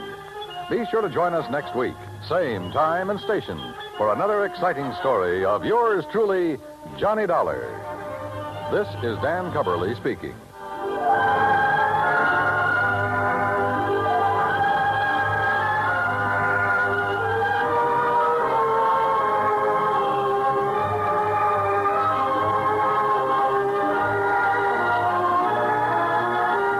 The United States Armed Forces Radio and Television Service.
From Hollywood, it's time now for... Dollar. This is Ed Porter, Mr. Dollar. You called my office? Yes, I'd like to see you as soon as I can, Mr. Porter. Well, of course. How long have you been in town? About a half an hour. Are you all squared away? I've got a room and I've had a bath, if that's what you mean. Well, then I guess you're ready to go to work. I will be as soon as I put on some pants. You sound in a rush. I'm always in a rush when I think somebody might be gypping us out of $100,000.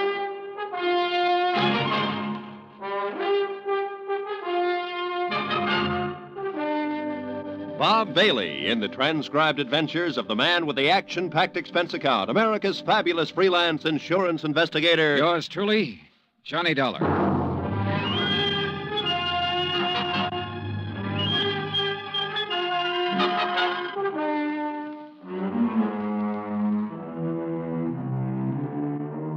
Expense account submitted by Special Investigator Johnny Dollar to Western Life and Trust Company, 826 Spear Boulevard, Hartford, Connecticut. The following is an account of expenses incurred during my investigation of the Markham matter. Expense account item 1, $143.69, air transportation from Hartford to San Francisco. Item 2, $17 for incidentals along the way, including transportation from the airport to the St. Francis Hotel. I walked the 8 blocks to the Commodore building where Ed Porter had his office on the 4th floor. He was a short, thin insurance broker with a face like a tight drum. He apologized for the clammy weather as though it were his fault. He asked me how things were out on the East Coast, invited me to sit down, and looked as uncomfortable as he was. I got the telegram you were coming last night. Investigator. I've never met one in all my years in the business. Must be very interesting work. Yeah. Look, I don't want to take up too much of your time, Mr. Porter, but I would like to get some information from you. Oh, certainly, Mr. Dollar. What can you tell me about a man named Floyd Markham? Markham? Well, he's the husband of a client of mine. I've met him, but I really can't tell you too much about him. My dealings have always been with Mrs. Markham. She's my customer. Then tell me about Mrs. Markham. Oh, certainly. I'm not going to ask why. I'm sure you have a good reason for coming all the way to San Francisco. The Home Office thinks I have an excellent reason. Yes. Mrs. Markham. Well, I've known her for 20 years as a customer. She's wealthy, always has been, and she handles her money well, and she lives rather well. Mrs. Markham's the one who has the money, huh? Mr. Markham is a salaried man, an industrial engineer. Frankly, I think he depends on Mrs. Markham for his livelihood. Ah, yeah. These 2 checks were issued to Mrs. Markham this year. Recognize them? Yes. Full payments on 2 endowment policies, $50,000 apiece. And they've cleared the bank. Anything wrong with them? Nothing wrong with the checks. On payoffs like this, I always take it in person. It's a custom, of course, to call and make an appointment and deliver the check to the client. Mm-hmm. And try to sell a little more insurance in the bargain. Well, that's about the idea, yes. Yeah. Anything strange about Mrs. Markham when you delivered either one of these checks? Well, no. Before I left Hartford, I looked up her insurance records. Her premiums are always paid right on the button. Mrs. Markham doesn't have a business office or a business manager handling her affairs. The checks are always personal checks on her personal account. Now, can you explain why someone like that might forget a third endowment policy? Why, no. Well, there is a third endowment policy. It matured this month. I have the check with me for $50,000. Well, yes, but this business of forgetting... Floyd Markham called Hartford and spoke to the head of the endowment division.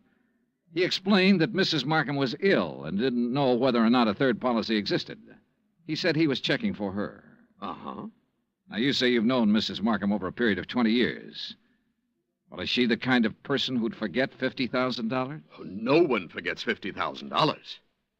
Did you notice that both of those checks were deposited in the Markham's joint account? Well, no. Oh, so they were. Maybe Mrs. Markham's feeling generous these days. Why do you say that? Well, they have a rather strange relationship as far as I've been able to perceive. I mean, what money he makes is his, and what she has is hers. Oh, yeah. I always like to get out of that house because they never seem to me to be a very close couple in any way. But this seems to make sense now. How's that, Mr. Porter? Well, now, I called up and made an appointment to deliver both of these checks. The first time I went over, Mrs. Markham was ill. And the second time, she had just stepped out for a few minutes. Well, who accepted the checks? Mr. Markham. Both times? Yes. As a matter of fact, now that I think of it, he made the appointment on the phone both times. When was the last time you saw Mrs. Markham? Last spring. A check with the bank revealed that Mrs. Markham had not personally made a deposit since June the 18th. The deposit slips were initialed by Floyd Markham. The checks were endorsed by Leslie Markham. There had been no unusual withdrawals. Expense account item 3, $30, stenographic and notary services for the attached statements. Mrs. Markham's been having her hair done here for nearly 10 years now. Once a week, every Thursday morning. Then she just stopped. I called her home, and Mr. Markham informed me that she was away on an extended trip. Mr. Markham called us, it was last June, and informed us that Mrs. Markham was resigning her membership in the bridge club. I telephoned the house twice to see what was the matter. Mr. Markham answered both times and said Mrs. Markham was out. Well, she used to come in here 2 or 3 times a month. Made us go over the car from top to bottom. She hasn't been around now for 7 or 8 months. I don't know who's taking care of the car. Expense account item 4, 30 cents, 3 phone calls to the Markham residence. I didn't state any particular business. I simply asked to speak to Mrs. Markham. Each time I called, a male voice answered. Each time, the male voice told me Mrs. Markham was out, she was ill, and she was away on a short trip. Industrial Management Limited, Floyd B. Markham president, has a 3-room office suite near the Embarcadero. 10 years ago, it had been sensationally new and glassy. When I got there, the carpet was a little too thin and the varnish a little too thin, too. The whole place smelled faintly of mildew. Yes? I'd like to see Mr. Markham, please. Do you have an appointment?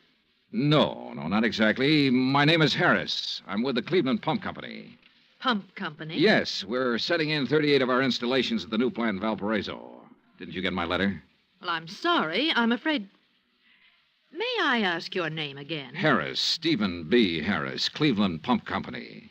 Oh, yes. Well, Mr. Harris, I'm afraid Mr. Markham never received your letter. When did you mail it? 30 days ago. Maybe it was 2 weeks.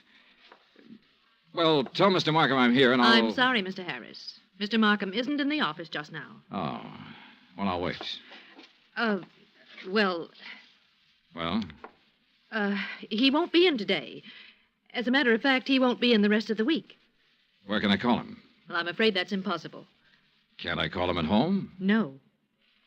Now, look, is he in business or isn't he? Mr. Harris, Mr. Markham hasn't been in the office for 6 months or more.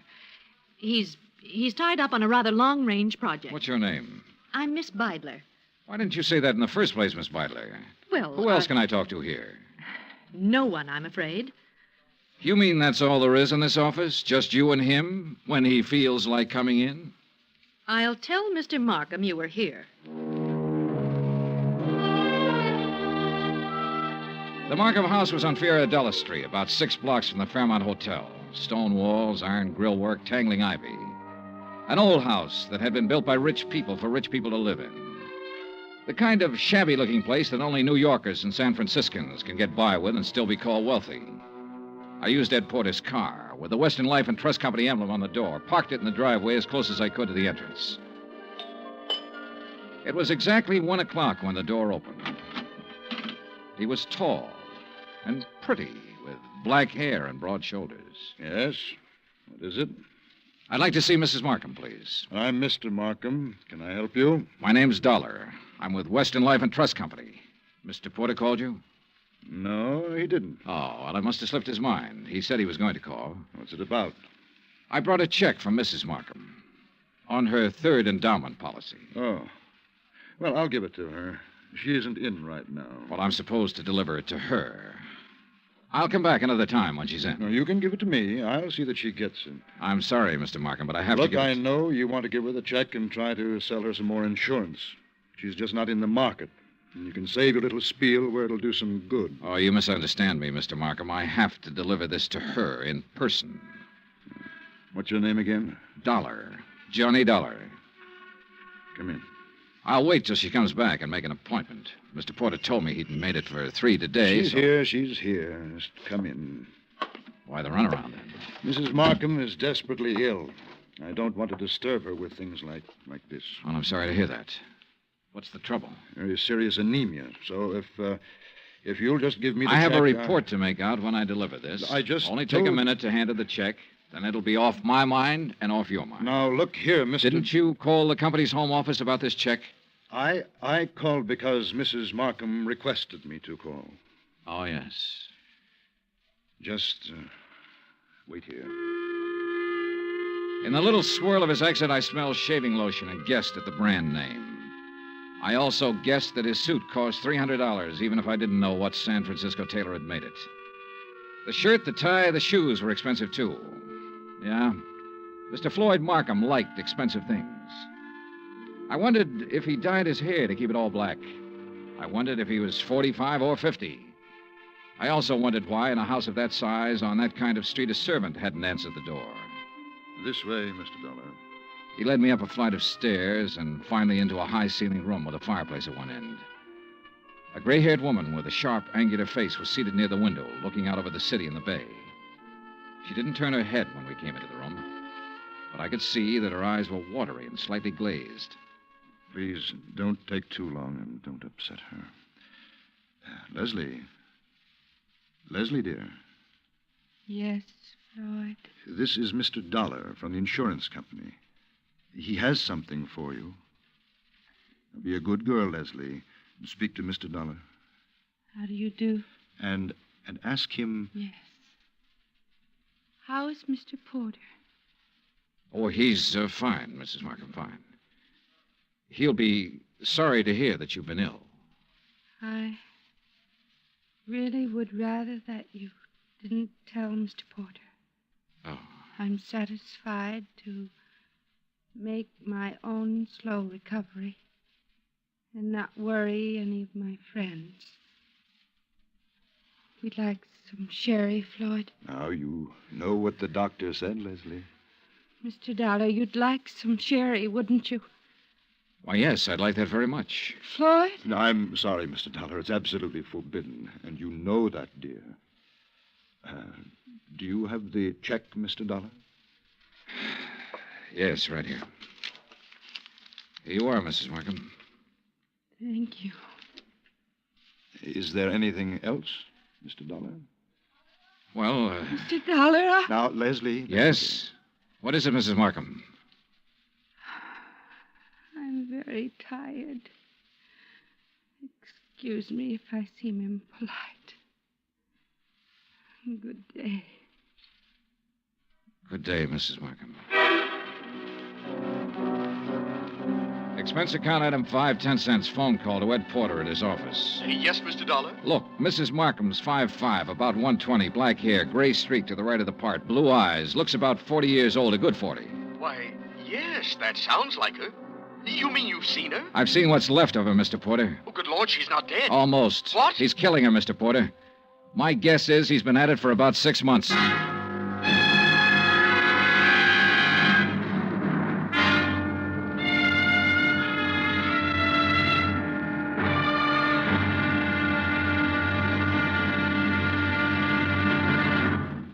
Act two of yours truly, Johnny Dollar, in just a moment.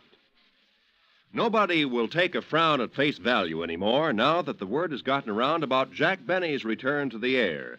With Mary Livingston, Dennis Day, Rochester, Don Wilson, Mel Blanc, Frank Nelson, and Mr. Kitzel, nothing less than your very best smile will do for the occasion.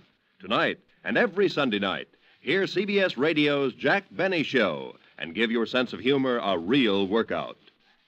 Now, Act two of yours truly, Johnny Dollar, and the Markham Matter.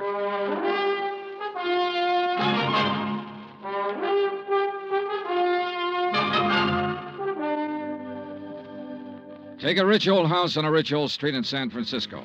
Walk in with a legitimate insurance check for $50,000 and tell a man named Floyd Markham you want to deliver it to his wife.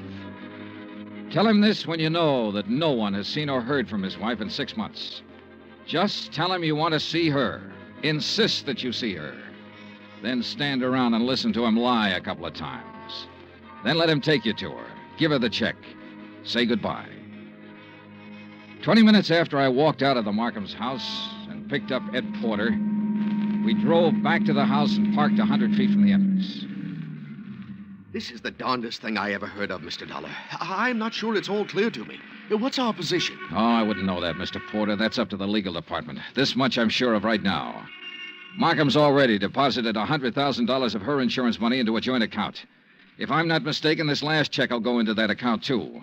Right now, while we're sitting here, she's probably endorsing that check. Well, then I don't see where it's any of our He's business. making her endorse the check. He's making her stay in that house, in that room, away from everybody. Well, how? What way? He said she was ill. You said she appeared ill. I don't know how he's doing it, but I'm going to find out.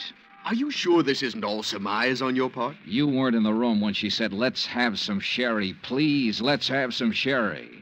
Well, I must be pretty She was dumb, really trying to say she wanted him to leave the room so she could talk to me. So she could have one little minute to tell me what the matter is, what's going on. His next move is to deposit that check. Then one big withdrawal, the whole $150,000, and bye-bye Floyd Markham. Mr. Dollar, I'm just an insurance broker. I don't understand that... Well, how'd you like to be an investigator for about 10 minutes? Me? Yeah. You see that car that just pulled up in the driveway? Well, yes, The girl driving it holds down that dummy office of Markham's. Her name's Beidler. She might be in on this with him. And that's Mr. Markham leaving the house. Good. Now, look, here's what you do. Follow them. I think I know where they're going, but you follow them and make sure. Well, where are they going? To the bank to deposit that check. Oh. Well, where are you going? To have that glass of sherry, Mr. Porter. Ed Porter pulled his hat down low over his face and put both hands on the wheel and took out after that '55 Cadillac sedan. I crossed the street, went back up on the porch of the house and knocked. I didn't expect her to answer. I didn't expect anyone to answer, but I wanted to make sure. I went around to the garden. There wasn't a sound in the big old house when I opened the garden door and went up the stairs again. The door to her room was closed. She wasn't by the window anymore. She was stretched out on the divan. I felt her wrist for a pulse. It was there, faint, but there. About 3 inches up her arm, there was a series of little marks. I lifted one eyelid and felt her neck muscles. She was doped to the ears. Mrs. Markham. Mrs. Markham, can you hear me? Look, I've come to help you. Me? Yes. Yes, I'm going to take you out of here. Now, don't be frightened. Mr. Dollar? That's right. That's right. That's the ticket. Insurance company. Yes. Now I remember. Yes, that's right. Thank you for bringing my check. I don't want Want what, Mrs. Markham? Want any of my friends to worry. Oh. I'm improving. But I don't want them to know I'm ill. Just say I'm out of town for a while. He told you to say that, didn't he? Yes. He told me to say exactly that. Mr. Dollar, don't fool me. Please don't fool me. What? You will help me get out of here. You aren't fooling me, are you? Are you? I carried her downstairs and put her in my car and drove her to the St. Regis Emergency Hospital. Expense account item $100, deposit with the hospital office. I explained as much as necessary to the intern who promised to advise me when Mrs. Markham became rational. After that, I drove back to the house. Ed Porter's blue coupe was parked across the street. I didn't know what to do but come back here. And when I got back, I didn't know what to do either. Slow down. You're doing fine. Oh, you were right. You were absolutely right. They went straight to the Bank of America to deposit that money. I kind of thought they might be back here by now. No, they're over at Angelo's having a drink and some dinner. I followed them there. You're getting to be quite a sleuth, Mr. Porter. Well, I try to do my best and use my head. Mr. Dollar, did you talk to Mrs. Markham? As much as I could. She was doped. I took her out and put her in the hospital. Oh. Well, should you have done that, Mr. Dollar? I could have left her up in that room to die, Mr. Porter. Oh, yes. Yes. Well, what's our next move? Ours? Well, certainly. I can't quit now, Mr. Johnny. Well, let's go to Angelo's, Eddie. Ed Porter settled the hat lower on his ears and gripped the wheel harder, and we took off for Angelo's on Stoker Street. When we got there, we didn't have to go inside to see if our people were still around. The Cadillac sedan was in the parking lot. So we took up a plant across the street. Well, why wait? Why not go in and take them out of there and take them down to the police? Well, that might blow the whole thing. Now, we have to wait and see what Mrs. Markham has to say when she's well enough to talk. Yeah, but... I'm sure she'll have some charges to prefer. In the meantime, we wait and see what's what. Yeah, what do you think he'll do when he goes home and finds her gone? Well, that'll be pretty interesting. What do you think he'll do? Well, I imagine he'll think she got up and walked out. No, he knows better than that. He's had her doped up for 6 months. He knows he can go out of the house and she'll stay right where he left her while he's gone. No, that isn't it. Oh. Well, then he'll know that she had help. That's more like it, Mr. Porter. I liked Eddie. It gives me kind of a feeling. Okay, Eddie.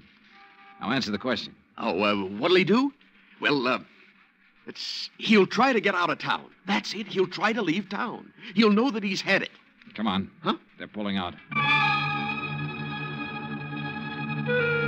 We followed them to a cocktail lounge near the Presidio. We waited around outside the place for 2 hours. Expense account item 7.25 cents. I called the St. Regis Receiving Hospital. Mrs. Markham's condition was unchanged. Item 8, $2, 2 hamburgers, 2 Cokes, and cigarettes for Mr. Porter and myself. We had just finished eating when Floyd Markham's Cadillac turned out onto the street. We followed it for 10 minutes. When Markham parked on a dark hill, we cut our lights and came to a stop. Mr. Dollar. Yeah, Eddie. Can you see what they're doing? Yeah. What? Necking. Huh? Necking. You know. I should have telephoned my wife. At 12:10, Floyd Markham turned the car around and drove back into town. We followed once more. We saw him double park outside a 4-story apartment house on a steep hill, let the woman out, then drive on. Eddie? Yeah, Johnny? Think you can handle something else alone? Oh, I'd love to. Women sometimes talk a lot easier than men. You keep on him. When he finds his wife absent, I want to know where he goes. Wherever it is, I'll let you know. You gonna shake her down? Something like that. Yeah. Get going.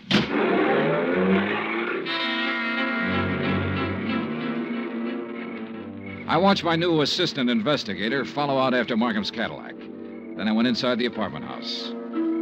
I, Beidler, was on the mailbox of apartment 104. I walked down the hall, listened a minute, then gave it a try.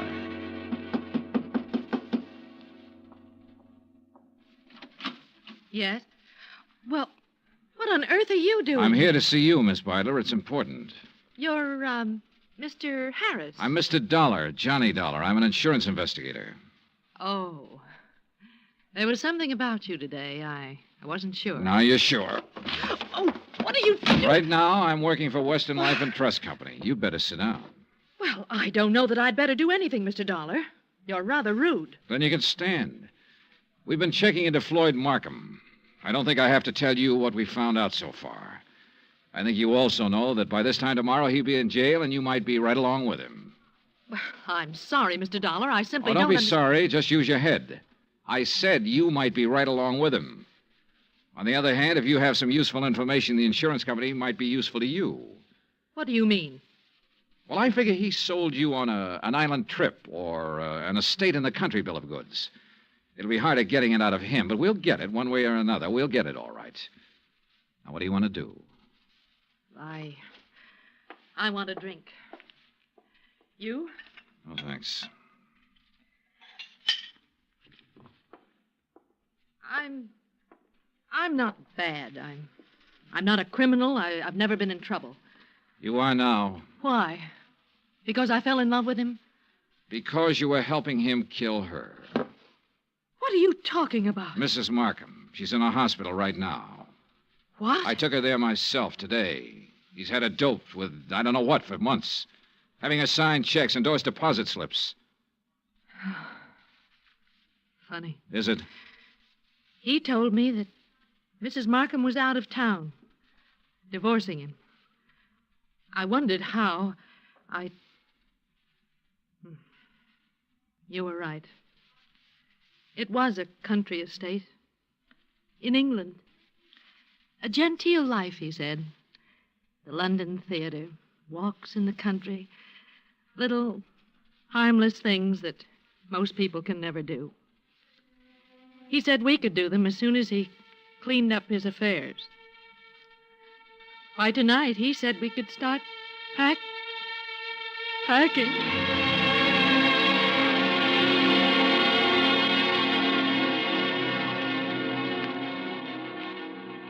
I took Iris Byler with me back to the Markham house. The Cadillac was in the garage, and Ed Porter's blue coupe was pulled up across the street. When he saw us in the cab, he walked up. Hi. Hi. How's he doing? You can talk in front of her. Well, he hasn't done anything. No, I saw the light go on upstairs in Mrs. Markham's room, then it went out again. He's downstairs now, sitting in the living room. Okay. Wait here.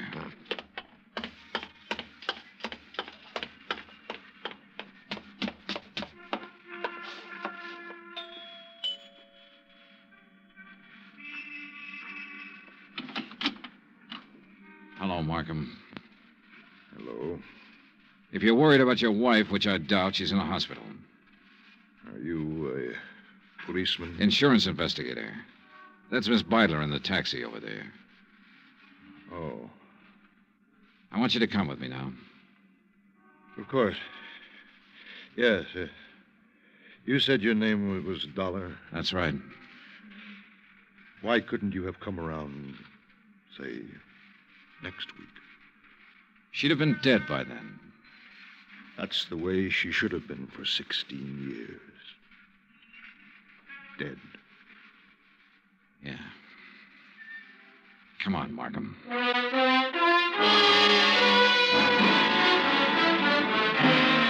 Expense account, item 9, $102, hotel and board in San Francisco. Item 10, $116, airfare back to Hartford. Item 11, $42.16 miscellaneous. Remarks? This one will wind up in court. Mrs. Markham's charges will include attempted homicide, attempt to defraud, attempt to... In the end, it was his attempt to run away, and it didn't work. It never works. Even if you get away, you find something new to run from. Total expenses, $968.20. Yours truly, Johnny Dollar.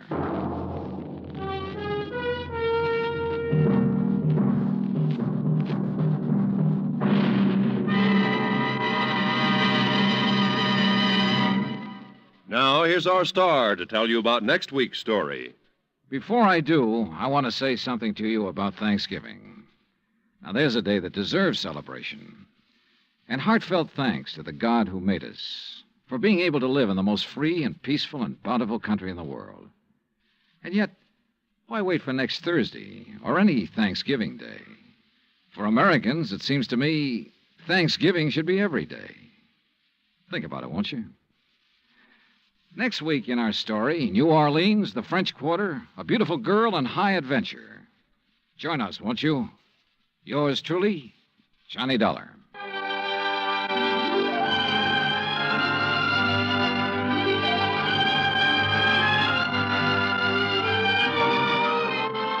Yours truly, Johnny Dollar, starring Bob Bailey, is transcribed in Hollywood.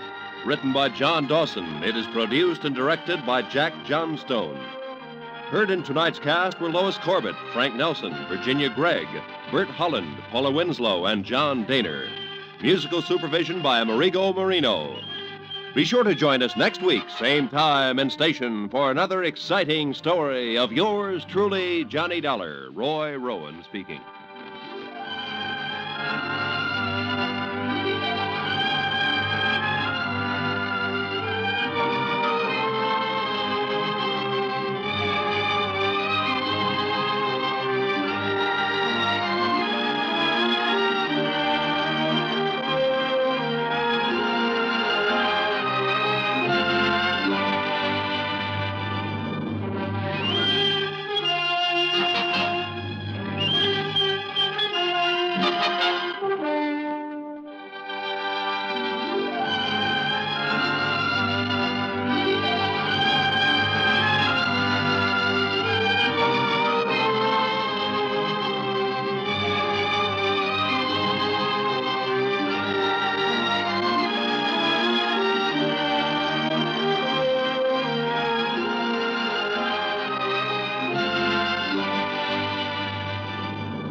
Percival, what? He's head man at Tri-Western Life Insurance Company in Eugene, Oregon. Oh, brother, with a name like that, what's bothering the dear boy, Pat? Exactly $50,000. Yeah, how'd he lose it? He didn't. He wants to give it to the beneficiary of a life insurance policy. What's the name of this beneficiary? Jonathan Doe, also of Eugene, Oregon. John Doe? That's now, right. wait a minute. That's You right. sure this isn't a gag of some kind? Hardly. I have a photostat of the policy right here in front of me. Okay, Pat, I'll take your word for it. I also take it that Percy wants to hand over the money but can't find this John Doe. Right. But maybe you can. Expense account and my usual commission based on face value of the policy? Well, now, Johnny, we usually make that percentage deal on whatever you may be able to save the company. But in this case, you'll stretch a point and give it to me. I didn't say Okay, that. Pat, it's a deal. I'll be in touch. Johnny!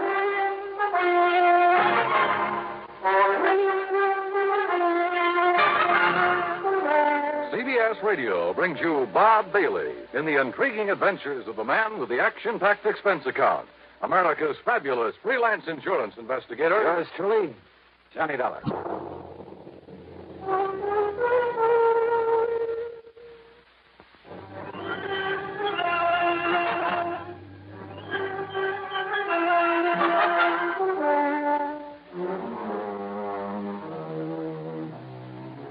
Expense account submitted by Special Investigator Johnny Dollar.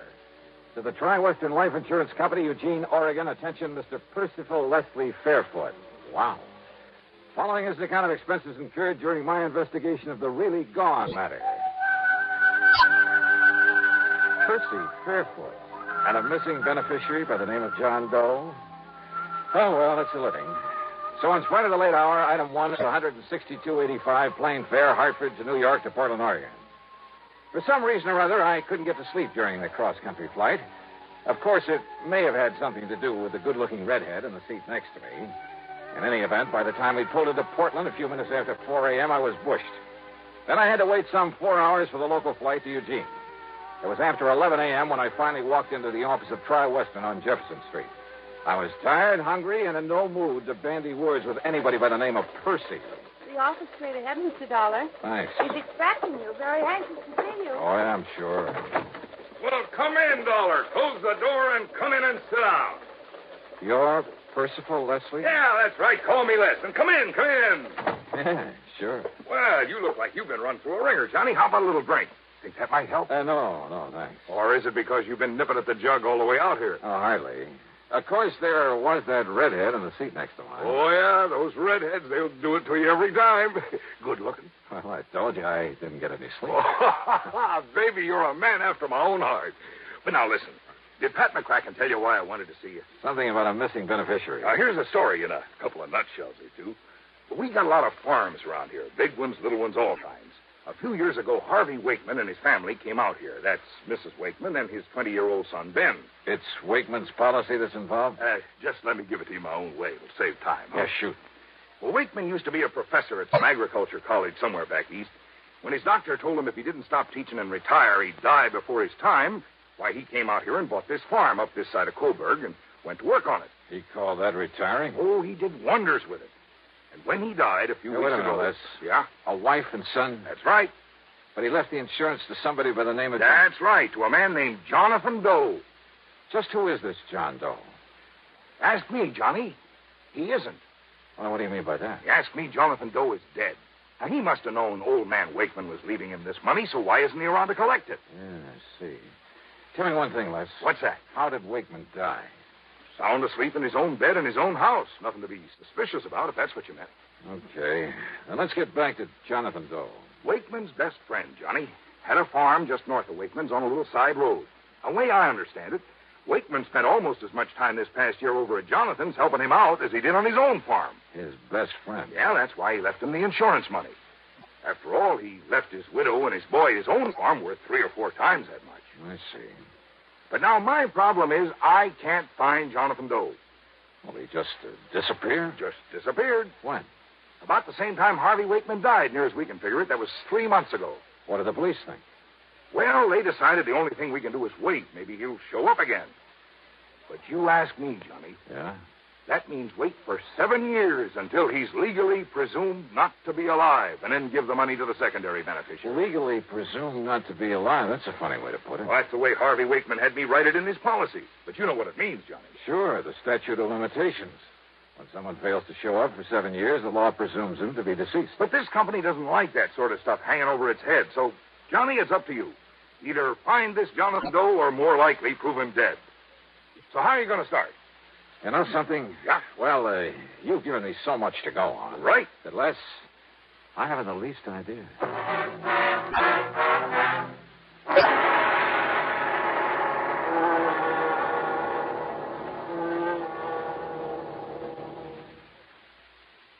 The really...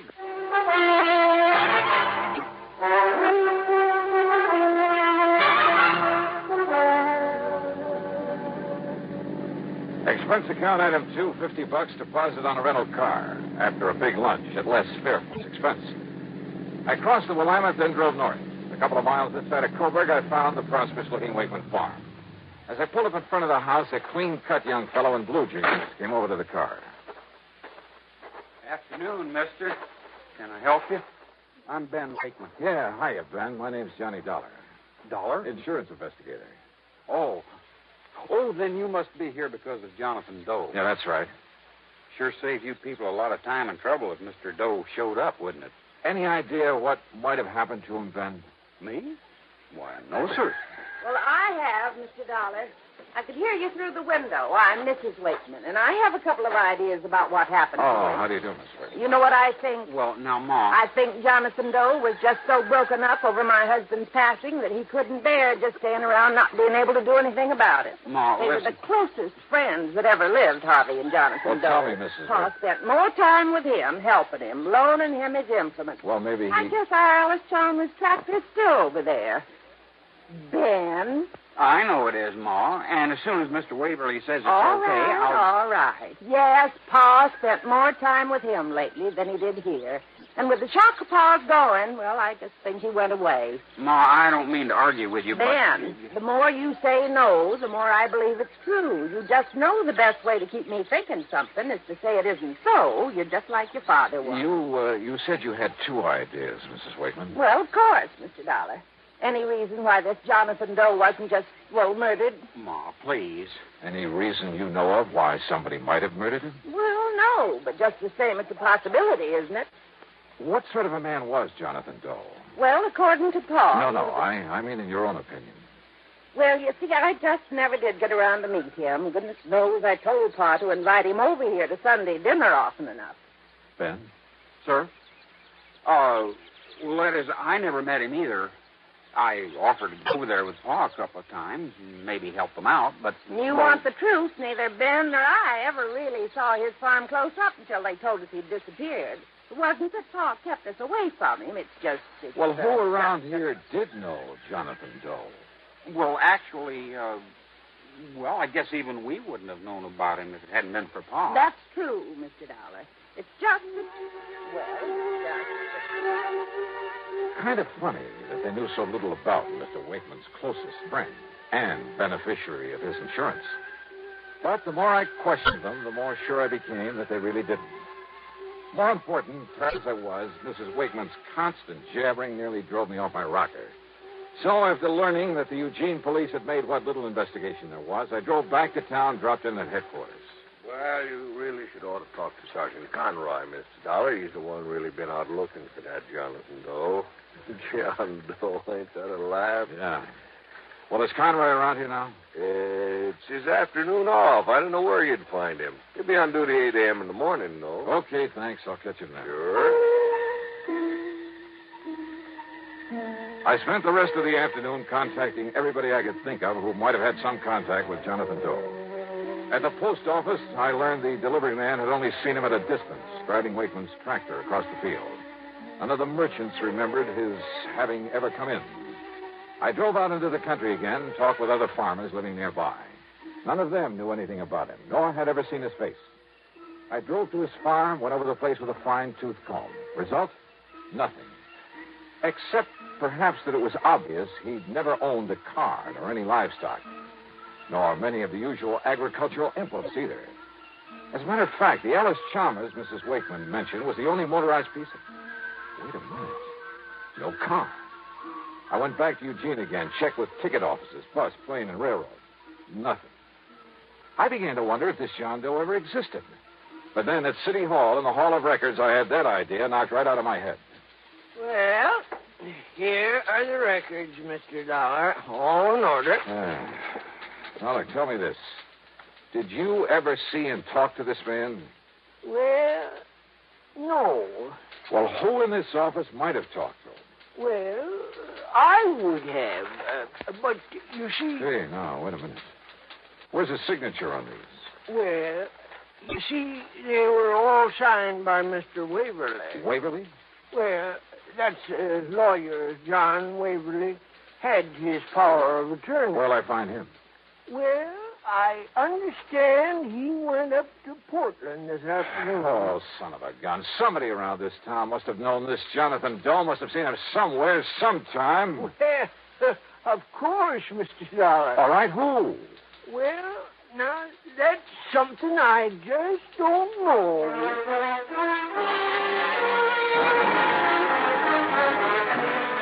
It was late, and I was beat, so I grabbed dinner in a room at the Barclay, that's item 3, 1170, and spent the next 9 hours getting some much-needed sleep. Item 4, first thing in the morning, $1.85 for breakfast. Then I barged on over to police headquarters again.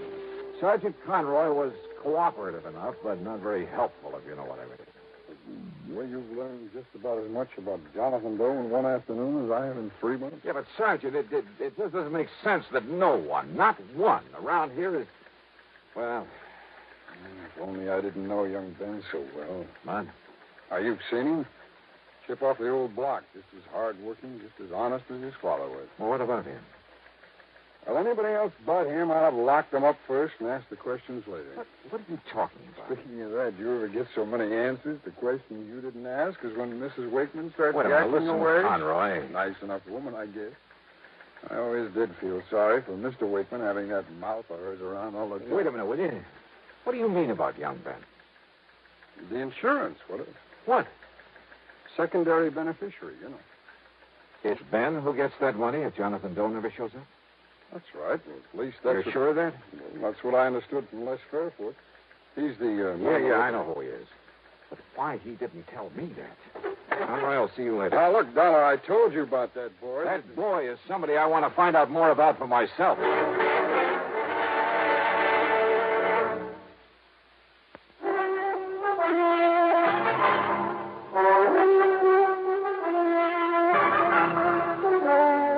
Expense account item 5, 10 cents for a telephone call to Les Fairfoot. Johnny, you're not trying to tell me Ben could have killed Jonathan Doe to get that 50,000 7 years from now? Didn't he? Oh, I know that boy. I've known him for years. Or maybe he paid him off to disappear this way. When by simply staying around, he could get 50,000 bucks? Are you sure that Jonathan knew he was beneficiary of that policy? Well, I'd certainly imagine old man Wakeman would have told him so. Wakeman ever say he did? Oh, no. You ever tell it to Jonathan? I never even met him. Not you nor anybody else, and I've been wasting all this time trying to find someone who did, who knew something about him. But, brother, that's all beside the point now. What are you going to do? Go out to that farm for a showdown with Ben Wakeman. Showdown? I'm afraid I kind of made a fool of myself trying to trick that boy into confessing that he disposed of Jonathan Doe. He had an answer for everything. But I mean a straightforward, honest, eye-to-eye answer. As for his mother... Ben, who's worked so hard to take care of me and Pa ever since you first got sick, how can you say such a thing? It's all right now, Mother. It's just Mr. It's Dollar. just that he's accusing you of the most horrible, the most awful things, and he has no right to. Well, look, Mr. You think that Ben, this wonderful boy who's taken such good care of this farm, just like his father wanted, and who's even taken care of Jonathan's place ever since and taken care of us, I ought to scratch your eyes out for even thinking such a thing. Well, I'm sorry, Mrs. Wakeman. You'd better be, and you'd just better get out of here. Mother, If please. I had any sense, I'd sue you. I'd call up John Waverly and Wait a tell minute. him... Waverly? That's right. Lawyer Waverly. He was Dad's attorney, Mr. Dollar. Your father's, too? Of course. Then he's the one I want to see. Just don't you worry about that. You just come around here like this anymore, and you'll see him in court. Mrs. Wakeman. Go on now, get out of here. Mrs. Wakeman, I may end up by owing you a big fat apology. You certainly will, but right But now... until I talk with this lawyer... Right now, you can just get out of here. Yes, ma'am.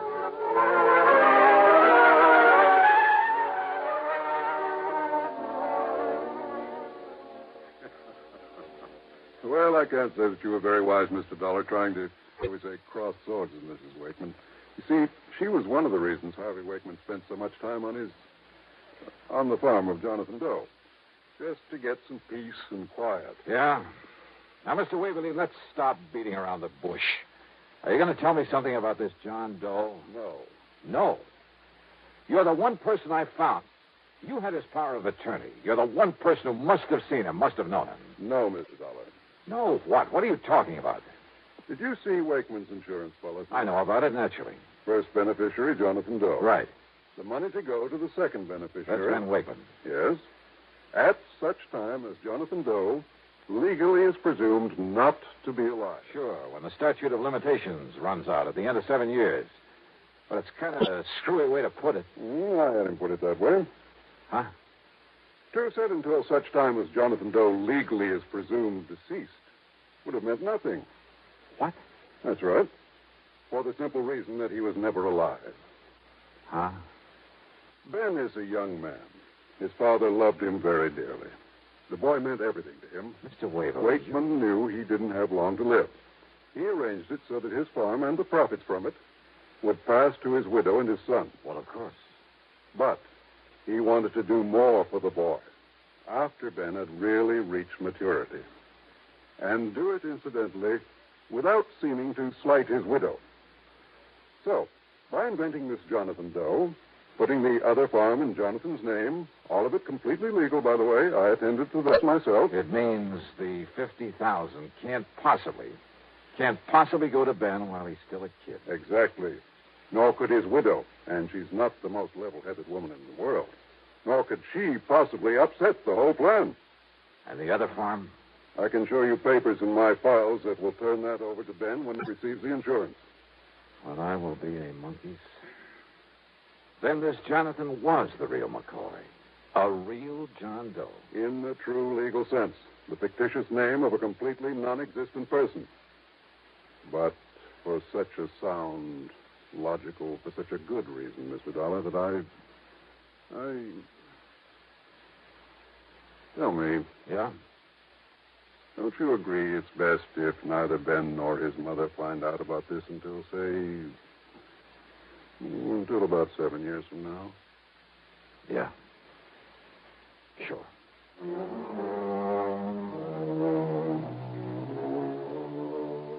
So, Les, You can just hold this $50,000 payment outside and outstanding for a while. And don't forget to keep up the interest on it. Also, I think you have sense enough to keep your mouth shut about it. So, expense account total, including another hotel bill and the trip back to Hartford, $401.05. Yours truly, Johnny Dollar.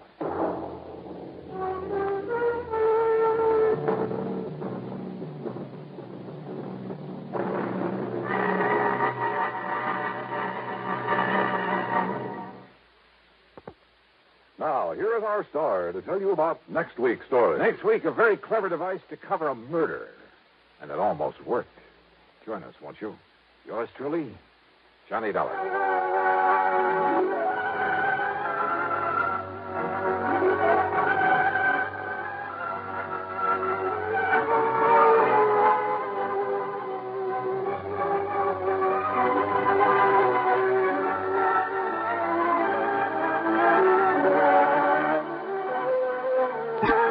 Yours truly, Johnny Dollar, starring Bob Bailey, originates in Hollywood and is written, produced, and directed by Jack Johnstone.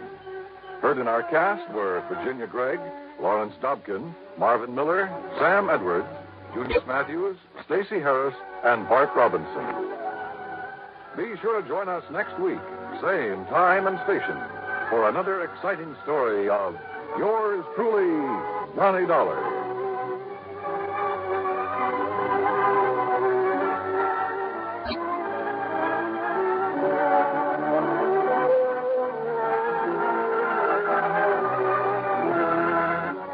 Dan Coverly speaking.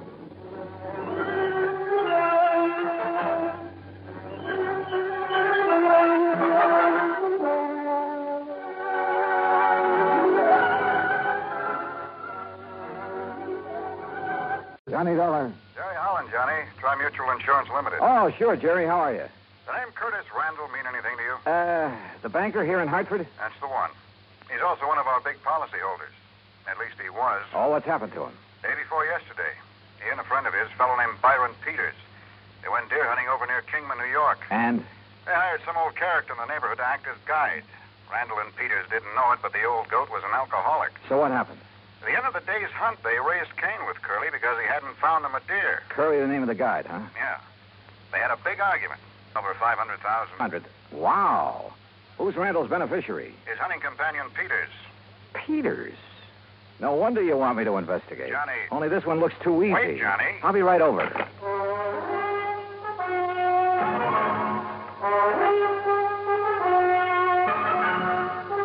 Bob Bailey in the exciting adventures of the man with the action-packed expense account. America's fabulous freelance insurance investigator. Yours truly, Johnny Dollar.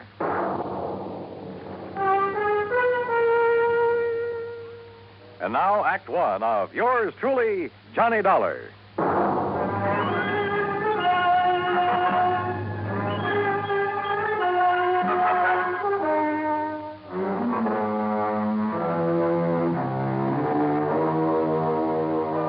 Expense account submitted by Special Investigator Johnny Dollar to the Tri-Mutual Insurance Company Limited, Hartford, Connecticut. Following is an account of expenses incurred during my investigation of the hapless Hunter matter.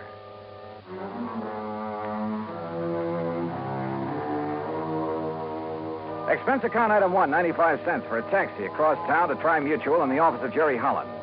As I opened the door, he met me halfway. Hey, what was the idea of hanging up on me, Johnny? Then when I tried to call you back, you'd left. Well, sure. I figured if this thing only happened a day or so ago, the faster I could get working on it, the better. Well, I'll go along with you on that, but Where's now... this man Peters? In the hospital. Because if anybody should be suspect, he should. After all, as a beneficiary... What did you say? I tried to tell you on the phone, only you hung up. Byron Peters is in the hospital. Where? Over in Kingman, New York. Why? Because he was shot up, too, by that drunken guide when he tried to prevent him from killing Randall. Oh. Then Curly killed himself. Yeah. You know, if you'd stop going off half-cocked, you might get somewhere on this case. If it really is a case. Sorry, I guess I jumped to a conclusion You sure before. did. Oh, $500,000 is still a lot of money. Sure it is. If you need it. And Byron Peters doesn't? Well, according to the local police chief who called me, it was in Byron Peters' brand new Eldorado that they drove over to Kingman. It was Peters who arranged for the guide service. It was he who supplied the guns and equipment. Yeah, okay, Jerry. I'll take your word for it. What hospital is he in over there? Angel of Mercy. It's the only one. Any other information I ought to have? None that I can give you. As I told you, this is just routine because of the money involved, company policy. Of course, for your report, you might try to find out if this old Curly Summers, the guide, had any reason to have it in for Randall. Randall knew him before, huh? Huh? I thought you said Peters arranged for the guy. Well, I guess I did. But now, Let Johnny... me have Peters' home address, will you? And Randall's. Well, sure, why not? And I hope you don't think... Did you know Randall well? Yes. Was he a drinking man? One martini before dinner, that's all. There you are. Why? How about Peters? Oh, I don't know. What difference would it make? Oh, just wondered. Don't kid me, Johnny. You've got something up your sleeve. Why, Jerry. Come on now. What is it? You know something about these people that I don't? Not a thing, so help me. But $500,000 is a lot of money. And I tell you that if you suspect Byron Peters, you're crazy. Did I say I still suspect But the him? way you've been talking. Did I? Well, no. Well, I do. Sure, with so little to go on, I had no reason at all to suspect Peters. Except for a hunch. But hunches have paid off for me more than once. Expense account item 2, $380, a tank full of gas for the drive across Route 6 to the New York state line. There I picked up 9W, then 212 to Kingman. I found the Angel of Mercy Hospital on the way into town. The chief resident physician, Dr. Matthews, was completely cooperative and of no help whatsoever. Quite pointless to see him at the moment, Mr. Dollar. Oh, what do you mean, Doctor? Mr. Peters is sleeping under sedation. Oh? I'm afraid the ordeal with the police left him quite exhausted. The police have already seen and questioned him? Yes, and they had no business questioning him so long in view of his condition. Shock, you know. Tell me something. Do they suspect that he killed Mr. Randall, too, then wounded himself for an alibi? You mean that you do? Yeah. Do they? Oh, my boy, you must be joking. Of course not. Oh? Why not? Whether you realize it or not, and you will, if I permit you to see Mr. Peters, see the manner in which he was wounded, see the extent of his wound. I'll realize what? Oh, my boy. I asked you a question, Doctor. You will realize how impossible it would have been for him to shoot himself in that fashion, how narrowly he himself escaped death at the hands of that rum-crazed guide. You're sure, Doctor? Of course I'm sure, and so are the police. Well, where does that leave me? If I may say so, with egg on your face. Act 2 of yours truly, Johnny Dollar, in a moment. And now, Act 2 of yours truly, Johnny Dollar, and the hapless hunter matter. A hunting guide had run amok near the little town of Kingman, New York, and, according to report, was responsible for the death by shooting of wealthy banker Curtis Randall for the wounding of Randall's companion, Byron Peters. But Peters is beneficiary of Randall's $500,000 insurance policy. So, naturally, the old bug of suspicion began to gnaw away at the back of my brain. Until, that is, I saw Peters, his wounds, the x-rays, and finally talked with Captain McManus at the local police headquarters. Well, sure, we talked to Peters, Mr. Dollar, but only to find out exactly what happened when old Curly went off his rocker and started spraying lead with his hunting rifle, then shot himself. Then my suspicion that Peters might have done the shooting... Well, didn't you see how Mr. Peters was hit by that 30-30? Now, look. He saw Curly pull the rifle on Mr. Randall and shoot him down. Yeah. Yeah, so he lunged at Curly like this. Curly whirled around, pulled the trigger. Yeah. Well, the x-rays I saw. Sure. Well, then you know. When Peters lunged at him, the bullet creased his head from the top, went right through the muscles in the back of his left shoulder, and landed in the floor. So it's pretty obvious that Peters couldn't have shot himself. Well, it's impossible. He would have had to have arms 5 or 6 feet long to shoot himself in the top of the head at that angle. Hey, when did you first learn about this whole thing, Captain? When Mr. Peters came to, he phoned me from up at Curly's cabin where it happened. I went up there right away. And? Curly and Randall were dead. Peters was still lying next to the fireplace where he'd fallen. What, if he was able to phone you? He pulled the phone over to him by the cord. Still had a good right hand, you know. Oh, I see. Where were Randall and Curly? Randall by the front door with a bullet in the back of his head. Curly lay between them. Just how much do you know about this Curly character? Well, that's the part I don't understand. Why he did it. I heard he was an alcoholic. Sure, he was a town drunk in a harmless sort of a way, except when he'd go off on a rampage and get into a fight or two, but never during hunting season. Uh-huh. Well, what did he do? Odd jobs of any kind, most anything. People had always refused to pay him until the job was done. To make sure he'd stay sober, huh? Well, at least reasonably sober. And just as soon as he got paid, he'd buy a lot of cheap whiskey and hole up in his cabin. That's where the murder occurred. Except during hunting season. Then he'd never touch it. He was a good guide, Mr. Dollar. He made a lot of money from the people who came up from New York City and Hartford and such. That's the part I don't understand, his hitting the bottle during the season. Well, did he ever have any trouble with his clients before? Oh, he'd bellyache about them being so rich when he was so poor, that sort of thing. But he'd have to get awfully drunk to... I swear I don't understand it. Yeah. Well, look, Captain, I'd like to see the bodies of Mr. Randall and Curly. Are they still hereabouts? Still over at the coroner's office. Then let's go, huh? I wasn't quite sure what I was looking for. Maybe that's the reason I found it. At least found something that started that old suspicion bug gnawing away again. Peters, back at the hospital, had had a bad powder burn on his forehead, next to where the bullet had creased him. Okay. He had said that Curly the guide pulled the trigger when he lunged at him. Randall, there at the coroner's office, had no powder burns. Okay.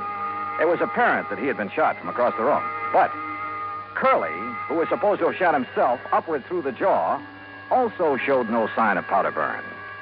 Sure, the bullet hole indicated he could have shot himself by holding the gun at arm's length. A .30-30's fairly short. But no powder burn. I said nothing of this to Chief McManus. Well, it pretty much bears out what Peters told me and I told you, doesn't it? Curly shot Randall, then Peters, then himself. Captain, suppose, just for the sake of argument, that Randall did the shooting. First, that is. Well, now, Mr. Dollar... Wait, speaking of argument, Peters said that Randall and Curly had a pretty big one. Because Curly didn't find him any dare. That's when he started to get drunk and abusive. But as for Mr. Randall... On the other hand, suppose that Peters started the whole thing. Oh, now, look, that doesn't make any sense. Then try to kill himself? Well, isn't that what you're saying Curly did? Well, sure, but that's different. No good old bum realized he'd gone too far. There was no other way out for him. But a man like Peters, with money, everything he wants... Where's this cabin of Curly's? Quite a way. 10, 12 miles. How do I get there? Straight down Pear Street to the mobile gas station. You know where that is? Yeah, I saw it on my way in. Okay, you turn left there. You go 6 miles, then take the first right-hand road right up the side of Deer Mountain until you get there. Okay. Oh, here's the key to it. Oh, good, thanks, Chief. I'll see you later. You want me to go along with you? No. According to you, this hunch of mine is all wrong. I'm sure of it. Okay, then. I'd better wing it alone. From the outside, Curly's cabin was a shack, nothing more. And there were enough cheap whiskey bottles scattered around the yard to sink a battleship. Inside, however, it was pretty comfortably fixed up. And back under the kitchen sink, I found a case of Prince Francis Scotch, nearly full. Had Curly suddenly changed his taste for the better? Or had somebody decided to bait him with it? By the dark stains on the floor, I could see where both Randall and Curly had fallen. Where Peters had gone down, there was also the rifle slug embedded in the floor. And then I noticed the angle at which that slug had ended, as though it had been fired from the ceiling, certainly from higher than any normal man could reach. And Curly was only 5 foot 2 or 3. Then I saw something else, a heavy cord hanging down from one of the rafters above where Peters had lain. It was frayed at the end as though forcibly broken. Now, suppose someone had hung a loaded rifle there by the trigger so the slightest pull would set it off, had stood under it holding the muzzle carefully next to his head, to one side, just close enough to...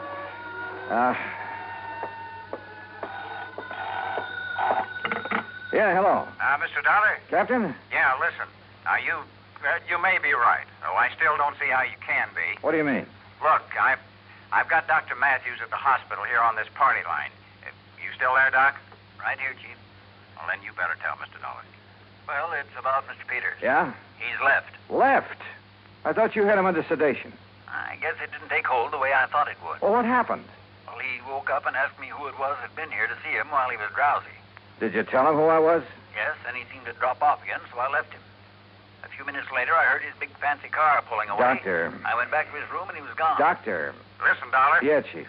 I don't know what it means any more than you do. But if I was you, I would get away from that isolated cabin. You see what I mean? Dollar?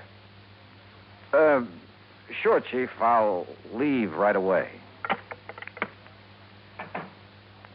That was very smart, Dollar. Byron Peters? That's right. Byron Peters.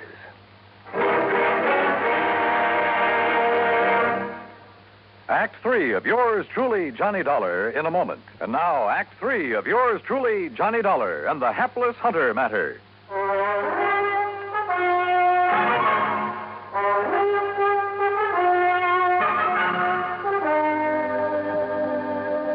So you weren't as badly hurt by that bullet as you pretended. That's right, Dollar. Does that help bear out your absurd suspicions about me?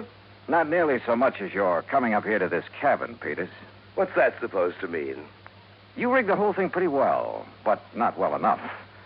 Why you wanted to get rid of Curtis Randall, I don't know. You're out of your mind. Randall was a friend of mine. You must have had some reason for killing him. Curly Summers murdered Kurt. We had a big argument because he hadn't found us any game. The only reason it got out of hand was because Curly was drunk. On what?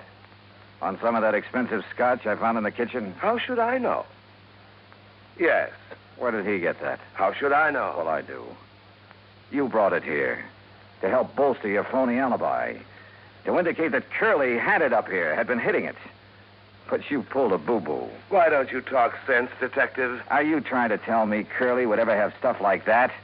Look at the old bottle scattered around outside. Cheap rot gut, that's all. What's more, he never touched a drop during hunting season. That's about as thin evidence as you could possibly dig up, Dollar, and you know it. Peters, why did you come up here just now?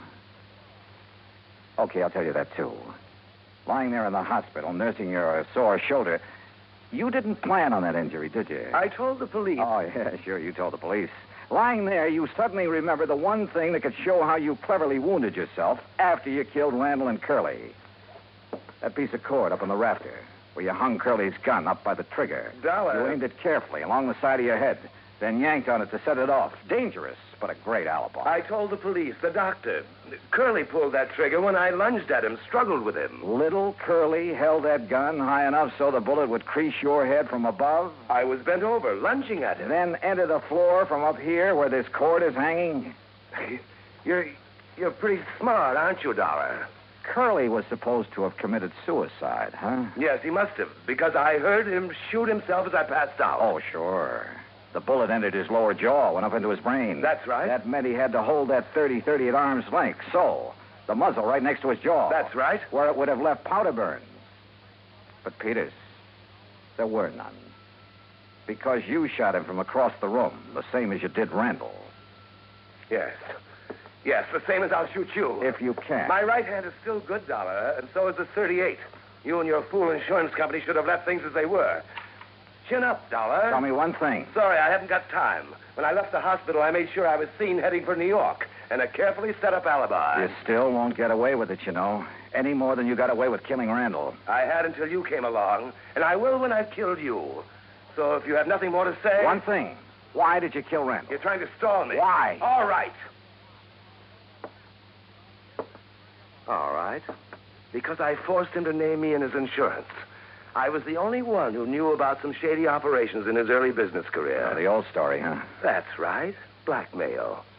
That's why he's been paying me off, supporting me, until recently. So you threatened to expose him? No. What would that get me financially? Then tell me this. No. I've got to get out of here to New York. Just one thing more. I don't know why you're trying to stall me, but it's no use. So if you have any prayers, Dollar... Sure. That Chief McManus standing there in the doorway will slug you before you pull that trigger. Oh, no, not that old chestnut. Why not, Peter? What? You... No, you...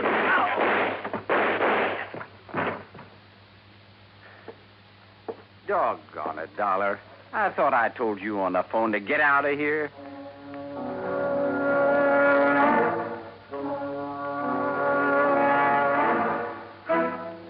Expense account total, including gas to get me back to Hartford, $13.13. Remarks? Why? Why don't they ever learn? Yours truly, Johnny Dollar.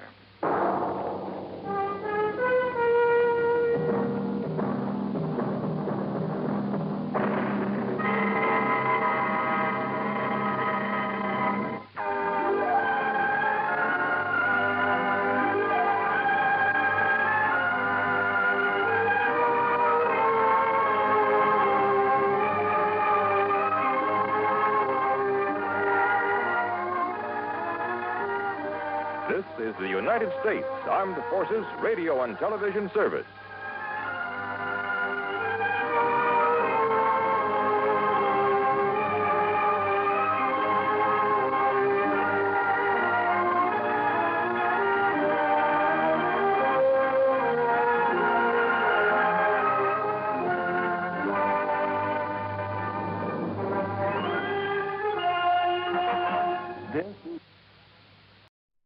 From Hollywood, it's time now for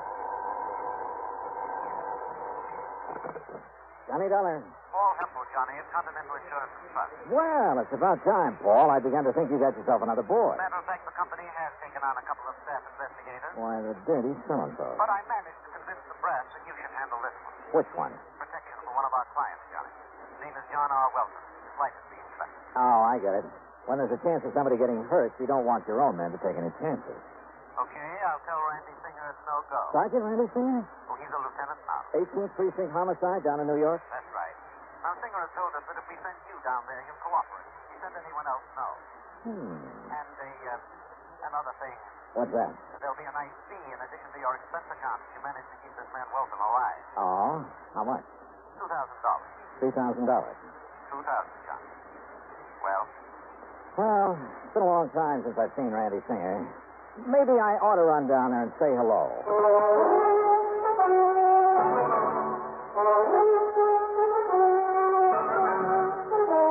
Bob Bailey in the exciting adventures of the man with the action-packed expense account, America's fabulous freelance insurance investigator. Yours truly, Johnny Dollar.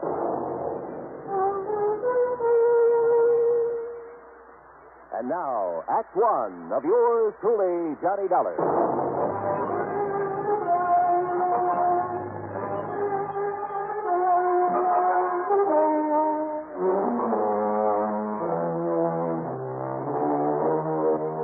Expense account submitted by Special Investigator Johnny Dollar to the Continental Insurance and Trust Company, Home Office, Hartford, Connecticut.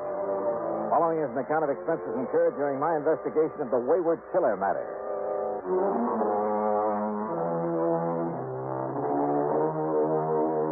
Expense account item 1627, fare to New York and taxi from Grand Central Station to 18th Precinct headquarters in East 40. My old pal, Sergeant Randy Singer, Lieutenant Randy Singer, pulled a long face. Now I know my luck has run out. Hiya, Randy. Well, what are you beefing about this time? You might as well sit down, I guess. Okay, sure. Why don't these insurance companies of yours leave us alone? Let us handle things our own way. What do you mean? The minute one of their clients gets into a jam, they send somebody like you down to pester us. Johnny, there isn't a thing you can do about this man Welton. The company said something about his life being in danger. Yeah, that's what he said. Well, is it true? I doubt it. Why should his life be in danger? I don't think it should. Okay. Why does he think his life is in danger? Because he was a witness to a shooting, a murder. Oh? Where? When? You remember reading about the bookie who was killed last week over in an alley off of First Avenue? Know anything about bookies? All right, now, did you read about it or didn't? Yeah, I read about it. Don't tell me a whole week has gone by and you haven't found the killer. We haven't found him. Even with a witness to the crime, this John Welton? Oh, Randy, you're slipping. Except for the description Mr. Welton gave us, we haven't a single solitary thing to go on. No fingerprints, no clues of any kind. The weapon? 38 special, make unknown. The same one apparently that was used to slug Mr. Welton. Just what happened, Randy? Well, it was Tuesday night, Steve. Last week, that is. Yeah? Late, about 2 a.m. Welton was taking his dog for a walk before going to bed. And he passed this particular alley, saw these two men struggling. Heard a shot. So did his dog. Pooch let out a yelp, galloped around in circles, tied up his legs in the leash, and down he went. The dog or Welton? Welton, and don't be funny. Okay, go on. Then the killer came running out of the alley and stumbled over Welton. Welton got a good look at him in the streetlight. The dog pulled the hunk out of the killer's pants. The killer smashed Welton on the head and took off. The dog kept yowling until a patrolman came around, found him there, and found the bookie in the alley, dead. And? All I want to know is what you think you can do about it. No clues, huh? Except Welton's description. You give him a look at the mug book? Yeah, he came up with nothing. You find a gun? No, ballistics said it was a 38 that did the job. Tried looking in the storm drains around there. Not yet. Look, why does Welton feel he's in danger? Because some fool reporter wrote it up in Sunday's paper that Welton not only saw the killer, you see, he'd been trying to keep that quiet, but that he could positively identify him. And when Welton tied that up with the fact that the victim was a bookie... Yeah, I see. That means the possibility of a connection with a syndicate. Or if he didn't play ball with the syndicate, they decided to knock him off. Well, now, Johnny, we don't like to admit that there might be a syndicate in operation anymore. Sure, sure. The town's absolutely clean. Well, now, I sure. didn't say... All your handsome lads in uniform have to do is march in the St. Patrick's Day parade, be on hand to welcome important foreign dignitaries, or snitch apples off the fruit stands over on 10th Avenue. Johnny... The fact remains that I think Welton's right. Bookmaking is a racket. Rackets mean racketeers. And as a mobster who killed that bookie was smart enough to leave you no clues, he's smart enough to shut the mouth of anybody who might be able to identify him permanently. Have you got a guard on Welton? Well, he's after one, and I've arranged for... Where does he live? Over on East 53rd. Tim Conroy, the man I'm going to send over there, just reported in. Then tell Conroy I'm going over there with him. But, Johnny, what for? What can you possibly do that we haven't done? Well, look, Randy, I'm getting such a nice, big, fat fee on this, I have to at least look like I'm earning it. Sure. All set to go, Oh, Conroy, come in. Who knows, Randy? Maybe I'll even solve a murder. Conroy, get this wise guy out of here, will you? Mr. Dollar, nice to see you again. Hi, Conroy. Yeah, your dear old pal Johnny Dollar. Now, take him with you. Take him anywhere, but get him out of here. Yes, sir. You'll be sorry you're being nasty to me, Randy. Johnny, so help me. Yeah, it was pretty obvious Randy hadn't gotten anywhere on the case. And believe it or not, that he was glad I'd come along. But my job was solely to protect Mr. Welton. So in Conroy's prowl car, we drove over to the little apartment building on East 53rd. Drove over to find a crowd milling about in front of the place. A crowd that included a couple of New York finest.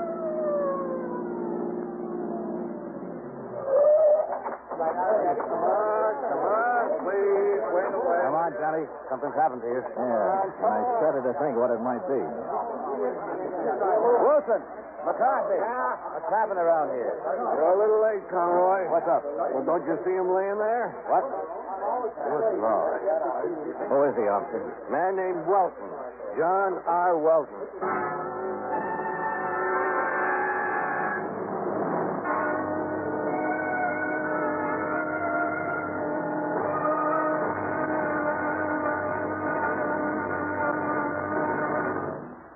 Act two of yours truly, Johnny Dollar, in a moment. Here is a message from the National Heart Institute of the Public Health Service. It looks like an electronic control board panel banked with meters and switches. It is knee-high and 6 feet in length, surmounted by what appears to be a cylindrical coil. Its price is comparable to the cost of a new 3-bedroom home. But in human lives saved and repaired, its value is limitless. This is the heart-lung machine. Its development has opened new latitudes in heart surgery. In closed heart surgery, with a finger or an instrument inside the beating heart, the surgeon must go by feel alone. This closed method has been in use for many years, and for some conditions it is still the method of choice. However, a great many heart conditions cannot be corrected by closed heart surgery. Only with the development of the heart-lung machine has correction of many of these conditions become possible. Today, the surgeon can open up the heart, empty it entirely of blood, and under direct vision make unhurried repairs of valves or other defects inside the heart. Exactly what does the heart-lung machine do? Its purpose is to function temporarily as a heart pump and to oxygenate the blood and rid it of gaseous waste. In surgery, after the heart has been exposed, plastic tubes from the heart-lung machine are inserted into the two great veins that normally carry blood to the heart from the upper and lower parts of the body. Once the hookup is complete, blood destined for the lungs is then cycled into the machine where it is refreshed and returned to the system through another tube inserted into the femoral artery in the groin. Know Your Heart was written and produced by the National Heart Institute, one of the National Institutes of Health of the Public Health Service, United States Department of Health, Education, and Welfare, Washington, D.C. And now, Act two of yours truly, Johnny Dollar, and the Wayward Killer Matter.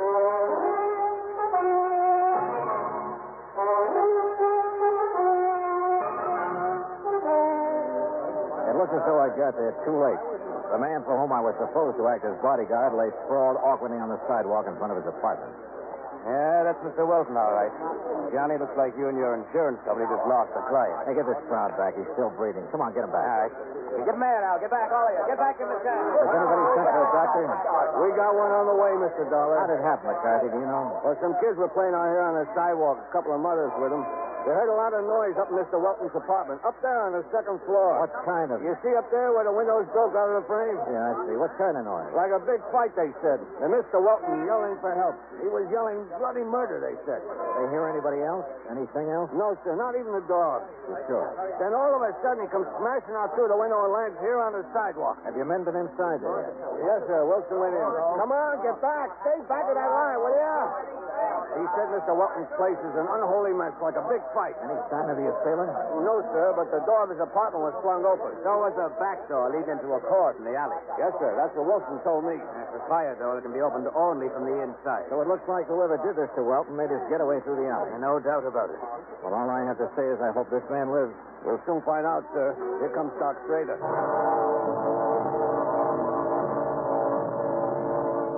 Doc Schrader made a quick inspection, then had us take Welton up to his apartment on the second floor. Fortunately, he wasn't hurt badly. No bones were broken. All right, boy. All right. Your match is going to be okay. Just lay yourself down and you pillow. Well, quite frankly, Mr. Dollar, I think that it's shock more than anything else. After all, thrown out of a window, even if he did suffer only a few bruises and contusions. Yeah, Doctor, I see what you mean. Down, boy. Down. How long before I'll be able to talk to him? Well, the sedation I've given him should keep him asleep until, say, mid-afternoon. After that, you and your chief can question all you want. My chief? Aren't you working under Lieutenant Singer? Yeah. Maybe I am.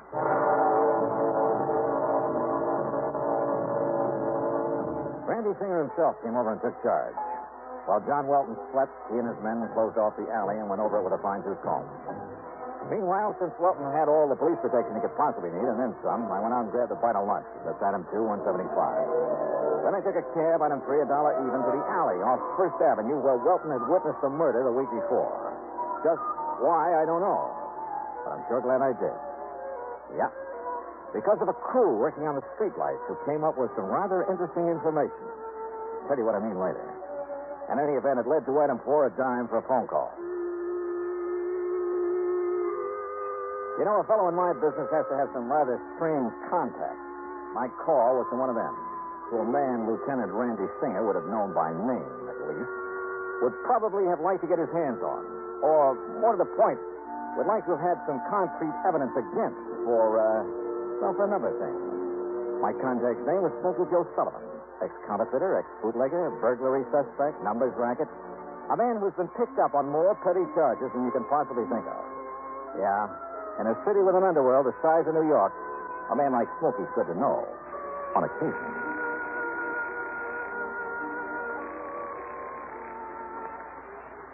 Yeah.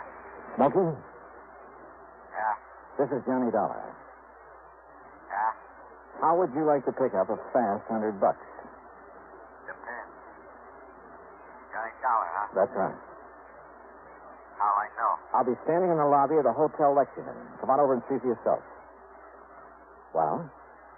Maybe I will, maybe I won't. There's any coppers around here. Oh, come on, Smokey. You know me better than that. Yeah? I'll see you in the lobby of the Lexington. Maybe. Item 5, $1.10 for a taxi over to the Lexington, where I waited. An hour, 2 hours. No sign of Smokey. Then suddenly I realized why. There must have been somebody important there in the hotel, for outside at the curb was a police car with a man in a uniform at the wheel. No wonder Smokey hadn't showed. I sauntered out to 3rd Avenue, started around the block.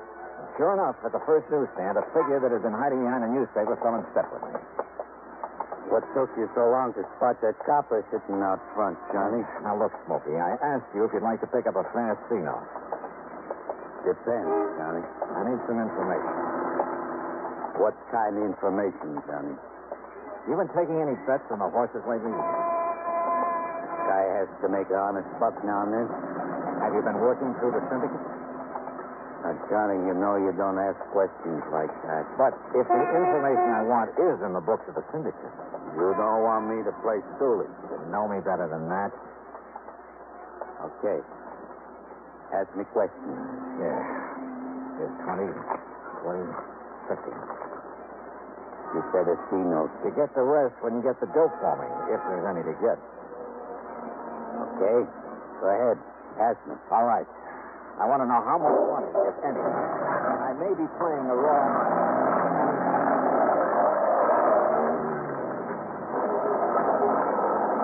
Okay, Johnny. If I find out anything. Good. You call me on the phone again. Maybe 3:30, 4 o'clock. Good. And Smokey. Yeah? If there is such information to be had, and you get it, maybe I'll double that to you. Okay, Johnny.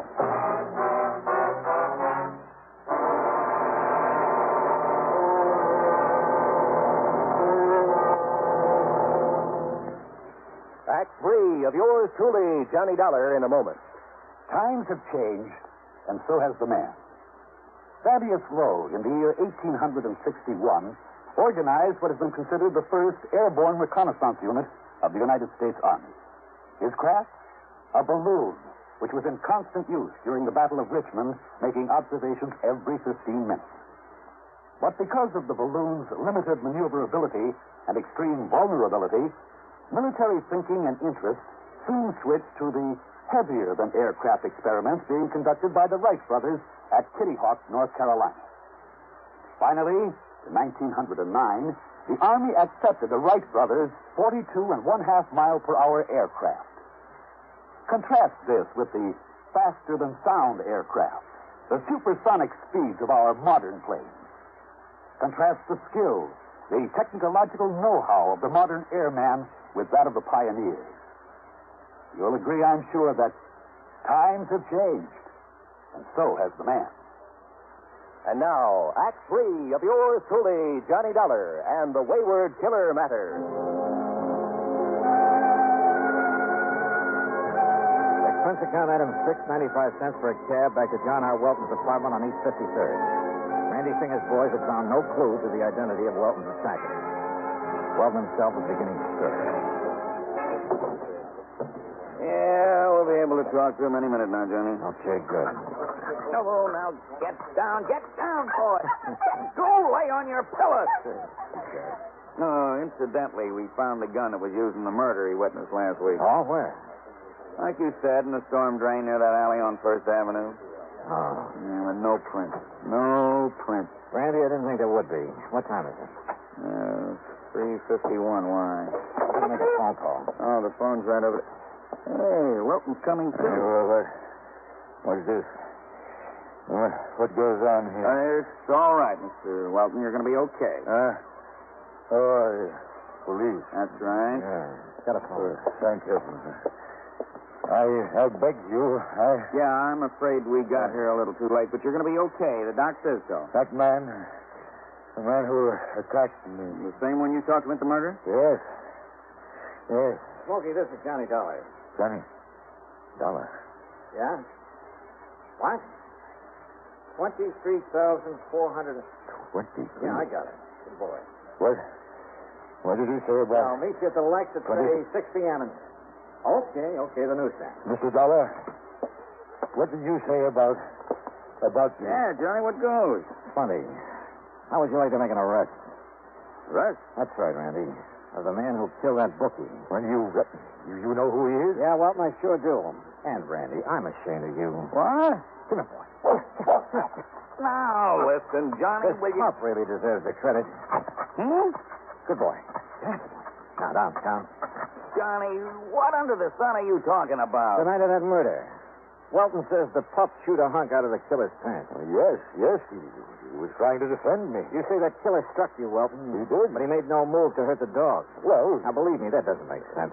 He would have put a bullet in him even before he struck you. Now, Mr. Now, Dollar... what about this so-called fight here in your apartment a couple of hours ago? It was the same man. Yeah? And did the dog attempt to fight him off? No. Because there was nobody for him to fight. Johnny, you think he wouldn't have been heard down in the street if somebody really clobbered you? Well, You faked this attack on you, Welton, to make it look like the killer was somebody else. Too bad you didn't break your neck when you jumped out that window. You don't know what you're talking about. Another thing. And this is where you missed a bet, Randy. Yeah? Over on First Avenue, I checked with a crew from the electric company. They finally got around to fixing that street light. Huh? Yeah. That light's been out for nearly 3 weeks. So how could Welton have seen another man in that alley well enough to make a positive identification? Now, listen, Dollar. Shut up, Welton. Said my phone call just now. Randy, Welton was in hot to that bookie he murdered. To the tune of $23,000. He threatened me. He said he'd kill me if I didn't pay him. I had to kill him. If I hadn't killed him, he... Breaks my heart, Johnny, but thanks. Okay, Welton, up on your feet.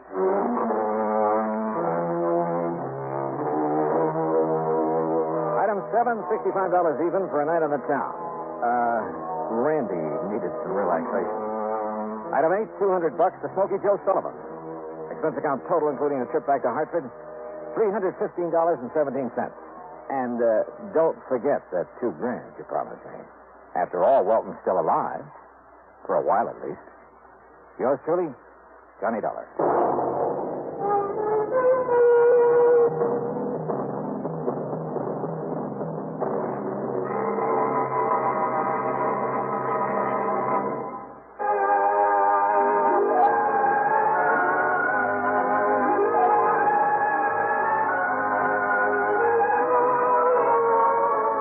Truly, Johnny Dollar, starring Bob Bailey, originates in Hollywood and is produced and directed by Jack Johnstone, who also wrote today's story.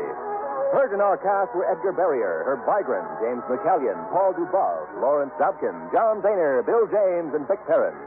Be sure to join us next week, same time and station, for another exciting story of yours truly, Johnny Dollar.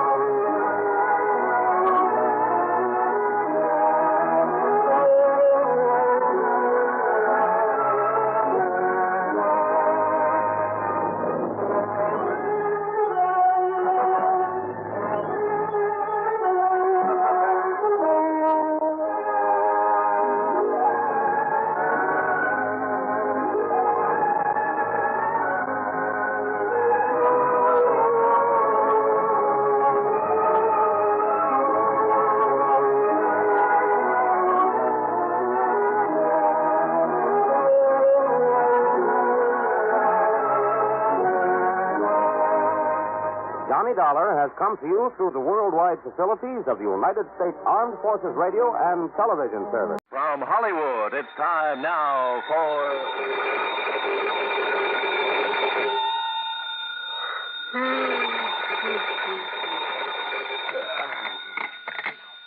Yeah, Johnny Dollar. This is Peter Hanley at Western Maritime and Property Insurance. Holy, look, do you always start making calls at 4 a.m., Mr. Hanley? I had to phone clear across the country, Mr. Dollar, to find out that you're right here in Los Angeles. Yeah, that's right. The Beverly Hilton out here in Beverly Hills. Good. But I've cleared up the case that brought me here, so as soon as I have breakfast, if they serve it at this unearthly hour, I'll pack up my bags and go back to Hartford. Please don't. Oh, what's up? One of our clients is about to present us with a claim that I think you ought to investigate, as long as you're right here. Yeah, what sort of a claim? For the loss of his yacht, How much of a claim? between $150,000 and $250,000. Wowee. You know where Malibu Beach is?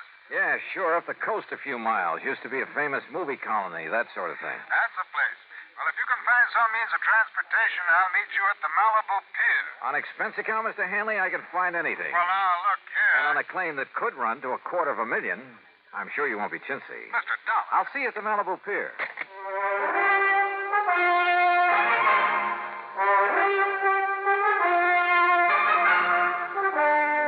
Bob Bailey in the exciting adventures of the man with the action-packed expense account, America's fabulous freelance insurance investigator. Yours truly, Johnny Dollar.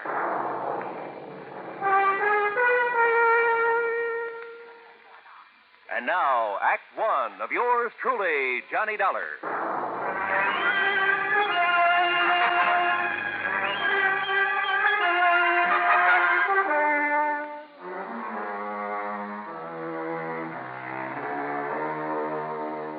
Expense account submitted by Special Investigator Johnny Dollar. to the Western Maritime and Property Insurance Company, Los Angeles, California. Following is an account of expenses incurred during my investigation of the Malibu mystery matter.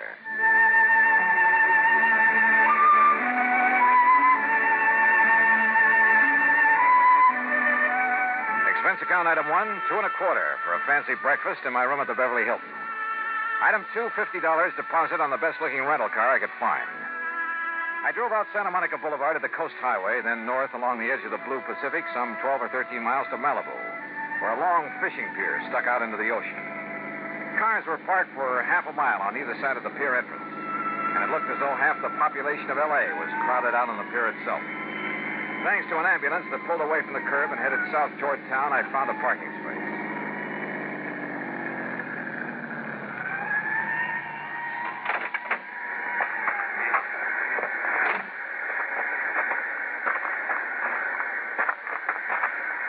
Mr. Dollar? Here. Oh, hi, Mr. Hanley. Come along out on the pier. All right. What's all the mob so early in the morning? Apparently, word of an accident like this gets around quickly. What kind of an accident? Don't you see the Coast Guard vessels out there circling around? Yeah. Did this boat you were talking about sink out there? The Tatus, Mr. Dollar, a $150,000 diesel yacht. What happened to her? Apparently, it just blew up. Survivors? Mr. and Mrs. Randolph Merrill and the steward and deckhand managed to get into the launch they used for tender. They were picked up by the Coast Guard. The skipper went down with the yacht. At least no trace of his body's been found as yet. Captain Rollins. Well, you people just have to get back off the pit. Oh, Mr. Hanley. Well, this is Johnny Dollar, special investigator for my insurance company. Captain Rollins of the Coast Guard. Mr. Dollar? Hi, Captain. Have you found anything out there, Captain? Not a sign of the Tatus, Mr. Hanley. Yeah, it's mighty deep water. And I'm afraid that, like Mr. Merrill and his wife told us, she just blew herself to smithereens. Yeah. Even from here, I can see some wreckage floating in. Well, they're all working around the oil slick out there, so the grapples ought to be able to find something down below. Some traces of a hull or machinery or something. When did it happen? Oh, 2.5 hours ago. One of our craft got up here from Santa Monica Harbor not more than 40 minutes after she went down. How'd you find out about it? Phone call from somebody living along the beach. Tatus stood out there blowing a whistle and foghorn, woke him up. By the time he got out of bed, well, he said it looked like a regular fireworks display. About a half mile offshore, huh? You see where they put a marker buoy? Yeah. Wouldn't the wind and current move that slick and whatever wreckage there is? No wind. That's why there's still some fog out there. And they're allowing for drift. Don't worry. If there's anything left of the Tatus, those boys will find it. Now, excuse me, will you please? I got to keep a check on operations. Yeah, sure, Captain. See you later. Hanley, you say Mr. and Mrs. Merrill are okay, huh? Yes. If the Coast Guard in Santa Monica are through with them, they're probably back at their home in Westwood. I think I'd like to talk to them. By all means. Though I don't exactly see any particular reason for investigation. It's company policy, Mr. Dollar, on any claim over $100,000. Yeah, but the claim can't have been made yet. Don't worry, it will be. Wait a minute. A $150,000 yacht. But you said the claim could go as high as $250,000. Yes, that's because of Mrs. Merrill's jewelry, which she always took with her. Oh, was that lost, too? I don't know. I haven't yet talked to her. Then let's do it. Well, if it hadn't been for a friend of mine living up on the hill behind the beach who was also wakened and saw the explosion, I wouldn't have known about it even this soon. Yeah. Well, come on, let's talk to the Merrills.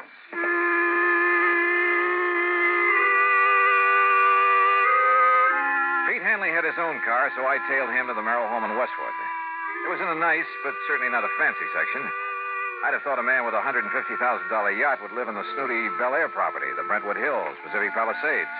One of the sections that displayed a little more wealth. However, Mr. Merrill pretty well explained it. And quite frankly, when I had to take such a loss in selling out my plastics business, I decided we'd better retrench a bit.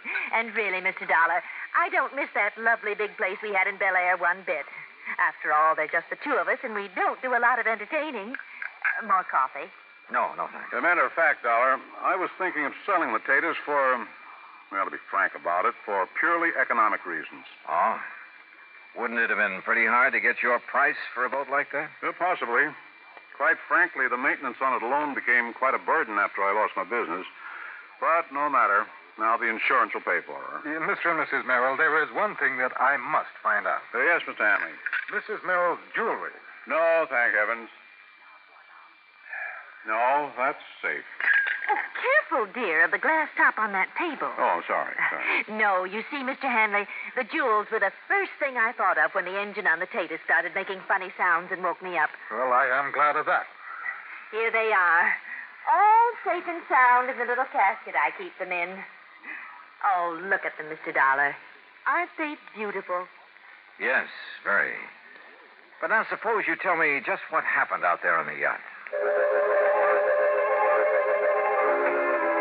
They said they'd been cruising peacefully up the coast, all hands on board asleep except for the skipper at the wheel.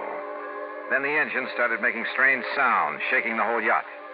The Merrills and the crew jumped out of their beds and rushed on deck. By then, the captain had discovered something wrong with the fuel system, so he ordered them off from the tender while he tried to operate the extinguisher system. Then, barely minutes after they'd cleared her side, came a series of explosions. And that was the last they saw of the Tatus and her captain. As for the Merrills, they were humbly glad they'd been lucky enough to escape. Lucky?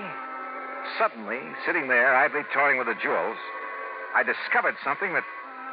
Yeah, believe me, this case did need investigation. Needed it bad.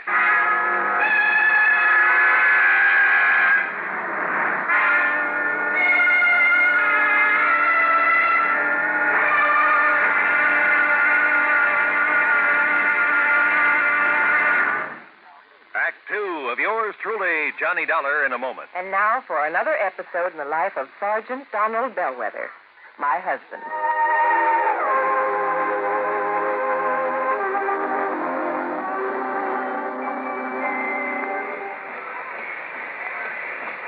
Hi, honey. Did you fix the windshield wipers? I sure did, Reba. How's that? Oh, you fixed them. Good for you, Donald. Thank you, my dear. Well, that's that. Now, if it rains, we're prepared for it, huh? I feel better now. Oh, me too. A driver has to see the danger if he expects to avoid it. That's right. And also keep the back and side windows clear in rain and snowy weather. That's right. Oh, how about the horn? The horn? The horn doesn't work, Sergeant. Aren't you going to fix it? No, I don't think so. Frankly, Reba, I hate horns. Whenever there's a traffic jam, the first thing some guys do is blow their horn. Which does absolutely no good. Of course not. All it does is jar everyone's nerves. No, I don't think I'll fix the horn. Oh, but now wait a minute, Don. Look, supposing we're driving along and suddenly we see a youngster on his bicycle headed right out into the street. Sounding that horn will warn him and possibly avoid a tragic accident.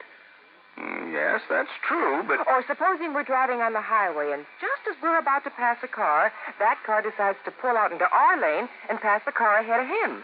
He obviously doesn't see us, and he won't hear us shout. But one little beep on that horn, and he'll automatically scoot back and avoid a collision. Reba, you've convinced me. Even though it can be a nuisance, the automobile horn is a necessity. Then you'll repair it? Immediately. Oh, that's my Donald. That's my doll.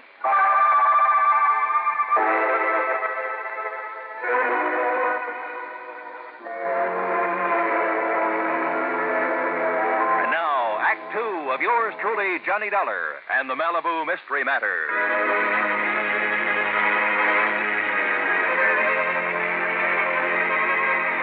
Remember when you were a kid and first found out about how mercury would plate a piece of gold, make it look like silver? How you went around putting it on everything made of gold that you could find? And remember when you first learned that a diamond could put a scratch on glass? How you went around with your mother's engagement ring, cutting grooves in window panes, glass tabletops, and so on? Okay.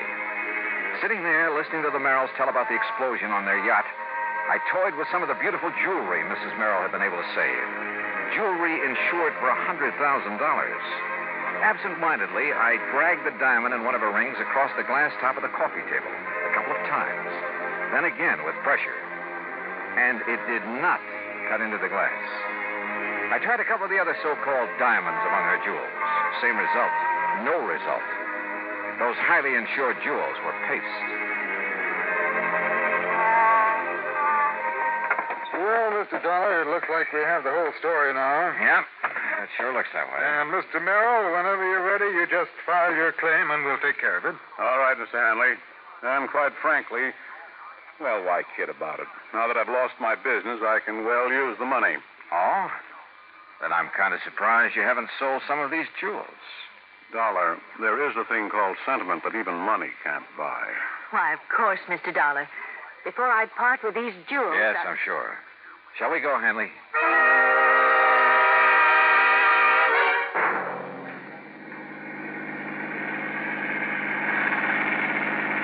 But if you're perfectly satisfied with the Merrill's account of the wreck, why go back to Malibu? Did I say I was perfectly satisfied, Hanley?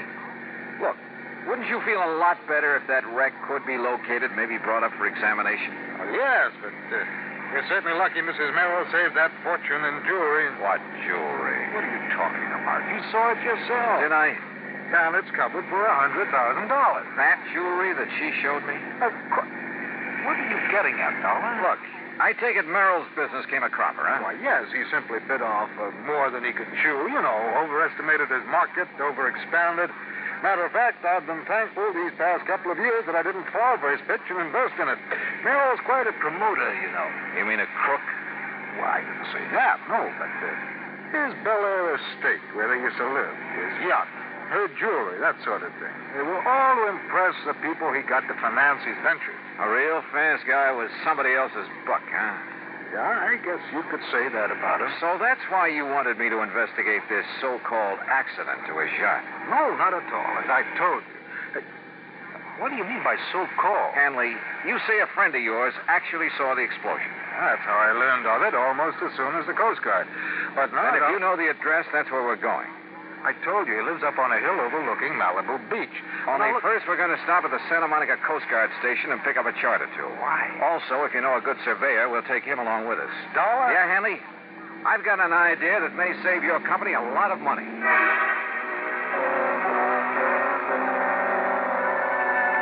At the Coast Guard station, we picked up a navigation chart and a topographical map of the Malibu area.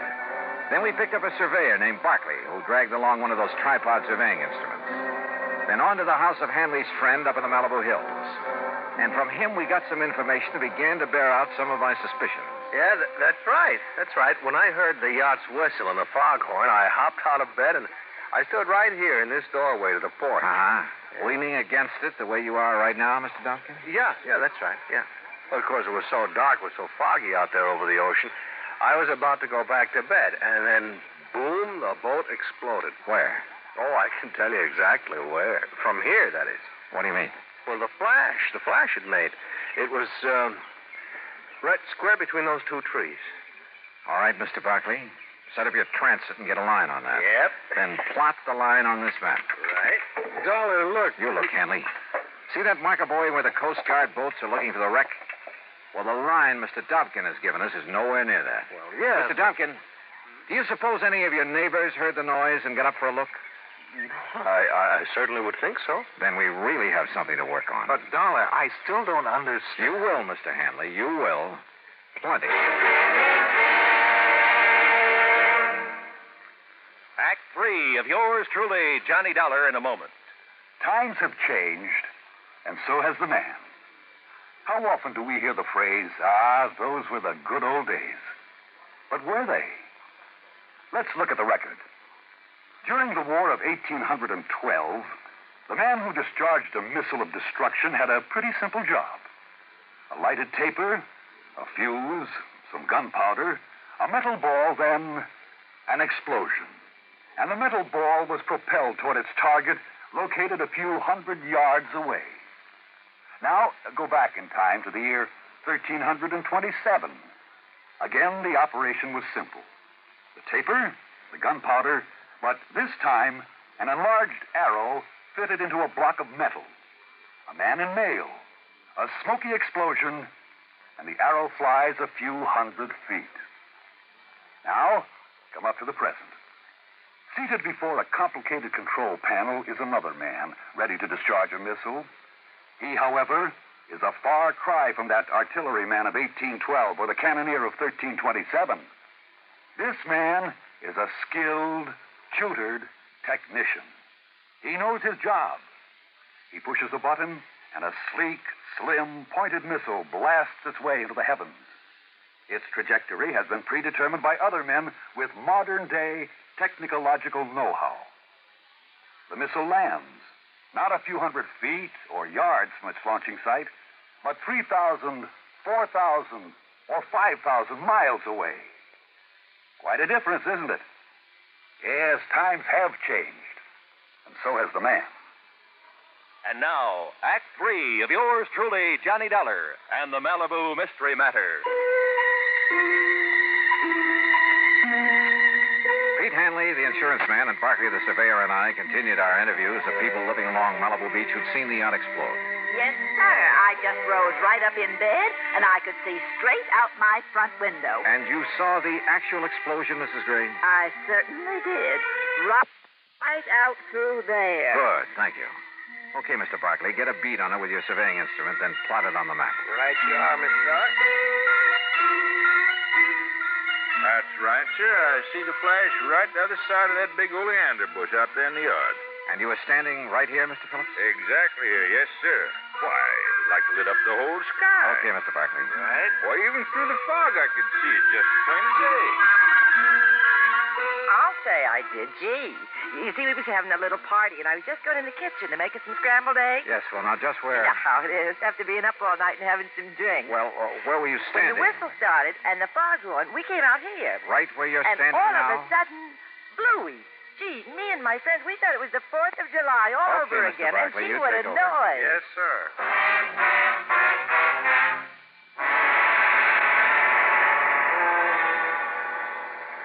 So according to our survey, Captain Rollins, your boats have been looking in the wrong area for that wreck. Yeah, Mr. Dollar, according to this chart the surveyor made, the Tatus went down right on top of Calico Rocks. That's a formation only about 30 feet below the surface. That means that our divers will have no trouble at all finding the wreck. Then go to it, Captain. We'll be at the Beverly Hilton. Let me know what you find. Will do, Mr. Dollar. Item 3, $5.25 for some lunch. Then we went up to my room and waited. Finally, a couple of hours later, came the call from Captain Rollins. No, Mr. Dollar, our divers didn't find a sign of her, not a sign of the Tatus or any part of her, but Yes, Captain? we did find a lot of, well, they looked like heavy cans that had burst open. Like maybe they'd contained some kind of explosive? Exactly like that, and some heavy logs and tie chain wedged into the rocks, like an explosion had driven them in. A raft?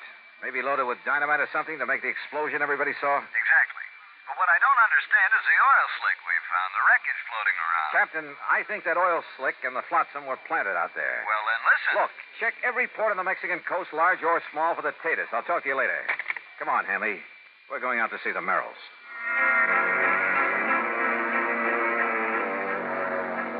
On the way out to Westwood, I wondered.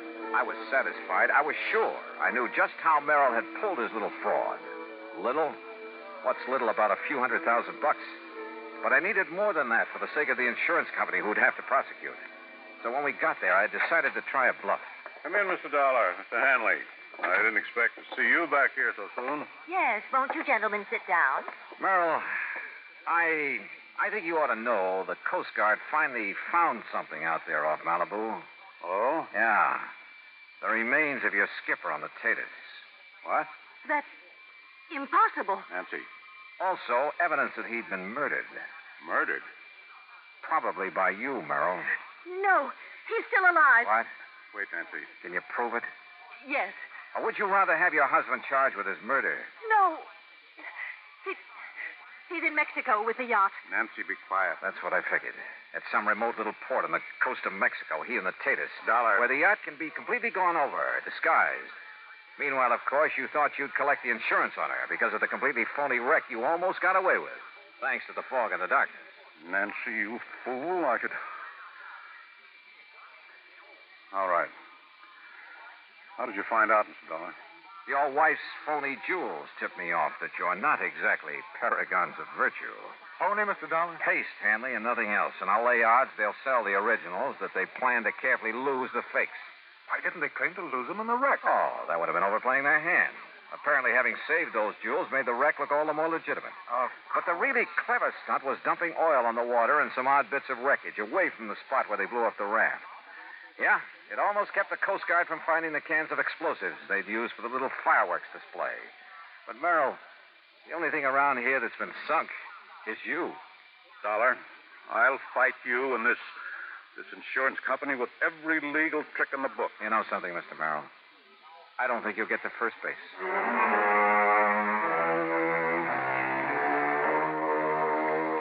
Yeah? When a crook tries to pull a fast one on an honest insurance company, well, you'll see what I mean when the courts get through with Merrill and his wife. Expense account total, including mileage on the rental car and a couple of extra days at the Beverly Hilton, $101.50. Yours truly, Johnny Dollar.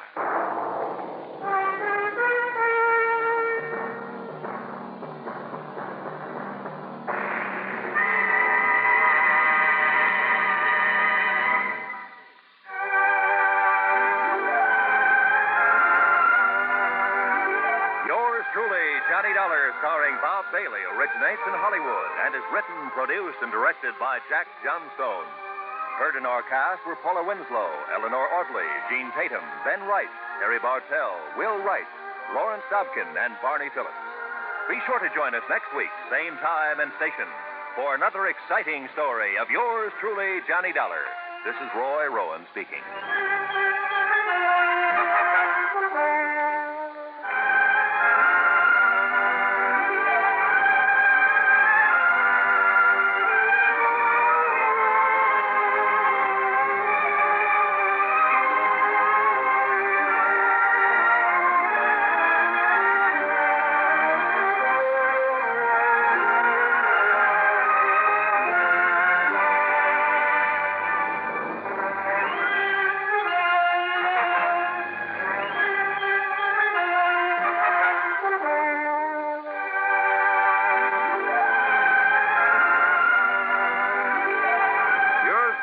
Johnny Dollar has been a presentation of the United States Armed Forces Radio and Television Service. The Greater Southwest Insurance Company office in Kingman, Arizona. The following is an account of expenses incurred during my investigation of the Red Rock matter. Expense account item 1, $1.70 for a telegram to Jake Kessler giving him my flight time. Item 2, $169 even, plane fare and incidentals, Hartford to New York to Las Vegas, Nevada. Early the next morning, then, Jake was there at the Vegas airport waiting for me. Tall, angular, well-tanned, wearing jeans, a denim shirt, high-heeled boots, and a broad-brimmed hat. Well, he looked like he should have been riding a range pony instead of a car. We headed east on 95 through Boulder City, then south toward Kingman, Arizona. All right, now, Johnny, now that we got the how-to-dos over with, I better tell you why I called you out here. Hey, you said something about a murder, Jake. We'll know for sure when we get down to Kingman. Now, back in '52, Johnny, a couple of boys named Ralph Garrett and Jerry Bisbee were doing quite a bit of prospecting around these parts. Gold? Gold, silver, copper, anything they could find. So how they ever joined up together, nobody could rightly understand it. Yeah, why do you say that? Well, Ralph was okay. Not much money, but a nice wife, home, family. But Jerry Bisbee, well, the town had been hoping he'd go somewhere else for years. Ah, I see. Anyhow, one day they set out to pound the rocks up near the town of Chloride over near Mount Tipton. A month or so later, though, Jerry Bisbee came back to Kingman alone. Oh? Folks asked him where Ralph Garrett was. He said Ralph had left him to go out and get a job in California. And left Bisbee with the rights to all their claims? Well, now, that wasn't even talked about. Not then. Yeah, well, go on, Jake. Anyhow, Ralph's wife claimed it was all a big lie, that Bisbee had taken Ralph out there in the desert and killed him. But why? Why did she think that? Claimed Ralph almost hadn't gone on that particular trip, that he'd gotten suspicious of Bisbee, that he was scared of him, and that Ralph wouldn't have just up and left her like that. Well, did she tell this to the police? Sure did. So they looked around all over the state, even notified the boys over in California, but nobody couldn't find a sign of Ralph. I see. So then she got a hold of some relative she has over in the state's attorney's office over in Phoenix. And, Johnny, before you knew it, Jerry Bisbee was up on trial for murder. Oh, but on such flimsy evidence and without a body. Sure. Jerry was acquitted. Now, like I say, that was back in '52. But we only paid off the insurance on Ralph about a year ago, you know, lacking any legal proof that Ralph was dead until that statute of limitations said he had to be here or something. Yeah, I know. But now about this man Bisbee. Does he still live in Kingman? No, Johnny.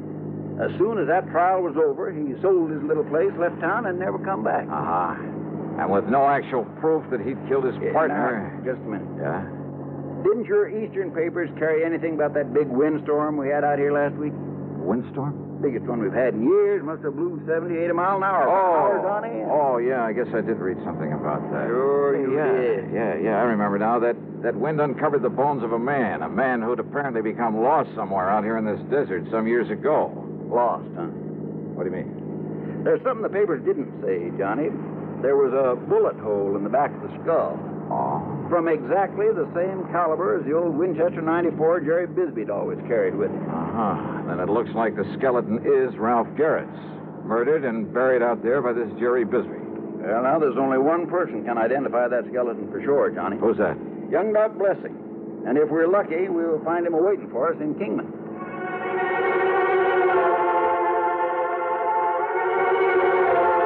Well, that was all Jake had to say about the matter until we could talk to Dr. Blessing. When we got to Jake's office there in Kingman, we found a note in the door from Dr. Blessing asking us to wait for him. So we sat there and waited. And then he came here and... Rat the dang flies. Think out here in this nice, clean desert air, they wouldn't... There you are. Oh, I won't be able to hear out of this here for a week. Yeah, I thought you were trying to knock your head off there for a minute. I almost did. But you were saying that young Doc Blessing took over his father's practice out here. Yeah, a couple of years ago.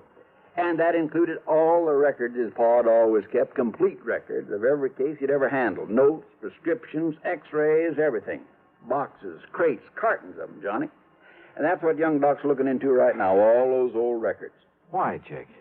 Because he had a vague remembrance that one time, a long while ago, his pa... Oh, howdy, Doc. Jake, I take it you're Johnny Dollar. That's right. I'm Doc Blessing. Glad you're here, Dollar. Jake, I've been over to police headquarters. And you found something, Doc? Yes, Doctor. Now, you must understand this, Dollar. The police around here are fine.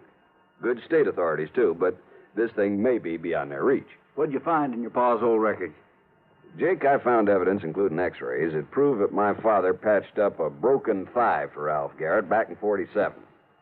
X-rays clearly showed the steel femoral plate he used to pin two sections of bone together. Then, Doc... It's been kept from the papers, Dollar. But on the skeleton they found in the desert was that very same fractured thigh bone and the stainless steel plate that my father... I knew it. Well, there's no question about it. That skeleton is Ralph Garrett's. Well... And with that bullet hole from Jerry Bisbee's gun in the skull. Exactly. Or a gun like Bisbee's. Yeah, now, don't start kidding yourself, Johnny. Yeah, now, Dollar, Okay, you got a point. It looks as though Bisbee murdered him, all right. Of course he did. Why else would he skip out after the trial? So what you've got to do, Johnny, is get out and find it. Bring him back to justice. That's all. That's all? Well, yes. Oh, sure.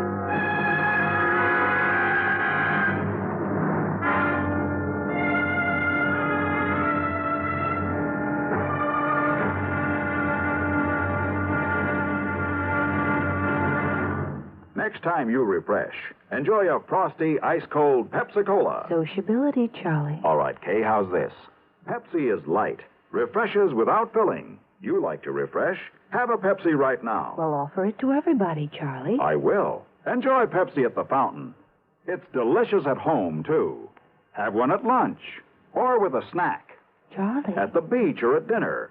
Wherever you go, wherever you're thirsty, Pepsi is there. It's here, too, in our Be Sociable song. Be sociable, look smart, keep up to date with Pepsi. Drink light, refreshing Pepsi. Stay on and get an air. Be sociable, have a Pepsi. For the weekend, have plenty of Pepsi around. Pick up an extra carton today. CK, I'm sociable. With Pepsi, everyone is. And now, the second act of yours truly, Johnny Dollar.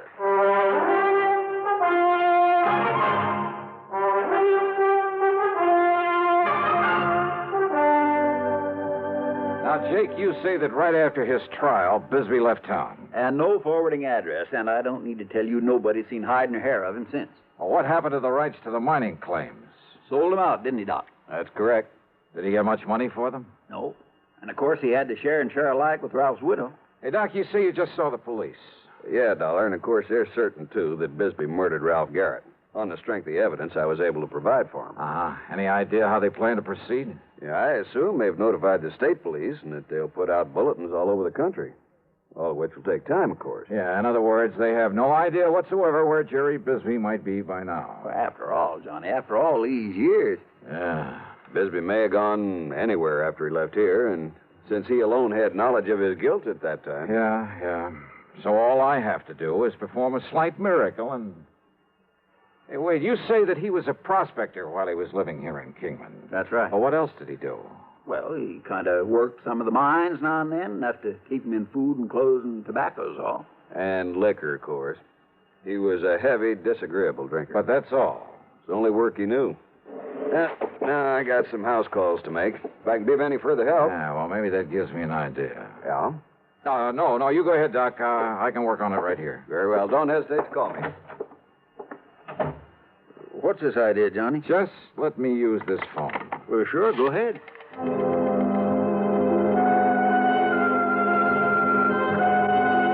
My first call was to the Bureau of Mines in Washington.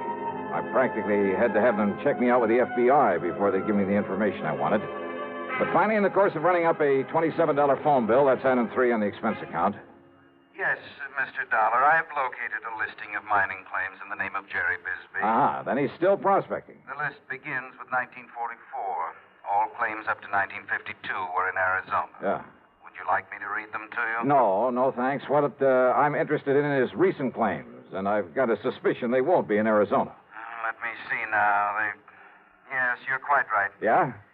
Within the past few years, he's apparently been doing some prospecting in the state of Nevada. Where? Well, in several rather widely separate... Well, of course, the office in Carson City could give you more up-to-date information than we have. Yeah, you're right. I'll call him. Thanks very much. Progress? Yeah, Jake. It looks like maybe we're getting somewhere. I knew you would, Johnny.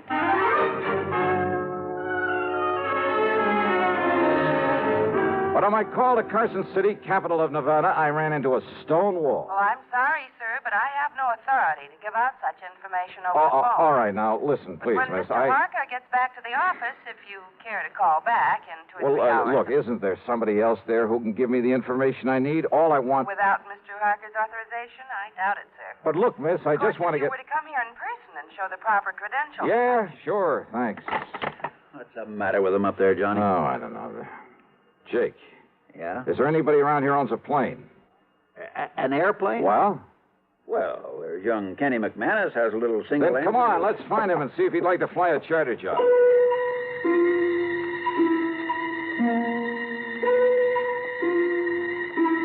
Expense account item 4, $175 to Kenny McManus for the use of his plane and his service as pilot. Only I'm not so sure I would have chartered that particular plane if I'd taken time for a real good look at it before we started off. Yeah, with 2 passengers, a full load of gas, and my luggage, it was hardly... Well, let's face it was old and definitely underpowered for such a trip.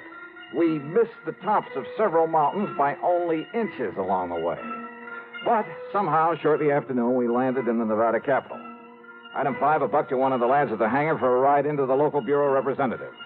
Mr. Harker was somewhat reticent until I mentioned one word. What was that, Mr. Dollar? Murder, Mr. Harker. I want this man Bisbee for murder. I see. And I'm certain I can be of help to you. And now, thanks to Mr. Harker's cooperation, I finally really got on Jerry Bisbee's trail. Item 6, $50, deposit on a rental car, and I headed due east. I headed for the lively old ghost town of Virginia City. I didn't know I was also heading into one of the most dangerous situations in my whole career.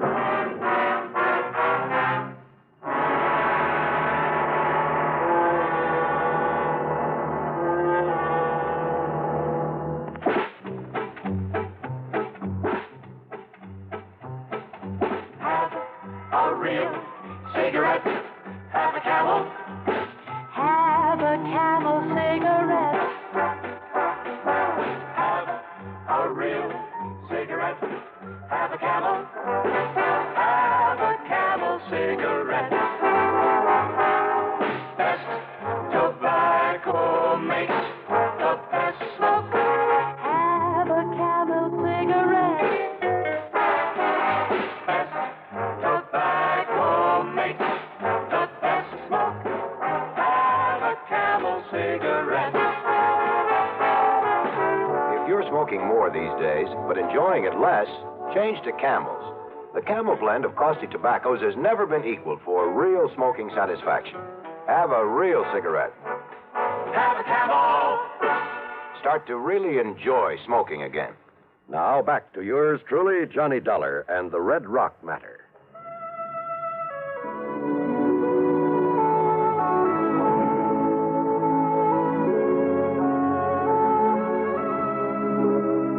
Virginia City is fabulous. A monument to the rip-roaring days of the Comstock Lode. When all too often a man's life depended on how fast he could draw, or how well he could defend a hunk of barren ground that he chipped away at in the hope it would give up millions of dollars worth of gold-bearing quartz, or the heavy blue mud so rich in silver ore. Still standing are many of the colorful buildings put up in the 1860s. Piper's Opera House. You picked up your key at the Bucket of Blood Saloon.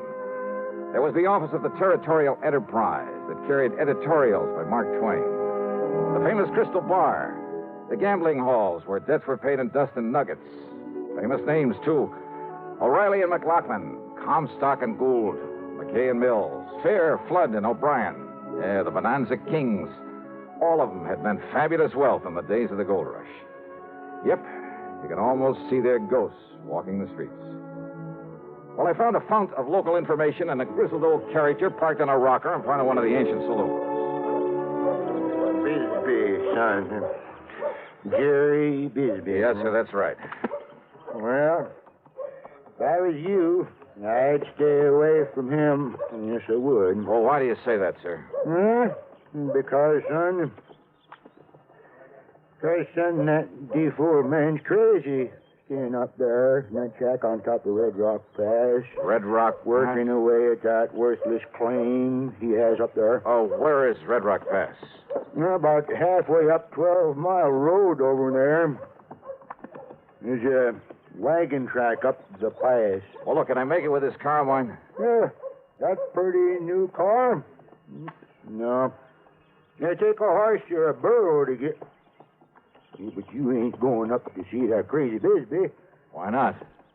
Well? Oh, he'd catch you anywhere near that mine of his. Then he'd shoot you first and find out who you was after. Yeah, well, I'll have to take that chance. Oh, no, you... Thanks a lot, old-timer. At Martin's stable, I had to shell out a $100 deposit when they learned I was going up into Red Rock Pass. And again, I got a warning about running into Bisbee. But I made sure my gun was free in the holster and set out for the pass. It was after 3 when I left the 12-mile road and nearly sundown by the time I reached the top of the pass. And there I found Jerry Bisbee's weathered old shack, but no sign of Bisbee himself. Bisbee! Jerry Bisbee! And then I saw the trail leading to the little mine on the face of a cliff. So I started over toward it, walking around the huge red boulders in my path, scattered about as though some giant hand many centuries ago. Whoops! That's fair enough. Bisbee! Get back on that horse and get out of here. Sorry, but I gotta talk to you. You see this here gun? Oh, I see it all right. Shoot the eye out and a snake with it. Besides, I know why you come here. Do you? Because maybe... they found Ralph Garrett's bones down to the desert. That's right. But you won't take me in third. Don't be too sure of that. Talk up, boy. Son, I don't hear very good. I said I'm going to take you in for murder. Talk up, I said. Besides, you got no right to take me in. Wrong, Bisbee. You hear me? I say you're wrong. Wrong, am I? Didn't they try me once for murdering? Didn't they let me free? So what? That doesn't mean I So you and anybody else ought to know they can't try a man twice for the same thing. Holy smoke, he's right. Them fools down there, they let me off. So now there's nothing you or anybody else can do about it. So get out. I said get out of here. A well-aimed shot kicked up the sand in front of me. I ducked behind a pile of boulders and crouched there, waiting to see what he'd do next. Then I heard it from a sort of hole under one of the rocks. A rattlesnake almost at my feet. Slowly, carefully, I pulled out my gun. I took aim and... Hey, there were others in there. There must have been a nest of them. No use, boy. I'm coming over there to get you. Yeah, well, listen. I'm going to kill you. There was another rock to my left, a boulder that maybe I could reach without his seeing me. And the sound of the rattlers at my feet wasn't exactly friendly. So I bent down low and made a dash for it. Brother, that time I could practically taste the lead. It's no good, boys. You're not so smart. Because from where you are now, you ain't got no place to go. Not without me having a shot at you. And all it's going to take is one clear shot. Bisbee, can you hear me? And this rock pile where you was, I can get to without you having a shot at me. So I got you cornered, boy. Yeah, he was right. He knew it and I know it. Through a narrow cleft in the rock in front of me, too narrow even to push the barrel of my pistol, I could see him advancing slowly toward the pile of boulders where I'd left the nest of rattlers. But if he was so deaf, he'd never hear them. Oh, Bisbee. Hey, Bisbee, listen to me. Look up. You got anything to say? Stay away from that pile of rocks. I'm going to kill you. Hey, look, I said stay away from that pile of rocks. I'm going to kill you dead. Unless you throw out your gun and come out here with your hands up over your head. Come on out of there. Yeah. Okay. I'll do it. What you say? I said yes. Here, look. Here's my gun. You coming out like I told you? Yes, look. With my hands up. Shows what a fool you are. What? Because I'm going to kill you anyway. The same as I did Ralph Garrett. Bisbee. Hey, Bisbee, wait. Stay away from those rocks. If you got another gun hit on you, it'll do you no good. Bisbee! Things happened fast. He jumped backward into the protection of the rock pile, and he raised and aimed his gun to shoot me down. But a sudden movement among the angry nest of rattlesnakes. No! Rattlesnakes! No! Many of them! No!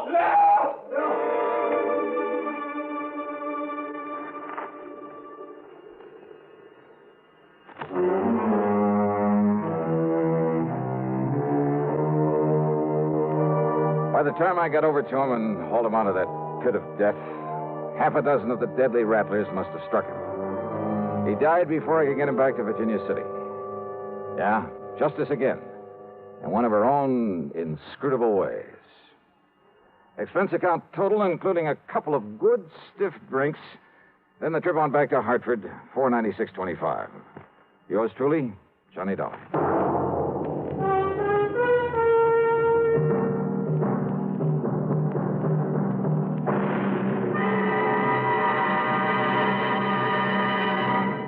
Hi, this is Dennis James. Say, remember way back when this melody was popular?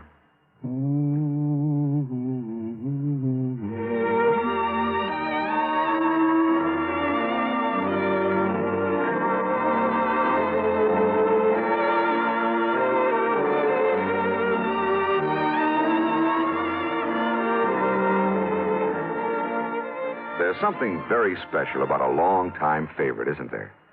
Well, folks feel the same way about one of Kellogg's favorites, Kellogg's All-Bran. Going on 41 years now, it's been America's most popular good food way to fight irregularity from lack of bulk. Because it's whole bran, Kellogg's All-Bran gentles away irregularity safely and reliably. And because it's deep toasted for extra crispness, it never gets mushy in milk. There's only one All-Bran, Kellogg's All-Bran. That's ALL-BRAN. Kellogg's All-Bran. Now, here's our star to tell you about next week's story. Well, next week, the canned canary matter. You heard it right. And I promise you that title is a real fooler. Join us, won't you? Yours truly, Johnny Dollar.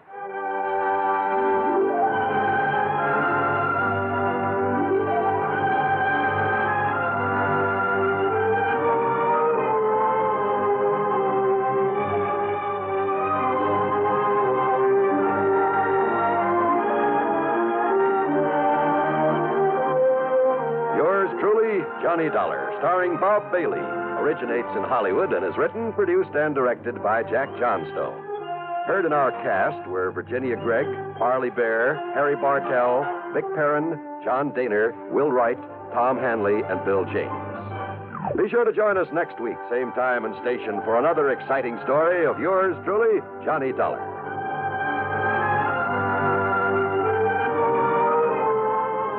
This is John Wall speaking.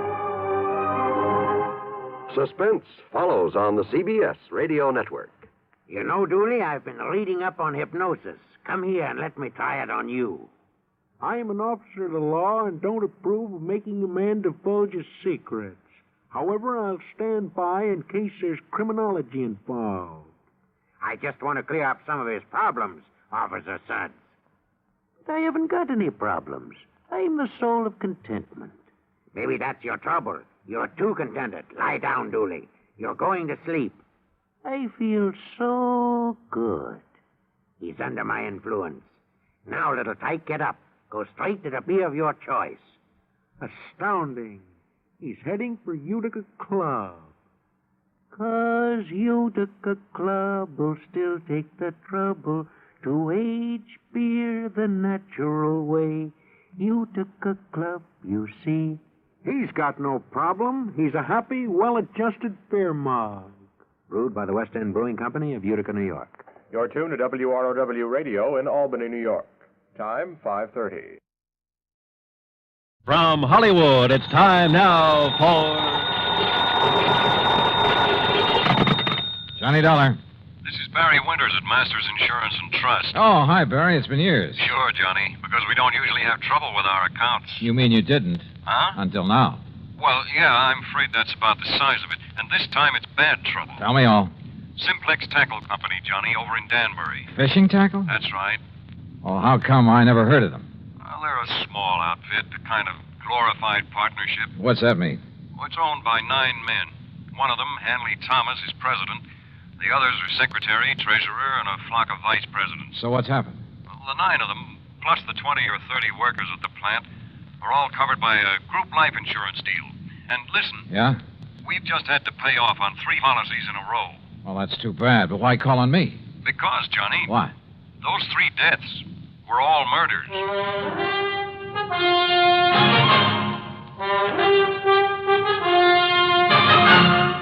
Bob Bailey in the exciting adventures of the man with the action-packed expense account, America's fabulous freelance insurance investigator. Yours truly, Johnny Dollar.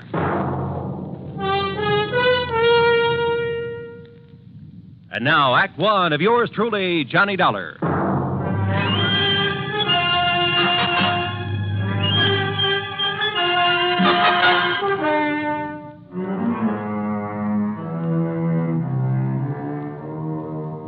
Expense account submitted by Special Investigator Johnny Dollar to the Masters Insurance and Trust Company, Home Office, Hartford, Connecticut.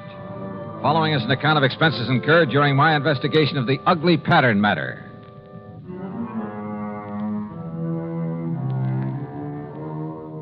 Expense account item 1, $1 even taxi to Barry Winters' office at Masters, where I hoped he could give me something more to work on than he had over the phone. And you know something? As it turned out, he gave me a lot more than he thought he did. Police? Sure, they've been working on these murders, Johnny, but they haven't come up with anything, except a theory that one man is behind them all. Why, Barry? Because the victims have all been members of the Simplex Tackle Company. Well, but I don't... Because they've all occurred within a month. Because each of them occurred on a Wednesday. Pattern, huh? That's right. And also, Johnny, because there's been no apparent reason for any of them. Uh-huh. Have the police found anything? Nothing. Same kind of weapon used in each case? No. The first was a VP named Adams, run over by a car. Sure it wasn't accidental? The police say no. The second, John Bowers, was strangled, and Frank Dalvers was shot in his own home. No pattern there. I mean, in the way they occurred. Apparently not. But Hanley Thomas and the police don't agree. Thomas is president of Simplex, you said. And a real financial wizard. Used to be a promoter. Not much ethics, but a sharp businessman. As a friend or partner, I imagine he's a fine man. Here. I'll give you a complete list of the officers of the company, their rank and their salary. Well, I don't know exactly what good that'll do. Here you are. And this is a list of the employees. Have those employees all been checked out? Sergeant Dennis over there at Homicide made quite a point of it. So did Mr. Thomas. Well, look, why don't I run over there and talk with him? And to the Danbury police. Yeah, I think you'd better. And, Johnny, the sooner the better. Why do you say that? The pattern. There are still 6 officers left in that company. That is, 6 who are still alive. Item 2, another $1 for a cab back to my apartment. There I picked up my own car, and from here on in, the charge will be for mileage. Except for item 3, 4 1/4 for a tank of mobile gas. It was almost noon by the time I'd covered the 60-odd miles to the Simplex factory on the far edge of Danbury. To my surprise, it was quite a plant, new and modern in every way. A receptionist took my card, and a few minutes later, I was ushered into the office of Hanley Thomas, president. Oh, this is a terrible thing. Adams, Bowers, Frank Dalvers, all within a few weeks. Barry Winters back in Hartford seems to think these murders have all been the work of one man. Police and I concur in that theory. There's been a sort of pattern followed by the crazy killer. But not an actual method, Mr. Thomas. No, I'll grant you that's true. Car accident, strangling, pistol shot. But they were done by someone who must have been very familiar with his victims. How do you mean? Well, someone who knew, for instance, that Ben Adams took a long walk alone each night. He knew the route that he took. Same thing applied to the second victim? John Bowers always drove to work through a little woods. It was there he was stopped and strangled. Frank Dalvers always stayed at home alone on Wednesday nights while his wife was out playing bridge. Someone broke in on him, huh?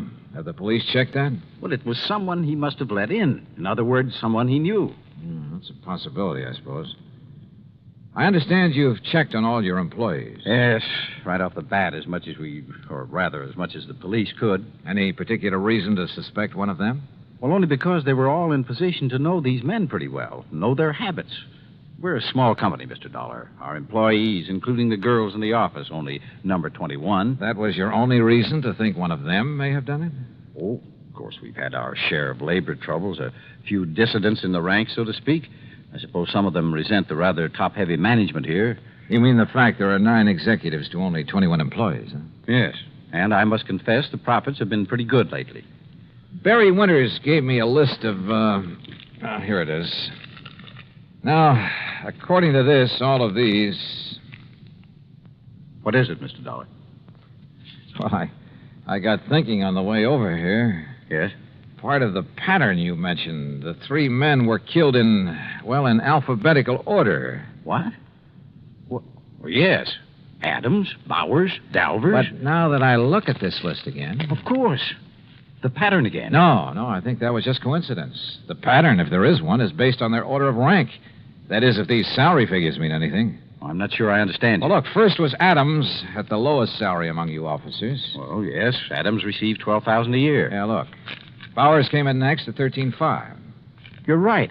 And Frank Dalvers earned $15,000. So, if this pattern should continue... You mean to say you think there might be more of these murders? If this pattern continues, the next to go would be... Good heavens. Would be James Williams or Charles Hart, both earning $16,500. Then a couple of more. Then you, Mr. Thomas. Mr. Dolly. Where'll I find James Williams? Why, Williams is on vacation, a little place not far from here, Parvin's Pond. When did he leave? Last week, on Monday. Have you heard from him? No, I haven't, but... Of course, if the alphabetical pattern is the right theory... Oh, excuse me. Yes?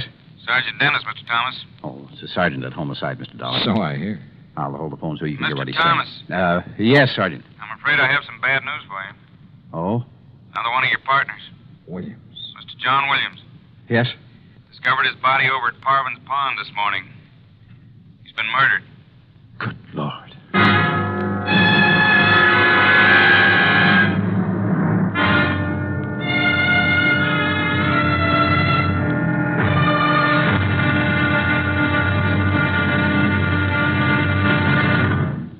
Act 2 of yours truly, Johnny Dollar, in a moment. And now, Act 2 of yours truly, Johnny Dollar, and the ugly pattern matter.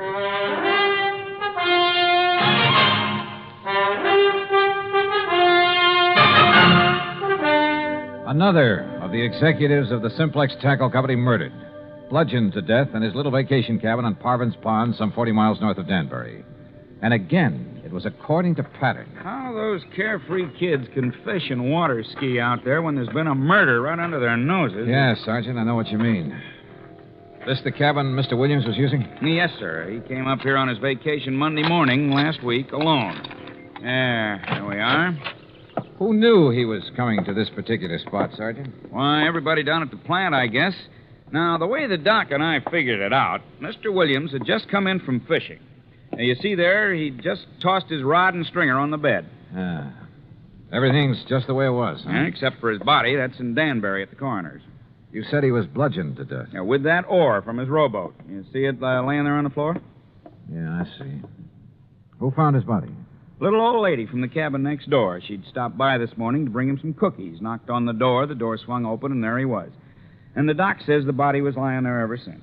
Have you checked that ore for prints? The killer must have used gloves. What about footprints? Well, if there were any, the vacation crowd tramped them out long before we got here. Now, the way we figure is that he came in here Wednesday night, off the lake. Wednesday?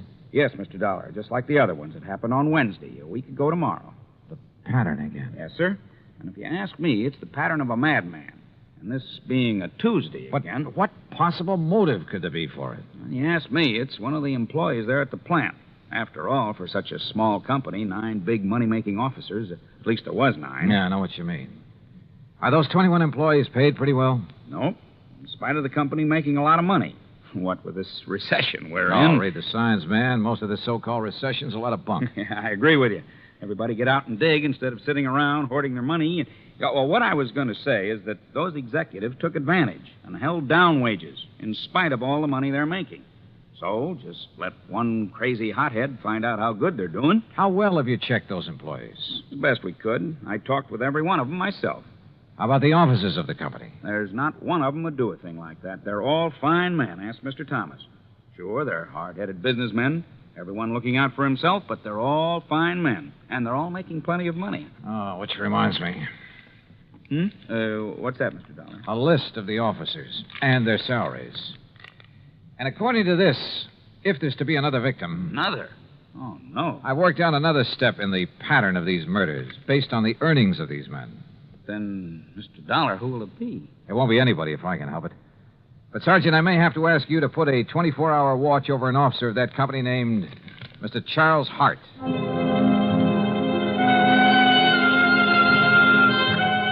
I didn't bother explaining my own idea of the pattern to Sergeant Dennis. After all, my theory could be wrong. But I drove back to the Simplex factory, to the office of Charles Hart. I found only a secretary there. No, he isn't here, Mr. Dollar. Well, where is he? To be perfectly honest about it, I don't know. Hasn't he been in at all today? No, sir. Hasn't been in since about last Wednesday. Look, Miss, whatever your name is, have you called his home, his wife? He's a bachelor, Mr. Dollar, and lives in a little apartment in Danbury. Have you tried to call him? Well, no, sir. You see, there was Does Mr. Thomas know about his not being here? There's nothing unusual about Charlie's leaving without telling us, Mr. Dollar. Oh, Mr. Thomas. He often goes off on sales trips like this. He was last seen the day Mr. Williams was killed. Well, surely you don't think Charlie Hart had anything to do with Jim Williams being... Oh, no. Did you find out anything over at Parvin's Pond? No, not much, I'm afraid. Could this Charlie Hart have had any reason for wanting Williams out of the organization? And Adams and Bowers and Dalvers? Of course not. Yes. Yes, he could. What? Miss Gregg. What do you mean by that? Mr. Hart was the one who built up this company. The one who developed the products, put all his money in it. Now, just a minute. He's the one who sold all the products that made all the money. He and Mr. Adams were the ones who started the business. Is that true, Mr. Thomas? Yes, of course. And when Mr. Thomas and his relatives came along... Miss Gregg. What she says is true, Mr. Dollar. Charlie Hart and Ben Adams did start this business. They took on a couple of partners, Al Bowers and Frank Dalvers. They were the ones who decided on the expansion program, who came to us for the financing. With the others gone, it should have been Mr. Hart's company. Oh, wait, Miss Gregg. Our financing made this present operation possible. But to imply that Charlie could have been driven by jealousy or any other motive to commit these crimes, that's absurd. How could you suggest such a thing, Miss Gregg? I didn't say he did it. I only tried We know what you said, and you've said enough. Tell me one thing, Mr. Thomas. Yes? What happens to his share of the business when one of the partners dies? Or in this case, when he's murdered? Well, the other partners absorb his share. Then, if Charlie Hart eliminated one of you, it would add to his holdings. That's true. Okay, I'll see you later. But, Mr. Dollar, if you believe for one moment that Charlie Hart... Why, I've known him for years. Yeah? Well, I think I want to know him a little better.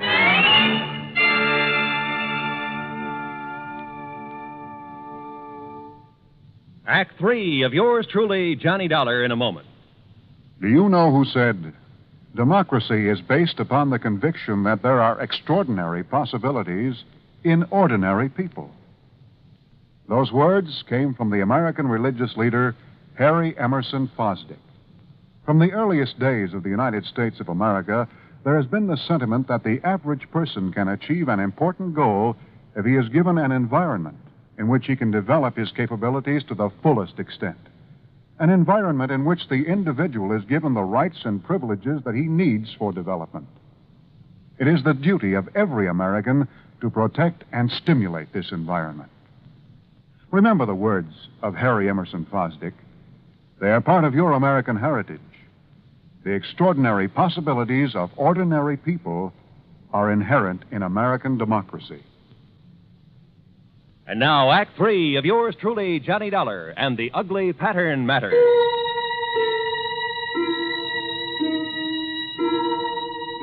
It was pretty plain that Charlie Hart, supposedly next on the list of victims, had plenty of motive for eliminating some of his partners in the Simplex Tackle Company. I guess the same applied to any other member of the company. But he, having started the business, knew all about the others, their plans, their habits. And he'd been last seen just prior to the murder of James Williams. I got his address, hopped into my car, and drove back to Danbury. But ringing his bell and pounding on his door got me nothing. Here, young man. You want Mr. Hart? You'll probably find him at the factory. Are you the building superintendent? That's right. Then I want you to let me into Mr. Hart's apartment. Well, now. All right, just here are my credentials. I'm an insurance investigator. Investigator? Yeah, here, see? Johnny Dollar, special. And if that isn't enough, here's a 5 spot for your trouble. 10. Well, but now don't you let on that Okay, Dad, thanks.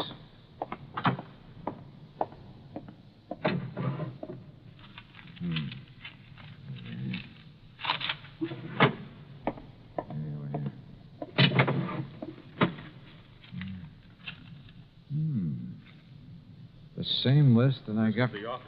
Huh? The offices of our company. Mr. Hart. That's right, Charlie Hart. Should have looked behind the door when you barged in here. Yeah, well, look. Would you like to point that thing the other way, please?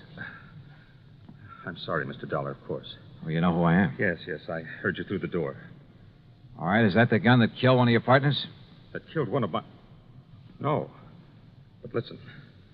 Tomorrow's another Wednesday. Wednesday, Mr. Dollar. I know. And look at that list you're holding. I finally realized the progression in which these murders are happening. Oh? On the basis of our salaries at the company. Adams, Bowers, Dolvers, then Williams or me. Yes, you've circled Williams' name. Yes, because he got it last week. That's why I'm staying in here, locked in. Because tomorrow, if the killer strikes again, that crazy maniac killer... Maybe. Or maybe that's what he'd like everyone to think. Charlie, a couple of questions. Anything if I can help you stop this. That company was once yours. Yes, that's right. You were the boss, the head man, until Hanley Thomas came along. Yes, Hanley and his brothers and his brother-in-law. And they took over as first in rank. Well, they were entitled to, Dollar. What? It was their money made the company what it is. I'm not an administrator, a man who knows and plays all the angles. I'm just a worker and a salesman. Now, wait a minute. You mean you're content with the present setup? Yes, of course. In spite of the prodding of a sweet old secretary who thinks that Wait a minute. But these murders, Mr. Dollar. You stay put. Keep that gun and don't move out of this apartment until I tell you to, no matter who comes to the door, to save your life. You think you know... Charlie, it's been right under my nose. The obvious. Almost too obvious. But I had no proof of anything. Only a hunch, but a potent one. So how to prove it out? Bluff? It might work, if I was right. I drove into police headquarters and picked up Sergeant Dennis, then out to the Simplex Tackle Company. But when I walked in, it was after hours, no secretaries about. When I walked into the office, I borrowed the sergeant's handcuffs and made him wait outside, his ear glued to the door. Well, Mr. Dollar, I didn't expect you back. What do the handcuffs mean? They mean arrest for the murder of your partners. That's a very bad joke. You and your brothers and brother-in-law, the whole company yours, once you got rid of the men who started it, who made it possible for your capital to make it pay off. But tell me, were you going to kill off your relatives, too, one by one? This is the most absurd thing. You covered your tracks pretty well. Perfect crimes. Except for that ore you used to kill Williams. Fingerprints as big as life all over it. Impossible. I figured the gloves you wore must have had holes in them, or have been worn very thin. What? That you just didn't notice in the excitement of the moment. And when I finally found those gloves... You've been out to my home, ransacking my home. And when your wife confessed that you weren't at home at the time of any of the murders. That's a lie. She helped me plan the whole thing. Oh.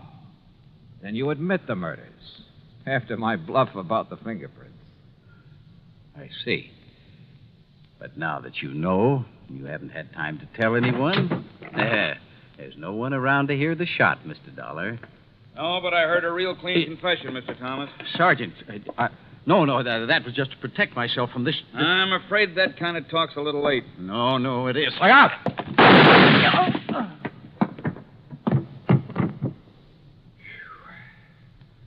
Sergeant, I haven't seen that fast a draw except on TV. That's where I learned it.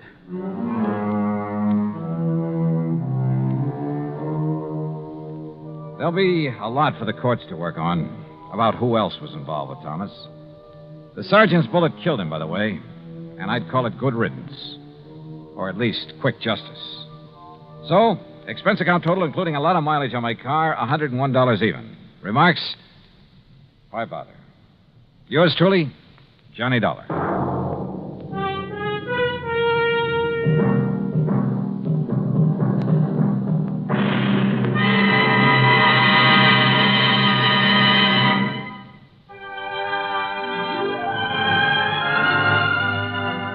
Yours truly, Johnny Dollar, starring Bob Bailey, originates in Hollywood and is produced and directed by Jack Johnstone, who also wrote today's story.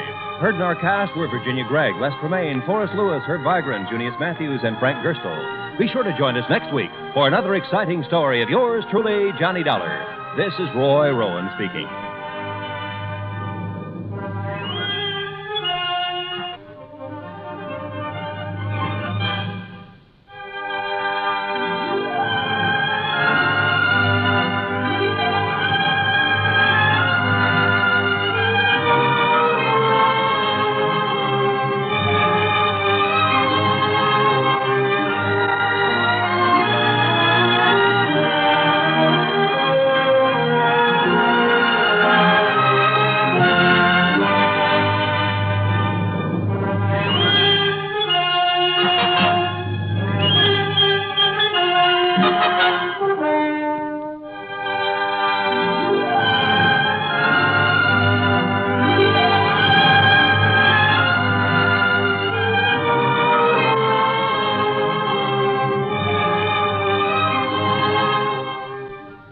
Johnny Dollar has come to you through the worldwide facilities of the United States Armed Forces Radio and Television Service.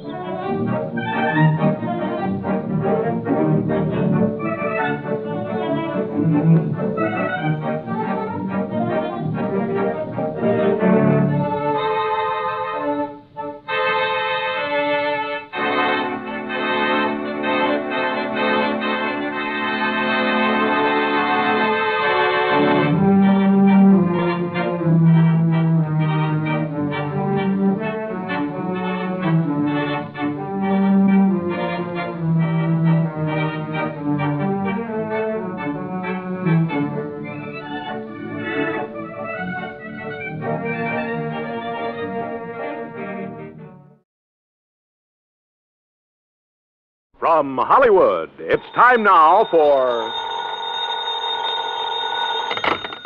Johnny Dollar. John, this is Harry Branson of Philadelphia Mutual Liability and Casualty Company. Well, hi, Harry. What is it this time? Fraud, murder, arson? No, none of them. Then what kind of a case has you in a dither this morning? As a matter of fact, John, there is no case. Oh, now don't tell me you're spending company money on just a social call. Why, Harry. Of course not. John, I wish you to take a motor trip with one of our very important clients. Well, now, that depends. Perhaps you've heard of her, Betty Charlene Winters. No, but she sounds interesting. She is. She's one of the most charming people. Very wealthy, too. John, you'll love her. Oh, tell me more. I want you to accompany her to her summer place on Lake Wawayanda in northern New Jersey. Sounds better all the time. On expense account, of course, plus a fee of $1,000 for the week or any fraction thereof. How can I lose? Harry, I'll grab the first train.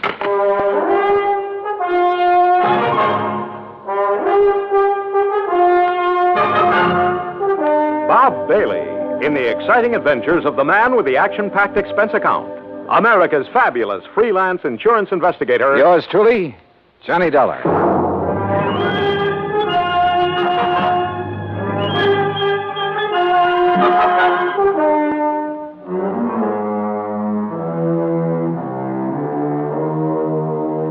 Expense account submitted by Special Investigator Johnny Dollar to the Philadelphia Mutual Liability and Casualty Company, Philadelphia, Pennsylvania. Following is an account of expenses incurred during my investigation of the Wayward Widow matter. Expense account item 1, $21.50, fare and incidentals, Hartford to Philadelphia. At his office on Walnut Street, Harry Branson looked as though he'd been just sitting there waiting for me ever since his phone call. I'll get straight to the point, John. Well, good, good. You don't mind if I sit down first, though, do you? Oh, no, of course not. As I told you on the telephone, Mrs. Winters is one of our Mrs.? You didn't tell me that. Her husband died just a short time ago. Oh. And you, the old friend of the family, have been consoling the lovely widow, eh? John. Yeah, when you pick 'em, you really pick 'em, Harry. Hey, do you remember that little brunette you went for in the last case I handled with you? John, that has nothing whatsoever to do with the matter at hand. Yeah, okay, maybe not. Oh, but you sly dog. I'm betting right now you wish you could make this trip to the lake instead of me. Of course I do. The beautiful forests and mountains up there at this time of the year. Oh, sure. Just for the scenery. All right, now tell me all. Well, the Winters were very wealthy. Betty Charlene Winters still is. Thanks, among other things, to the $500,000 she received on her late husband's double indemnity policy. $500,000? You make this sound more attractive every minute. John, you don't suppose the gorgeous babe helped him have an accident in order to collect that? John, you are being absurd. Am I? Tell me this. Was he older than she? Yes, he was. Aha. And 2 and 2 make 4. And you are making no sense at all. Hey, you have got a case on her, haven't you? Will you please stop this nonsense and listen to me? Now, as I started to say, their lovely home is out between Ardmore and Bryn Mawr. All right, go on. Their home, which Mr. Winters inherited from his father and his grandfather before him, is a veritable art gallery. I see. But she is going to dispose of most of it to the better-known museums and galleries. She plans to sell the family mansion, too, just as soon as the estate is settled. Doesn't go for the old stuff, huh? You're quite right. Her taste is more for the modern. That's the way I like 'em. I beg your pardon? Nothing. Go on, Harry. Yes. Some of the things, however, she is taking up to the summer home on Lake Wawayanda. Oh, well, now, wait a minute, Harry. Am I taking Betty Charlene up there? Mrs. Winters, John, please. Okay, I'll stay out of your territory for the time being. But am I being hired to take her up to the lake or just some of this junk you've been talking about? Both. Ah. You see, there's one thing in particular, some statue or other, that she wants help with. Statue, huh? So you and she and the statue will make the trip. Now, that's the kind of chaperone I like. When do we start?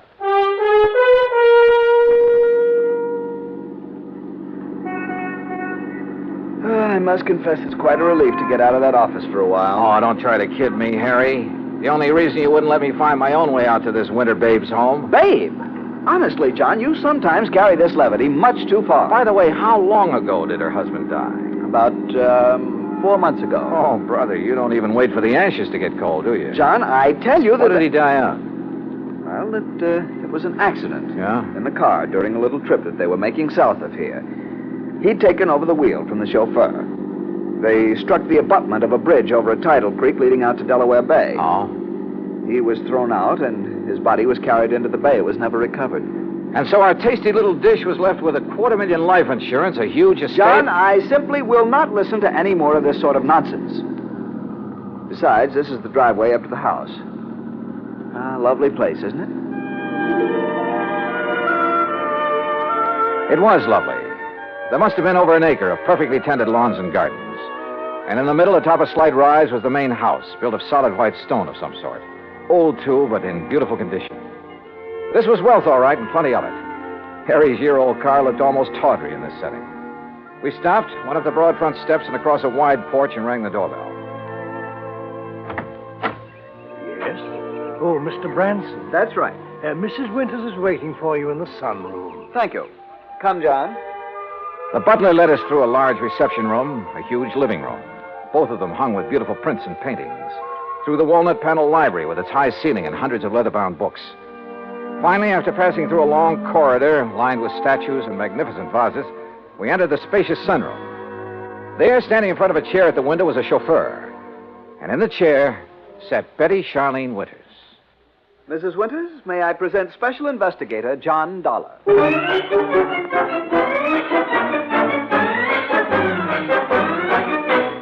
Well, she was a cute little thing, that I will say.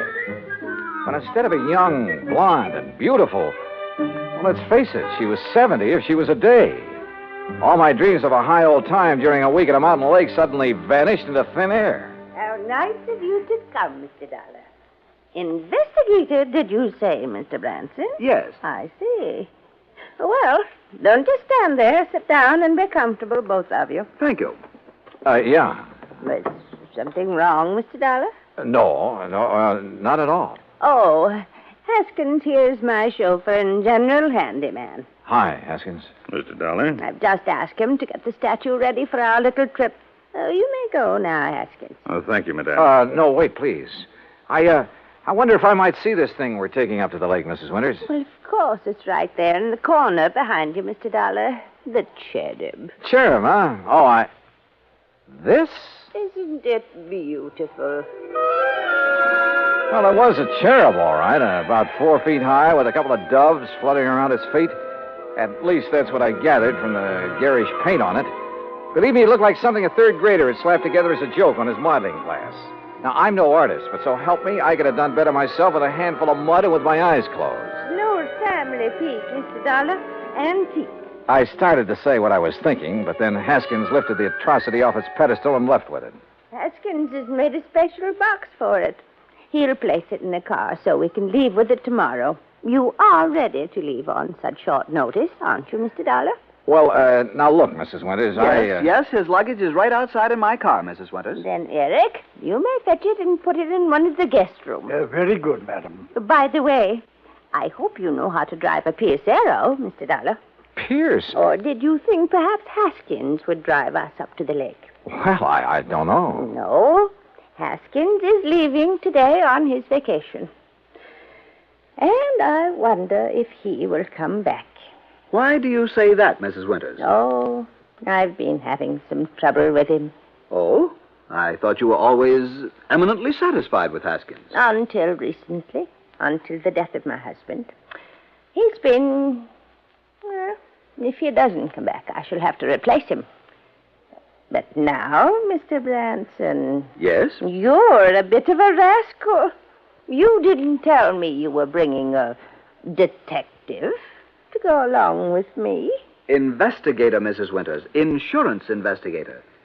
Since the company wouldn't permit me to issue any special insurance on that thing... But I'd thought you were going to bring me just some strong bodyguard. I have known John for many years, Mrs. Winters, and I assure you... Oh, now, don't apologize. I think this is fine. I just hadn't expected so much. Such a nice, good-looking young... But now come, Mr. Dollar, and I'll show you the rest of the house. We spent the next hour or so on a tour of the place, and Mrs. Winters pointed out the various works of art destined for specific museums and galleries all over the country after she moved out, after the estate was settled. Then Eric caught up with us and announced that Haskins had created the statue and placed it in the car. You know, I was curious about that car, so we went out to the garage and inspected it. It was a Pierce Arrow, all right. Vintage of 1928, complete with headlights on top of the fenders and as bright and shiny as the day it was made. When I tried to start her, it purred like a contented kitten. With a bass voice, that is. Along about 5 o'clock, Mrs. Winters, with a sparkle in her eye, announced it was cocktail time. Harry, being a teetotaler, decided to leave, but not before I buttonholed him for a quick conference. What doesn't make sense, John? Oh, that silly statue, Harry. All the fuss over that piece of junk. After all, John, with all the big policy she carries with us on the legitimate artwork, well, we just can't afford to displease her. But if it had any real value... Perhaps it does to her. How can it? Unless she has a lot of jewelry hidden away in the base of it or something. What, John? Cocktails, she said, and I'm sure ready for them. Go on back to Philly, Harry, and wait for my final report. Well, I must admit that Betty Charlene Winters turned out to be a charming hostess, a very interesting conversationalist. Even long after dinner, over brandy and cigarettes, we chattered away like a couple of magpies. I didn't question her about the statue because I wanted to find out more about it on my own hook. Finally, about midnight, we decided to retire, had a nightcap, and went to our respective rooms. But instead of going to bed, I sat around and read for a few minutes, turned off the light, waited a few minutes more. Then, quietly, I slipped out of my room. That was a mistake, for as I reached the end of the long hall to the stairway, a door behind me suddenly opened. Huh? Who's there? I said, who's... Oh!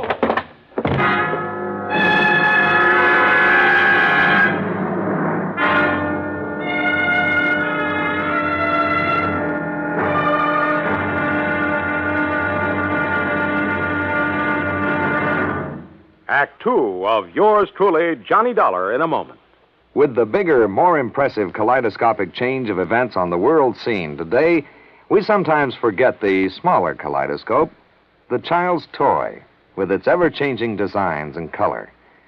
The kaleidoscope is a fantastic experience for any child. That is, any child who can see. But what of those children who cannot experience the ecstatic pleasures of form and color in the ever-changing world about them? This problem has bothered many, and many such people have tried to solve it.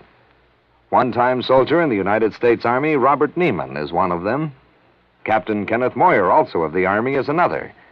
Both men, while stationed in Japan recently, set about the task of raising funds for the purpose of providing eye examinations and operations for sightless Japanese children. In return for this gesture, Japanese eye surgeons did not charge for their services. For those children who could not be cured, Braille typewriters were purchased and donated for training purposes in the hope of giving a few more people useful lives. Both Neiman and Moyer worked independently of each other. Neither knew of the other's interest in such a gratifying project. Both have continued the work with enthusiasm. The results of their efforts, when a blind child sees again, or perhaps for the first time, that is their reward. For a child, as for an adult, new sight leads to understanding. And understanding is a building block of freedom, the right of all men, everywhere. And now, Act Two of yours truly, Johnny Dollar, and the Wayward Widow Matter.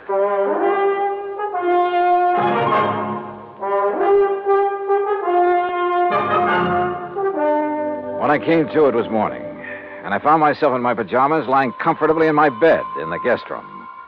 But there was nothing comfortable about the lump on the back of my head. Whoever had slugged me out there in the hall had meant business. I got up painfully, went down the hall, and made a quick check of the room from which the attacker had surprised me. It was just another guest room. I showered, dressed, and went downstairs, where I found Mrs. Winters at the breakfast table.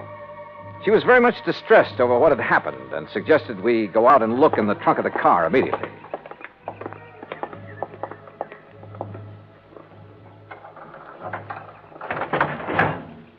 There now. Do you see, Mr. Dollar, the box with the statue in it hasn't been touched. I don't understand it. Where is your chauffeur, Mrs. Winters? Why, Haskins left on his vacation last evening. I thought I told you. But surely you don't think Haskins... Well, you said you were having trouble with him. Maybe we'd better open that box to make sure that... But it hasn't been touched. And I'm the only one who has a key to that little lock on it. Yeah, I see. But now it's pretty logical to assume that whoever slugged me last night was interested in... Hey, Mrs. Winters, how long has Eric, your butler, been with you? Why, Eric, the dear boy, has been with me for nearly 30 years.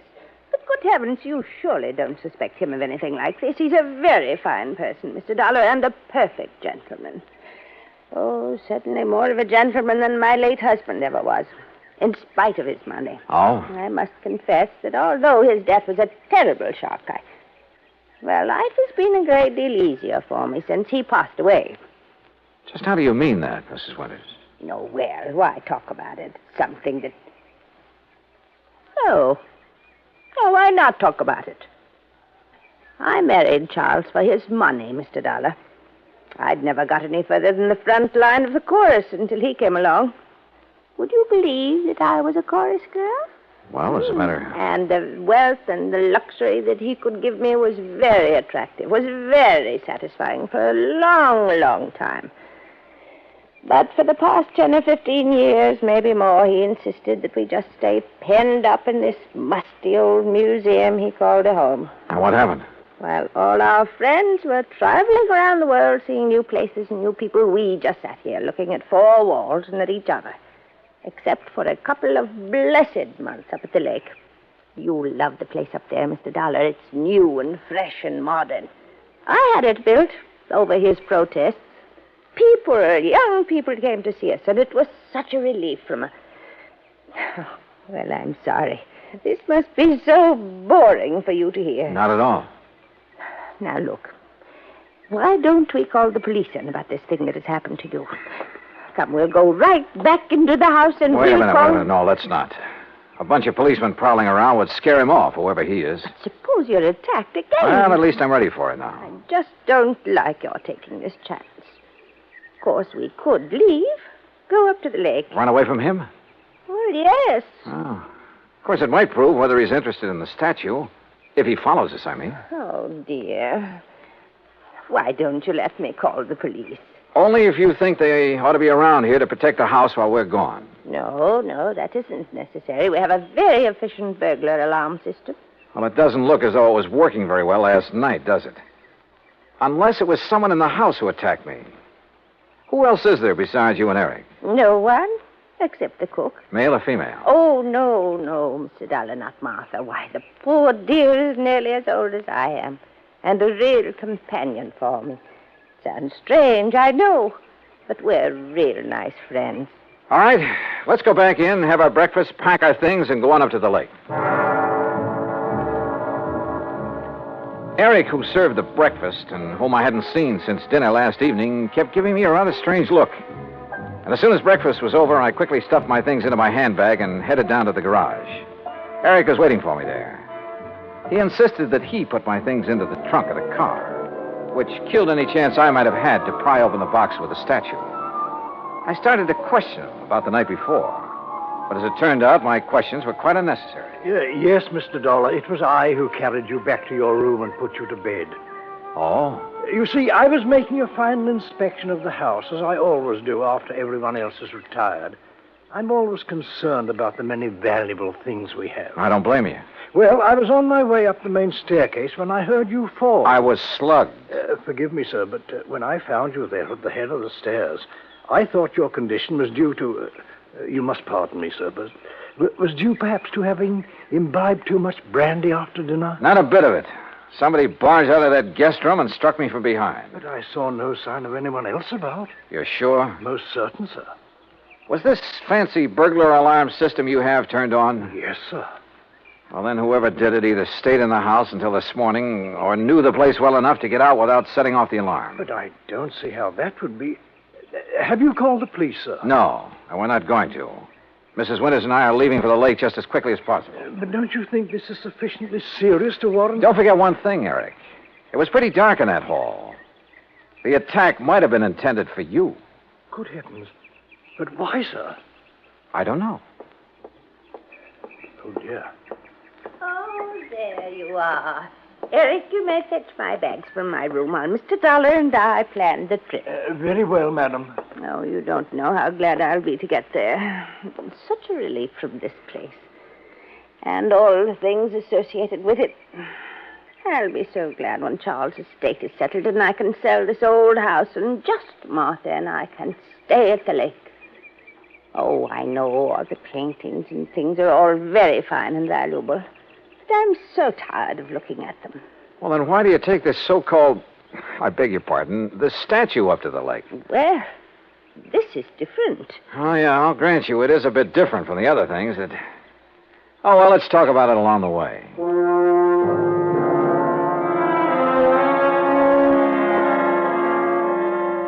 But we didn't. Simply because I didn't bring up the subject again. Why not? Because a couple of pretty wild ideas had begun to peck away at the back of my brain. Ideas just crazy enough to have some basis in fact.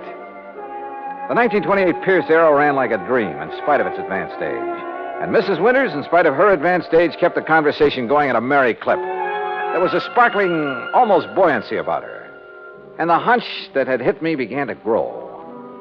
We crossed the Delaware River at New Hope on Route 202, and in Lambertville, we stopped at the sign of the Flying Red Horse to gas up the car. That's item 2470. While the attendant was busy with that and checking the tires and battery and so forth, I made some excuse or other and stepped around to the telephone booth at the back. Harry Branson here. Harry, I want you to drive out to the Winters home at Bryn Mawr again. Oh, what for? Just do it, right away. Then call me up at the lake. Well, whatever you say, John, but I wish you'd tell me... Gotta go now. Goodbye. The rest of the trip through the pretty North Jersey countryside was uneventful. And finally, north and east of the little town of Andover, we came to Lake Wawayanda. We drove along a private road to the far end of it, and there, perched on a little cliff above a deep basin, was a real smart, modern brick and glass home.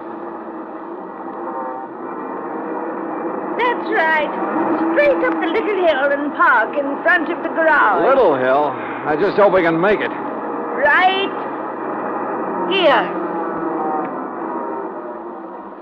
I hope the brakes will hold, or this thing could roll right on back into the lake. Oh, and the lake is so deep right there, nearly 100 feet. An old mine or something before the water came up. Oh, this is a pretty dangerous driveway. Here now, let me help you. Thank you. One of the first things I'm going to do is have this driveway built up and leveled off and a big stone wall built around it. Yeah, you'd better. Careful now, this is pretty steep. Oh, listen. Yeah?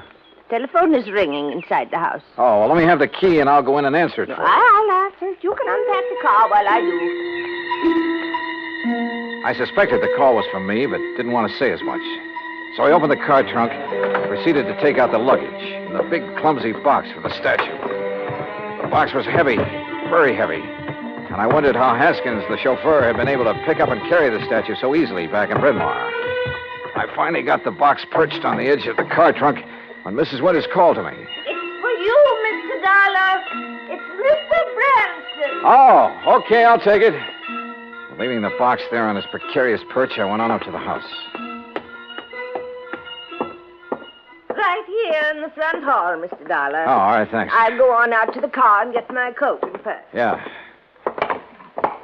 Johnny Dollar. John, this is awful. Terrible. As I just told Mrs. Winters, this is... Well, I couldn't believe it. How did you know? How did I know what? Eric, the butler. Yeah? Dead. He's dead. And John, Dead from what?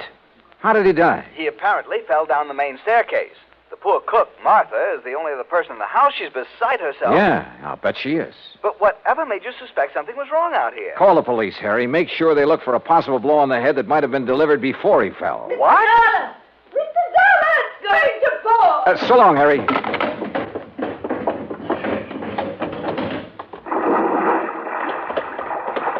Oh, dear. Oh, Mr. Dollar, oh, dear. Ah, fell off the back of the car, huh? Yes, the big box. I must have bumped it when I reached into the trunk for my weekend case. Bounced right down into the lake, huh? Yes, my beautiful little statue is at the bottom of the lake. Oh, well, don't worry, Mrs. Winters. We'll get it back. I'll have a diver come up here. No. It's all right. We'll leave it there. Huh? No, you were right. It'd only be another memory of the musty old house in Bryn Mawr. It really has no place here where everything is so fresh and new and clean. We'll get it back. But it really had no actual value. You were right, Mr. Dollar. It's better to just... Yes, we'll leave it there. Sorry, Mrs. Winters, but that's where you're wrong. Why, Mr. Dollar... We'll get it back, all right. And whatever's in it. Oh, dear. I suppose I might have known. Expense account item 3, $290 even for the diver who came over from New York and retrieved the box from the deep hole in the lake. 2 boxes, as a matter of fact.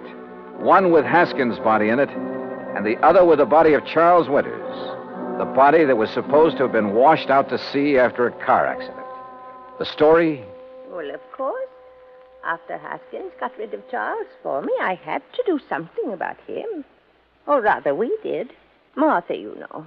Such a wonderful friend. Was Haskins the one who slugged me? Yes, so foolish of him, wasn't it? But he'd heard Mr. Branson say you were an investigator, and it frightened him. Worried me a little, too. Well, he might have killed you, too, if Eric hadn't stopped him. And, of course, Eric knew that Haskins had unwittingly made this second box for his own body. So now Eric's gone. Martha, huh? Yes, she did it. But she had to put him away. Oh, yeah. You see, he was the one who took care of Haskins for us. And we couldn't have him around knowing everything. Oh, dear. Martha and I had planned so many wonderful things together. But now... Oh, dear.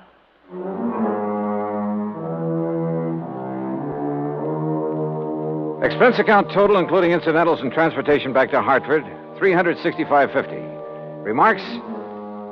Well, I'd rather not say how I feel about a case like this, Harry. A whole crime wave by a couple of apparently sweet old ladies. The legal procedures, and there'll be plenty of them, are up to you and the company. as well as recovery of the insurance paid on poor old Charles Winters. Hey, next time, give me a case that doesn't turn my stomach, will you? Yours truly, Johnny Dollar.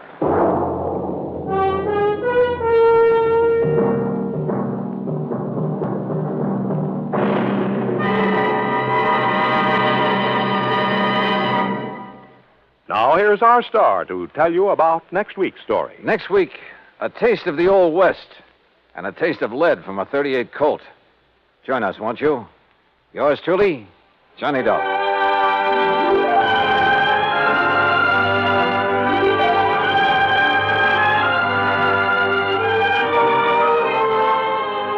Yours truly, Johnny Dollar, starring Bob Bailey, originates in Hollywood. It is produced and directed by Jack Johnstone, who also wrote tonight's story. Heard in our cast were Virginia Gregg, Harry Bartell, Eric Snowden, and Frank Gerstl. Be sure to join us next week, same time and station, for another exciting story of Yours truly, Johnny Dollar.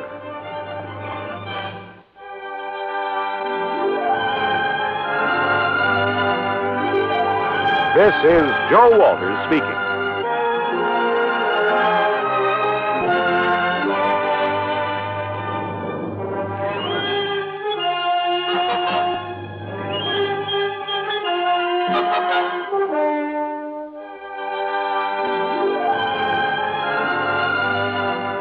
This is the United States Armed Forces Radio and Television Service.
Johnny Dollar. Johnny, this is Don Boomhauer down here in Sarasota, Florida. Don, how are you? Oh, great, great. Yeah?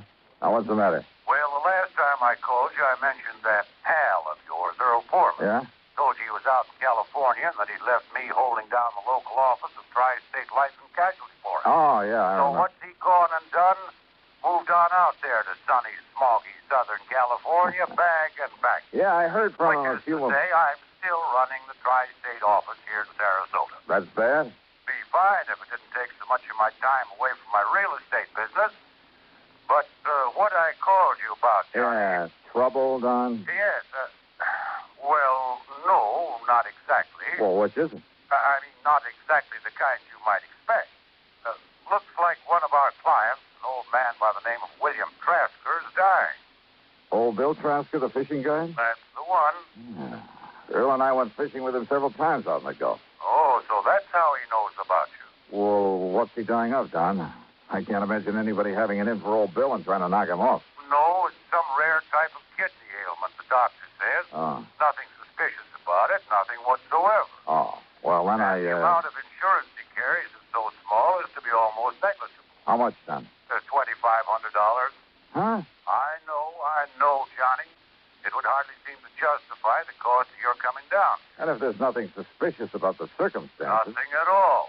It'll be death from natural causes. Well, Don, I'm afraid I don't see any During reason... his periods of consciousness, he's in a coma most of the time, he keeps asking for you. Oh? What? Well, I don't know. Not for sure, that is. But what he keeps saying, or trying to say, and it's hard to understand him, well, Johnny, it sounds like he's trying to give us the clue to a murder. Murder? That's right.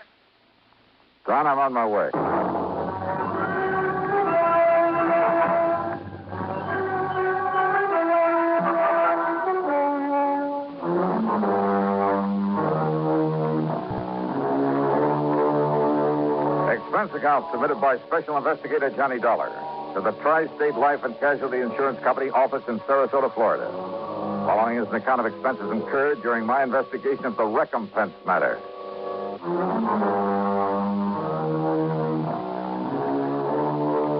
Expense account item 1, $79.70, taxi and a plane from Hartford to New York, then another one to Florida. At the International Airport in Tampa, Don Boomhauer was waiting for me. We piled into his air-conditioned car and headed south on the Tamiami Trail down towards Sarasota. That's right, Johnny. Old Bill Trasker. Dying of some kidney disease, huh? And according to Dr. Crutcher, nothing short of a miracle would save him. Just too bad. He seemed like a mighty nice old man, a real gentleman. Well-educated, well-spoken. Hey, you'd expect to find him running a big business instead of a broken-down outboard rig to take out fishing parties. So I understand. But frankly, Johnny, I'd never even seen old Bill until the doctor called me. Said he was dying and that he wanted to see you. Then I looked up his policy. Yeah, $2,500, you said. Yes, to be spent in giving him a modest but decent burial. And to pay any bills he might leave outstanding. Apparently, then, Bill won't be leaving much of an estate. And you'll understand why when you see the little kind of shack he lives in. But now, over the phone, you said something about a murder. Well, Johnny, it was so difficult trying to understand what he was trying to say. Even when he seemed completely conscious, he was very vague, except perhaps when he was asking for you. When he told us he had to see you before he goes. Well, now, Don, why? He never said the actual word murder, Johnny. But he, well, listen, there was a name he kept trying to tell us. It sounded like Jerry or Gerald something. Last name we couldn't get at all. Well, have you checked over his relatives? When we asked him about relatives, he just turned his face away and shook his head. But now, if he was talking about a murder... Johnny, it's just that... Well, Doc and I agreed that from what he said, and, well, his knowing you and your work and wanting to see you, and, well, you know how deathbed confessions are. You're not making much sense. Look, Doc will be waiting for us, and if Bill is conscious enough to make sense when he talks to you, well, let's just wait and see what you can get out of him. Whatever you say, now.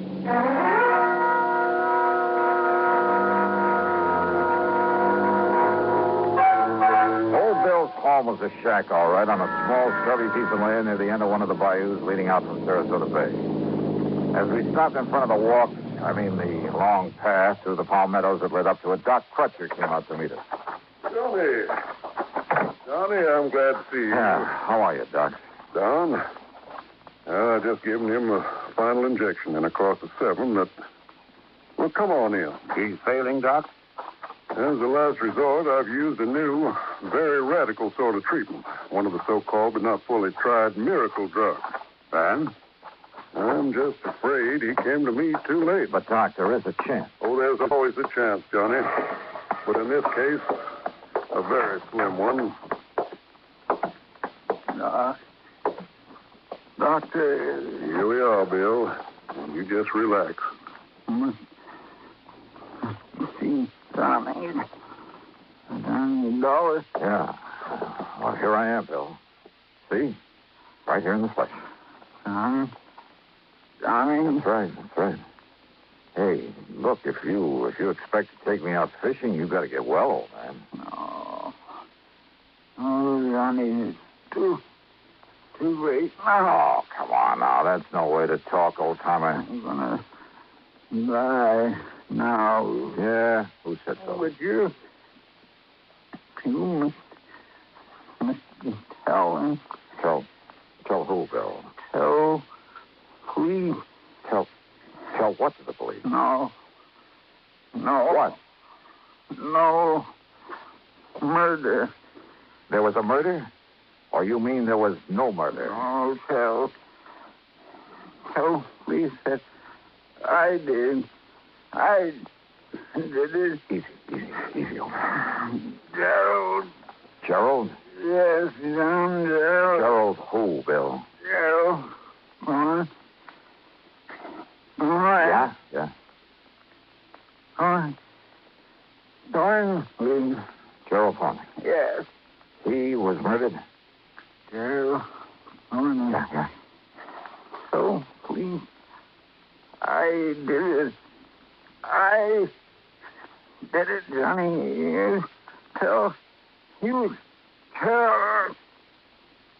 Doctor. Yes.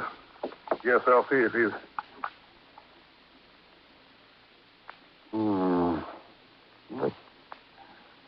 The end, Doc? Well, no. No. As a matter of fact, his heartbeat is... Well, it's stronger. What? Much stronger. Doc, listen. Yes, Doc? Get to a phone and get an ambulance while I make him ready. You mean that maybe you can pull him through after all? Yeah. Now, come on, Johnny. Give me a hand with him. Sure, Doc. Save him, huh? Yes, of course. Yeah, so that we can investigate this confession of his. Huh? Sure, and then see that he's executed for murder. Oh, John, for the love of Mike. Yes, call that ambulance.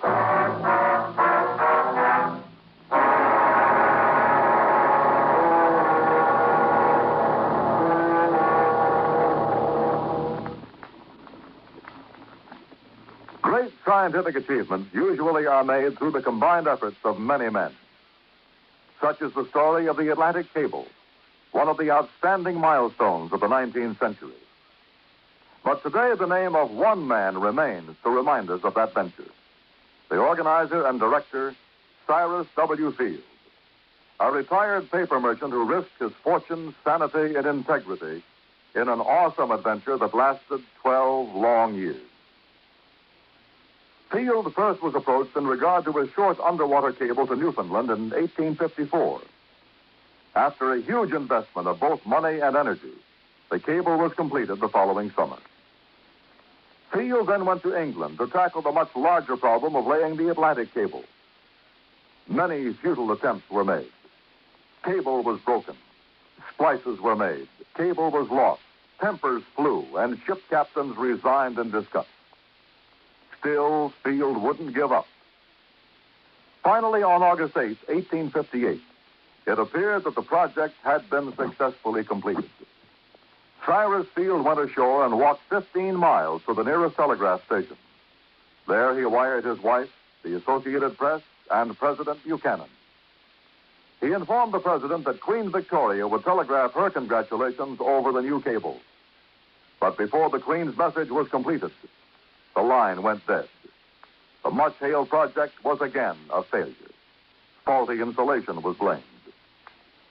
In 1865, the largest steamboat afloat, the Great Eastern, made another attempt. Just 660 miles from Newfoundland, the cable parted. Inadequate hoisting tackle prevented its recovery. Field broke down and wept like a child. And yet, the very next year, he sailed with the Great Eastern for one more try. This time, every failure had been studied, every provision made. On July 27, 1866, Cyrus Field landed at Heart's Content. After personally cabling the unbelievable news, he immediately boarded the Great Eastern, retrieved the broken cable of the year before, spliced it, and laid the second Atlantic cable. Cyrus W. Field, another American whose driving energy insisted that somehow there must be a way. Let's find it. And now, Act Two of yours truly, Johnny Dollar.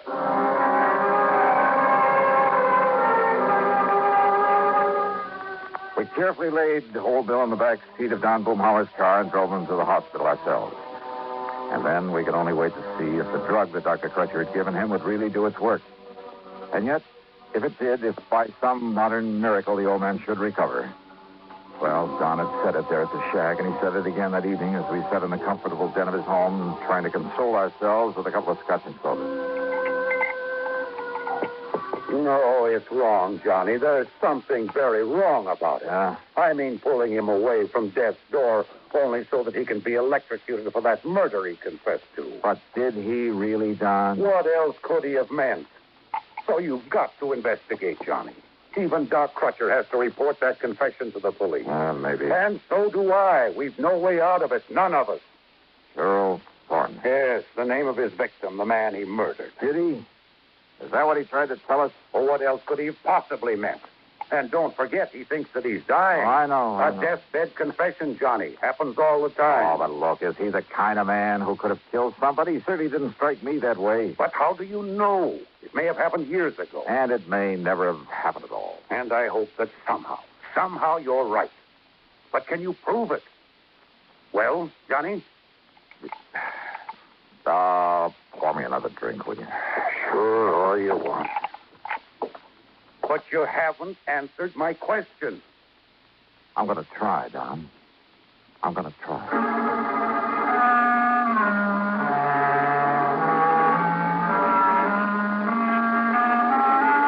At about midnight, Doc Crutcher phoned to say that we should keep our fingers crossed and maybe pray a bit. As it now looked as though Bill Trasker might have a 50-50 chance to live. Then, unexpectedly, a call from Lieutenant Barney Phillips of the police department. Yes, Mr. Dollar. Doc Crutcher told me all about it. And we'll appreciate any help you may want to give us on this. Well, do you know anything about this Bill Thornley? No, sir. Never heard of him. But we'll find out who he was. Don't you worry about that. Lieutenant, how well do you know old Bill? Well, that's the thing that puzzled me, Dollar. Old Bill is one of the nicest, one of the most kindliest old men I've ever known. Oh? Ever since he came here to Sarasota, that's about 7 years ago, it seems he just went out of his way all the time trying to be nice and helpful to folks. Didn't have much to give to anybody, money I mean, but whatever he had or he could do for somebody, he never would hesitate a minute. I see. But that doesn't keep us from having to do our duty, get the goods on him, see that justice is done. The law is the law, and it's our duty to uphold it. Old Bill came here 7 years ago? That's right. From where? Well, now, if we knew that, we'd know where to look for information on this man Thornley that he killed. Yes, he did. What's that? I'll talk to you later, Lieutenant. Oh, fine, Mr. Dolan. If you have any connections anywhere that can help us find out who Gerald Thornley was and why old Bill killed him. Or if I can find out that he didn't kill any such man or anybody else. Now, Mr. Dolan. I'll be in touch. Why are you so sure he didn't murder someone, Johnny? Did I say that, Don? You didn't need to. Don, I want no part of this thing. Donnie, I know this is no ordinary sort of investigation, but as a company, we have to go through with it. Why? If you can prove that Bill didn't do it, which I doubt, well, it's the least we can do for a client, or something. Yeah. And if you end up proving he did, well, it's a public service by the company, or something. Or something. Let someone else handle it. I want to put it. Why did old Bill ask for you? Well? Oh, well, I think it's because of... Well, in spite of what he said, in spite of what it sounded like... Hey, let me use your car, will you? At this time of night? Oh, here. Here are the keys. All right, good. What have you got in mind? Well, maybe keeping an innocent man out of the chair. Now, Johnny... I'll see you later.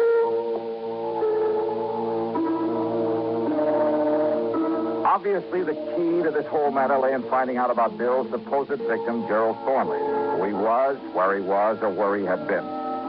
And then if Bill had ever been there. So I drove over to the shack again and went through Bill's clothes, hoping that some of them might be old enough to show where he'd been before he moved to Sarasota.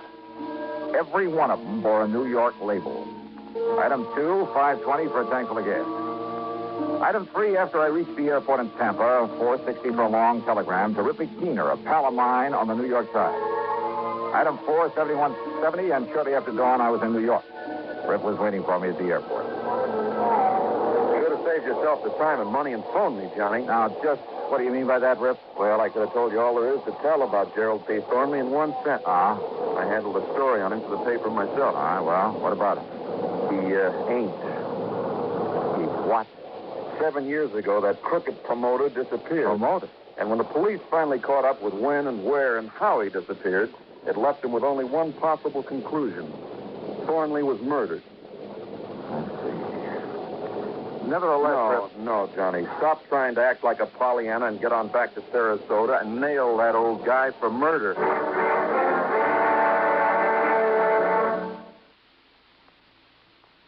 The 14th Amendment to our Constitution is one of its most important sections.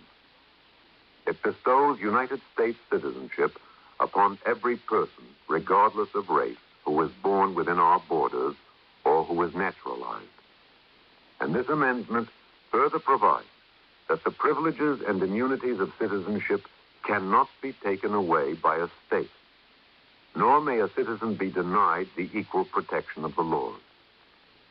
It is this amendment which makes us all equal citizens with equal rights, to the end that this country of yours and mine shall be our country under God. Now, Act 3 of yours truly, Johnny Dollar, and the recompense matter.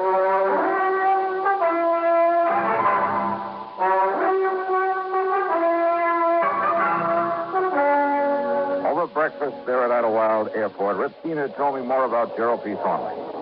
Not that Thornley didn't deserve to have somebody knock him off. Now, just what does that mean, Rip? When he got through with all his phony real estate promotions, he left more innocent people broke and hungry than you can shake it.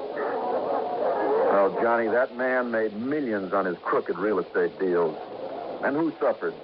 Wealthy people who could afford to lose a few thousand here and there? Oh, no. No, sir. It was poor people who fell for his pitch and then suffered for it. But the law, the authorities, they never got on to him. Yeah, he was too smart. Every deal he made was perfectly legal at the time. I'll tell you this, Johnny. A lot of the real estate laws got rewritten as a result of him. I mean, in spite of the way it finally turned out, the switcherooning. What? Sure. That gave me material for that feature I hoped was going to win me a Pulitzer Prize. Just, what are you talking about, Rip? Back there in 53, after the coroner's jury said it was murder, they went through his papers and bank accounts. They found he left enough dough and instructions for it to pay back every cent he'd taken from the poor suckers. You are kidding. A bit, Johnny. I told you it was a twist. And, Johnny, that's what makes his killer all the more wrong. So get on back there to Sarasota and nail him down. Yeah, Rip, I guess it's all I can... No, wait a minute. Huh? Handle this right, and maybe your next feature will get you a Pulitzer Prize. Huh?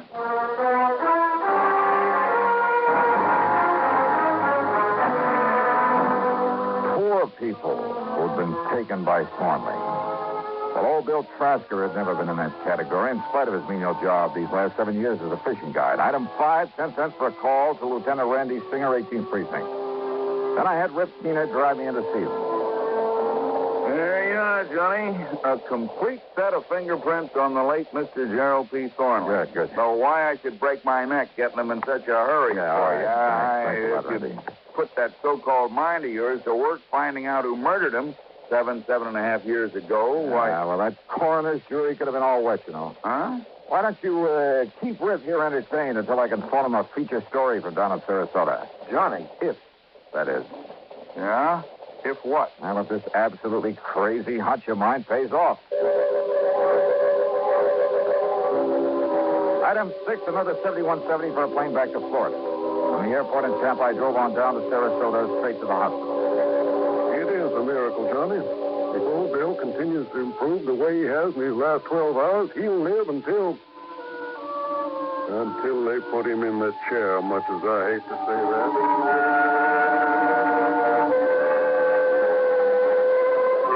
Bill was much better. It almost was a miracle. He let me take a set of his fingerprints, and then he broke down and told me his story.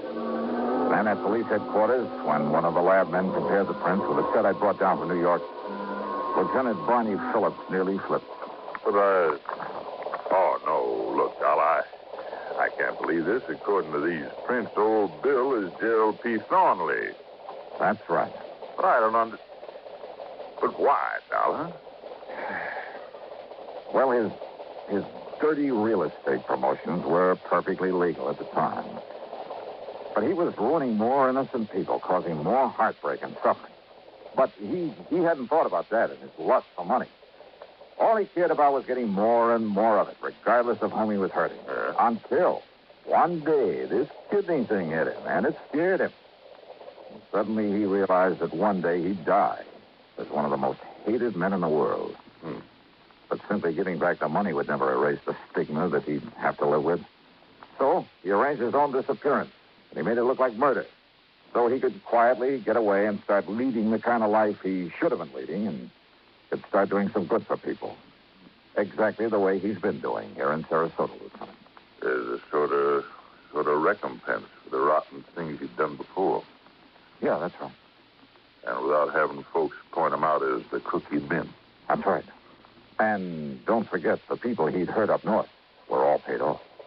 But Dollar, when he thought he was dying, he told you murder. He said no murder. Doc and Don misunderstood. He said to tell the police that he did it. That's all. And now we know what he did. Dollar, I hate to say this, but he's still in trouble. Old Bill Trasker? Gerald P. Thornley. Not anymore, Lieutenant. What's it? Thornley is dead. Legally dead. Well, I know it's only...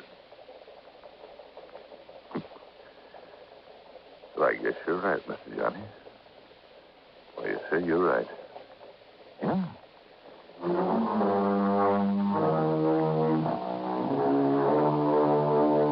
After sticking around a few days to make sure that old Bill's recovery would be complete, well, I changed my mind about giving Rip Keener material for a feature. Let him wonder about it.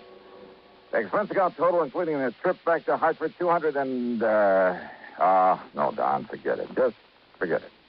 Yours truly, Johnny Dollar.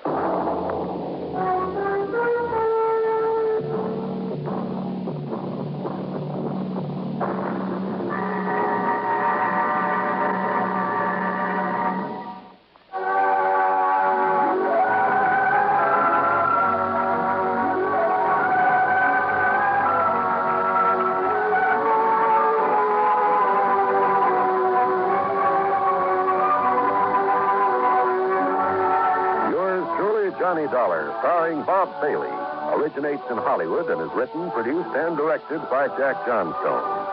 Heard in our cast were Russell Thornton, Bart Robbins, Harley Bear, Barney Phillips, Dick Crenna, and Herb Vigran.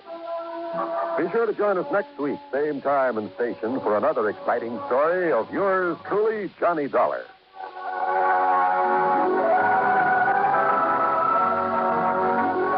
This is John Wall speaking. Johnny Dollar has come to you through the worldwide facilities of the United States Armed Forces Radio and Television Service.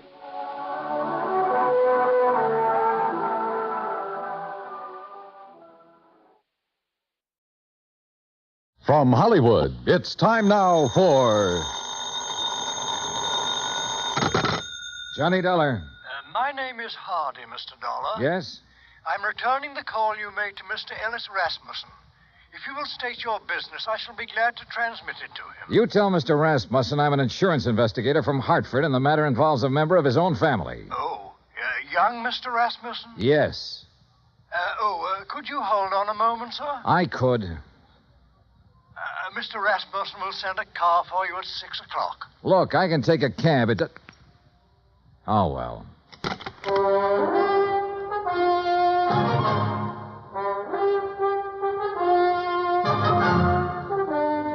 Bob Bailey in the exciting adventures of the man with the action-packed expense account. America's fabulous freelance insurance investigator. Yours truly, Johnny Dollar.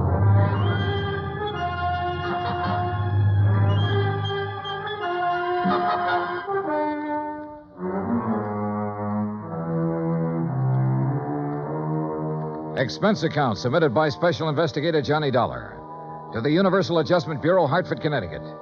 The following is an account of expenses incurred during my investigation of the Rasmussen matter. Expense account item 1, $204.35, airfare from Hartford to San Francisco to Los Angeles. Trying to compile the details of the Rasmussen case. I'd been on it 3 days when I was stonewalled in Los Angeles with a Holmby Hills address and the phone number of Ellis Rasmussen. At 6 o'clock, a liveried chauffeur in immaculate uniform stepped up to me at the desk. Mr. Dollar? Yes? My name is Stauffer, sir. I have Mr. Rasmussen's car outside. Well, gee whiz, Stauffer. Ain't it the truth, sir?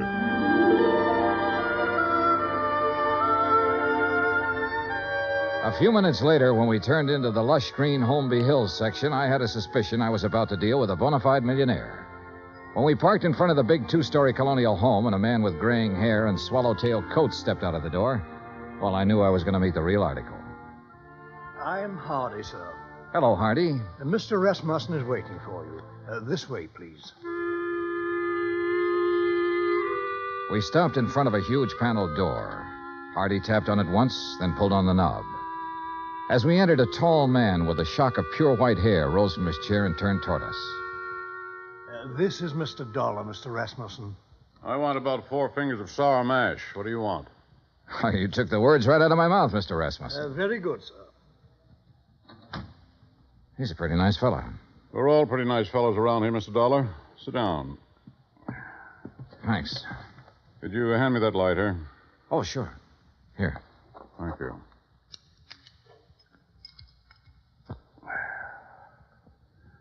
What are you doing in Los Angeles?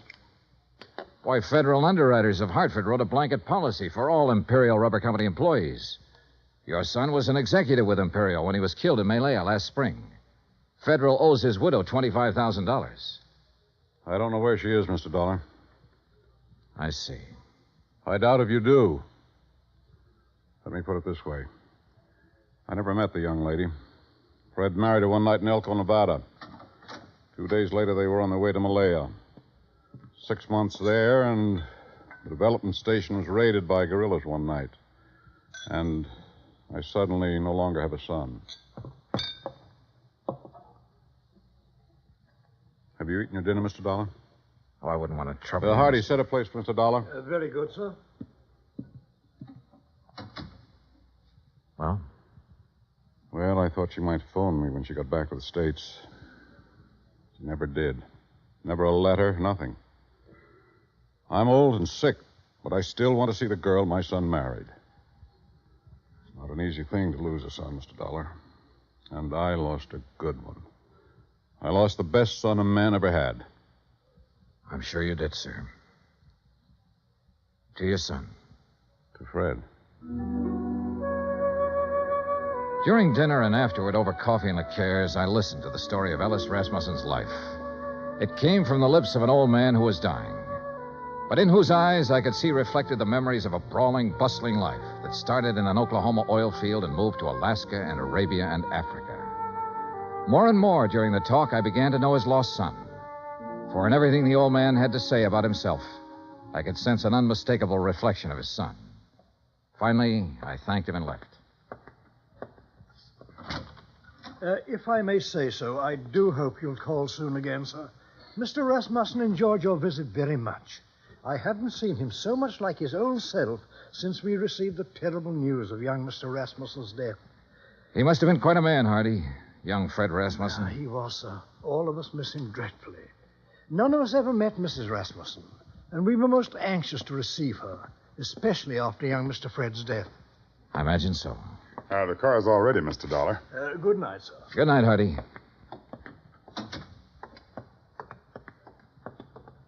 Fine night, Mr. Dollar. Yeah. Stoffer. Yes, sir? I didn't want to press the point with Mr. Rasmussen, but now maybe you can straighten me out. Did he approve of his son's marriage? Let's put it this way, Mr. Dollar. Mr. Rasmussen approved of Mr. Fred.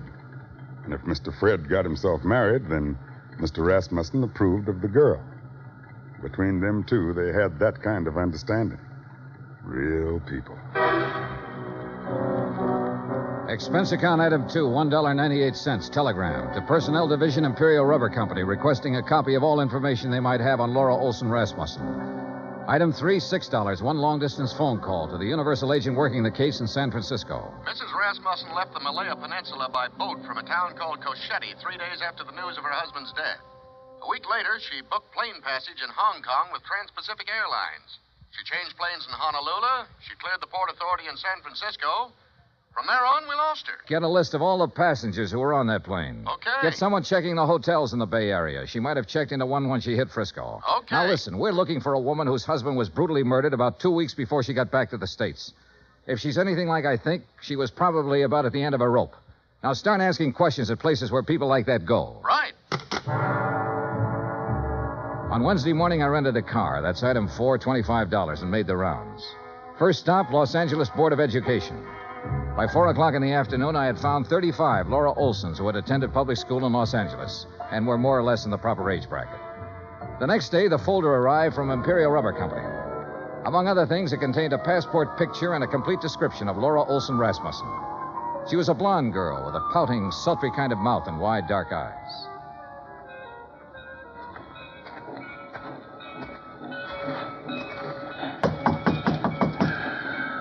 You down there. Yes? What do you want? I'm looking for Mrs. Frances Olson. Are you Mrs. Olson? I don't want to buy nothing. Do you have a daughter named Laura Olson? Are you a policeman? No, I'm an insurance investigator. I'm trying to locate Laura Olson Rasmussen. Well, how'd you get this address? What's that? A picture of her. Let's see. That's my Laura. What about her? I've been trying to locate her for some time. Is she here? No, she ain't here. She ain't been here for 5 years. Do you have any idea where I can find her? Friends, maybe? Other relatives? You say her name's Rasmussen now? Yes, she married a man named Fred Rasmussen. Married? Well, ain't that just something? You didn't know your daughter had been married, Mrs. Olson? How would I know? How would I know anything about her?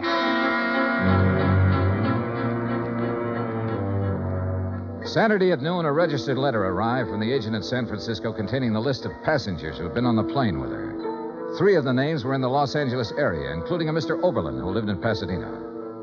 Well, sure, I remember her. Real pretty. We sat together all the way from Honolulu. What's up? We're trying to locate her, Mr. Oberlin.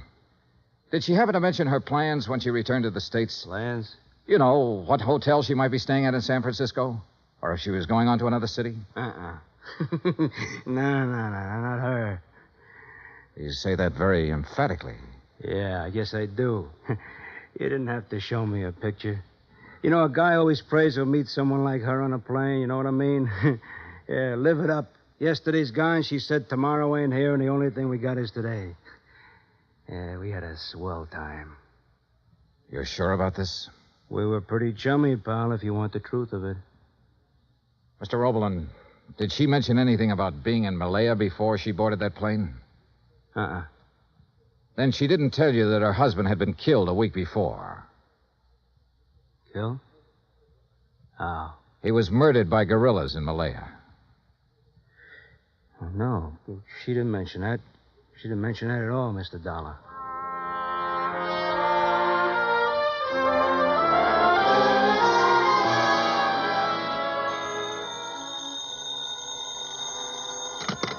Johnny Dollar. This is Hardy, Mr. Dollar. How are you, Hardy? How's Mr. Rasmussen? He's not so well, sir. That's why I called. Could you possibly find time to visit him? Tonight? May I send a car right away? Is it serious? He's dying, sir.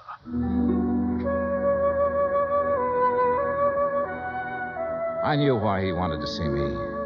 Have you located my daughter-in-law yet? No, I haven't located her, Mr. Rasmussen. But I know something about her. I know she drank whiskey and flirted with a fat salesman on an airplane all the way from Honolulu to San Francisco. I know her mother's a drunk. I know she didn't think enough of you or your son to contact you or anybody else when she got back. Mr. Rasmussen, it looks to me like your daughter-in-law is a first-class bum.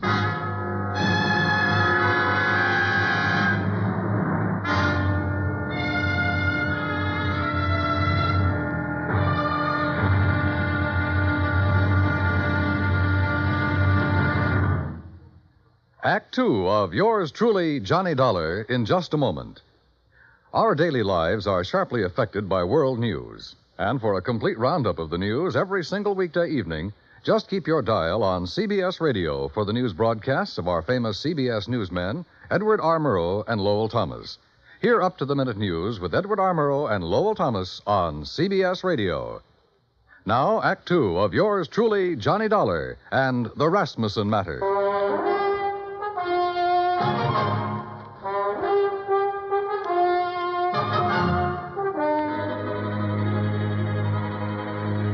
There was a black coupe with MD on the license parked in the driveway of the Rasmussen house when we pulled up.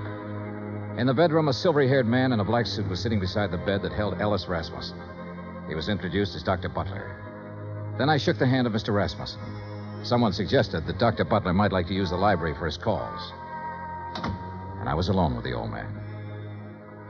If you want some whiskey, keep it in the sideboard over there. Not now, thanks. I wish I had some news for you, Mr. Rasmussen. We're finding out things, but We haven't found her yet. What things? Oh, things. Nothing important. Dollar, if I judge you right, you know your business. And if you haven't found my daughter-in-law by now, you've certainly found out what kind of person she is. So tell me. I haven't met her. I don't know. You're being evasive. I don't work for you, Mr. Rasmussen. I'm an insurance investigator trying to locate a woman and pay off a claim. If I don't find her, the case will just have to sit, unless you or someone else concerned makes a report to missing persons. Then the cops can take over, and maybe they should right now. My son was a fine man. I can look back on all the years I had with him and be proud of every year and every day. He married a girl named Laura Olson. I don't know where she came from or who she was, but I know my son wouldn't have married her unless he loved her, unless she loved him in return and was worthy of his love. You know a lot, Mr. Rasmussen. Perhaps I should go to the police. No, don't do that. We'll find her, Mr. Rasmussen. We're getting it narrowed down. Well, I'd better leave now. As you say. Mr. Dollar. Yes, sir. I want to see her. Yes, sir. I'm sorry I talked to you the way I did.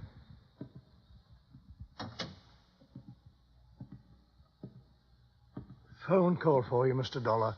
Would you like to take it in there? Oh, yeah, sure. Keep an eye on him, Hardy. Trust me, sir.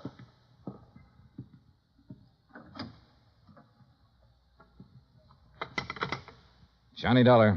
This is Officer Daly, Los Angeles Police. Oh, yeah. You the insurance guy looking for a Laura Olson Rasmussen? Yeah, have you got anything? We got her. Huh?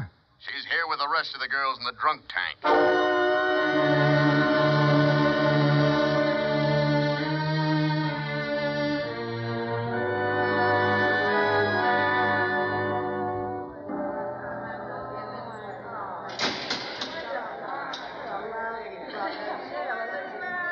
A drunk tank will always smell of disinfectant. This one was no different. There are no bunks, no chairs, no blankets, no nothing.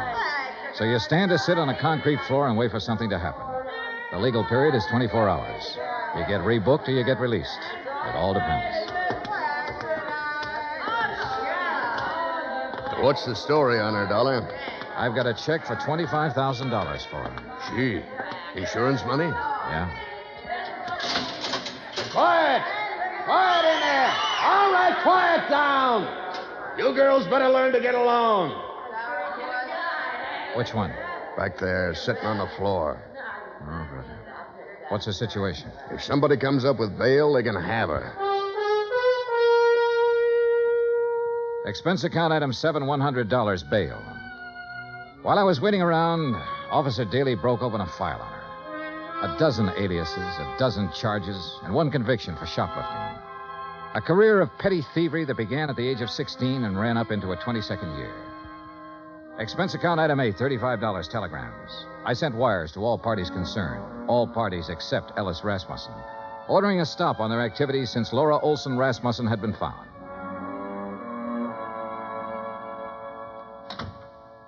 Over there. Who are you? My name's Johnny Dollar. Thanks for getting me out. Why? I did it for a friend. Friend. I didn't know I had any.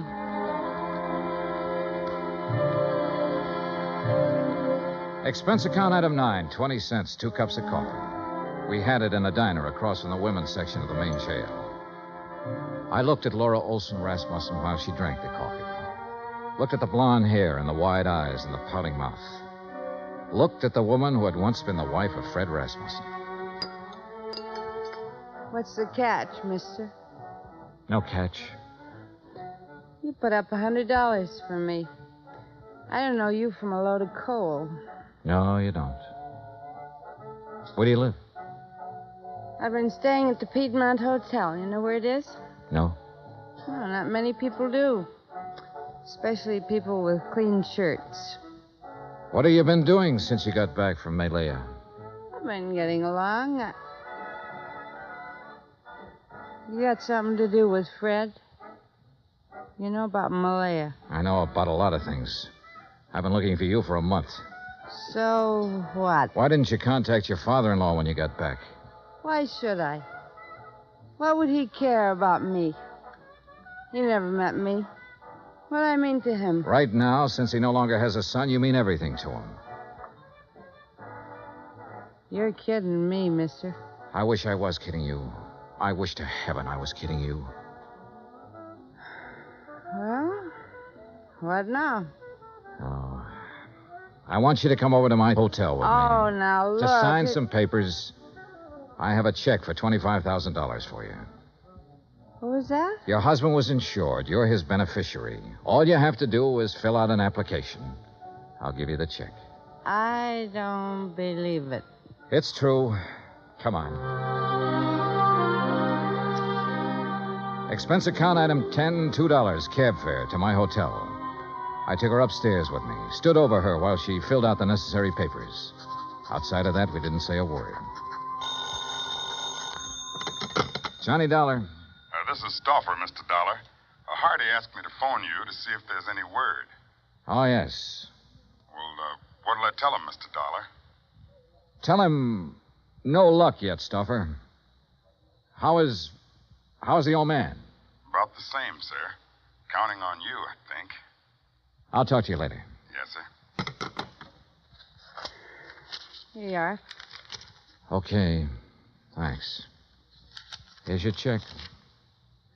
Anything else? Nope. That's it. Okay. See you around sometime. Sure. Fred told me about a man named Stauffer who worked for his old man for years. Was that him on the phone just now? Yeah. Yeah. I didn't know what I was going to say to the old man, but I did know I was hoping that if Rasmussen had to die, that he'd die before anybody told him the kind of daughter-in-law I'd turned up. I didn't want to be in on that. Expense account item 11, $83, hotel bill. I checked out at 5:30, picked up my airline tickets at the desk. That's item 12, then sat around the lobby for 5 minutes. Item 13, 2 drinks for myself. Mr. Dollar, Yeah? Oh. I read in the paper that Ellis Rasmussen is dying. Is that true? That's true. Mind if I sit down? Suit yourself. What are you drinking? Nothing. I know why you didn't tell them you found me, and I don't blame you. If Fred's dad is anything like Fred was, then I know how you felt. Finding me the way you did. Let's forget it, Mrs. Rasmussen, shall we? I'd like to meet Fred's father. So you want to meet him, huh? The human thing would have been to see him when you came back. But not a line, not a word. That old man in that house knows his son was really a man. And on that basis, he believes, without seeing you, that his son married a real woman. He had love and sympathy and help and devotion and all the things you don't seem to have any use for waiting for you in that house. Oh, never mind. I loved Fred. Loved him from the first minute I saw him. You know what I was doing when I saw him? I was serving cocktails in a place like this. He didn't ask me what kind of a family I came from, whether I was good or bad.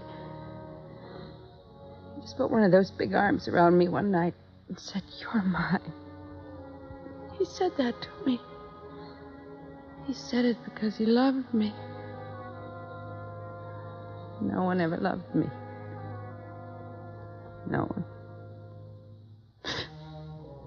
But he did.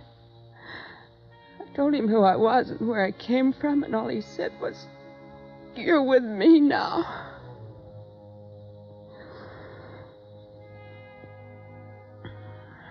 We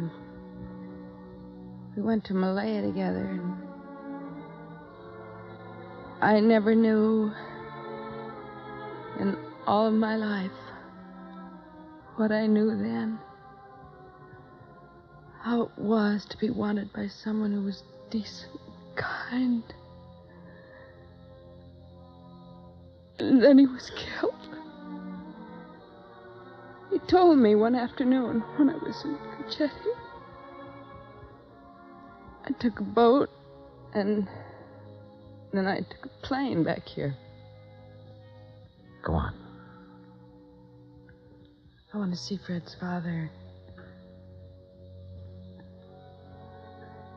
I took a car to the house, and I saw what kind of a house and what kind of people his family were. I didn't go in. Couldn't you see me, cheap, rotten, dirty little me? Couldn't you see me walking in there and saying, I'm me? Couldn't you see that mother of mine moving in? What would that have done to the old man? It would have crushed out his whole memory of Fred. But don't think, Mr. Dollar, I haven't got my memory, too. I didn't drink that away. I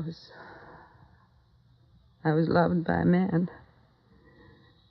And I loved him back. I've still got that. I'm going out there pretty soon. Would you like to meet him? Do you think I can? I think so. I think so very much. Oh, Mr. Dollar, I've been waiting in the lobby. I thought you might be here. How'd you do, miss? Stuffer, I'd like you to meet Mrs. Rasmussen. Well, my. I'm mighty pleased to meet you. The boss will be mighty happy. She dried her eyes in the car. I didn't say much. She didn't say much. But in the half hour it took to get out to Holmby Hills, something happened to her again. The something that must have happened when the big arm went around her shoulders the first time. Good evening. Mrs. Rasmussen, Hardy. How do you do, Mrs. Rasmussen? We're very happy to see you. Thank you, Hardy. Fred spoke of you often. That was kind of Fred. This way, please.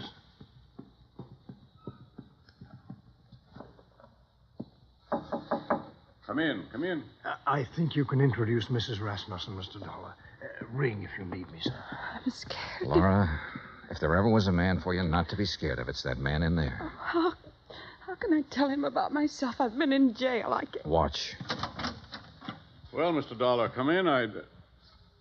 I've brought someone for you to meet, Mr. Rasmussen. Come here. You'd be my son's Laura. Yes, you're Laura. Hello. Yes.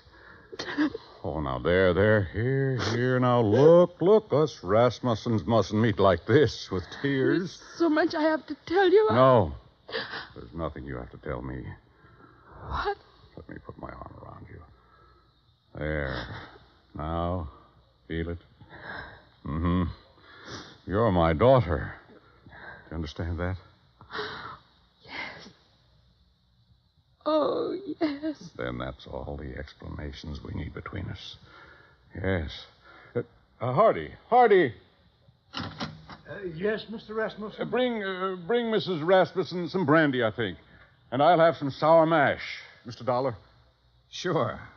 Make mine sour mash, too, Hardy. Very good, sir.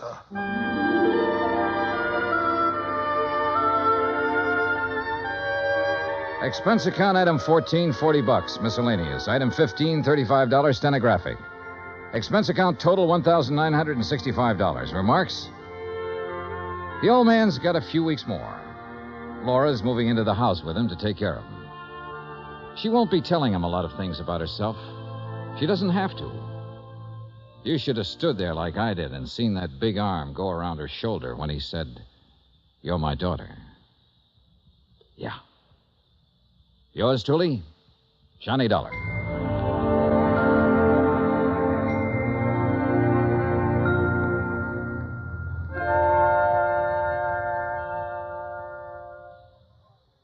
Our star will return in just a moment. Folks abroad want to know more about us Americans, how we live, how we eat, what we do in our leisure time. You know something? You can help promote international goodwill by corresponding with someone abroad. For the name of a correspondent, write to Letters Abroad, 45 East 65th Street, New York. That's Letters Abroad, 45 East 65th Street, New York. Stay tuned for 5 minutes of CBS News to be followed over most of these same stations by the FBI in Peace and War. Now, here is our star to tell you about next week's story. Next week, one cute, tiny little mouse, that's right, mouse, almost scares a big insurance company out of business. Join us, won't you? Yours truly, Johnny Dollar.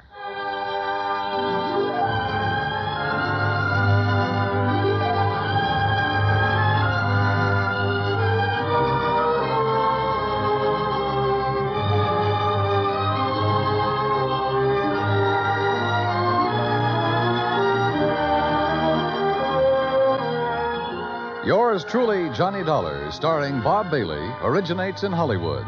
Written by John Dawson, it is produced and directed by Jack Johnstone. Heard in tonight's cast were Virginia Gregg, Gene Tatum, Eric Snowden, Roy Glenn, Will Wright, Frank Nelson, and Jack Crucian. Musical supervision is by Amerigo Marino. Be sure to join us next week, same time and station, for another exciting story of yours truly, Johnny Dollar. Dan Cubberly speaking.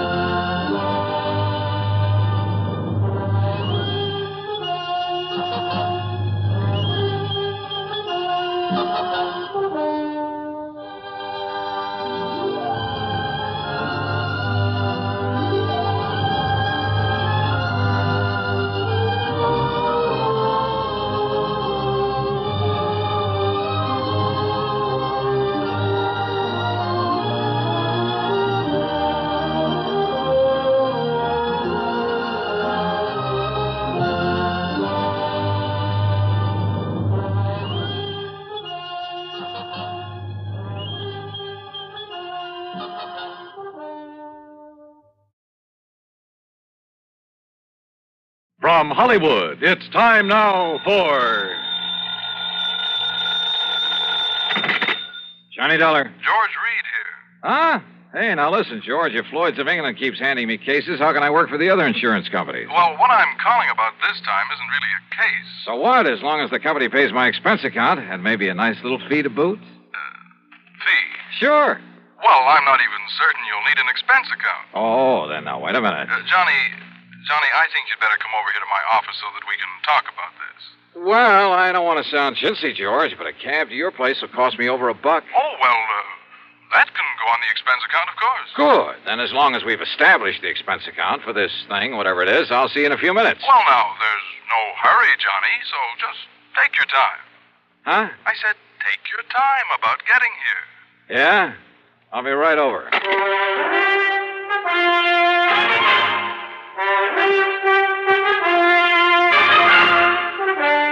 Bob Bailey in the intriguing adventures of the man with the action-packed expense account, America's fabulous freelance insurance investigator. Yours truly, Johnny Dollar. And now, Act One of yours truly, Johnny Dollar.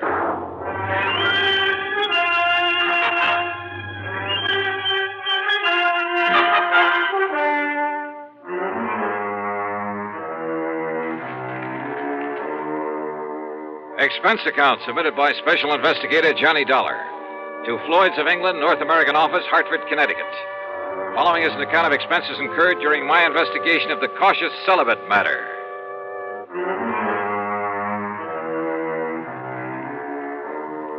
Wait a minute. Over the phone, George Reed did not tell me what he wanted me for. Also, he very plainly said not to hurry. Item 1, $1.20. No, make it $1.50 for a taxi down to his office.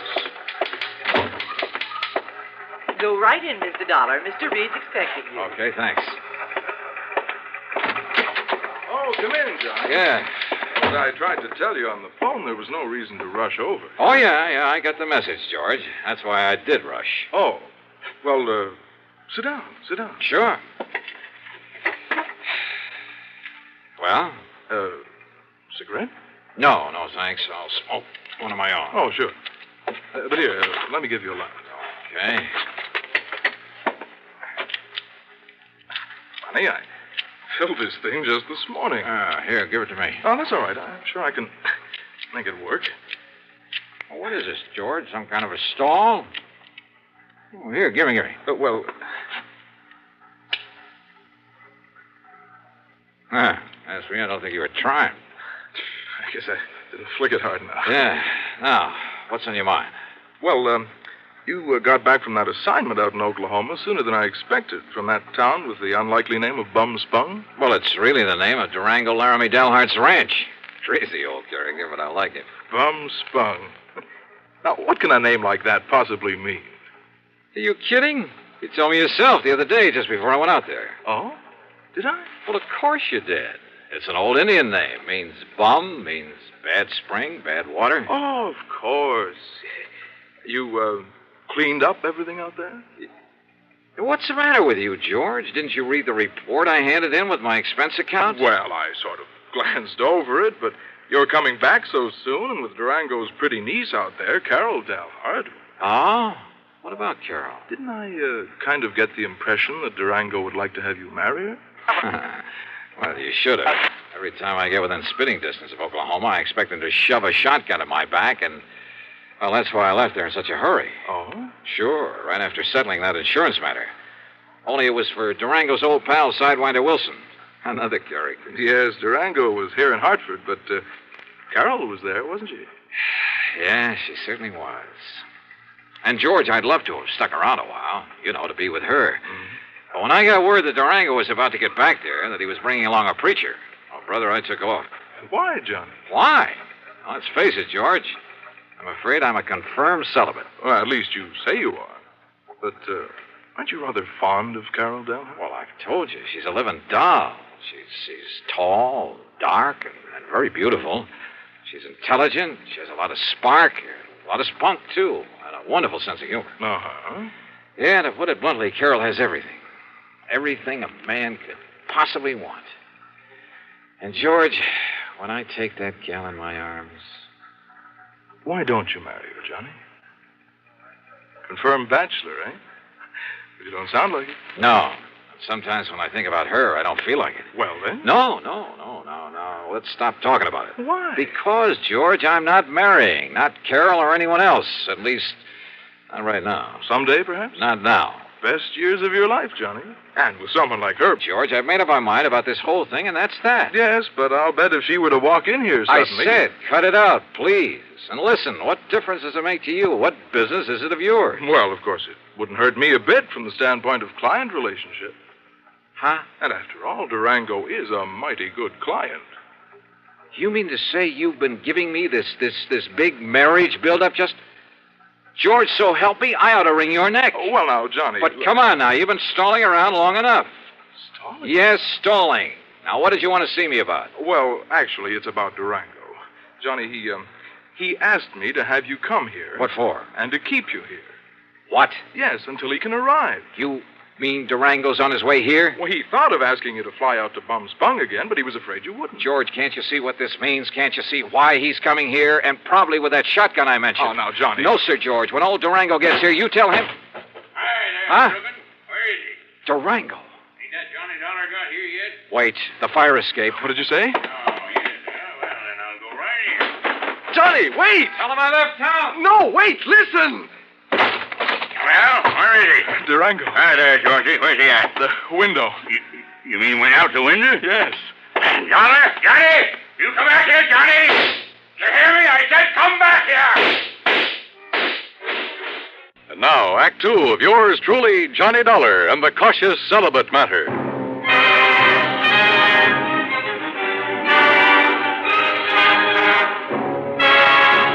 Needless to say, when that wild old character, Durango Laramie Delhart, started shooting at me from the window of the office building, well, I really made time down that fire escape.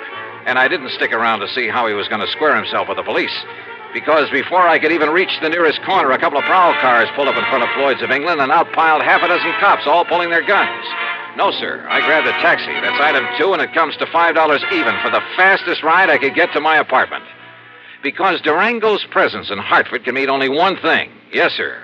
He was still obsessed with the idea that I should marry his niece, Carol Dalhart. Sure, I care a lot for Carol. Maybe even love her, I don't know. And I know that she likes me a lot. But I also know that neither of us is going to be railroaded into marriage by old Durango. Yet there couldn't be any other reason for his coming here. So I dragged out a couple of handbags and proceeded to pack them well. Then item 3, another dime for a phone call. George Reed here. So what happened, George? The cops haul him off and throw him into the clink? Durango? Who else? Johnny, this man is unbelievable. It's fantastic. Huh? I don't know how he worked it, how much it cost him. And, of course, as always, he came here loaded with money. Thousands, Johnny. Yeah? Well? But the police didn't even take those 6 guns away from him. Oh, brother, all the more reason why I'm getting out of here. Yes, Durango still thinks he's living in the old days of the wild and woolly West when the only... What? You're leaving? Oh, you bet your life I am, and I'm putting all the costs of transportation on expense account. Well, now listen. After all, it was you who got me into this whole thing. Listen to me. Where are you going? What do you think I tell you? You're in cahoots with this wild old man, this trying to get me to marry his niece. But, Johnny, if you and Carol love each other... So what? Do you think we want him to force us into it? Oh, well, now, look.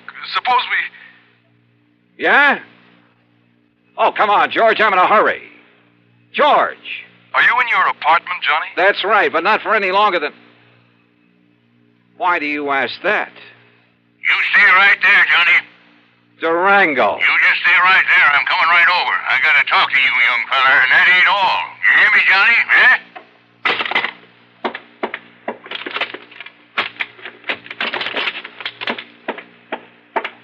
California, here I come. Thanks to the late hour, I was able to get a plane without any trouble, though I half expected to see Durango come tearing out to the field with those crazy 6 guns blazing before we took off. Incidentally, I used the name of Bailey when I grabbed my ticket, just in case. Oh, and incidentally, George, item 4 is a $146.85 ticket to Los Angeles. It's on my American Express credit card, but believe me, brother, I'm collecting from you. You may have to pay for a lot of travel before I'm through with this thing.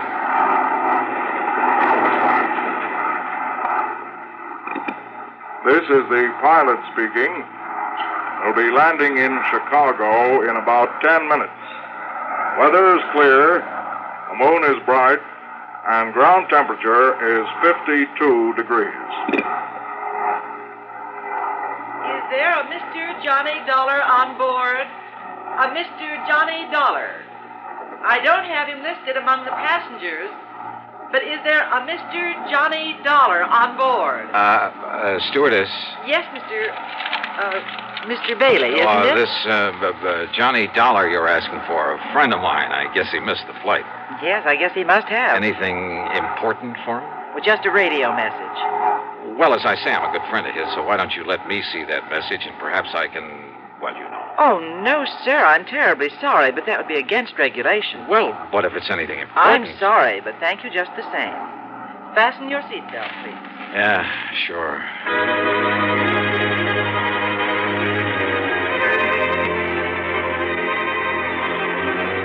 When we landed in Chicago, I was tempted to grab a telephone, call George Reed, and ask him if Durango had given up the chase. For I knew that by now George must have realized he'd have to be on my side in this whole silly business. But during the stopover, I didn't even risk leaving the plane. Finally, we took off again, and I managed to sleep for a while. But all I could dream about was Durango chasing me. Through streets and alleys, across the plains, on foot, on horseback, in a car, a boat, a train, and all the time firing those handguns at me. Wild, fantastic dreams. By the time we got to Los Angeles, I was a physical, mental wreck. But I knew that for the time being, at least, I was clear of Durango. So, after picking up my bags, I elbowed my way through the crowd to the taxi stand. Excuse me, please. Pardon me, ma'am. Sorry. Thank you. Taxi! Taxi! Hey, taxi! Here you are, Johnny. I hired this here now fancy limousine for you and me. Huh? Say, you ought to took one of them new jet flights like I done. Durango. Would have got you here a lot quicker. Durango, listen. Well, Sir Johnny, I finally catched up with you, didn't I?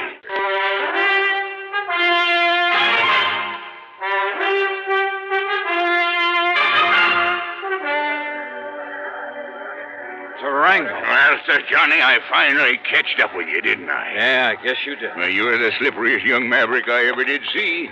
Now, heist yourself up in this here now fancy limousine that I hired for us. Okay, Durango, whatever. Huh? Huh?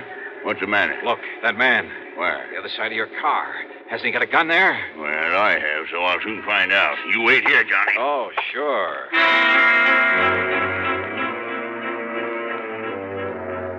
I dropped my bags and tore back onto the passenger ramp. By jumping over a fence, I was able to climb on board an airliner that was about to leave.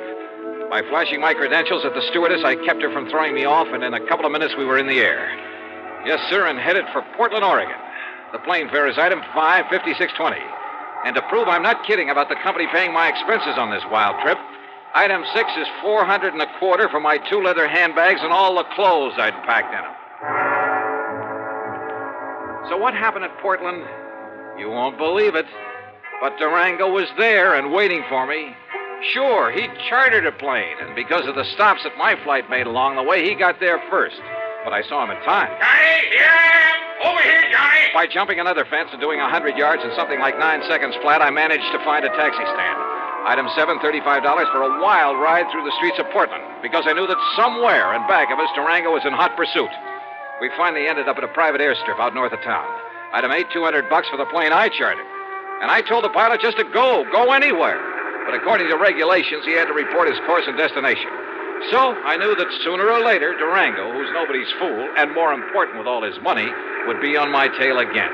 I racked my brain trying to figure out some way, trying to think of someone who could possibly... Yeah, someone. And then it occurred to me. There was someone. Sure, of course. The one person in the world who was in the same spot I was. Sure, it could be like walking into a lion's den. But item 9, a total of $114. Plane, bus, train, and rental car. First to Enid, Oklahoma, then north to the broken-down little ranch at Bum Spong. And yep, Carol was there. That lovely, loving Carol.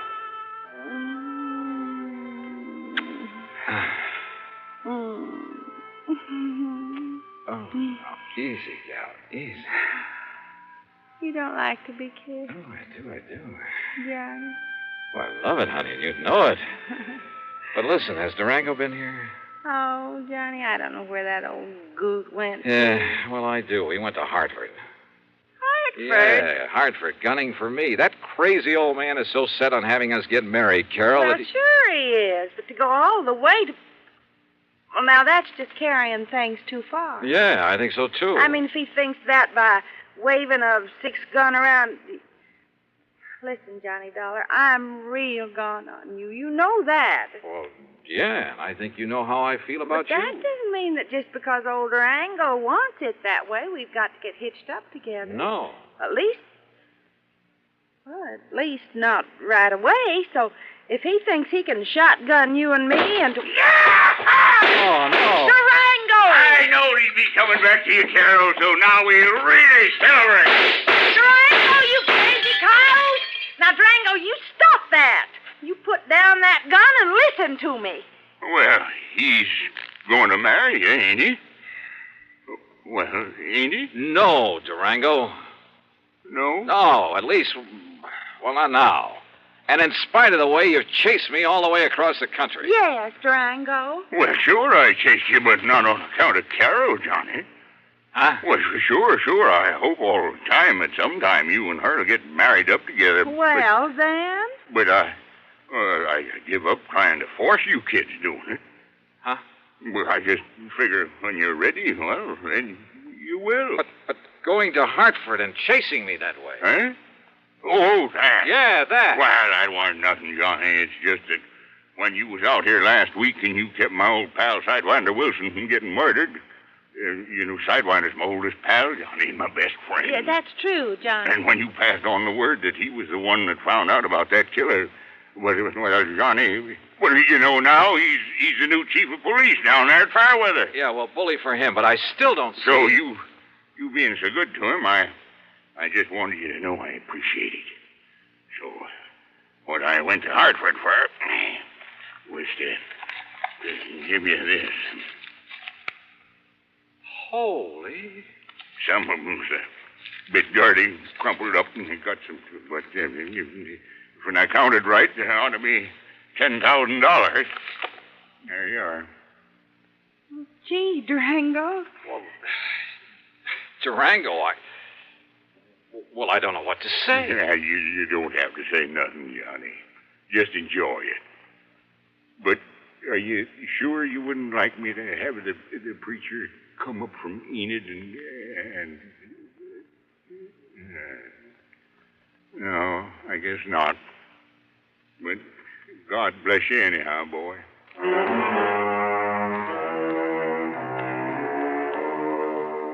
This time I did stay over for a couple of days. Yeah, and if I ever do take the leap...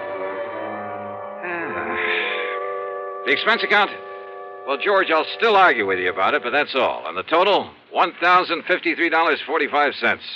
Yours truly, Johnny Dollar. Here's our star to tell you about next week's story. Next week, a string of holdups, and behind them all is... Well, why don't you listen, find out for yourself. Join us, won't you? Yours truly, Johnny Dollar.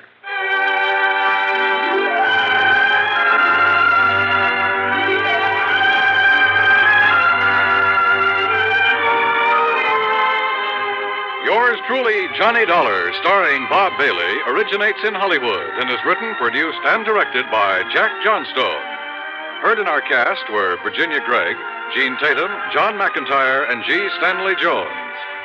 Be sure to join us next week, same time and station, for another exciting story of yours truly, Johnny Dollar.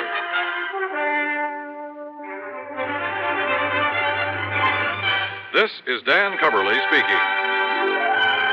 See How He Runs on Suspense is next on the CBS Radio Network.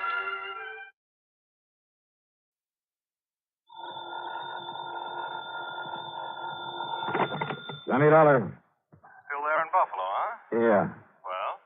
You get my report on the big robbery case out here? Yes. It looks to me like you've done yourself proud again. Only if you're still there, how come your expense account included transportation back here to Hartford? I'm afraid I got a little ahead of myself, Pat. Or maybe just batted a bit before you actually spent the money, is that it? Yeah, something like that. Well, I think we can overlook it this time. After all, you recovered something over $400,000 that was stolen from that store. Well, let's say I found out where it went. Well, that's the same... What?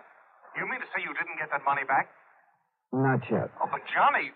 Now, look. Oh, no, don't come unglued, Pratt. I know where the money is. At least I'm pretty sure I do. Johnny, so it's aboard old man McNair's yacht in the lee of a point off the Canadian shore of Lake Erie. Now, listen. But with the big storm that's raging up over Lake Erie, well, it's impossible to go out and get him.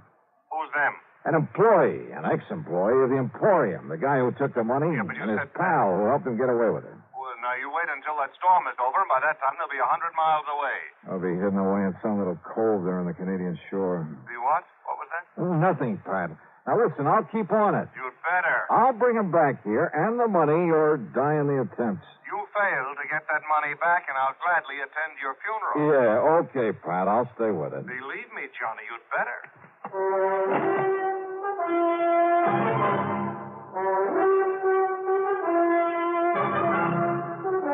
CBS Radio brings you Bob Bailey in the exciting adventures of a man with the action-packed expense account, America's fabulous freelance insurance investigator. Yours truly, Johnny Dollar.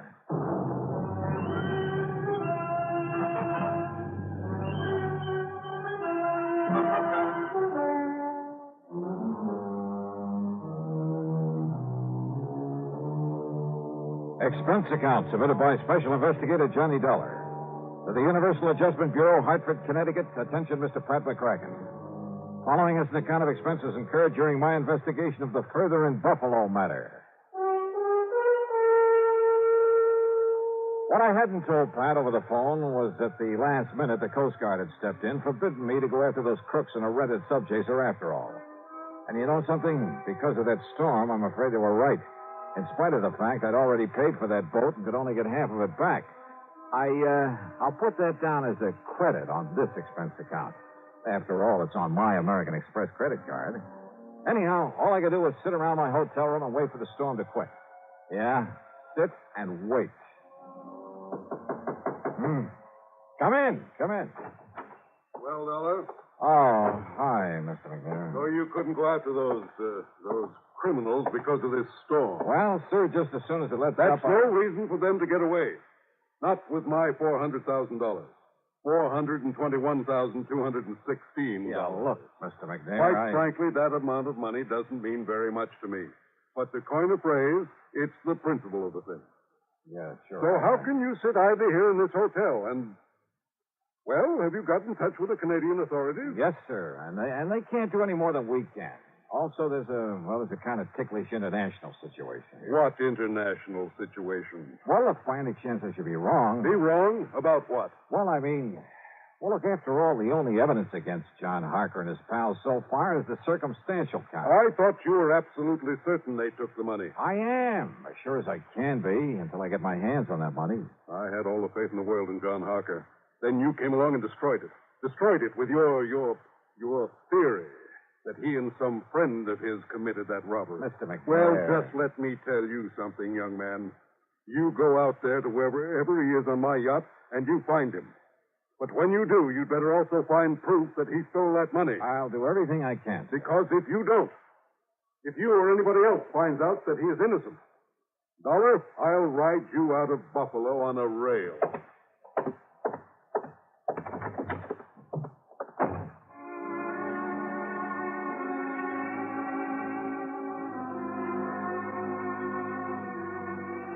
Yeah, at this point I was feeling real good, real happy. Everybody was being so nice to me. I was just about to blow expense account item 7 on room service for a bottle of scotch and a couple of quarts of soda when the phone rang.